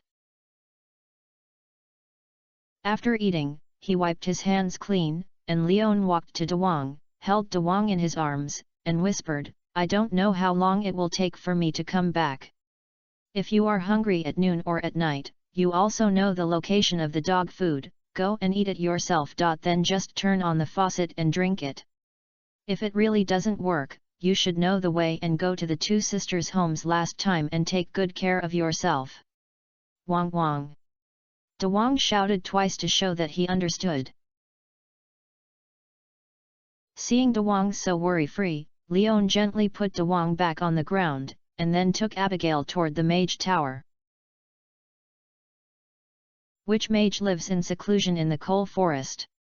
Abigail asked in surprise when he followed Leon out of the farm and walked into the coal forest. "Well, have you never been to the coal forest?" Leon was a little surprised when he heard this. "Of course I've been here, and I'll come every week. I have some vague memories, which are related to the coal forest, but I don't remember the specific content, so I've been searching for some scenes that have appeared in the vague memories. After all, I always feel that the things in this memory are very important." Abigail replied without reservation. "Then you should have seen the stone tower in the southwest of the coal forest?" Leon asked. "Of course, but I have never approached. Everyone in the town said that there was a weird man living in the tower. He had never appeared in Pelican Town, and no one knew what was going on. Everyone was a little scared about it," Abigail explained. "So, is the weird man in the tower a secluded mage?" "Well, but the weird guy is not considered a monster. He just won't get involved in the lives of ordinary people. The magician's worldview is different from ours, and under normal circumstances, magicians will not interfere with the lives of ordinary people. It's just the rules of their industry. Leon explained. No wonder, I just said why every time I want to explore the tower, I get lost nearby and finally return to the starting point. I thought the nearby terrain was too complicated. It turned out to be because of magic. Abigail got a positive answer, and at this moment he understood the reason for his previous encounter. Didn't you say you've never approached the Mage Tower? Leon couldn't help but complain when he heard this. Yes, I get lost on the periphery every time, and I have never gotten close to you. Abigail replied with confidence. Master Rasmades doesn't want to see you, and you really can't get close to his Mage Tower. Leon added. This time I shouldn't be lost as I did before, right? Abigail joked. It shouldn't be, I'm not sure. Leon replied, shook his head. Why? Abigail asked back. Because he may put some tests on you, such as how to walk to the Mage Tower through your own efforts. Leon explained, the probability of this situation happening is not low. The reason may be to test your persistence in the pursuit of magic, your choice of difficulties, your test of wisdom, etc. It's okay, I believe you, Leon. Abigail held Lion's arm indifferently when he heard this, with you by my side, I don't think any problem will stump you. I try my best. Before Leon could finish speaking, Abigail discovered that Leon, who was originally holding his arms, had disappeared. Abigail also noticed that the surrounding environment had changed at this moment. The originally irregular trees and shrubs actually formed natural walls, blocking other directions outside the road in front of her. She was surprised to find that she seemed to have entered a maze. Master, you can't remember this maze assessment when you heard the conversation between Abigail and I, then suddenly. Chapter 430 KS remains. Disappearing in front of Abigail, Leon was standing on the hillside in front of the Mage Tower with Rasmades, looking down at Abigail in the maze below. At this moment, Abigail was running around in the maze. Standing from the perspective of God, Leon found that this maze was actually quite simple. It didn't look like an assessment that deliberately made people difficult, but rather like a leisure and entertainment facility. Why is there no exit? After sweeping the structure of the maze, Leon asked again. It seems too ordinary to set up an exit. After she finds all the gifts I have prepared for her, she will encounter a teleportation array that can leave the maze and then appear in front of us. This first-time meeting is in line with the mysterious characteristics of magic. Rasmades explained. Leon nodded without saying a word, but he was complaining in his heart that Rasmades had definitely made such a meeting gift to show off. So, what gifts have you prepared and what precious magic props are? After all, this is your future student and your granddaughter. You can't be a mage robe for a mage apprentice and some basic magic books. I was idle, so Leon began to seek benefits for Abigail. After Leon asked, Rasmades's expression became obviously awkward, and this scene was captured by Leon. I can't guess it right, right? You guessed correctly, but you guessed half of it. Rasmades returned to his calm expression, but his hands in private had already begun to use teleportation magic, sending some gadgets he carried with him into the maze. Then Leon saw Abigail at every dead end of the maze and found a treasure chest. Among these treasure chests are light blue mage robes, gem rings with dazzling colors, ancient sheepskin scrolls, and some bottled potions. And Abigail could not take all of these things, but when Abigail found the third box, he found a wallet-like thing, and then he put all the gains from the maze into his wallet without any guidance. Although the space storage bag is not large, it is enough for her to store some things she needs in daily life. I commissioned an old friend to make it, and the market is basically priceless but not in the market. Razmedes said to Leon, half explained and half showed. Attractive. Leon gave Razmedes a thumbs up. It was easy to say good things anyway. The more Abigail pulled from Razmedes's hand, the happier Leon was.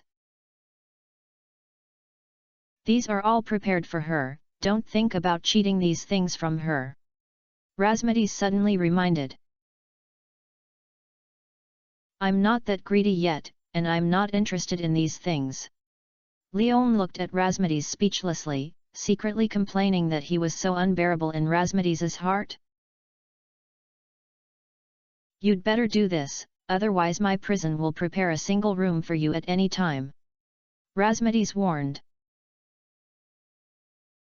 By the way, when it comes to prison, I remember you said that there is a prison where the loser is imprisoned, so mage, what is the loser? When Razmedes mentioned the prison, Leon also asked about the loss of information. The lost mind?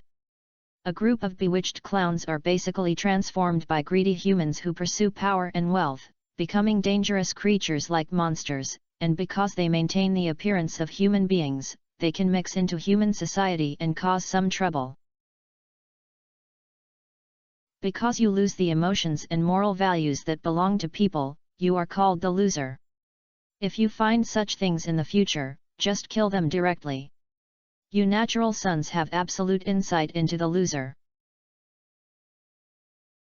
As long as you find a strange human being appearing in front of you, but you have no origin to be extremely disgusted with him and wish you could erase it directly, it is basically the one who loses his mind. Razmedes had long known about Leon's curiosity. Since Leon asked, he would naturally not be stingy to give Leon some relevant knowledge. Only those who are bewitched will become losers? Is there any other situation? For example, if you are exposed to a certain taboo. Leon thought of the content of Mr. Chi's letter and continued to ask. Of course there is, but where did you get information about this? Razmedes frowned and looked at Leon and asked back. Mr. Chi wrote me a letter asking me to go to the eastern mining area to find something special. The letter mentioned that this thing will turn ordinary people into distracted people, but it has no impact on me, so I will ask you. Leon did not hide it. After all, he had to let Razmedes help him solve these problems. By the way, I can see if I can find out what this thing I need to find, and whether it is really as said by Mr. Chi, it will not be dangerous to me. Mr. Chi's commission. Razmedes looked a little embarrassed when he heard this, but he quickly returned to his calm. Then you go and do it. I believe that if you complete this commission, Mr. Chi should give you a good reward. Are the mage and Mr. Chi also familiar? Leon asked casually after hearing this. I'm not familiar with it. Razmedes immediately replied, I just heard of it. Mr. Chi will not treat anyone who has helped him unfairly. Oh, then do you know what this thing can transform people into a loser? Leon didn't care. After all, Mr. Chi is not a big star. It's normal that Razmedes doesn't know him. He is more concerned about what that thing is. Well, if you guess correctly, it should be one of the wreckages of K. Razmedes pondered for a moment, then gave the answer. K? That fallen god. Leon immediately reacted when he heard this special synonym. That's right, even the wreckage of the wreckage has such a terrible impact. You must know that the existence of the Land of Fall is because it is the main area where the remains are buried, so it becomes the most dangerous Jedi in the world. However, in addition to it, there are also some wreckages left in other parts of the world, and the mountains in the eastern mining area should be one of them. Razmedes explained. Is that threatening me? Leon asked.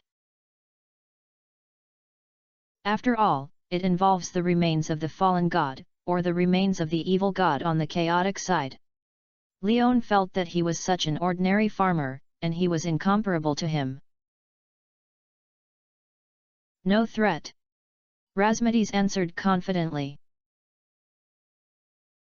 What's the reason? Leon asked. Because you are the son of nature, you under the protection of nature will only be in danger unless you directly contact a complete piece of remains. If the remains that can cause such a threat exist in Stardew Valley will have long become a paradise for monsters.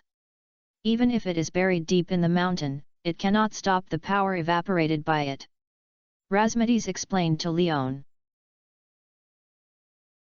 But there is another thing he did not tell Leon, that is, since Mr. Chi dared to hand over this commission to Leon, it proved that this commission would definitely not have any major risks for Leon.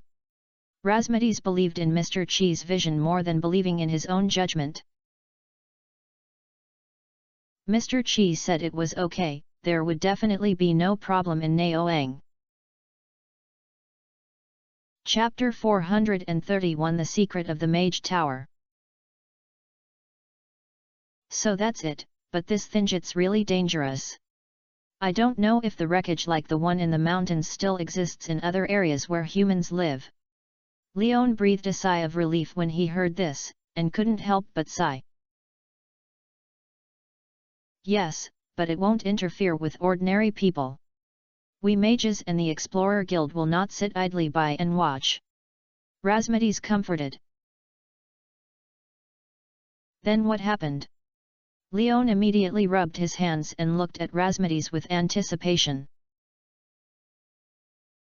This is your mission, and don't forget that you are now a member of the Explorer Guild.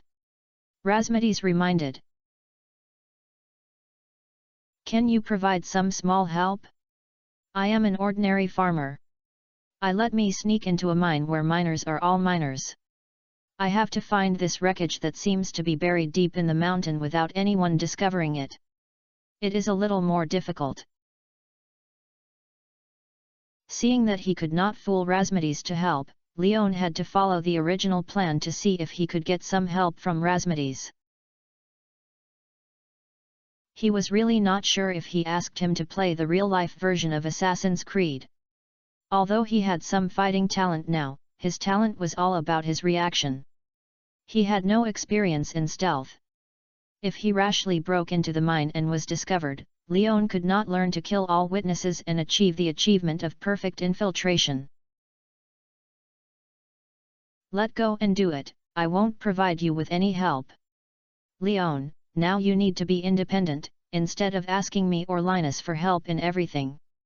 We can help you once or twice, but it's impossible to help you forever. Razmedes replied earnestly. And the most important thing is that this is your mission commission. I think that Mr. Chi should not want to see you use external forces to achieve this task. If you want to get that generous reward, you have to find a way yourself. Okay. Leon didn't say anything after hearing this. What Razmedes said was indeed very reasonable. He was a little too dependent on the elders Razmedes and Linus. Before, I had to ask the two to answer questions when I had something to do, but now I think about it and I feel that I owe a lot of favors. Even though the two of them are very caring for themselves because of their grandfather, this kind of care is not taken for granted. As they get too many times, not only will they feel tired, but Leon may also be used to relying on them and becoming weak. Razmedes glanced at Lion's expression after he finished speaking, without any loss or anger, as if he had really heard his words, and he felt much more relieved. Then he stopped talking about these things with Leon and continued to look at Abigail in the maze. Leon was the same. Both of them noticed that Abigail was about to explore all the labyrinth passages at this moment, because there were only a few boxes prepared by Razmedes in the maze. Go into the house. The end point of the teleportation array in the maze is set in my mage tower. Let's go there to wait for her. Razmedes reminded Leon, then turned around and walked into the mage tower. Leon followed Razmedes's footsteps and entered the mage tower. It was still a familiar decorative layout without any change. Even the huge crucible was burning firewood at the bottom of the pot all year round, with steaming bubbles rolling in the pot, and the air was filled with the faint fragrance of grass and unknown flowers as usual. Unlike in the past, Razmedes did not stay in the hall of the gateway of the mage tower, but took Leon around to a stone wall next to the gate. It's time to let you see some interesting places in the mage tower, Razmedes said, stretching out his hand and putting it on the wall. The stone wall instantly began to fade away, and at the same time it revealed a wide staircase leading downwards. Below is my private library and some magic facilities. You can visit it, but don't touch it randomly, otherwise I will not help you if I encounter some unnecessary troubles. After giving Leon a reminder, Razmedes took the lead and walked down the stairs. Leon followed Razmedes's footsteps and walked a staircase that was about 10 meters long and about 3 or 4 meters away, and saw a long aisle. The sides of the aisle are filled with various statues, including classic European knight armor, complete human skeleton models, and some animal sculptures such as owls and crows, which are scattered on both sides. Although they are not placed symmetrically, they do not make it uncomfortable. Does these armors move to protect this place when needed? Leon asked, looking at the shiny empty armor that was wiped and the knight's sword in his hand. It's just a decoration given to me by an old friend, but your proposal is very interesting. Maybe I can try it. Razmedes became interested when he heard this. Then you must notify me after you are finished. I'm quite looking forward to seeing these armors move. Leon reminded Razmedes. If these armors can become as hot as those in Hogwarts in Harry Potter, then the coddy pants are spicy. Let's talk about it later. Razmedes temporarily put this matter behind his mind and continued to lead Leon forward. At the end of the aisle, he turned left and took Leon to see one separate compartment after another. The size of these compartments is similar to that of the squatted houses in public toilets, but there is no squatted toilet. Instead, they are small platforms slightly higher than the ground, and each platform is carved with magic circles flashing with milky white fluorescent light. This is my delivery. The room basically includes some of the places I go to most often. Although I can use magic to travel directly, riding in a teleportation array is much easier than casting. Razmedes looked at Lion's inquiring eyes and explained it with the flow. Leon nodded. He had never seen these in the game, but he had long been accustomed to this different change from that in the game. Compared to the entanglement endgame, Leon cares more about where these teleportation arrays lead. Fortunately, Razmedes hung a wooden sign at the entrance of each compartment to describe the area it leads to. I looked all the way from left to right, and then I was one by one. Magic Forest, female little girl. Black of the First Guild Hall, Castle Village Guild Hall, Atlantis, Fengel Ministry of Magic. 7 locations, the second one was erased, leaving only two vaguely recognizable places. Leon speculated that it should be the witch's hut in the witch swamp, which was where Razmedis's ex-wife was located, and the other 6 areas. Leon was not very clear about the specific situation, but I heard of it. It was the place where Camilla was. Atlantis. Leon speculated that it should be the mermaid's territory. The Ministry of Magic of Fengel is even easier to understand. It should be the management agency and power organ of the magicians. The rest of the Magic Forest and the First Guild Hall of the Blade are unheard of, especially the last one. The area made Leon very curious. Even the ex-wife's residence is marked. Although the content above has been erased, it is recorded at least, but this one? Apart from 3 question marks, there are no other text descriptions. Chapter 432 First Meeting. The teleportation array of these 3 question marks is not as mysterious as you think. It's just that I don't know why it should be named specifically. This teleportation array cannot actually lead to any destination. Its meaning is just to provide other people with a coordinate, which can be directly sent to my mage tower, and it is a gate left for the magicians. Seeing Leon focus all his attention on the teleportation room marked by the 3 question marks, Razmedis explained. Then why not call the visitor entrance? Leon lost all his fantasy and complained in an instant when he heard this. This name is good.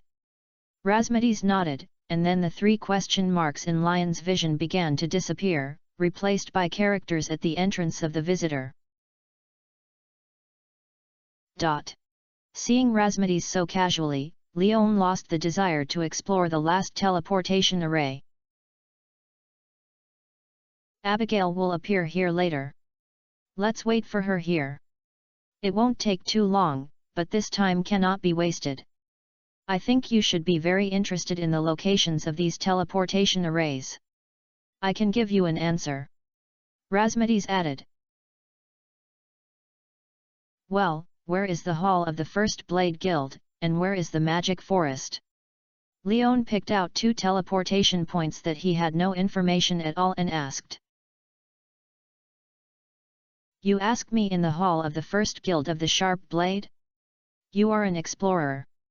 Don't you even know the full name of your own guild? Razmedis complained speechlessly. Ah?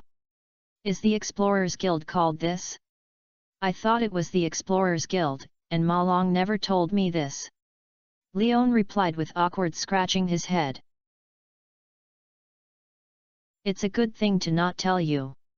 After all, the explorers in your Explorer Guild are not fuel-efficient lamps. In fact, I didn't want to set the teleportation array there. It's just that the Hall of the Sharp Blades First Guild is located in the City of Elements. Because of its powerful force and background, the magic array is set there. It is the most stable and safest place in the chaotic place of the City of Elements. In fact, I would rather call this teleportation room the City of Elements.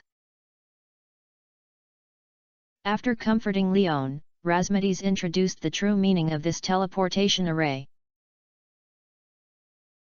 City of Elements, I have heard you talk about it many times. I really want to go and see it. Leon sighed when he heard it. Let's go in a while. After Abigail has finished learning the introduction to race, I will take her to the City of Elements to witness the other races except humans in combination with the content in the book.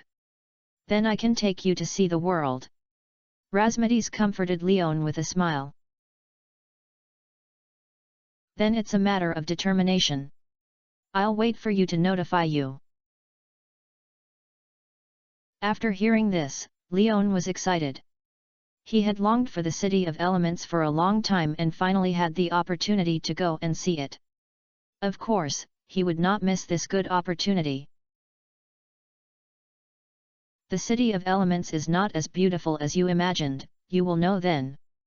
Razmedes shook his head as he looked at Lion's expectant face, and began to build psychologically for Leon. Except for some specific areas, there are no rules and regulations in other places. This neutral city that combines various non-human races has basically no difference from the primitive society. The prevalence of the weak is the main theme there. It's okay, you can stay away from these threats with you. After all, you are the guardian. Leon cheerfully praised Razmedes. That's right. Razmedes enjoyed this flattery very much. Where is the magic forest? Where is it? You should be quite familiar with this place, after all, you have passed by its entrance more than once. Razmedes said to Leon with a smile, it is located in Stardew Valley, but you can guess where it is. Secret Forest. The special area that Leon can think of, too, that's all. Half the right one is indeed in the forest, but not the secret forest, but the remote forest, that is, the area behind the mountain of your farm. Razmedes did not keep it insincere.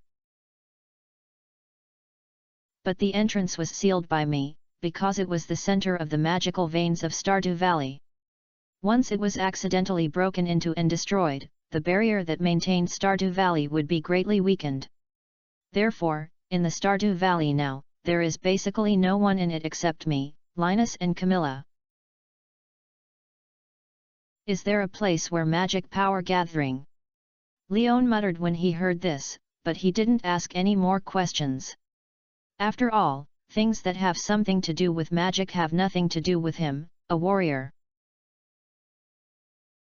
Well, the summary is very well established. Maybe you can become the fourth person to enter it in the future. Razmedes said. What am I going in? Leon asked after hearing this. You will know then, now is not the time. Razmedes said mysteriously. Leon sighed speechlessly. What he hated the most was the riddle man, but if Razmedes didn't say it, there was nothing he could do. Just wait. Anyway, Razmedes said that, and sooner or later you will know the answer. Just then, Abigail appeared on the teleportation array that had been renamed as the visitor entrance. Obviously, Abigail, who had experienced teleportation for the first time, was still a little confused. He looked at the small compartment that was obviously artificially constructed. He didn't understand why he was obviously shuttled through the maze surrounded by plants the previous second, but appeared here the next second. Fortunately, after looking around, she saw Leon with a purple hair and bearded old man in the same style as the robe she found in the maze. She let down her heart again. Since Leon is here, it proves that it is safe here. Congratulations, Abigail, you have passed the trial. Now you can officially join the Great Master's disciple. Let me introduce you to you. This is your future teacher, Master Razmedes, a famous guardian, and the group of top strong men at the top of the pyramid of the magic world. Call me teacher. As soon as Abigail appeared, Leon took the lead in admiring Abigail and handed her a message. Hello, teacher, I'm meeting for the first time. I hope to start learning magic around you. Abigail was not stupid either. Leon said so she wouldn't be shy. After all, she had witnessed the magic of various magic props and experienced a silent teleportation of magic. At this moment, she was full of expectations and yearning for magic. No problem. Razmedes nodded expressionlessly, I also want to find an heir. Leon just so happened to recommend you to me. Under my observation, you do have excellent magical talent, and I am also very happy to have a student like you. This is my honor. Abigail replied flatteredly, while lowering his head and bowing to Razmedes, expressing his respect. After thinking about it, I would like to set up a group for everyone. Those who can see this are old friends. You can come to the group to brag or find other group members to connect. Group number 8101976005. Everyone is welcome to join, but you just need to know this group number. Don't spread it randomly, otherwise too many people will come in and some people will act as self-destructing trucks, which will make you have a lot of fun. Chapter 433 Preparing to Infiltrate. It doesn't require so much etiquette. As long as you can ensure the enthusiasm and attitude of studying, it's enough. Seeing Abigail's appearance so strange, Razmidis couldn't say anything. Yes, Master Razmidis is very easygoing. You don't need to worry too much about etiquette. Just treat him as an elder.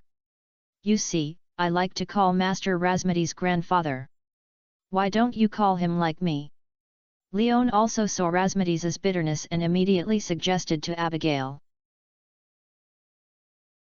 Maternal grandfather. Abigail looked confused when he heard this. Isn't my grandfather the name of his mother's father? Why did Leon ask himself to call this great wizard with him? Just call the teacher. Razmidis waved his hand and said to Abigail, while secretly turning his eyes to Leon and sending a voice. Don't make trouble for me. I know your kindness, but it's not suitable to tell her those things for the time being. And don't think that calling me grandfather I will approve of you and Abigail's affairs. I'm watching you, Leon. Okay, teacher. Although she was still wondering why Leon asked her to call Razmidis as her grandfather, Razmidis said so, and Abigail followed this proposal and called the teacher, so she felt more formal. As for Leon no longer spoke because of Razmidis' private chat, he did not speak, and the atmosphere at the scene suddenly became silent. Okay, why don't you talk about the arrangements for magic learning first? Seeing this, Leon could only helplessly raise his head for the strange grandparents and grandchildren or master-disciple, otherwise he would be silent and he didn't know when it would be. Okay, Abigail, come with me, Leon, don't hurry to leave, stay with her for a while. Razmidis immediately acted as Leon's suggestion. Abigail was not too nervous because he had Leon by his side, but he was a little restrained in his movements. After following Razmidis with Leon, he entered a very wide library in the middle of the aisle. As far as you see, various bookshelf basically fills the walls of this library, and the ground there are also some random piles of books that are not summarized into the bookshelf. In addition to the bookshelf, there are also fireplaces and desk lamps, as well as several desks and sofas in the house. The whole house floor is covered with soft carpets, and it is clean like a brand new factory. If someone likes to sit on the floor and read books, these carpets are also an excellent choice. Aren't these books all the content you need to learn, right? Looking at the dense books and bookshelves, Lion's scalp was a little numb, and the scale of the books here was almost as large as the library. No, there are only more than 20 basic textbooks, and the rest are expansion books. Magic cannot be fully learned by relying on the contents of the books. More of it is to teach by words. Razmidis noticed that Abigail's face turned pale after Leon said this, and hurriedly explained. Leon felt much more reasonable when he heard this. After all, if he really had to read all the books here, he would probably not be able to complete it in less than 180 years. Abigail also breathed a sigh of relief. Compared to this room of books, more than 20 teachings in the textbooks are not a big deal. Seeing that Abigail's face relaxed a lot, Razmidis nodded, then stretched out his hand, and a 2-inch thick book and a thin leather book immediately flew out from the bookshelf, which fell in front of Abigail. Seeing this, Abigail subconsciously extended his hand, and the 2 books immediately fell in his hands. These are 2 books you need to study in the early stages. Only after reading these can I officially start teaching you the learning of magic. After Rasmides finished speaking, Leon and Abigail focused on these 2 books together, and the thick one with the thick one Introduction to Elements and Special Races was meditation. First read the meditation method and exercise your will and soul power. These are the basic conditions for casting spells.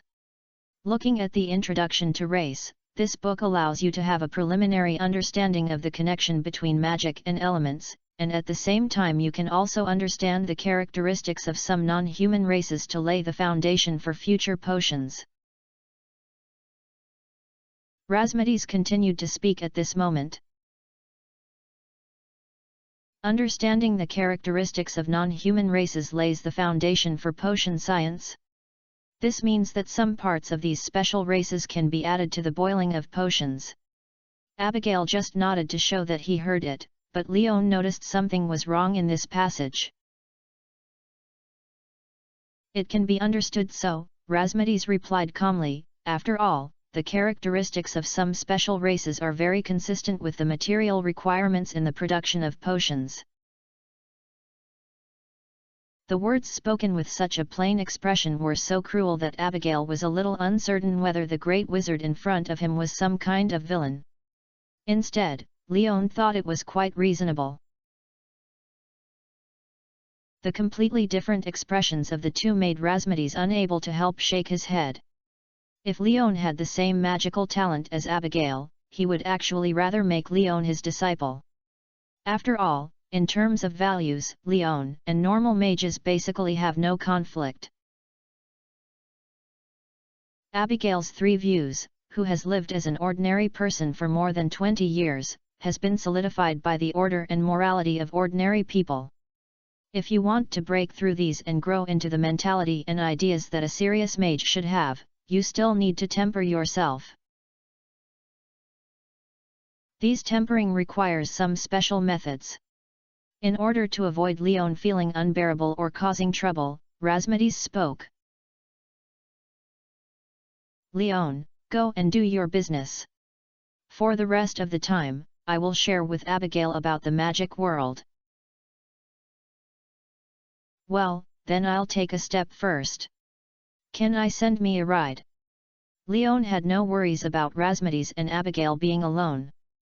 After all, they were serious grandfathers and grandsons. Leon felt that Rasmides had much higher chance of attacking him than Abigail. As soon as Leon finished speaking, he found that he had appeared on the Seagull Bridge. Not far away was the iron railing gate of the eastern mining area, which was delivered directly to the door. Hey, if I can deliver it directly to the destination, I can just pick up something and save a lot of things. Although it has been eliminated by a lot of travel, Leon still feels that it is a little bit bad. If it can be done in one step, the task will be much easier. However, Rasmides has made it clear that this time Leon needs to work hard on his own, and Leon just thinks about it casually. He still has to do what he should do. Let me see where is suitable for diving around here. I haven't climbed over the wall for a long time, but I don't know if my skill proficiency has been eliminated. Group number, 8101976005. Chapter 434 In Depth. Avoiding the gate, Leon walked around the fence for a while, and then found a remote and convenient climbing position near the cliff. Around the fence, there is an old oak tree that can be used as a step to allow Leon to easily climb to a high place and cross the nearly 3-meter-high iron railing in front of him. He climbed up the treetops with a straightforward climb, and just as a stretched-out tree trunk passed over the iron railing. With this branch, Leon grabbed the branch with both hands and hung himself on the trunk. With the help of his height advantage, he shortened the drop from the ground to more than 1 meter, and let go without any pressure and entered the inside of the fence. The surrounding weeds prove that this is an area that no one has ever been involved in. Fortunately, the weeds are not high, and Leon can see as long as he stands up straight. The surrounding situation. The things seen in the fence are completely different from those seen outside. This is related to the angle. At the door, you can only see rows of minor dormitories. In this location, without the barrier of minor dormitories, Leon easily saw the main situation of the mine cave. A mine that is nearly 10 meters wide and more than 5 meters high is located at the foot of the mountain in the park. 4 rails are laid at the entrance of the mine. One of the rails is also a hand-cranked mine truck unloading goods near the mine cave. The unloaded inside the truck is full of metal raw ore with metallic luster, including copper and iron. Occasionally, you can see some golden raw ore mixed in these ores. In addition, Leon also noticed a very special place, that is, the miners responsible for loading and driving hand-cranked mine trucks, all with the Hoja logo on the safety helmets above their heads, which means that the person in charge of the mine in the eastern mountainous area and belongs to the Hoja family group. It's really everywhere, Hoja's house. After Leon couldn't help but complain, he bent down, leaned over the nearby weeds, and walked around to a location closer to the entrance of the mine cave, and temporarily lurked.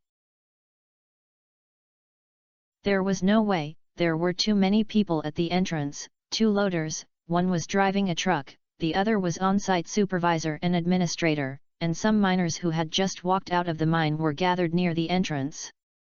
It was difficult to sneak in without being discovered under the noses of these people. All Leon can do now is waiting for a moment when there is no one at the entrance, or when there are few people, and rush in quickly. It's a pity that this time I came to save people, not to punish evil and promote good, otherwise Leon would have tried to attract the attention of these people to achieve this goal, such as lighting a fire in the dormitory not far away. But there are all innocent people here. If Leon really does this, he will be sad about his conscience. Fortunately, this is the Hoja family's industry. The Hoja family seems to have a unique corporate culture for employees to squeeze their employees, but they are afraid of employees taking a break. After unloading the ore of the hand-cranked mine truck at the entrance, the clothes in charge of supervision are clean and tidy, and the person in charge of wearing a safety helmet shouting to let others perform their duties. The porter ignored the sweat on his forehead and immediately followed the truck to the furnace area in the south. The driver of the hand-cranked mine truck was shouting the miners who had just rested for a while to get on the bus, then turned the handle on the mine truck and took them back to the mine cave. As for the guy who was in charge, he wandered around the mine cave and confirmed that there were no missing ore on the ground or that there were no lazy employees nearby. Then he walked to an independent office next to the entrance of the mine cave with satisfaction. The entrance to the mine, which was quite lively in front of me, was instantly gone. Leon immediately stood up and began to approach the entrance of the mine. The distance is not far, only more than 200 meters, but although there are no people, there are many monitoring probes near the mine. This kind of probe with a 90-degree viewing angle is very familiar to Leon, and this is also used in Hoja's office. Therefore, it is absolutely safe to just avoid the 90-degree field of view in the direction that these cameras are aligned. The Hoja family obviously knew the limitations of their own cameras. In order to make up for some blind spots in surveillance perspectives, they used a large number of cameras as a supplement. However, in the end, some areas were outside the cameras. Although it was a little troublesome, Leon still used it for 10 minutes and successfully entered the mine cave along the mountain wall.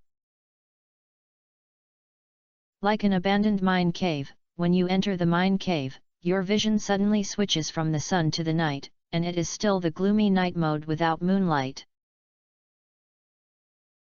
Leon, who was close to the rock wall, was not in a hurry. He waited until his eyes adapted to this dim environment and could see the area about 10 meters nearby with the lights above his head. Because it was the first time I entered it, Leon was not very clear about the situation of the mine here, but he still knew it by following the map. He just needed to follow the tracks in the mine and should be able to reach the deepest part of the mine. Even if it didn't work, he could determine a general direction. Just after walking for a while, Leon felt a little stuffy. This mine was completely different from an abandoned mine. The air circulation was extremely blocked. The deeper it went into the mine, the more difficult it was to absorb fresh air. At the same time, the damp moldy smell and some rust smell came from the nasal cavity. I'm careless and not prepared enough. Leon muttered, a little annoyed that he overestimated the environment of the mine and underestimated the Hoja family's guarantee for the mine miners working in the mine area, which caused such a bad experience now. Fortunately, Leon was not a delicate noble man. Although the air quality was not good, it was still in a tolerable range. However, to be on the safe side, Leon took off his sleeves, soaked the water in his backpack, covered his mouth and nose, and continued to go deep into the mine. The more you go in, the narrower the space. At a fork, Leon also noticed that the tracks came to an abrupt end. Hand-cranked mine trucks were parked at the end of the 4 tracks. In the area behind these mine trucks, there were 6 passages leading to different directions. I don't know where these forked channels lead to Leon, so he did not rashly choose to enter one of them, but lurked again in the corner. During the half-hour waiting time, Leon saw 2 of the passages passing through the miners carrying baskets. These miners were walking together, and the mine lamps on their heads were extremely eye-catching in this dim environment. And they walked by. There was no communication when I came. I numbly dumped the ore in the back basket into the mine truck, and walked back along the passage when I came, continuing my heavy mining work. It was not until the 3rd group of miners who came out of the far right that Leon discovered the turnaround. Chapter 435, Joe and Jimmy. Joe, go find the boss with me. Pit number 6 is really haunted, I'm not kidding. After the 2 young miners poured the ore in the basket into the mine cart, one of the thin miners grabbed the arm of the companion beside him and complained.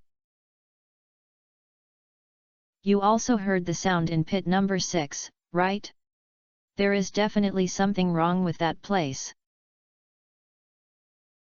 It may be just some echoes. Jimmy, stop tossing, our indicators have not been reached today. The miner, known as Joe, comforted his companion who was trying to pull himself to find the foreman to adjust. How could the echo make that strange sound, like a ghostly whisper? As long as you hear this sound, it makes people feel like the heart is being held in the hands of others. Old Bender has been sent out for medical treatment by us for this reason. Do you still think that sound is an ordinary echo?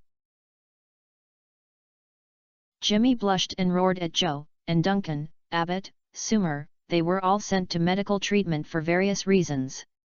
Now there are only 2 of us left in pit number 6. Do you still think there is no problem with pit no 6? So what if you know? Will the foreman listen to us miners? Do you know how high the gem output rate in pit 6 is? 12%. Do you think the person in charge above will give up the mining of pit 6 because of these problems? No. Xiao couldn't help but burst out at this moment, and her voice was much louder than Jimmy. At the same time, she was staring at her neck with her eyes wide open. Leon could see clearly. The blood-filled eyes and the blue veins on her neck seemed to be as ferocious as an angry beast. You can be afraid, of course you will be afraid. You are just a coward, Jimmy. I am different from you. I also need to prepare tuition for the 2 children to go to Zuzu City, and also prepare gifts for my wife for the wedding anniversary. I want to make them happy. I need gems from pit number 6. As long as I intercept a part of these gems, I can earn more money than working here for a month. You actually hid a gem. If this is found by the person in charge, you will be imprisoned. Jimmy asked Xiao in horror when he heard this. Man, tell me, you haven't done this yet. Haha, of course not.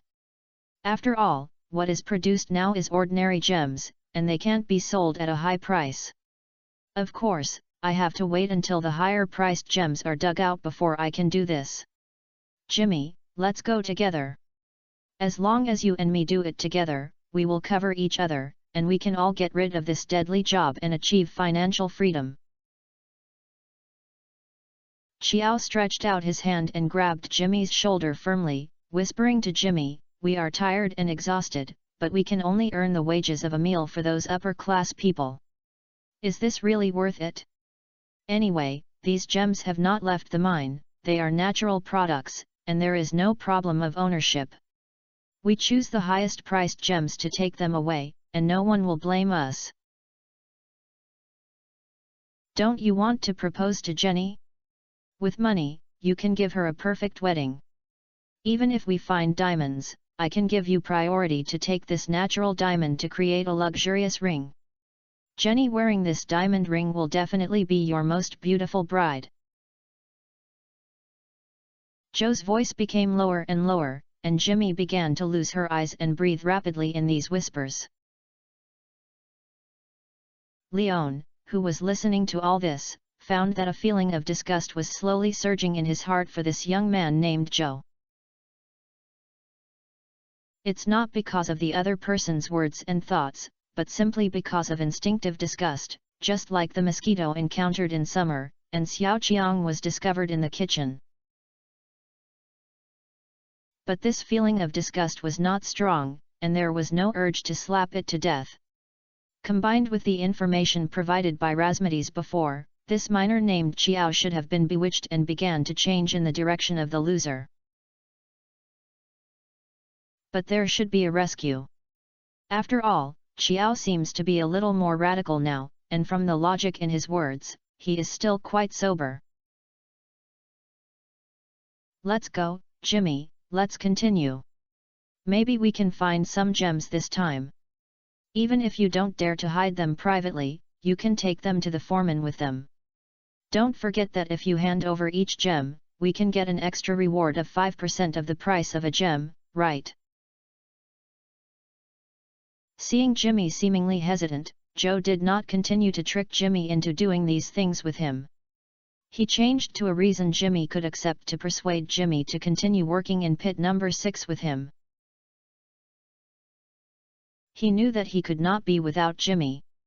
Once an accident occurs in a single operation, without the help of his companions, he may be in danger of life in the depths of this mine. Jimmy is not only a companion who works together, but also a security guarantee. Both of them are each other's safety ropes. Okay. Jimmy was obviously moved by Xiao. At this time, he no longer resisted entering the strange pit number 6, but began to think about the feasibility of Xiao's proposal, because he felt that what Xiao said was indeed very reasonable. Xiao Vinian let go of his hands and smiled proudly, then walked towards the passage of pit number 6, Jimmy followed closely, and the two soon disappeared from Lion's vision. Wait for a minute. Left and left, Leon also entered the rightmost passage along the path. The passage is long and the space is not large, but letting 3 people go side by side is definitely enough, which is a little lower in height. For a big man like Leon, you need to bend your waist a little. As he walked along the way, Leon also felt an inexplicable pressure gradually increasing, and the feeling was as if he was being targeted by some kind of beast. As Leon approached the pit number 6 that Jimmy and Joe mentioned, the feeling became clearer and clearer. Until I walked through the exit of this passage, Leon was finally able to stand up straight and look around the space at the end of this passage. An underground mine area similar to the mines under an abandoned mine cave, but it is not as bright as the ore layer of the abandoned mine cave, and the space is much larger than the ore layer of the abandoned mine cave. Anyway, the range that Leon could observe was basically empty. If it weren't for the light sources of the 2 head-mounted mining lamps in the distance that were extremely conspicuous in this darkness, Leon thought he had gone to the wrong place. This place is hard to find. It is certain that what Mr. Chi is talking about should be in this mine called pit number 6, but facing such a large space, Leon has no directive props to find it. It is probably difficult to find the remains if it is luck. However, when he came, Leon naturally would not return empty-handed. However, before searching, he still had to go and see the miner named Chiao, because he had signs of turning to the lost man. Leon did not want this miner with a happy family to become one of the victims of this incident. Chapter 436 Malicious Intention. In the dim mine, Leon slowly touched the lights. In this area, except for the clanging sound of the collision between the pickaxe and the ore, Leon did not hear the sound described by Jimmy. When they approached not far from Joe and Jimmy, Leon squatted down and silently watched them waving pickaxes to the 2 rough stones. When I first saw someone else's mining, Leon discovered that the way we mined was very different. Leon knocks on the stone with a pickaxe. When the stone cannot bear it, the stone will collapse and decompose. After leaving a piece of his own legacy, the rest will return to the earth. Joe and Jimmy need to work hard to crack a whole stone, and then use the searchlight above their heads to observe the situation inside. If the stone is still there, they will ignore the stone and switch to another one until they find that there is a metallic luster or gem that does not belong to the stone. Only then will you carefully peel off valuable stones with a mineral pick and dig out something truly valuable from it. Not only is it time-consuming and labor-intensive, but it also requires caution. The time they spent mining a stone was enough for Leon to smash 30 rocks. The only similar thing is that the broken stones of the metal ore removed will slowly merge into the ground, disappear without a trace, and complete the destination of dust returning to soil. This is also the reason why Leon saw a large open space when he entered pit number 6. This seems to be the rules of this world. The difference between Leon and ordinary miners may be the convenience and efficiency of the tools. Jimmy, look, what is this? At this moment, Xiao Gang broke a raw stone, then walked excitedly with something and was still competing with a big stone and shouting next to Jimmy. Jimmy stopped the movement in her hand when she heard this, adjusted the mine lamp on her head, and projected the light into Xiao's hands. When he saw clearly what was in Xiao's hands, his breathing suddenly became rapid. Diamonds. Joe, it's really a diamond. Diamonds are produced here. If submitted to the foreman, we would earn an extra day's salary. I'm still thinking about handing over such a good diamond. Have you forgotten what I said, Jimmy? I can give you this diamond to you and let you take it out and set it on the ring to treat it as a wedding ring for you and Jenny to propose. Xiao reminded Jimmy with a look of regret. But this is a diamond. A diamond of this size can be sold at least 2,000 G. This is not a small amount of money. Once it is found, we may all have to go to jail. Although Jimmy was moved when she heard this, she thought that once she was found hiding a gem, she was going to take it out secretly, and the gem was still a diamond. Jimmy had already thought of her own destination in the future. It's okay, Jimmy, I can cover you, and this diamond is not big. We can hide it in areas that we can't get involved when searching, such as in the mouth. No one would think that you would hide the diamond in your mouth, no one. Joe continued to bewitch Jimmy. But the diamond is very sharp and will cut my mouth. Jimmy retorted. But it is worth 2,000 G. For 2,000 G, are you unwilling to get hurt if you shed some blood and get hurt? Xiao widened her eyes and roared at Jimmy. If you don't want to do it, I'll do it. This is the opportunity to give up on yourself. But Joe, there are still risks. Once. Before Jimmy finished speaking, Joe directly put the diamond into his pocket, then raised the mine pickaxe in his hand and roared. It's okay, I just need to knock you out. I can use your coma as an excuse to send you out for medical treatment.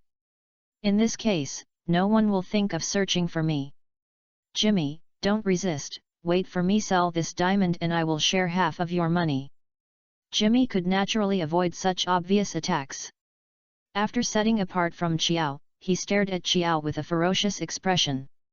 He could not believe that Xiao, who was once kind, gentle and honest, would have become like this for a diamond. What made Jimmy even more desperate was that Joe didn't intend to stop at all, and it seemed that his dodging angered him.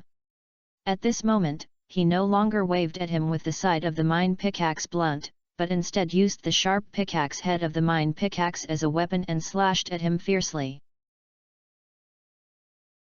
If this blow hits, the pickaxe that can easily break the rock will penetrate Jimmy's chest. Joe's unreserved waving of all strength is completely aimed at killing himself. Joe, you're crazy! Jimmy avoided the deadly attack in a panic. While shouting at Joe, he ran towards the passage leading out. He didn't know what was wrong with Xiao, but he knew that if he continued to stay here, Xiao would definitely kill him. Ha ha ha ha! Xiao didn't say anything, but made a series of crazy laughter, and raised the mine pick in his hand and chased Jimmy like a butcher at midnight. At this moment, Xiao's eyes were pitch black and he couldn't even see the whites of his eyes. This feeling of disgust is getting stronger and stronger. Leon, who was watching, also felt that his disgust for Joe was getting bigger and bigger, and he had even reached the point where he wanted to kill the other party, and he didn't plan to endure it anymore. Because if you keep watching like this, the miner named Jimmy will be cold. At this moment, Xiao was obviously strengthened by some inexplicable power, and his speed and reaction ability were greatly improved. Even though Xiao ran ahead, he was chased by Xiao after a few breaths. Perhaps it was the desire to survive that stimulated Jimmy's potential. At this moment, Jimmy was moving under the waving mine pickaxe that Xiao was waving. Every time he almost avoided the sharp pickaxe of the mine pickaxe, but the physical strength consumed by these dodging actions was also quite large, especially since he was working hard to mine, which had already consumed most of his physical strength. Just as Jimmy was exhausted and fell to the ground, panting but unable to move again, she could only watch as Xiao Gao raised his mineral pick and was about to smash it into his head. Leon finally rushed over and cut the mineral pick in Xiao's hand into 2 pieces with one knife. At the same time, Leon did not stop there. He reached out to take the pickaxe that was cut off and fell, and a side kick directly kicked Xiao, who was waving half of the pickaxe handle, several meters away. The physical enhancement brought by the star fruit, forest magic, and skill upgrades made Lion's kick full of power. If Leon hadn't been holding the force, Xiao Fei would have gone out not several meters, but dozens of meters. Even so, this kick made Xiao, who fell to the ground, cover his stomach in pain, curled up on the ground and trembled, completely losing the ability to move. Chapter 437 Nowhere to Go. Although Zhou seems to be unable to get up for a short time, Leon still has not relaxed, but the most urgent thing is to take a look at the situation of the miner named Jimmy. Are you okay? Leon, who stretched out his hand to Jimmy who was falling to the ground, asked. I'm fine, but who are you? Although Jimmy breathed a sigh of relief and thanked Leon for his actions, Jimmy was still a little scared when facing the sudden extra third person in the mine. Me? I'm just a passing Cayman rider. Leon casually said perfunctorily, then watched Jimmy ignore the hand he wanted to help him pull up, and directly grabbed Jimmy's arm and forced him to pull him up. What's wrong with your companion right now? I need you to help me stare at him. I have other things to deal with. I can't let you go before it is done. He pulled Jimmy up not to show his kindness, but Leon needed Jimmy to help him stare at Zhou. Not to mention that Leon is an intruder, and it is an illegal invasion. If Jimmy runs away, then how many people will come down to pit number 6 later will be surrounded and intercepted him? Only God knows. You have also noticed the strange changes of your companion, right? Don't you think it's abrupt, weird? Do you know the reason? Lion's question made Jimmy happy. This question asked him. If Leon really knew what Zhou became like this because of it, it meant that Zhou was saved. It's clear, and because I'm clear, I dare not let you and him leave this place. If he doesn't deal with it after he goes out, it will only bring the same danger to others as you. So before that, you two must stay here first. When I rule out the cause of him becoming like this, I will find someone to help you get him back to normal. Leon explained. As long as you can save Zhou, I will listen to you. Jimmy nodded immediately and promised. Do you have a rope on hand? We have to tie him up first so that you can relax when you guard him. Leon was very happy with Jimmy's cooperation, and continued to ask. I don't have it, but I have it in the rest room. Wait for me. After Jimmy finished speaking, she ran towards the miner's lounge. Although her steps were a little staggering, her attitude was very positive. Leon looked at the direction where Jimmy ran away, not the passage leading to the outside, but on the other side of pit number 6, and confirmed that Jimmy was really looking for a rope instead of taking the opportunity to escape, so he did not interfere more. Soon, Jimmy ran back with a hemp rope as thick as a thumb, and put it back. The son handed it to Leon. You won't tie someone up? Leon asked when he saw this.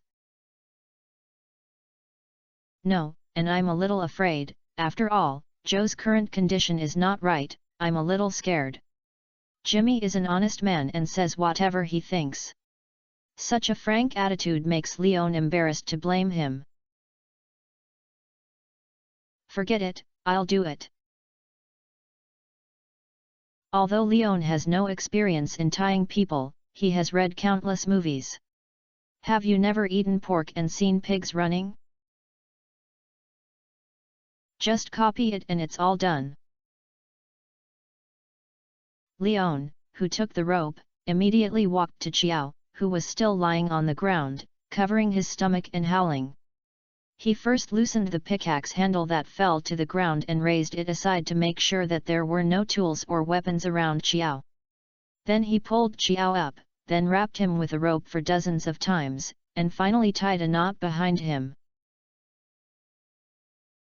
It is not a tortoise-shell tie, but a simple binding, wrapped around a rope from the legs to the shoulders.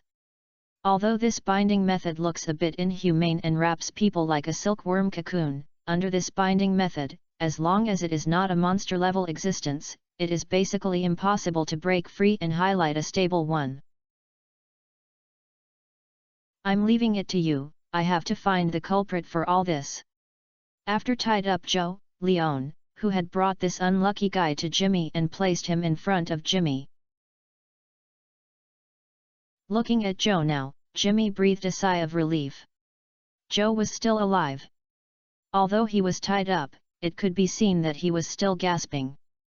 Except for his expression, there was no blood on the corner of his mouth, which proved that Joe had just suffered a lot of flesh and blood. This was good news for Jimmy.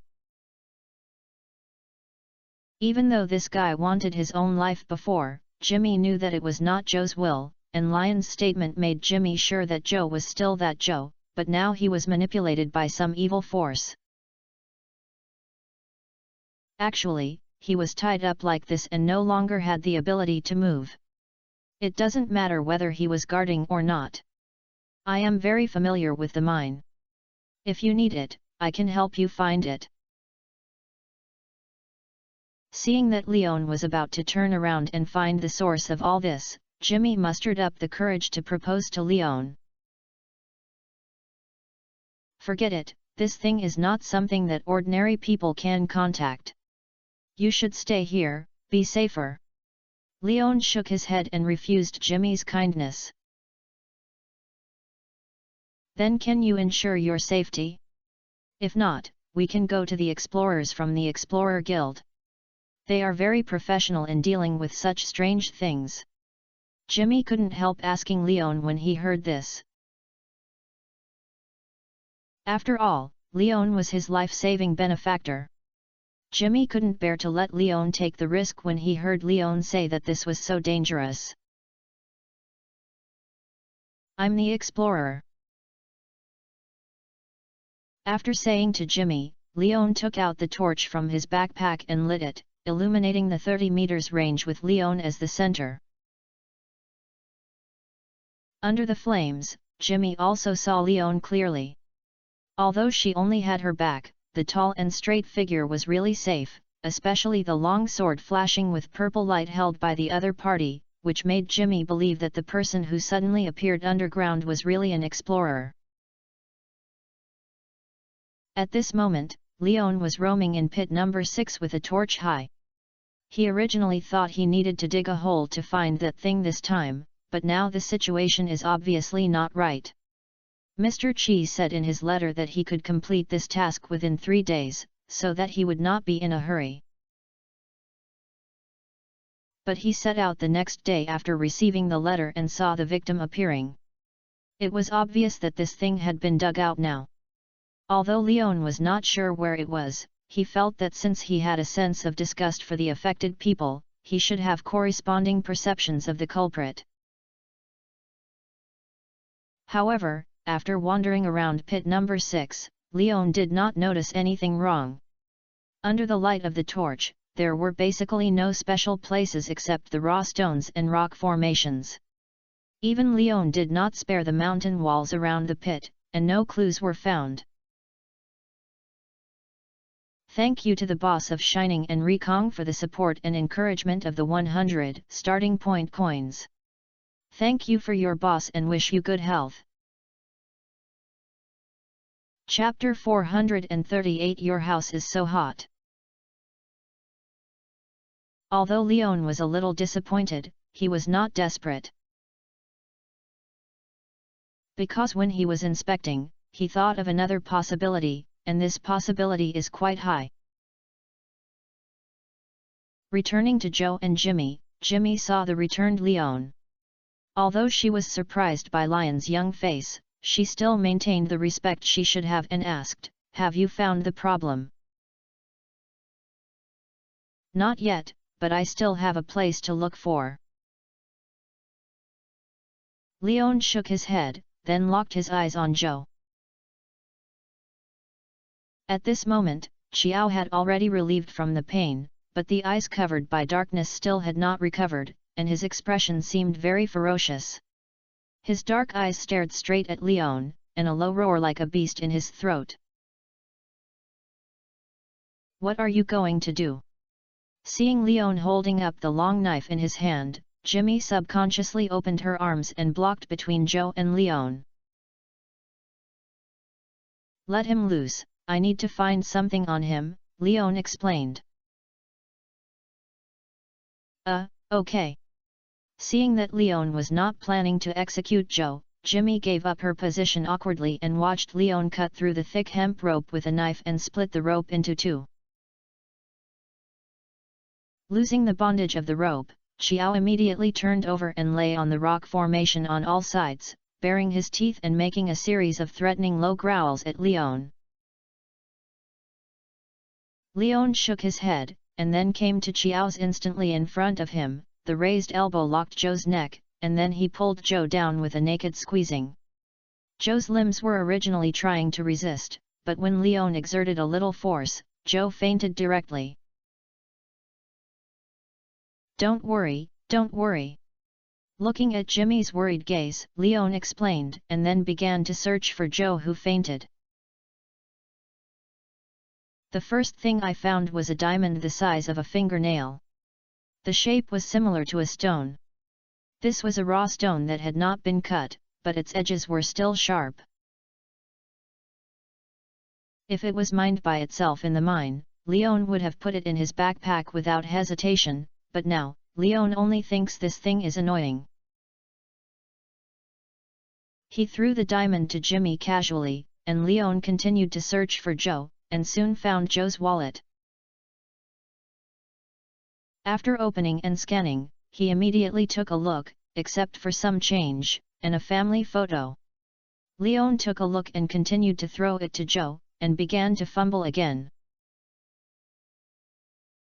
Then there were quite a lot of things to be found, including keys, chewing gum, a box of cigarettes and an old watch dial without a wristband. Finally, on Zhou's trouser legs, Leon found a ball of bulging hair that was sewn. After tearing it apart, Leon saw what was hidden here. Remains of God? One of the fragments left by a certain god after the fall of him. It's this thing. No wonder it's transforming so quickly, and keeping it close to you is no less than jumping into the pool of a nuclear power plant. Looking at the pure black diamond crystal about 2 centimeters in his hand, and the introduction provided by the system when in contact, Leon shook his head and complained to Xiao, who fainted. After getting the thing, Leon was about to throw it into his backpack and put it away, but the crystal suddenly burst out, and a black mist poured out, covering Leon. Such a sudden change left Leon without any response, but Leon was not panicked, because both Mr. Chi and Razmidis said that this thing was not a threat to him. When the black mist dissipated, Leon opened his eyes again and found that he had actually seen a very familiar ceiling. He looked up and looked around. He unexpectedly noticed that this was the bedroom he used to be. That's right, it's the bedroom of the house where Leon lived when he was still on Earth.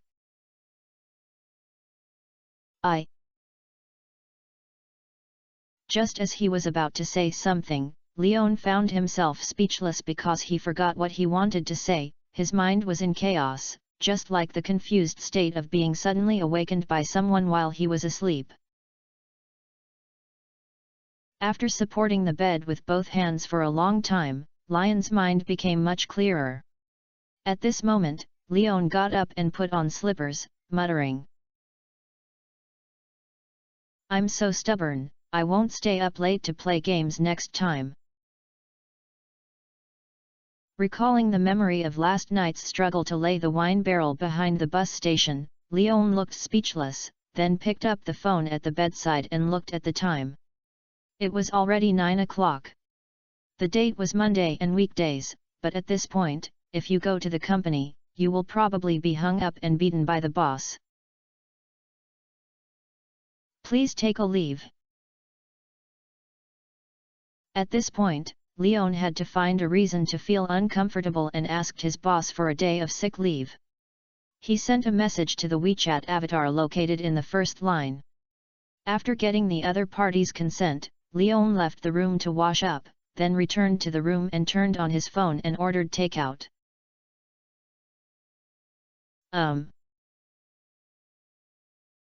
Seeing that various merchants on takeaway software that were not usually available on takeaway software occupied the recommended store pages on the homepage, Leon clicked it and found that these good things that he could only taste could only be mixed with the boss, but the prices were all within 20. Leon was stunned. A cup of Buddha jumps over the wall 16? 12 pigeons? 13 of the 3 silk fish pond? Do you do charity? Or sell dog meat with the head of sheep? Looking at the dishes on these exquisite pictures and the price that was completely incompatible, the people of Leon were stunned, but when they saw the name of the store, Leon thought they could still try it, so they ordered one.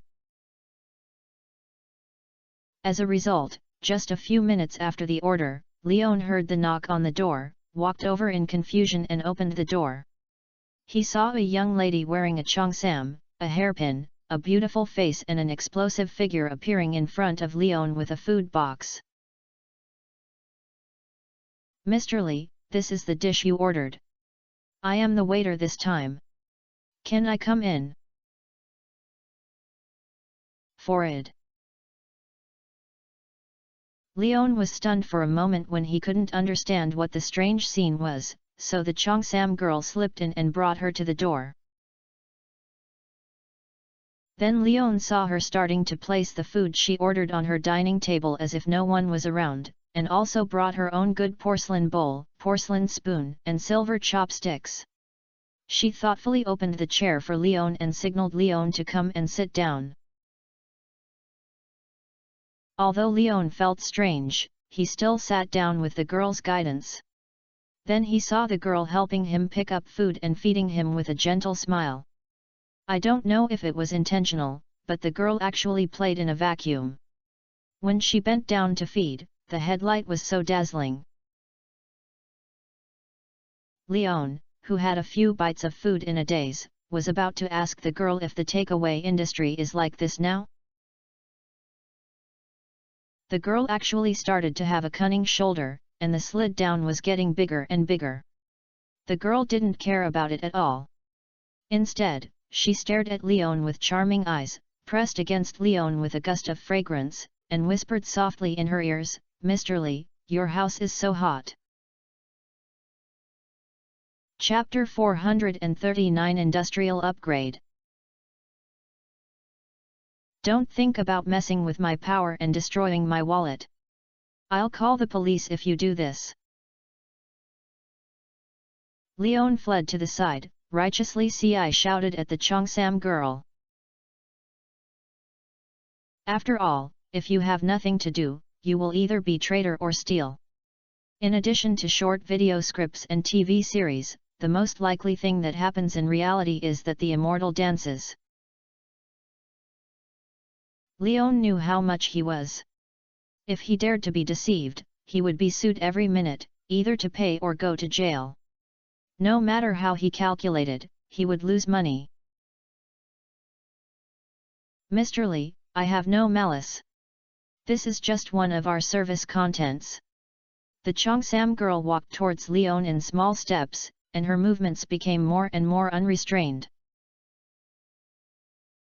"Madam, please respect yourself. I am familiar with the criminal law. This is an illegal act." Leon wanted to take out his mobile phone and turn on the camera to record and prove himself, but the phone was thrown in the room and didn't bring it out. There was no way to keep this evidence. Seeing Leon fumble on her body for a long time without finding anything threatening, the cheongsam girl immediately accelerated her pace and rushed towards Leon. At this moment, she was no longer in a hurry. Intuitively, her figure was absolutely eye-catching. But now Leon has no mind to care about these things at all, and the difference between saturation and fullness is quite big. In desperation, Leon stretched out his hand and cursed, "Damn it, I'm fooled. If you have a weapon in your hand at this time, you must not give this fairy good look." The next moment, Leon felt that there was a light and familiar thing in his hand, a watermelon knife cast in purple metal. Looking at the watermelon knife that suddenly appeared in his hand, Leon looked question marks.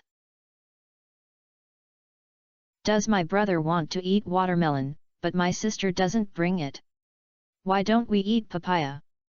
Seeing the watermelon knife in Lion's hand, the Cheongsam girl was not afraid at all and continued to pounce on Leon. Although Leon held the watermelon knife in his hand, he did not dare to really chop at the other party. But the sudden appearance of the watermelon knife still made Leon feel something was wrong, even more wrong than this delivery girl. After all, this strange-colored watermelon knife appeared out of thin air. "No, I seem to have forgotten something." After avoiding the girl's arms again, Leon found that his physical fitness and reaction ability were extremely strong, far from the strength that his company should have in his garage, dog kennel, and working in the 3.1 line.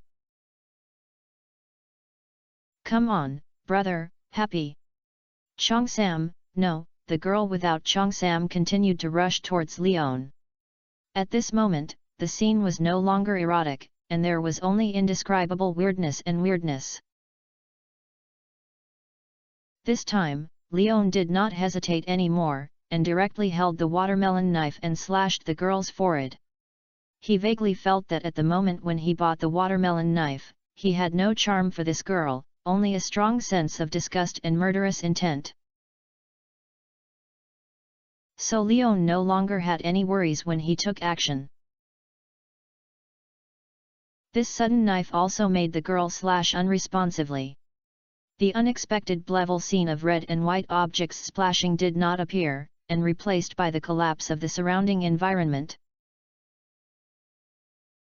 Just like a broken mirror, everything that happened before was as dreamy but illusory as the moon in the water. When everything disappeared and there was darkness in front of him, Leon recalled his forgotten memory. He was shrouded in the broken black mist called the remains of God, and everything happened. Is this the so-called no danger? No matter how you look at it, if I get lost in the illusion, I'm afraid I'll have to fail. Thinking of the scene of the beautiful girl just now, Leon couldn't help but shivered. If everything hadn't happened too abruptly and unreasonable, Leon would have been fooled.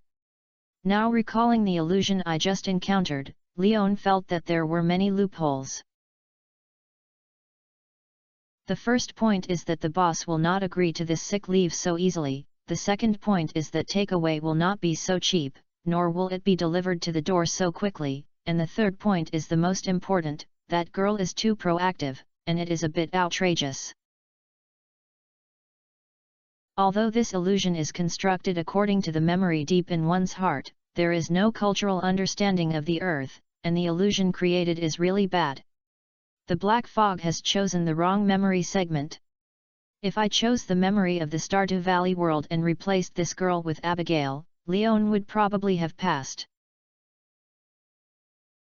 As the darkness in front of him dissipated, Leon noticed that he was leaning against a big tree. Not far away was the Seagull Bridge, and there was Linus' figure beside him. "Ha! Fairy, come again." Seeing Linus, Leon was not at ease, but took out the Galaxy Watermelon sword and stood up and put on a defensive posture and ate and drank towards Linus. Linus looked at Leon with a blank look on his face, then seemed to think of something, stretched out his hand, and a colorless and silent impact hit the back of Lion's head, making Leon feel his head buzzing.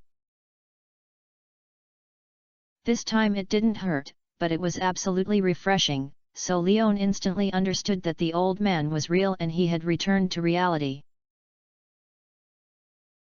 Otherwise, according to the development of the illusion, the old man should have been completely abused by himself, rather than being able to give himself a brain breakdown so easily. After all, this would not make Leon sink into it, because he was not shaking him. Sorry, old man, I just came out of the illusion and couldn't tell the difference between reality and illusion. Knowing everything and returning to the journey, Leon breathed a sigh of relief and explained to Linus. Well, I know, you were carried out by those two miners. I asked Rasmides, and he said you're fine, it just takes some time to wake up, and I leaned you against the tree rest beside you. Linus nodded and replied. Two miners? That miner named Xiao has returned to normal. Leon immediately asked after hearing this. Of course, Rasmides passed by after you got the remains. After all, he couldn't let a heartless person appear in Stardew Valley. Fortunately, the miner named Joe was only slightly contaminated and had not completely changed. Cleaning up the small memory of the wreckage, and it would be fine. Linus explained. Then why didn't Master Rasmides take me away? Leon complained. He thought it was troublesome, so he went back after treatment and notified me to pick you up. Linus replied. No, I was sent out by them. Why did you take over? Shouldn't I be sent to prison? Leon continued to ask. After all, he was not invited to enter the Eastern Mine, but was infiltrated illegally. Because this mine already belongs to you, they dare not cause trouble for you, the new boss. If I hadn't been to pick you up, you would have been sent by them to the big hospital in Zuzu City. Linus said to Leon with a smile on his face. Now you are not just a farmer, but also a mine owner. Are you happy that the industry has been upgraded? Chapter 440 New Abilities. Happy, how can you be unhappy? Leon immediately turned his attention to the mining area opposite Haiu Bridge when he heard this. It turned out that the support for fixed assets by Mr. Chi was talking about was this mining area. Does that mean that he would not go to the mine in the future and could rely on the miners in the mining area to bring ore to himself every day, and completely realize the freedom of metal ingots? Then you're too happy too early. Just as Leon was wondering if he should buy a few more furnaces for his family, Linus suddenly spoke. As far as I know, the mineral resources of this mine are about to be collected, and because only land ownership is purchased, the furnaces, rails, and various equipment built by miners in Hoja's houses will be demolished and taken away by Hoja's house. You are equivalent to getting an empty mountain that is about to be mined. At the same time, if you want to collect minerals, you have to work on your own. Of course, you can also spend money to hire miners to help you. Ah! Leon was stunned when he heard this, and then asked, will the mineral resources of this mountain be reborn like those of the abandoned mine? Of course not. Linus shook his head. Then what's the use of me having such an empty mountain? Leon was discouraged. He originally thought he wouldn't have to worry about minerals in the future. Now it seems that it is still no different from before, but there is a safer choice in the mining area.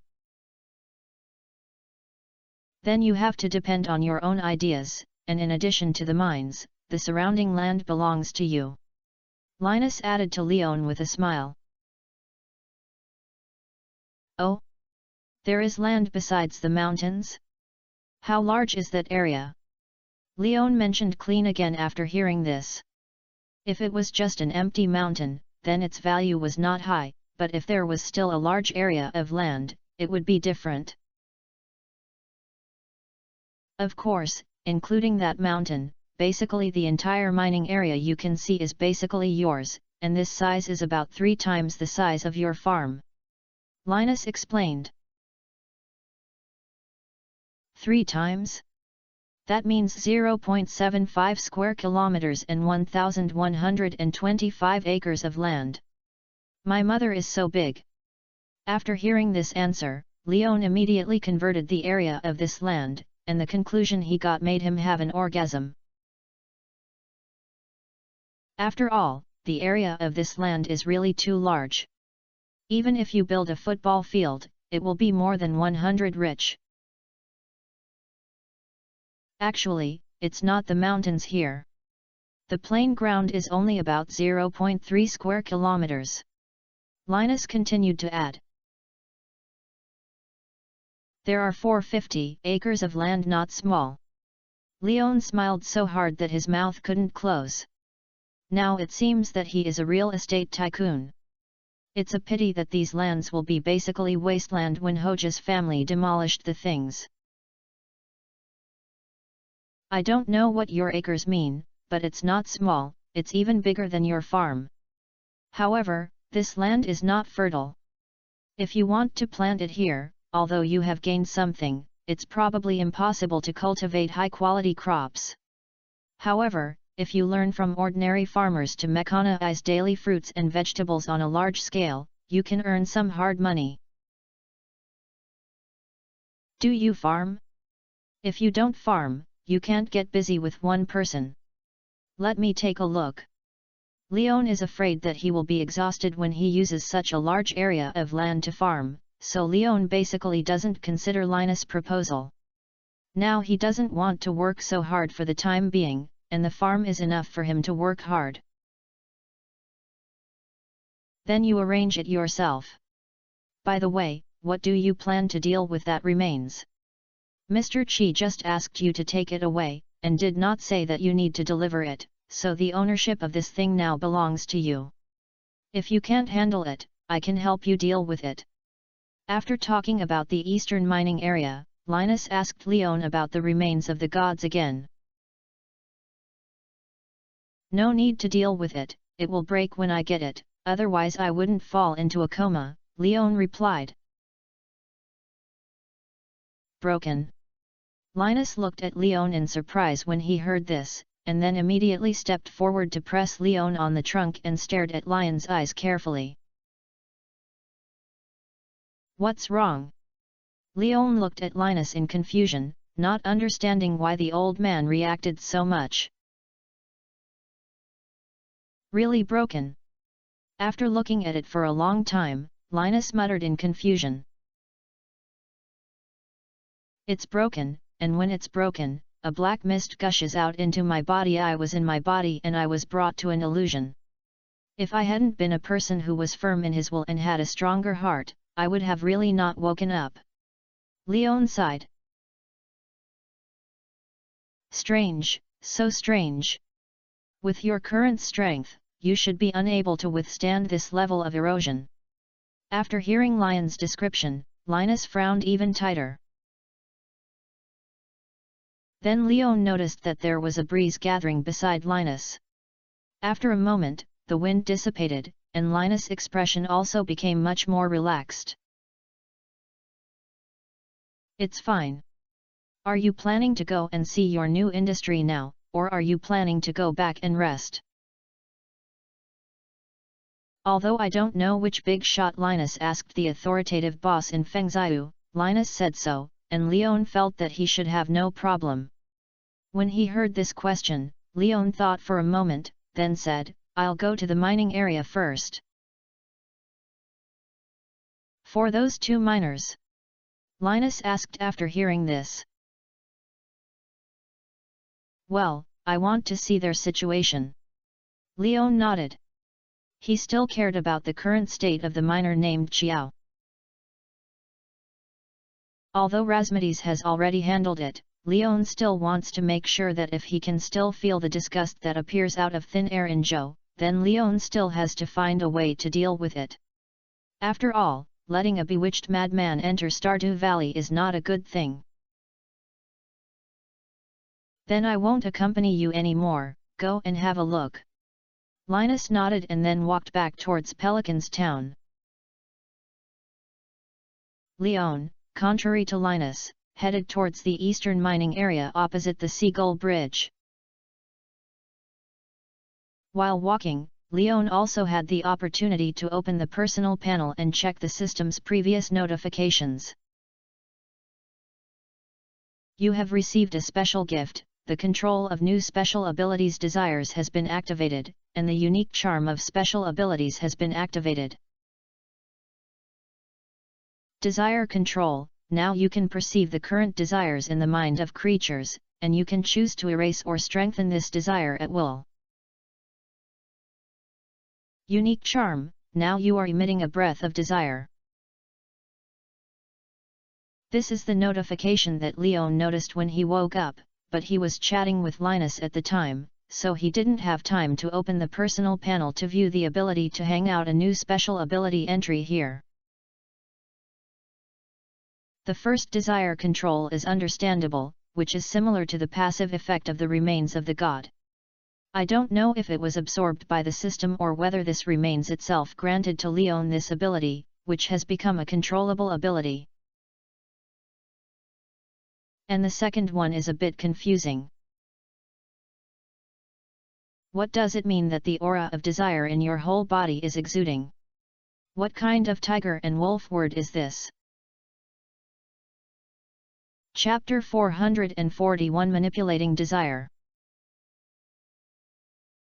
Then Leon also put his arm in front of his nose and sniffed it, but he didn't smell any strange smell, such as heather. System, can you give me an explanation?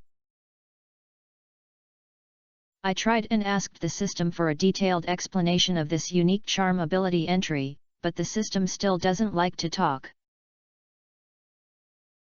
After reading these two abilities several times, Leon still did not dig out deeper things from this simple description, and finally he could only regretfully close his personal panel. After crossing the Haiu Bridge, it was the large iron gate of the eastern mining area. This time, Leon no longer needed to climb over the wall and walked openly outside the iron gate and shouted. Open the door, I want to go in and see my buddy's new industry. Mr. Leon, please. The security guard who intercepted Leon last time opened the iron door for Leon with a smile on his face and greeted him politely. Are you a Hoja family group or an employee? Leon asked casually at the sturdy security guard. A formal employee of the security department of Hoja family group. The security guard replied. Oh. Hearing this, Leon lost interest in the security guard. If this guy was hired, he might still try to keep him. After all, someone would have to help guard such a large area. It's not that I'm afraid of someone going in to steal the mine, but that I'm afraid that the person who steals the mine will give it to me in the mine. After all, the conditions in the mine are not very good. If I don't make enough preparations, it's easy to get into the dark mountain. Do you know where those miners are now? Although they have lost the choice of a potential employee, since the other party is from Hoja's family, they should be very clear about the current situation in the mining area. In the dormitory area, after all, this place belongs to you now, so the mining cave collection has stopped, and we have begun to prepare to evacuate this private territory and ensure that all handover arrangements are completed within 3 days stipulated by the law. Security explained to Leon with a very professional answer. The professional quality is very high. Leon joked to the security guard when he heard this. After all, we are the first line of defense in the Hoja family group industry. The security guard replied with a smile. Thank you, I'll go see my acquaintances and leave later. I won't urge you. Leon waved his hand, did not chat with the security guard, and rushed to the wooden miner's dormitory not far away. When they arrived near the dormitory area, Leon realized how exaggerated the number of miners in this mine area was. In addition to some who were still cleaning up in the house, there were about 50 miners carrying bags and dragging luggage standing on the open space outside the dormitory area. The group of people were not in a hurry to leave, as if they were waiting for something. Among this group of people, Leon saw Joe and Jimmy at a glance. "Hey, Jimmy, where are you going?" Leon walked up and greeted Jimmy. "Hi, Mr. Leon, hello, I didn't expect you to be the owner of this mining area. When I sent you up, I was worried that you would be taken away by the security guard." Jimmy immediately smiled when she saw Leon, and she pushed Joe, who was honest and complacent. "Joe, get to know you, this is the explorer who saved you, Mr. Leon. Although I have no memories of the past, Jimmy told me that my situation was dangerous at that time, so I still want to thank you for your help, Mr. Leon." Although Chiao was a little shy, she still bowed respectfully to Leon and expressed her gratitude. "It's okay, don't take it seriously, I'm just following the trend." Leon hurriedly helped Joe up, and he didn't dare to admit this credit. After all, Joe's recovery was because of Razmatiz's actions, but these two people should not be able to discover Razmatiz's actions in a rival, so they recognized this credit to Leon. "Mr. Leon, why don't we go to the dormitory?" Jimmy hurriedly suggested when he noticed the gazes from other workers. "Okay." Seeing that Jimmy seemed to have something to talk to herself alone, Leon did not refuse. Then Jimmy pulled Joe to lead the way, guiding Leon into one of the wooden houses in the dormitory area. The house is not very free, it is a little smaller than the wooden house in Leon, but there are 2 upper and lower bunks inside. In addition, there are only a small coffee table and 4 small stools. There are many empty hooks on the wall of the wooden house, which should be used to hang clothes and towels. The air inside the house was not very good either, there was a musty smell and the residual smell of feet, but the windows were wide open, which was not so pungent. "Sorry, the environment is a little bit simple, but the room is more secret and no one else disturbs you." After Jimmy closed the door, he took out an uncut diamond from his pocket and handed it to Leon. "Now the mining area is yours, so this diamond should belong to you, please keep it." If Leon remembers correctly, this piece should be the one found from Joe. Faced with Jimmy's actions, Leon waved his hand, "You keep it away. I eavesdropped on your chat before. You seem to be proposing to your girlfriend. This diamond is cut into a ring of the right size. It is a good destination to propose to you."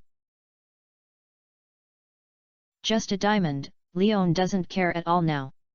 After all, he is a big landlord now, although he hasn't thought of a way to cash in. Although Jimmy was a little moved, she still wanted to hand over the diamond to Leon.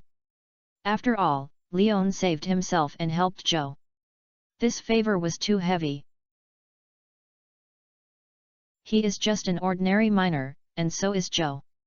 He has no ability or financial resources to express his gratitude to Leon. This unexpected diamond is already the most precious thing he can take out in a short time, not to mention that this diamond belongs to Leon himself in various senses. "No need, this diamond belongs to you, Mr. Leon, don't joke with me. Since it belongs to me, then how I deal with it is my business. So I give it to you, just treat it as a blessing for your future wedding." Leon waved his hand and didn't even look at Jimmy. Now he is more concerned about the emotional fluctuations he just noticed. This emotion comes from Jimmy. Although it feels quite vague, it is probably related to greed. It is not too strong. It seems to be Jimmy's desire for diamonds. So after saying this, Leon followed a novel instinct, stared at this desire, and magnified it. Then Leon saw Jimmy swallowing and finally took the diamond away. Thank you, Mr. Leon, for your generosity. I will convey your blessings to my girlfriend. If Mr. Leon is not busy during the wedding, I hope you can attend.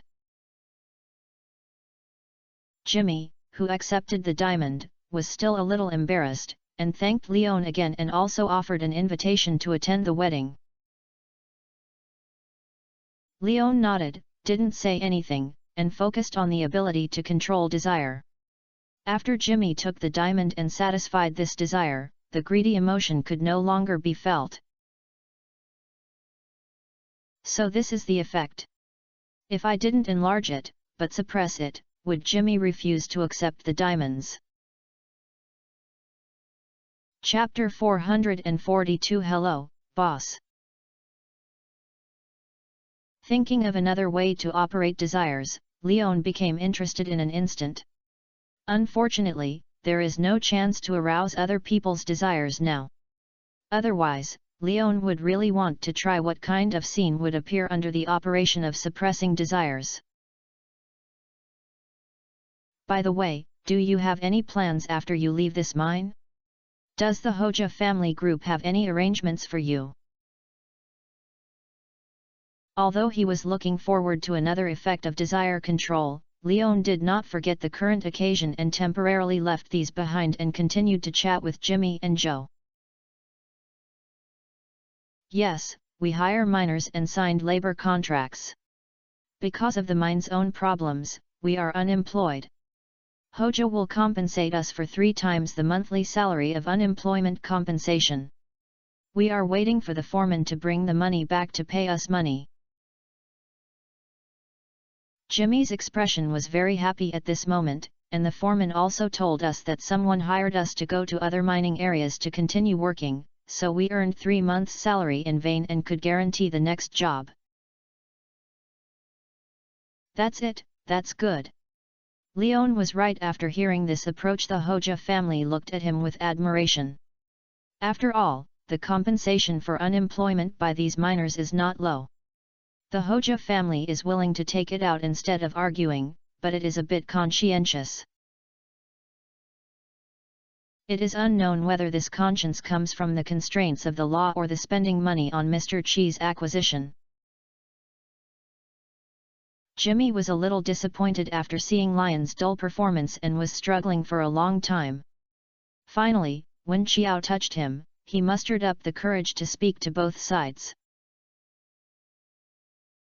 Actually, if you want to continue mining this mining area, Mr. Leon, I can actually leave the foreman's team to work for you. After all, it's the same wherever you work. This time, it seems that you have to go far away from the job. Joe and I don't really want to leave Pelican Town. I can also leave a job for you. Chiao, who was standing beside him, echoed.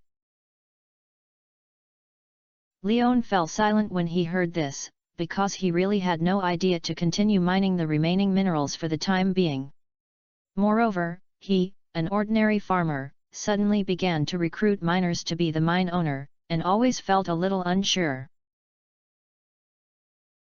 After all, if you have a different journey, you will be like a mountain, and if you have more miners, you will be more expensive.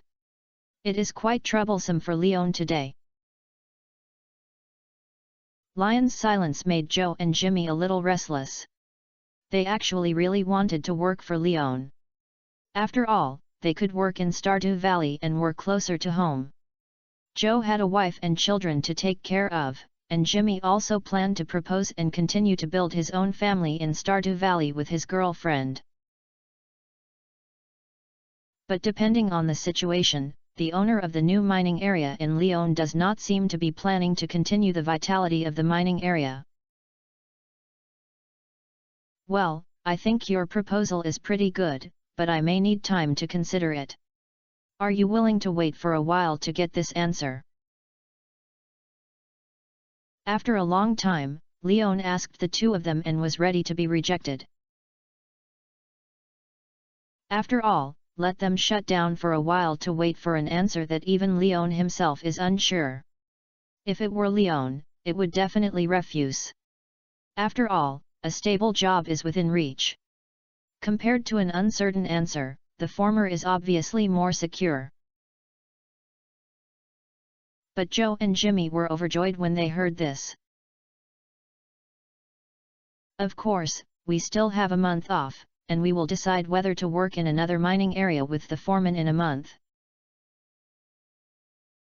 That's pretty good, just 1 month, I'll give you the answer in a month.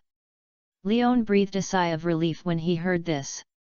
If they had time to wait for this answer, then Leon wouldn't have much pressure. Okay. Joe and Jimmy nodded, and then explained their address to Leon, which was also in Pelican Town, but it was relatively remote, probably in the area where Butcher John was.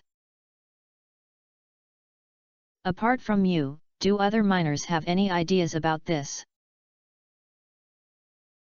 After knowing the address of Joe and Jimmy, Leon asked about the situation of other miners. If there were a lot of people, Leon might really restart the mining work in this mining area. No, except for me and Joe, the other miners are not natives in Pelican Town. It is the same for them to work wherever they work. Unless you offer high wages, they will not stay. After all, what is the situation in the mining area now is the situation. If you don't have your acquisition, it will continue to be mined by the Hoja group, and it is expected that the mining will be completed within half a year. Jimmy explained. If this happens, forget it, but if you really stay and work with me, what should you do after mining the mine here? Leon asked. If only the two of us were working here, this mining area would allow us to work for at least 10 years. By that time, we should all retire. Jimmy replied with a smile. How much do you expect to pay? Leon asked. Depending on your work arrangements, we usually charge according to the hourly rate.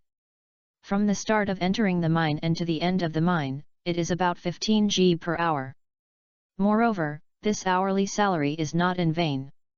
We will calculate the amount of ore that can be harvested per hour according to the normal mining speed. If the share does not meet the standard, you can reduce your hourly salary according to a certain proportion. Jimmy explained. Leon does not feel expensive for this price. After all, miners are physically and dangerous. This hourly salary is already considered cheap compared to work content. Not to mention the flexible hourly wage punishment mechanism, which completely eliminates the possibility of hourly wage thieves. This made Leon more fond of Jimmy, an honest man. He had to make such a thing clear. It was obvious that he did not intend to fool himself, a young white boss in the mineral industry. I understand. Now I can guarantee you that if you really want to work with me, I will never let you lose your job. Let's go back and have a good rest for a while. We will start work in a month. In the end, Leon decided to recruit Joe and Jimmy to work for him. After all, his efficiency in going to the mine alone is too low. With 2 people helping, the efficiency is not comparable to that of 1 person. Moreover, Jimmy is very good, and Leon also believes in him. Even if Jimmy is not around, Leon can rest assured that he will take Joe here to mine for himself. Then thank you for your boss first. Hearing Lion's promise, Jimmy immediately changed his name.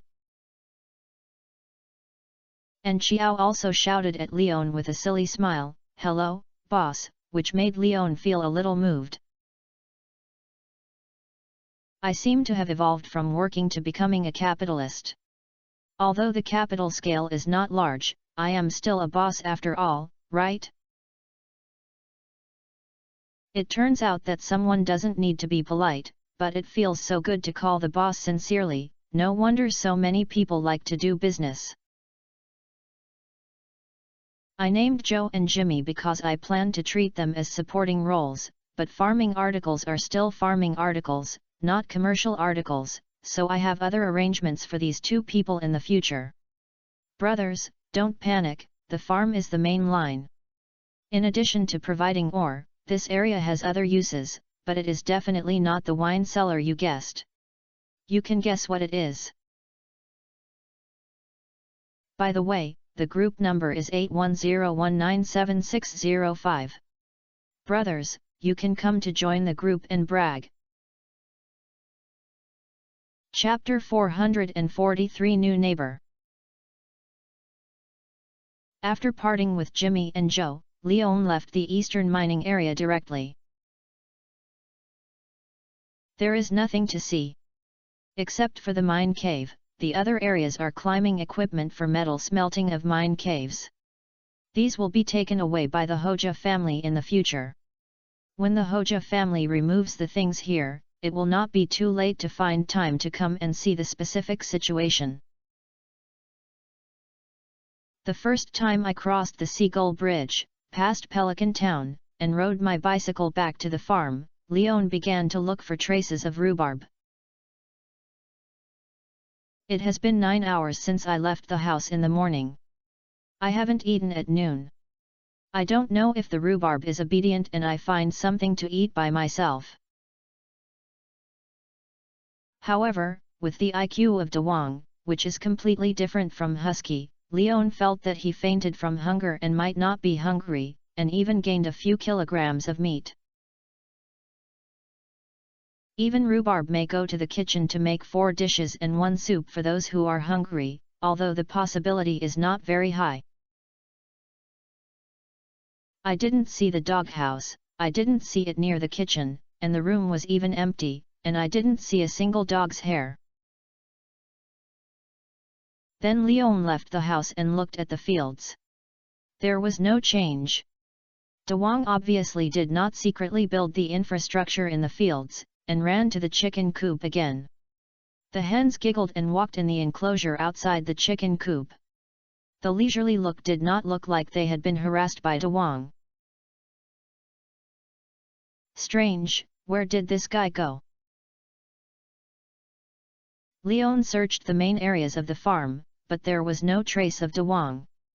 Leon was puzzled and was about to ride a bike to number 2 Liuxiang to see if Dawang was really listening to his own way to Emily's house to eat and drink. A wolf howl suddenly came from the east of the farm. Aou! But the wolf howling was full of milk and a little out of tune. Looking in the direction of the sound, Leon saw Dawang running towards him. Wang! Accompanied by a barking dog, Dawang suddenly jumped up, and her 20-centimeter-long height actually jumped to a height of 1.5 meters, and smashed towards Lion's chest like a ball of flesh. Leon hugged Dawang and felt the attachment of the little guy in his arms. Leon touched Dawang's neck hair. Little thing, where did you go? Woob! Dawang immediately called out a few times when he heard this. Unfortunately, he had never dabbled in Dog Yu Leon and could not understand what Dawang wanted to express. However, seeing that the little guy was not injured and his hair was very clean, he should have been doing a good life. Have you eaten at noon? He carried Dawang into the kitchen, and Leon asked while thinking about what to do at night. Wang! Rhubarb arched Lion's chest with his nose, then jumped out of Lion's arms, landed next to the stove, and then dragged out an empty bag of dog food. It seems you're full. When Leon saw this bag, he understood how much Dawang had eaten. He had not heard of the bag of dog food left before leaving. The amount of it was at least enough for an average puppy to eat 4 or 5 meals. As a result, Dawang was finished with 1 meal. Dawang shook her head, pulled the bag with her dog's paws, tore the empty dog food bag in half, then placed the half in front of him, pushed it to the other side, and then yelled at Leon. "You mean, you actually gave half of it to others?" Although Rhubarb's physical expression is a bit vague, Leon can understand it. He doesn't know whether it is his tacit understanding with Rhubarb or the blessing of forest magic. Dawang nodded, then jumped from a high place to the ground, bit Lion's trouser legs, and pulled Leon out of the kitchen.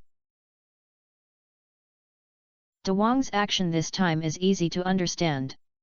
This is to take Leon to see the guy who has half of the dog food left. "Stop being stubborn, just lead the way." So Leon directly ordered Dawang, so that the little guy wouldn't tear his good pants. The little guy didn't look big, but his claws and teeth were still quite sharp. Hearing this, Dawang immediately let go of his mouth and led the way with his relative's unrecognizable steps. From time to time, he turned around and looked at Leon, as if he was confirming whether Leon had followed. Under the leadership of Dawang, Leon followed Dawang to the broken greenhouse. When Leon first came to the farm, he observed that except for the foundation, the roof and walls had basically collapsed. It was said to be a dangerous house, but in fact it was more like a ruin. If it weren't for the fact that the sacrifice could be completed, Leon would have had someone shovel the ruins of this greenhouse long ago. Woob. After arriving here, Dawang stood in front of the ruins of the greenhouse and howled twice, as if he was saying hello to the things hidden inside. Seeing this, Leon frowned. He didn't expect that there was a kind of creature hidden in the ruins of the greenhouse. However, judging from Dawang's posture, it should not be a dangerous creature, so he did not take out the galaxy watermelon knife as a warning. Accompanied by the roar of Rhubarb, soon a hole in the ruins of the greenhouse was drilled out. The small head, the chubby animal, the big spiral ring pattern, the long grey-brown hair, the small ears facing the sky and the black hair near the eye sockets, made Leon immediately recognize the identity of this thing. Raccoon. Hello, son of nature. What surprised Leon was that after the raccoon came out, he discovered Lion's existence and actually spoke. Son of the wild. Leon has never seen anything that can speak. Son of the wild can basically speak, so the situation of this raccoon who can only speak is easy to guess. I'm not right. The raccoon stretched out his claws and waved his hand, and spoke a little hesitantly, as if he was not very used to human language. I have no malice and I just live here for the time being. The farm is very good and I like it too. Hearing the other party's show of kindness, Leon smiled. He didn't care that the raccoon lived in the ruins of the greenhouse, but was just curious what the raccoon said and didn't mean. How long have you lived here? 2 raspberries season. The raccoon scratched his head and thought for a long time and replied. 2 years? Or 1 year? Leon was a little uncertain after hearing this answer. After all, the raccoon was talking about the season of 2 raspberries, with raspberries in spring and blackberries in autumn. Of course, it is also possible that this guy spent the spring when 2 raspberries appeared, that is, 2 years. The raccoon shook his head and said he didn't know it either. De Wong came to the side of the raccoon and roared twice. When the raccoon heard this sound, an embarrassed expression appeared on his little face. After a moment, the raccoon got back into the ruins of the greenhouse. When he came out again, the raccoon had a pack of bulging things in his hand. What the dog said is renting you. Chapter 444 An ordinary night, you can jump. The raccoon's poor face, which seemed to have been blackmailed, made Leon embarrassed to reach out to pick up the pack of things. De Wong didn't care about this, so she went forward and bit the bag, then ran to Lion's feet, let go of his mouth and wagged his tail, and pulled Leon with her claws to signal Leon to put it away. Leon was thinking about whether he had learned the job of renting a house by himself or learned it from someone. But the plot has developed like this, and Leon cannot return the thing, so he can only pick it up, open it and see what it is inside. A carrot seeds, isn't this the seeds from the Gatello Empire? When I saw the marks given by the system, Leon was quite surprised. The bag contained carrot seeds. Seeds are very sweet and delicious. The raccoon looked at Lion's expression and explained. Do you like carrots? Leon asked casually when he heard this. Fish, fruits, vegetables, I like it. The raccoon replied seriously. Where did your seeds come from? Seeing that the raccoon was talking more and more quickly, Leon continued to chat with the raccoon. Gived it from a friend. The raccoon replied. Friend. Leon became interested when he heard this. Big bear, traveler, friend, will give gifts. The raccoon nodded. It's good, son of the wilderness, I'm not. Although the raccoon's way of speaking is quite strange, Leon can still understand the general meaning, but he is quite strange about the fact that raccoon has always emphasized that he is not a son of the wilderness. If you are not the son of the wilderness, why do you speak? The test of nature is unknown, and you still need to wait. The raccoon explained. Oh. Hearing this answer, Leon nodded to show his understanding. The raccoon means that it is now in a transition period between wild beasts and the son of the wilderness. It needs to undergo some transformation to evolve into the son of the wilderness. As for what transformation it is, it has to wait until the opportunity comes to know it. Then you can continue to live here before this. For rent or something, it's great if you can play with De Wong if you have nothing to do. If you are hungry, you can come to me and I can prepare some food for you. Since he is the unevolved son of the wilderness, Leon will naturally treat this raccoon well. After all, except for the man-made son of the wilderness, the son of the wilderness that Leon encounters is quite special and friendly. Even the hat mouse that likes to steal is quite cute, and the hat it sells is really worth it. At the same time, keeping a raccoon can also find a playmate for De Wong. De Wong seems to like this raccoon very much, otherwise she would not share the food with it. The matter of asking for rent is a little more realistic. No food. The raccoon refused Lion's suggestion after hearing this. Without a wife, I can fill my stomach by myself. Listening to this answer, Leon had no idea whether he should speak. Isn't this kind of remark that one person would have enough to eat and the whole family to have nothing to worry about? Isn't this what he liked to say the most in his previous life? When did this kind of thought begin to spread in the animal world? Or did the children of the wilderness who have opened up their wisdom actually think in close to the human point of view? Rest, goodbye. The raccoon looked at Lion's complicated expression and tilted his head in confusion.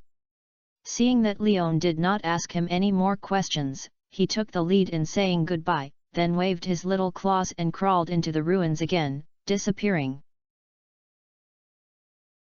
After the raccoon returned, Dewang bit Lion's trouser legs and dragged him into the kitchen, as if she wanted Leon to start preparing supper. "You guy is realistic. After taking me to meet new friends, you started thinking about having supper." Leon complained about Dewang, then bent down and squatted down to pick up Dewang, then walked into Dewang's doghouse, and threw it into the house. "I'll cook later, I'll plant these seeds first." Leon didn't plan to let the carrot seeds I just got. It has not expanded the scale of the farmland for a long time, and spring is about to end. If you don't plant these carrot seeds early, next time you want to plant carrots, you have to wait for the greenhouse to repair them or go to Jiangdao. The rhubarb, who was thrown into the dog's kennel, did not stay in the nest. After Leon left, it poked the dog's head out of the dog's house and looked at Lion's busy work in the land. After hesitating for a moment, the rhubarb still did not disturb Lion's farming. After Leon planted all the big bag of seeds and watered them, he walked into the house and washed his hands and started preparing supper. Before preparing for dinner, Leon called Abigail and asked if Abigail wanted to come for dinner. As a result, Abigail answered the teacher, that is, Razmedes, to invite her to dinner, and asked if Leon had any questions. Lion's answer was to let Abigail eat openly. By the way, he asked, could he ask Razmedes to let him have a meal too, and the answer he got was of course not good. "It's so good. I have such a grandfather. This dinner must be a variety of magic pills. After taking it, I will directly transform into a magic genius or something." Leon, who hung up the phone, envied Abigail's treatment, but he was not jealous, but was happy for Abigail.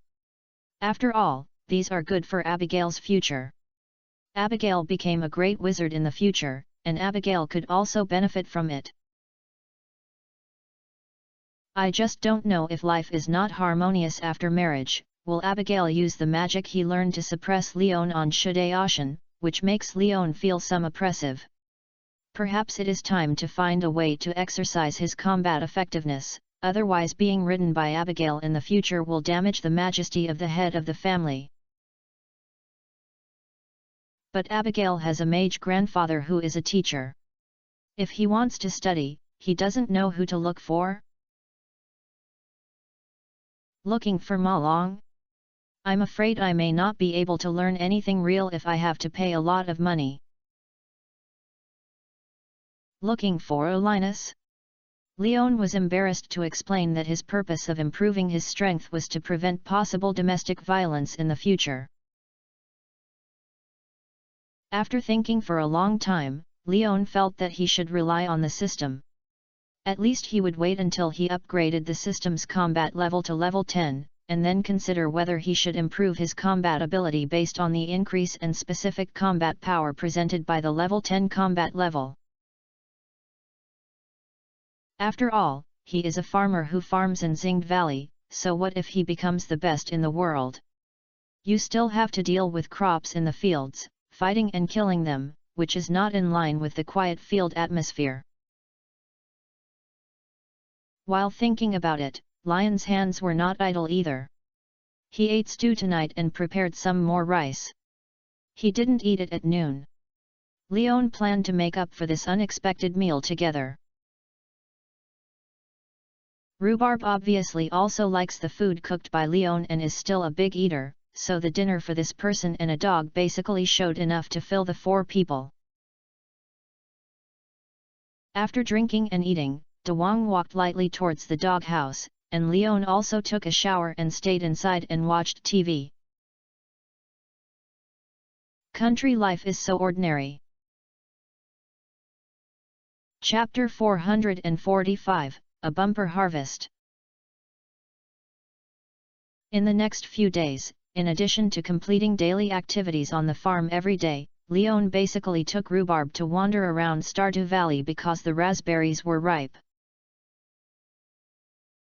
Not only Red Star Farm, but also bright red American raspberries grew overnight on most of the shrubs in Stardew Valley. The red fruits seemed to be artificially dotted on the shrubs, but when they were picked, they were so fresh and tender. With the blessing of the bear's wisdom, every big raspberry is amazingly sweet and has an excellent taste. The sugar content is at least 16 years old. Even Rhubarb especially likes the big raspberries picked by Leon. If you have anything to do, you will come to Leon and cry and ask for it. As for why you don't pick rhubarb and eat it yourself, it's because it has suffered a loss. It's not that I have tried to find a bush to eat by myself. After all, if I find it myself, I can open my stomach and eat it. But it is obviously a raspberry on a shrub. The raspberry picked by Leon is much sweeter than the one it bites itself, while the raspberry that Rhubarb jumps and bites are basically sour. So Rhubarb wants to eat sweet raspberry now, so he can only ask for it from Leon. Leon is not stingy, because the number of raspberries in Stardew Valley is really exaggerated. Basically, each bush can collect more than a dozen raspberries. In the game, this thing looks like a bunch of grapes. In fact, real raspberries grow one by one, but in fact they are more like strawberries. In the past few days, Leon picked more than 400 raspberries alone. Until one day he got up and found that the red fruits no longer appeared on the shrubs on the farm. Leon understood that the day of raspberries was over. But Leon was still sad that the raspberries had not yet passed the season, and the large-scale maturity of the farm's crops made Leon fall into the joy of harvest. The first to appear were the cauliflowers born from high-quality cauliflower seeds. Each one was as big as a basin. The white cauliflower bulbs looked satisfying. Compared with the ordinary cauliflower I harvested before, none of the cauliflower grown from these high-quality cauliflower seeds is of ordinary quality. Basically, 50 cauliflower plants are all it is, a uniform standard size that makes it impossible for Leon to tell whether they belong to Venus or Silver, but it can be confirmed that they are basically high-quality crops. So Leon threw it all into the shipping box and did not leave a single plant. After all, high-quality and priced cauliflower is not cheap, and Leon itself is not interested in cauliflower. Instead of keeping it for yourself, it is better to sell it out and sell it for money. Besides cauliflower, potatoes are also basically in a harvestable state. The output of potatoes that enjoy the coolness under the grass is amazing. The rhubarb, who was watching the fun, looked at the piles of potatoes gradually piled up around him, and excitedly shook his tail and wandered around the potatoes.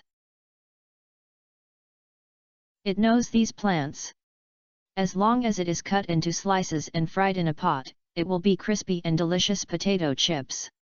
Since it was made once last time in Leon, rhubarb has been full of expectations for the new food of potato chips.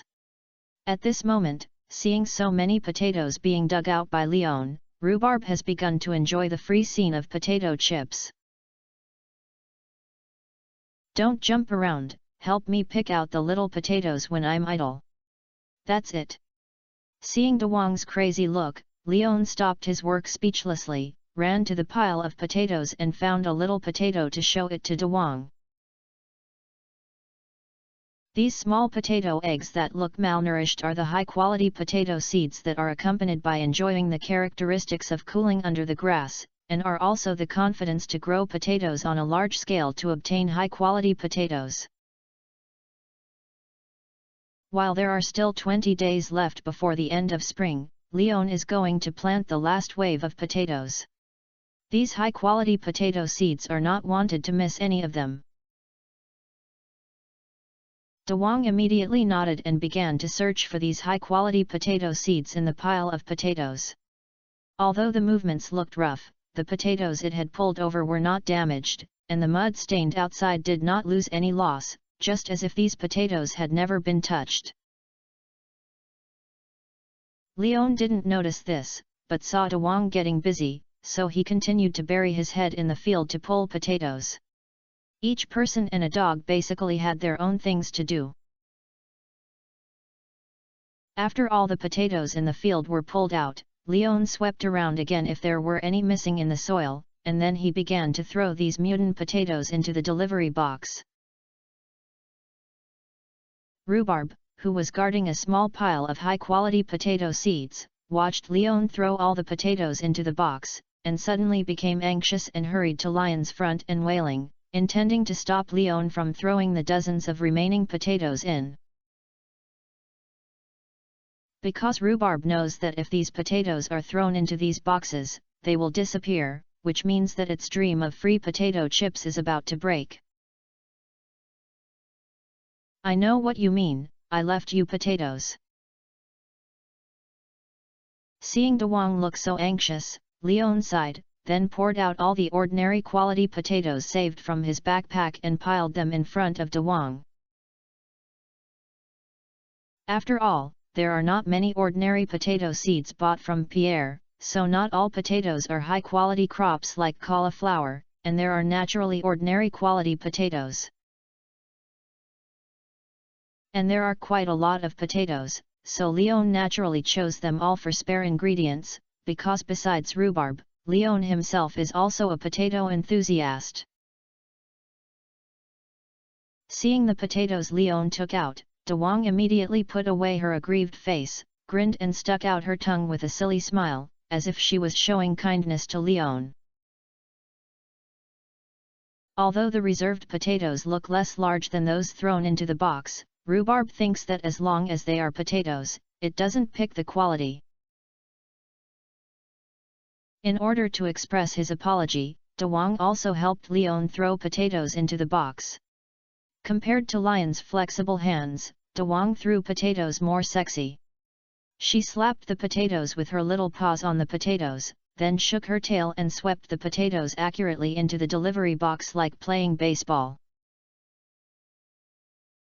Moreover, under such operation, the hair on the claws and tail of Rhubarb were not stained with any mud, just like there was a protective film on its fur to isolate stains.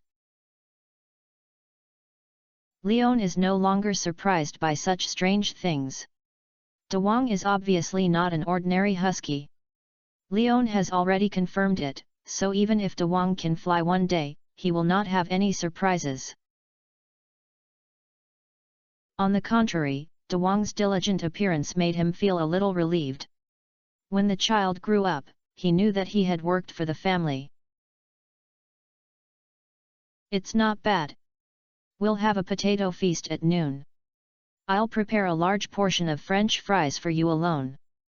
All these high-quality potatoes are left to you and thrown into the shipping box. I'll do something else, come on." After patting the forehead of Rhubarb, Leon put the high-quality potato seeds selected by Rhubarb into his backpack and began the last potato planting. The Rhubarb happily continued to send these high-quality potatoes into the receipt box in its own unique way, full of energy.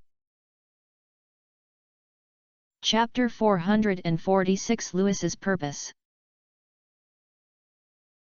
There are many free land. Even though the number of high-quality potato seeds accompanied by the potatoes this time was amazing, it only filled more than half of the free land.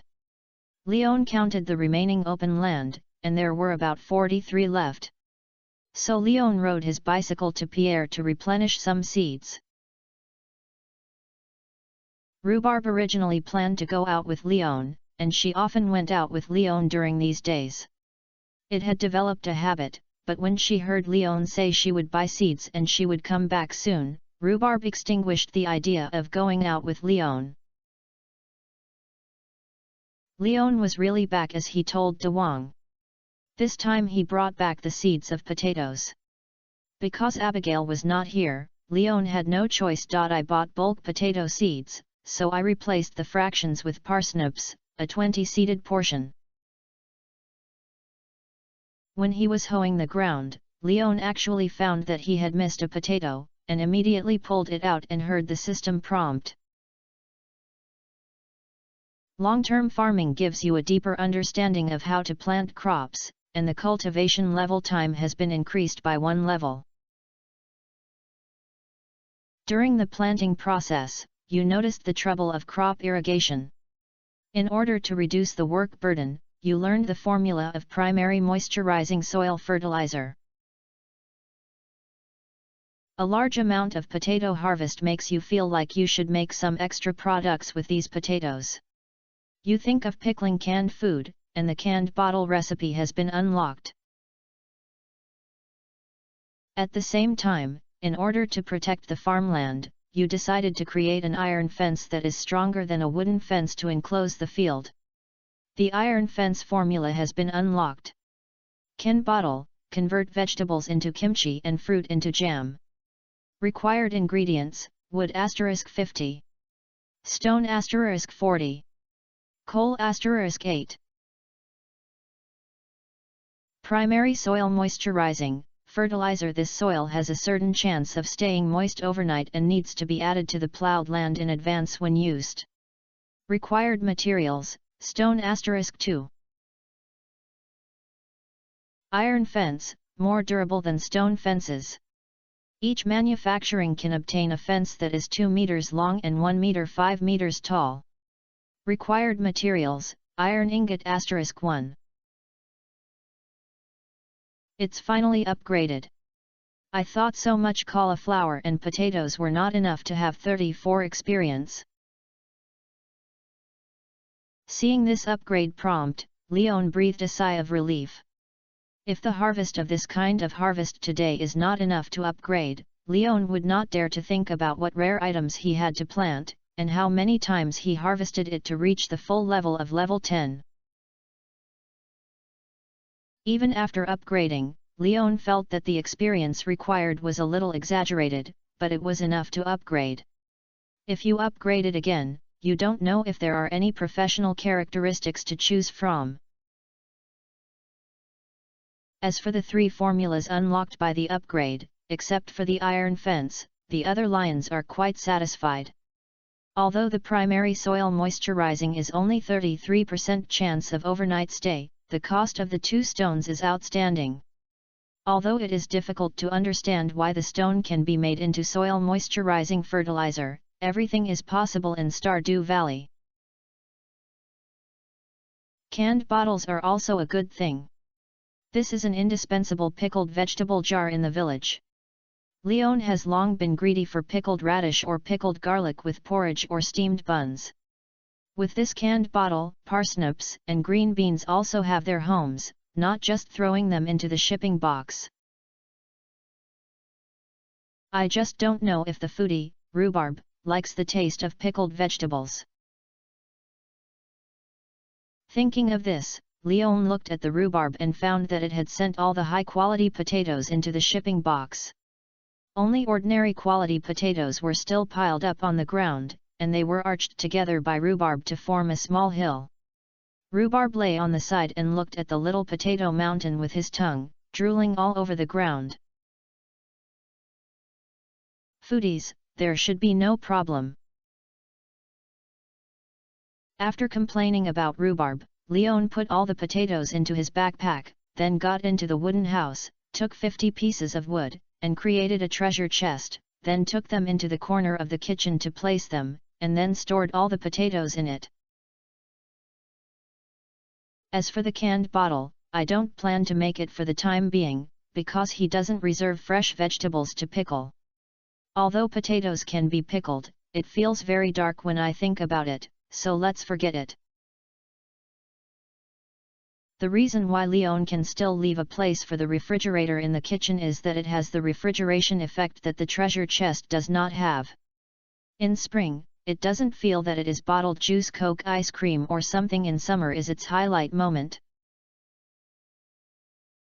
After putting these potatoes as preparation ingredients, Leon ran to the combined buckets placed on both sides of the kitchen. He looked at the indicator lights on it, and it was still red. It has been almost half a month since he saw the wine in these buckets completed, which made Leon quite anxious. In the game, 2 new wines may be produced in a day in the barrel of wine in real time, but in reality, the waiting time for wine making is quite painful, which really requires fermentation day by day. I don't know if this batch of coconut wine and cactus fruit wine is worth the price of such a long time to wait. Looking around the combination bucket, Leon thought. Woob. Just as Leon was about to leave the kitchen and take De Wong to see the green onions in the coal forest, and introduced De Wong to Xiao Hei to meet him, De Wong suddenly started to scream and listened to the sound. It seemed that a strange guest had come.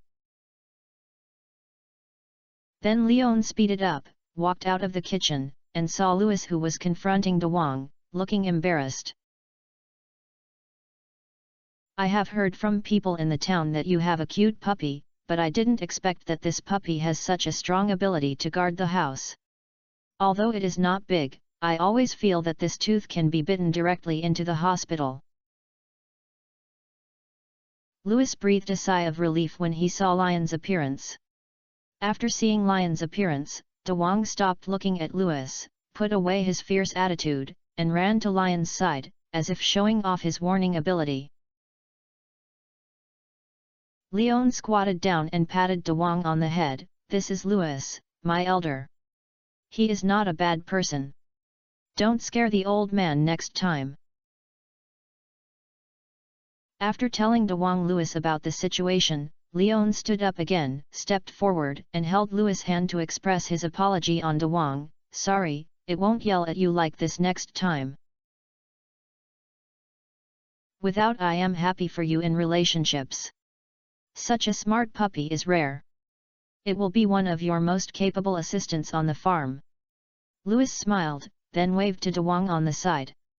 De Wong also showed a silly smile on his face, and Silly said softly, expressing his kindness. I haven't seen you come to the farm in person for a long time. Is there anything important? After the end of the matter of De Wong, Leon stopped being polite with Louis. The two had a relative and a friend, and there were not so many constraints and rules when communicating. Of course, I heard that you now have ownership of all the land and mountains in the eastern mountainous area. Is the news true? Louis nodded and immediately raised his own question. Well, yes, it didn't pass your hand when the procedures were handed over. Leon asked in confusion when he heard this. Although the eastern mountainous area belongs to Stardew Valley, it does not fall under the jurisdiction of Pelican Town. I am the mayor of Pelican Town, but not the mayor of Stardew Valley. Naturally, such real estate changes will not be handled by me. Louis explained. So, what do you think about that land can be heard? Chapter 447. It's a character. Leon didn't believe that Louis was just here to ask this question. Since he used the eastern mountainous area as the opening for chat, he must have made some plans. Sure enough, after Louis was confirmed, he immediately took out a document from the briefcase he carried with him and handed it to Leon. Look at this contract first. It's just an initial draft, not the final condition, but I think the conditions are pretty good. It's uncomfortable to stand here and watch the contract. Come in and sit down. Leon took the contract and did not rush to see it. Instead, he took Louis to the wooden house, took 2 chairs and placed them in the shade, and signaled Louis to sit down. Then he went to the kitchen to pick up the tea leaves given by Caroline, brewed a pot of hot tea, brought 2 teacups and a small table, and poured Louis half a cup of tea, and then he began to look at the contents of the contract. With deepening reading on the contract, all the information on the contract was included in my mind, and in addition to the contract, there was also a background survey about this investor. After reading all the content, Leon put down the contract in his hand and spoke at Louis, who was drinking tea. This contract was temporarily changed after you know that I took the land in that area in the east. I think many places have been smeared. Well, after all, the eastern region was originally the Hoja family's industries, so the main projects and conditions for the Hoja family group were planned. Now that the land has changed hands, it will naturally change to your name. This is not a small amount. You have also seen the rent here. Louis replied with a smile. The investor is the big dealer from Zuzu City you hosted last Easter. Leon asked. Well, she is not only going to invest, but also planning to settle in Stardew Valley. I have helped her contact Robin to build her new home in Stardew Valley, and the site is on the open space behind George's house. Louis added. This is a truly successful person. He was once a senior management of the Hoja family. He is also very good at investing and financial management. His personal assets are considered top level in Zuzu City. I am so happy to have such a generous lady who came to live in Pelican Town. Oh! Leon raised his eyebrows when he heard this and teased Louis. This lady must be very charming, right? After all, it can make you so excited. Ahem, it's not what you think. I just think that having such a rich man joining Pelican's Town will make Pelican's Town better. Louis knew what Leon was hinting at, so he quickly explained, and at the same time he did not forget to quit with Leon. And although this lady is single, her son is about the same age as you. How could I be interested in her? I probably don't like an old guy like me, but you should have a chance. A divorced rich woman is a good place to reach the top in one step, but unfortunately I am not interested. Leon has no interest in an old woman whose son is as old as himself. Isn't the young Abigail smelly? I had to find a widow. Although she was rich, she was old and Leon could not afford to lose this person. And holding Red Star Farm, Leon no longer has the idea of a rich woman starving and eating. Now there is a large area of idle land. Leon himself is the potential diamond princess. He is not that stupid to make himself wronged for some stinky money. By the way, I see that she plans to rent all the vacant land in the contract, a summer camp. As for such a large land? Are you sure she just wants to set up a summer camp, not for other purposes? Without continuing to talk about the rich woman, Leon pulled the topic back to the original topic. It shouldn't be, and we are not blind either. Her construction and development are all under our noses. If we can do anything else in our observation, then I, the mayor, can retire. Louis replied with a smile. I know what you are worried about, but it is completely unnecessary. Although she was born in the Catello Empire, she has actually obtained the permanent residence identity certificate of the Fengire Republic and spent most of her time in Zuzu City. She has a good relationship with the governor. If she has any special purpose, the governor is not a fool, and she will not recommend her to Stardew Valley. Leon didn't ask any more questions when he heard this.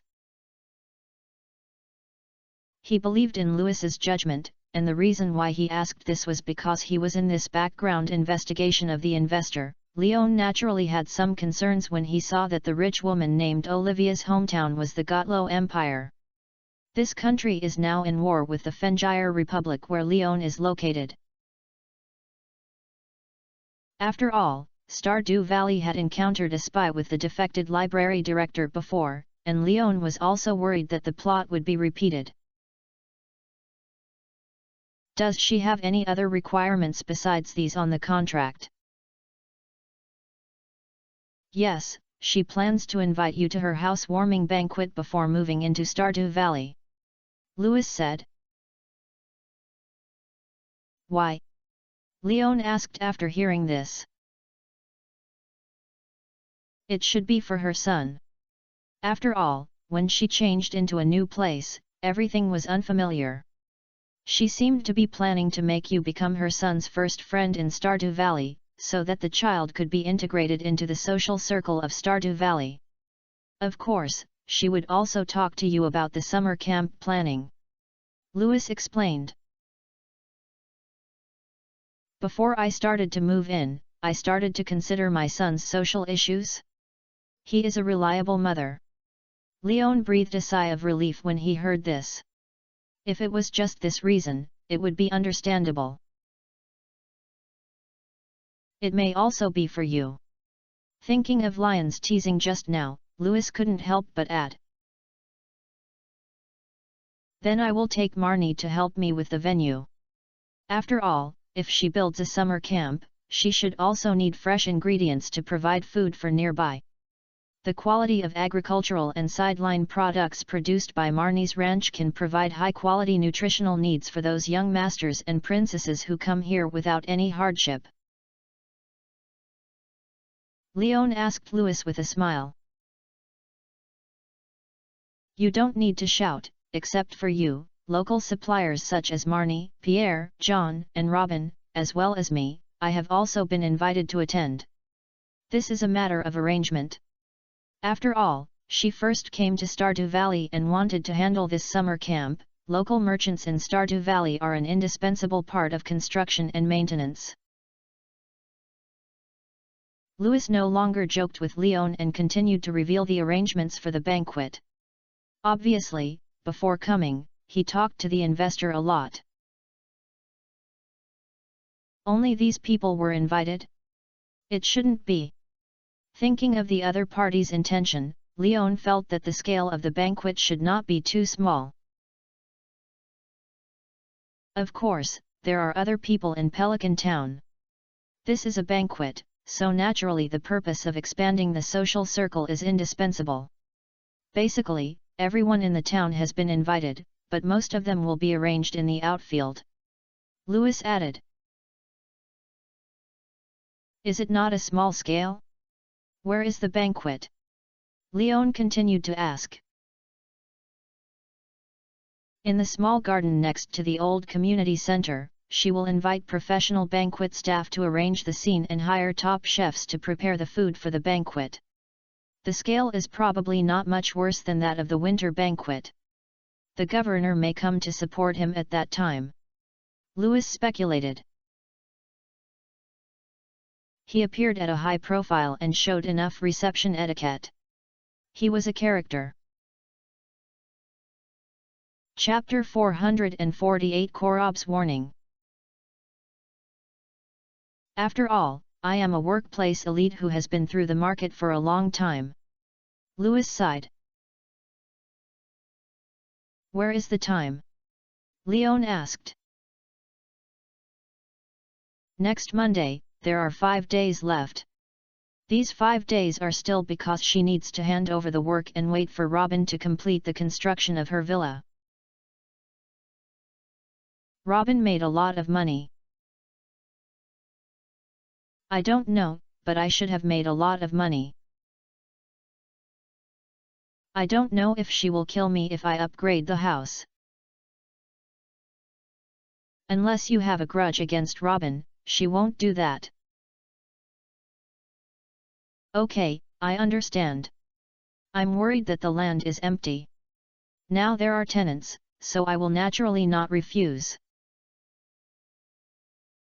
I'll meet at the banquet after that, and I have to help her with the procedures. After all, it's a big project. It's not a trivial matter to successfully land in Stardew Valley this time. Goodbye, I won't make trouble for you. After a few simple conversations, Louis hurriedly left. Leon could see that Louis attached great importance to this investment, otherwise these things would not require the busy Louis to come here at all, and the phone would explain it clearly. After watching Louis leave, Leon returned to the house to tidy up his backpack, then took out the fishing rod, and left the farm from the southern exit with Rhubarb to continue his previous plan. Spring is coming to an end, and the number of green onions on the green onions is also decreasing sharply. Every time I came, I could see large areas of green onions growing vigorously in the soil, but now there are only a handful of green onions that can be seen in my eyes. But when they come, Leon cannot let go of these green onions. No matter how small the mosquitoes are, they are still meat. Pull them out and remove the small insects, and then they can be used as seasonings. It is not considered as returning empty-handed. There is a special friend of mine living there in the sewer, but the smell of the sewer is not very good. Your dogs have much more sensitive noses than we humans. If you can't stand it, I won't force you to take you there. After collecting the green onion, Leon and Rhubarb stood at the outlet of the sewer. Even before entering, you could already smell the unique sewer here. So before entering, Leon asked Rhubarb for his opinion. Woob. Dewang shook her head and shouted twice, then proved to Leon with his actions that he was not catching a cold in the smell of the sewer. Seeing Dewang pass through the gap in the iron fence and drill into the sewer, Leon also speeded up and followed. Compared with the previous sewers, the current sewers have nothing to do with darkness. On the aisles on both sides of the drainage can see a brazier every few steps. While dispelling the darkness, it also emits some special fragrance that neutralizes the air in the sewer. Anyway, Leon felt that his nose was much more comfortable when he came to the sewer now, and it was not as choking as when he first came here. These were obviously arranged by Korobs. In this brightly lit sewer, it is easy to find Korobus. The only dark area in the sewer without a brazier is the location of Korobus. Leon, is this dog your pet? As soon as he arrived here, Leon saw Rhubarb hanging from the ceiling of the sewer by a black illusion tentacle. Rhubarb was not frightened by this, but instead happily pulled these tentacle-like things with his claws. It's my pet, Dewang, I just raised it some time ago, so I'll bring it here to meet you. This little guy is quite smart. Leon nodded and explained to Korobus. The first time I saw an animal that was not afraid of me, it was indeed very special. Hearing Lion's answer, the tentacles that caught Rhubarb began to extend, and after placing Rhubarb vertically on the ground, it disappeared without a trace. Seeing this, Dewang was a little confused, then looked at Korobs and let out a series of low growls. It should be asking you to continue playing with it. It seems to like your restrained magic. Looking at Korobus' puzzled look, Leon helped explain. Strange request. Although that was said, Korobus still met the needs of Dewang. This time he had two tentacles, one in front and the other behind, tied Dewang's body, and then hung it in the air, swaying like a swing. The expression of Dewang is also very enjoyable. She lets out a wolf howl from time to time, looking like a child laughing in the amusement park. I originally planned to bring my girlfriend to meet you and let you meet some new friends, but she has been learning magic by the Guardian recently. Not to mention bringing you to meet you, I haven't met her for a long time, so I can only use text messages to communicate in her spare time. Leon ignored the fun-loving Dawang and said to Korobus, "It is a happy thing to be able to become an apprentice of the Guardian." Korobus shook his head when he heard this, not caring about whether he could see Lion's female companion now. "Well, I'm quite happy for her, but I don't know how long this kind of life will last." Leon shrugged his shoulders and complained. "After all, it's a passionate period. If you part like this, you always feel less in love." "I don't understand human emotions very much, and we shadow men do not have the ability to reproduce. We were born from the darkness and returned to the shadow after death. I can't understand your thoughts," Korobus said with a confused look on his face. "It's okay, I'm just complaining and chatting, just saying whatever I want." Leon smiled and comforted Korobus. Sometimes Korobus is really cute. "Oh, is this just chat?" Korobus was a little surprised when he heard this, then what should I say to continue the topic? "Say whatever you want." Leon encouraged Korobus, "Anyway, it's just us, it doesn't matter what you want to say." "Well, then do you want to hear what I saw in the City of Elements? I just came back from there a day ago." Korobus asked. "Of course, I may have to go to the City of Elements after a while. If you can help me to teach the situation of the City of Elements, it would be better." Leon immediately nodded and agreed.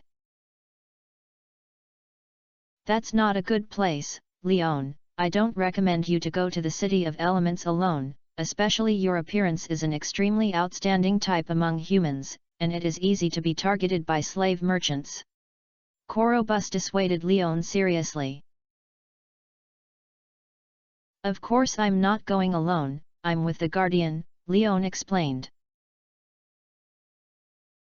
"If this is the case, there is no problem." Korobus breathed a sigh of relief when he heard this, and then asked Leon, "Where do you want to start to understand?" Korobus said with some confusion. "Let's take the power distribution and culture of the City of Elements, such as the history of the City of Elements, and the major racial forces entrenched in the City of Elements, etc."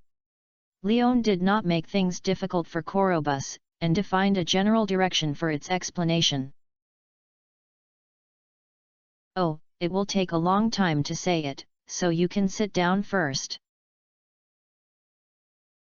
Korobus reminded Leon, and then he got a stone stool from somewhere, placed it next to Leon, and signaled Leon to sit down. Leon was not polite, and sat on a stool that looked a bit like an iron throne, then looked at Korobus and said, "Please start your story." Chapter 449, Re-received the one who loses his heart. Korobus looked at Leon in confusion and asked, "Do you want to know about the City of Elements first, or listen to what I encountered in the City of Elements first?" "Then let's talk about your story first. I'll ask you if I have any questions." Korobus was so serious that Leon could only say sternly, "Then let's talk about my experience first." Korobus understood this time. "The day before yesterday, a customer ordered a batch of void eggs with me, so I prepared the things to send them. It lived in the eastern dirty street of the City of Elements. When I gave them the things, when I returned the same way, I saw the explorer searching for the entire dirty street. However, they did not carry weapons, but also brought a strange little mirror was looking for something. I looked at it for a while and found that the people on the dirty street were also cooperating with their actions." "What kind of place is Dirty Street?" Leon immediately cut into the topic and asked. Dirty Street is the most chaotic area of the City of Elements. It has been transformed into a ruin because it has experienced elemental riots. The creator of the City of Elements has no intention of restoring it, so this ruin has become a stronghold for many scavengers and incapables. If you do not have enough strength here, everything about you will become a commodity sold in the black market of the Dirty Street. Korobus was not impatient at all, but instead spoke seriously at the science. 3 doesn't care about the area, it's quite common, the slums in the city, Leon concluded. Dirty Street has managers, but it does not manage the order of the Dirty Street. As long as those entrenched in the Dirty Street do not cause trouble for the main urban area of the City of Elements, it will not come forward. Korobus shook his head and added. Do you need to pay taxes when you trade on Dirty Street? Leon asked after hearing this. Required, all transactions on Dirty Street have to pay 20% of the transaction fee. Korobus nodded. Then I understand. As soon as he heard this, Leon understood the meaning of the existence of the Dirty Street. What are those explorers looking for? What the explorers are looking for is a heartless person who has no idea how to sneak into the Dirty Street. I was also aware of this when I was passing by the Sharp Blade Head Guild and noticed the reward order issued on the board. The reward from the Sharp Blade Head Guild is very generous. As long as you can find this lost person, you can get the reward of the Eye of the Explorer. Before Leon asked what the Eye of the Explorer is, Korobus continued to add, and the Eye of the Explorer is the head of the Sharp Blade, which is the highest honor of the Explorer Guild. The existence of holding the Eye of the Explorer can enjoy a free commission within the scope of the Explorer's ability, and the Explorers will do their best to complete the commission. A very familiar setting. Leon complained in his heart when he heard this. But before I left the City of Elements, I still didn't see anyone finding the trace of the lost person. Even though the Dirty Streets had basically been searched by explorers and indigenous people, I couldn't find the lost person.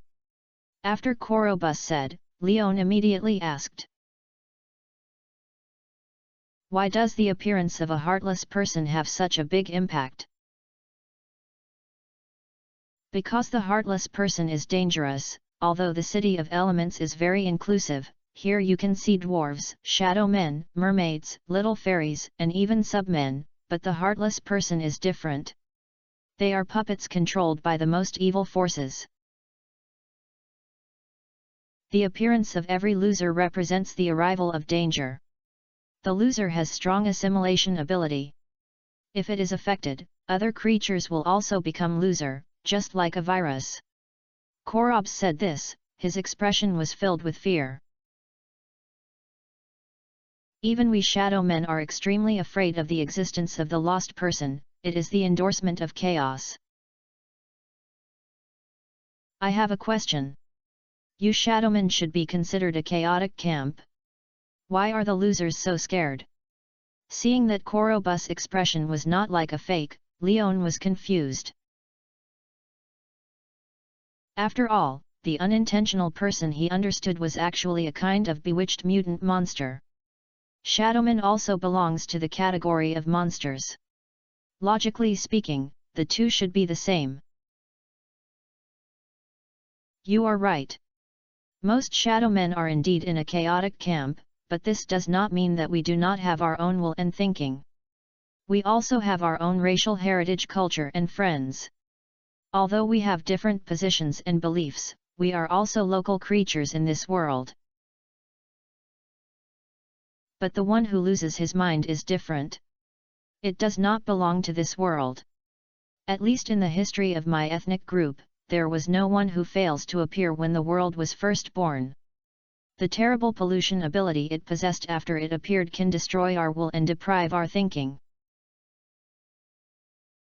Even if we return to darkness, we cannot continue to reshape our lives in darkness. At this time, the shadow man realizes the threat brought by the sudden emergence of the heartless person and is sure that this is a terrible existence that can erase everything and the future of the shadow man at its root. Korobus continued. This is why we shadowmen fear the loser. Once infected by the loser, it means that our shadowman race has permanently lost a compatriot. If the entire shadowman race is infected by the luster, then the shadowman race may disappear in this world. Only shadowman is like this. Leon asked when he thought of shadowman's elemental physique. Well, other races will only be assimilated if infected by the loser, and shadowman is the only population in the material world that will disappear now. Korobus confirmed. Leon reached out and patted Kolobus and comforted, "Don't worry, you are absolutely safe in Stardew Valley." Korobus deeply agreed with this. "Yes, the Guardian is powerful, and this is why I returned to Stardew Valley after I learned of the current danger of the City of Elements. By the way, I just introduced Dirty Street. Are there other places that I need to pay attention to, or are there other areas worth visiting in the City of Elements?" Leon, who took the initiative to deflect the topic, asked Korobus. "If you want to buy something special, you can go to the shopping street in the south, where there are basically many commodities from all over the world, or even the intangible world. If you want to see other races, you can go in the living area in the west. Most of the creatures that settled in the City of Elements gather there." "What about the east and the north?" Leon asked. "The east is the arena and the guarding area, which is a very dangerous place, while the north is the location of embassies and power branches of various races. There is no invitation or commission, and you should not go. The entire City of Elements is relatively safe, with only shopping streets and living areas. Outside the City of Elements is the Dirty Street, which is located around the lava lake, so you should not go," Korobus reminded. "But the Guardian should not take you to these dangerous areas, so you must follow the Guardian in the City of Elements." Chapter 450. There are so many tricks for small things. "Don't worry, I must follow in the footsteps of the Guardian." Leon comforted Korobus. He was not a fool, he was curious, but he could not be curious about his life.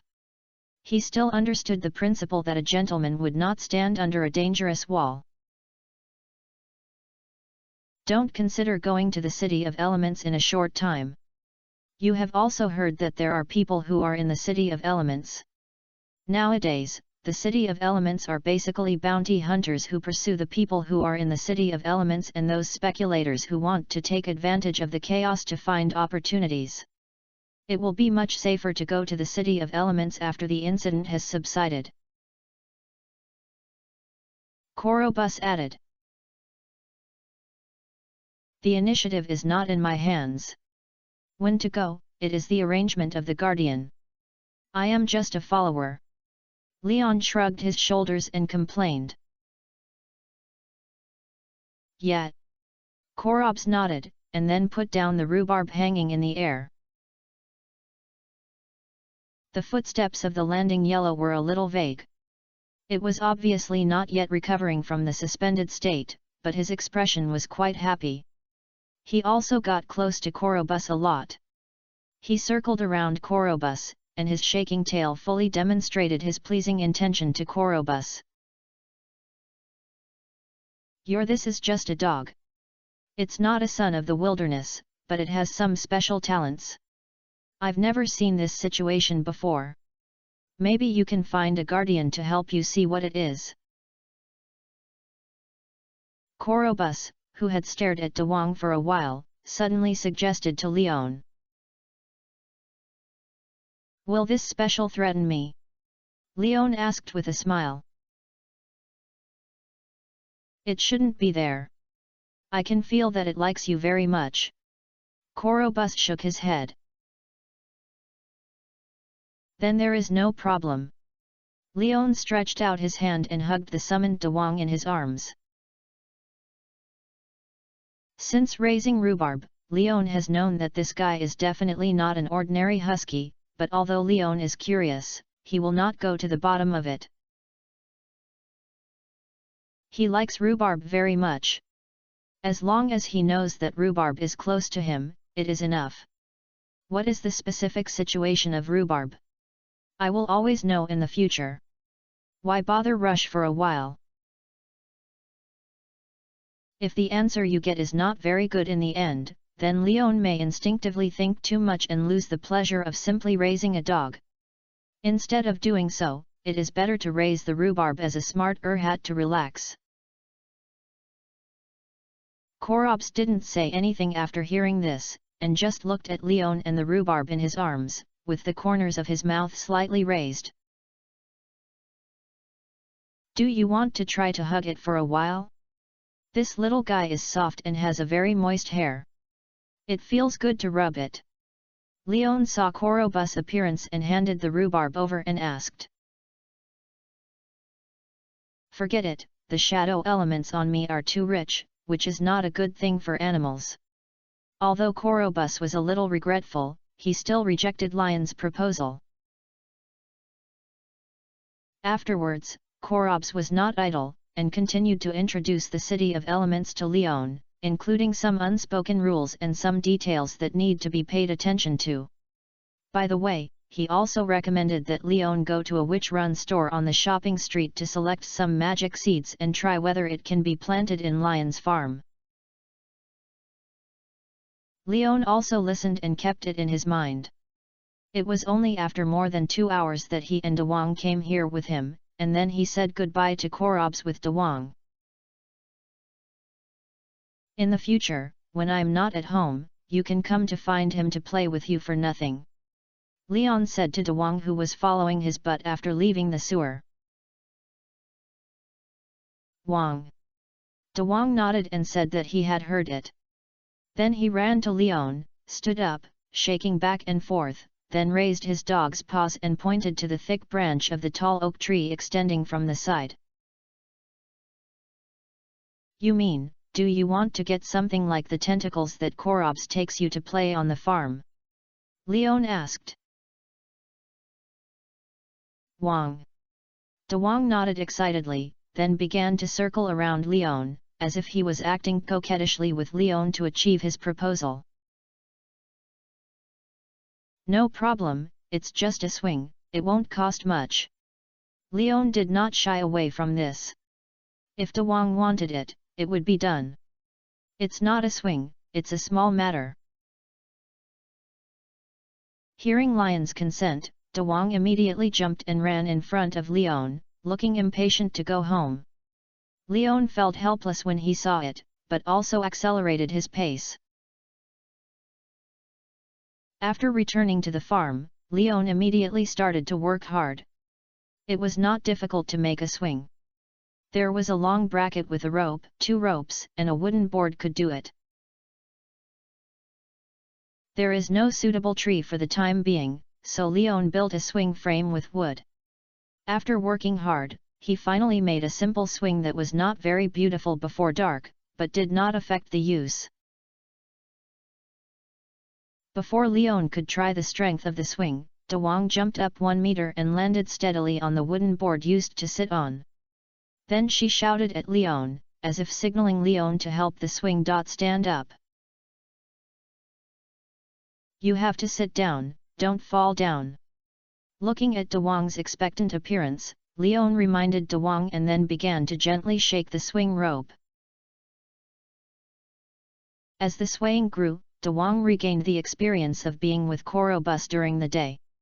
Although it was not that exciting and not high enough, it was already satisfying to be able to escape from the constraints of gravity. It's time for me to prepare supper. You can play for yourself and be safe.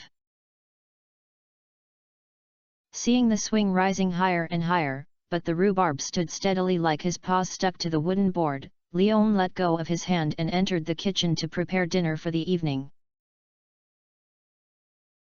However, the swing after Leon left did not start to slow down because of the loss of thrust. Instead, the angle of floating became larger and larger, and even swung directly to the highest point, and turned over the shelf and completed a large circumference of 360 degrees. With such an exaggerated turnaround, De Wong was still standing steadily on the wooden board, sticking out her tongue excitedly, feeling the wind blowing into her mouth, and enjoying the stimulation that broke through the gravity. It's just a pity that the knot tied to the frame on the swing is fixed, so after turning around in circles, De Wong soon found that the rope was getting shorter and shorter, and the wooden board was getting taller and higher from the ground. But this did not stump it. The originally flip swing suddenly stopped in midair, and then it rippled in the opposite direction. When the length of the rope returned to its original state, De Wong jumped off the swing, looked carefully for a moment, and noticed that there was basically no difference from the beginning. Then, he ran towards the kitchen with satisfaction in a small step. Because it smells the smell of the meal, it means that its master has prepared supper and can go and have a feast. Compared to playing, he is looking forward to eating more. But what it didn't know was that the scene it created, which was just played crazy, was clearly seen by Leon in the kitchen through the window. There are quite a lot of tricks for small things, it's interesting.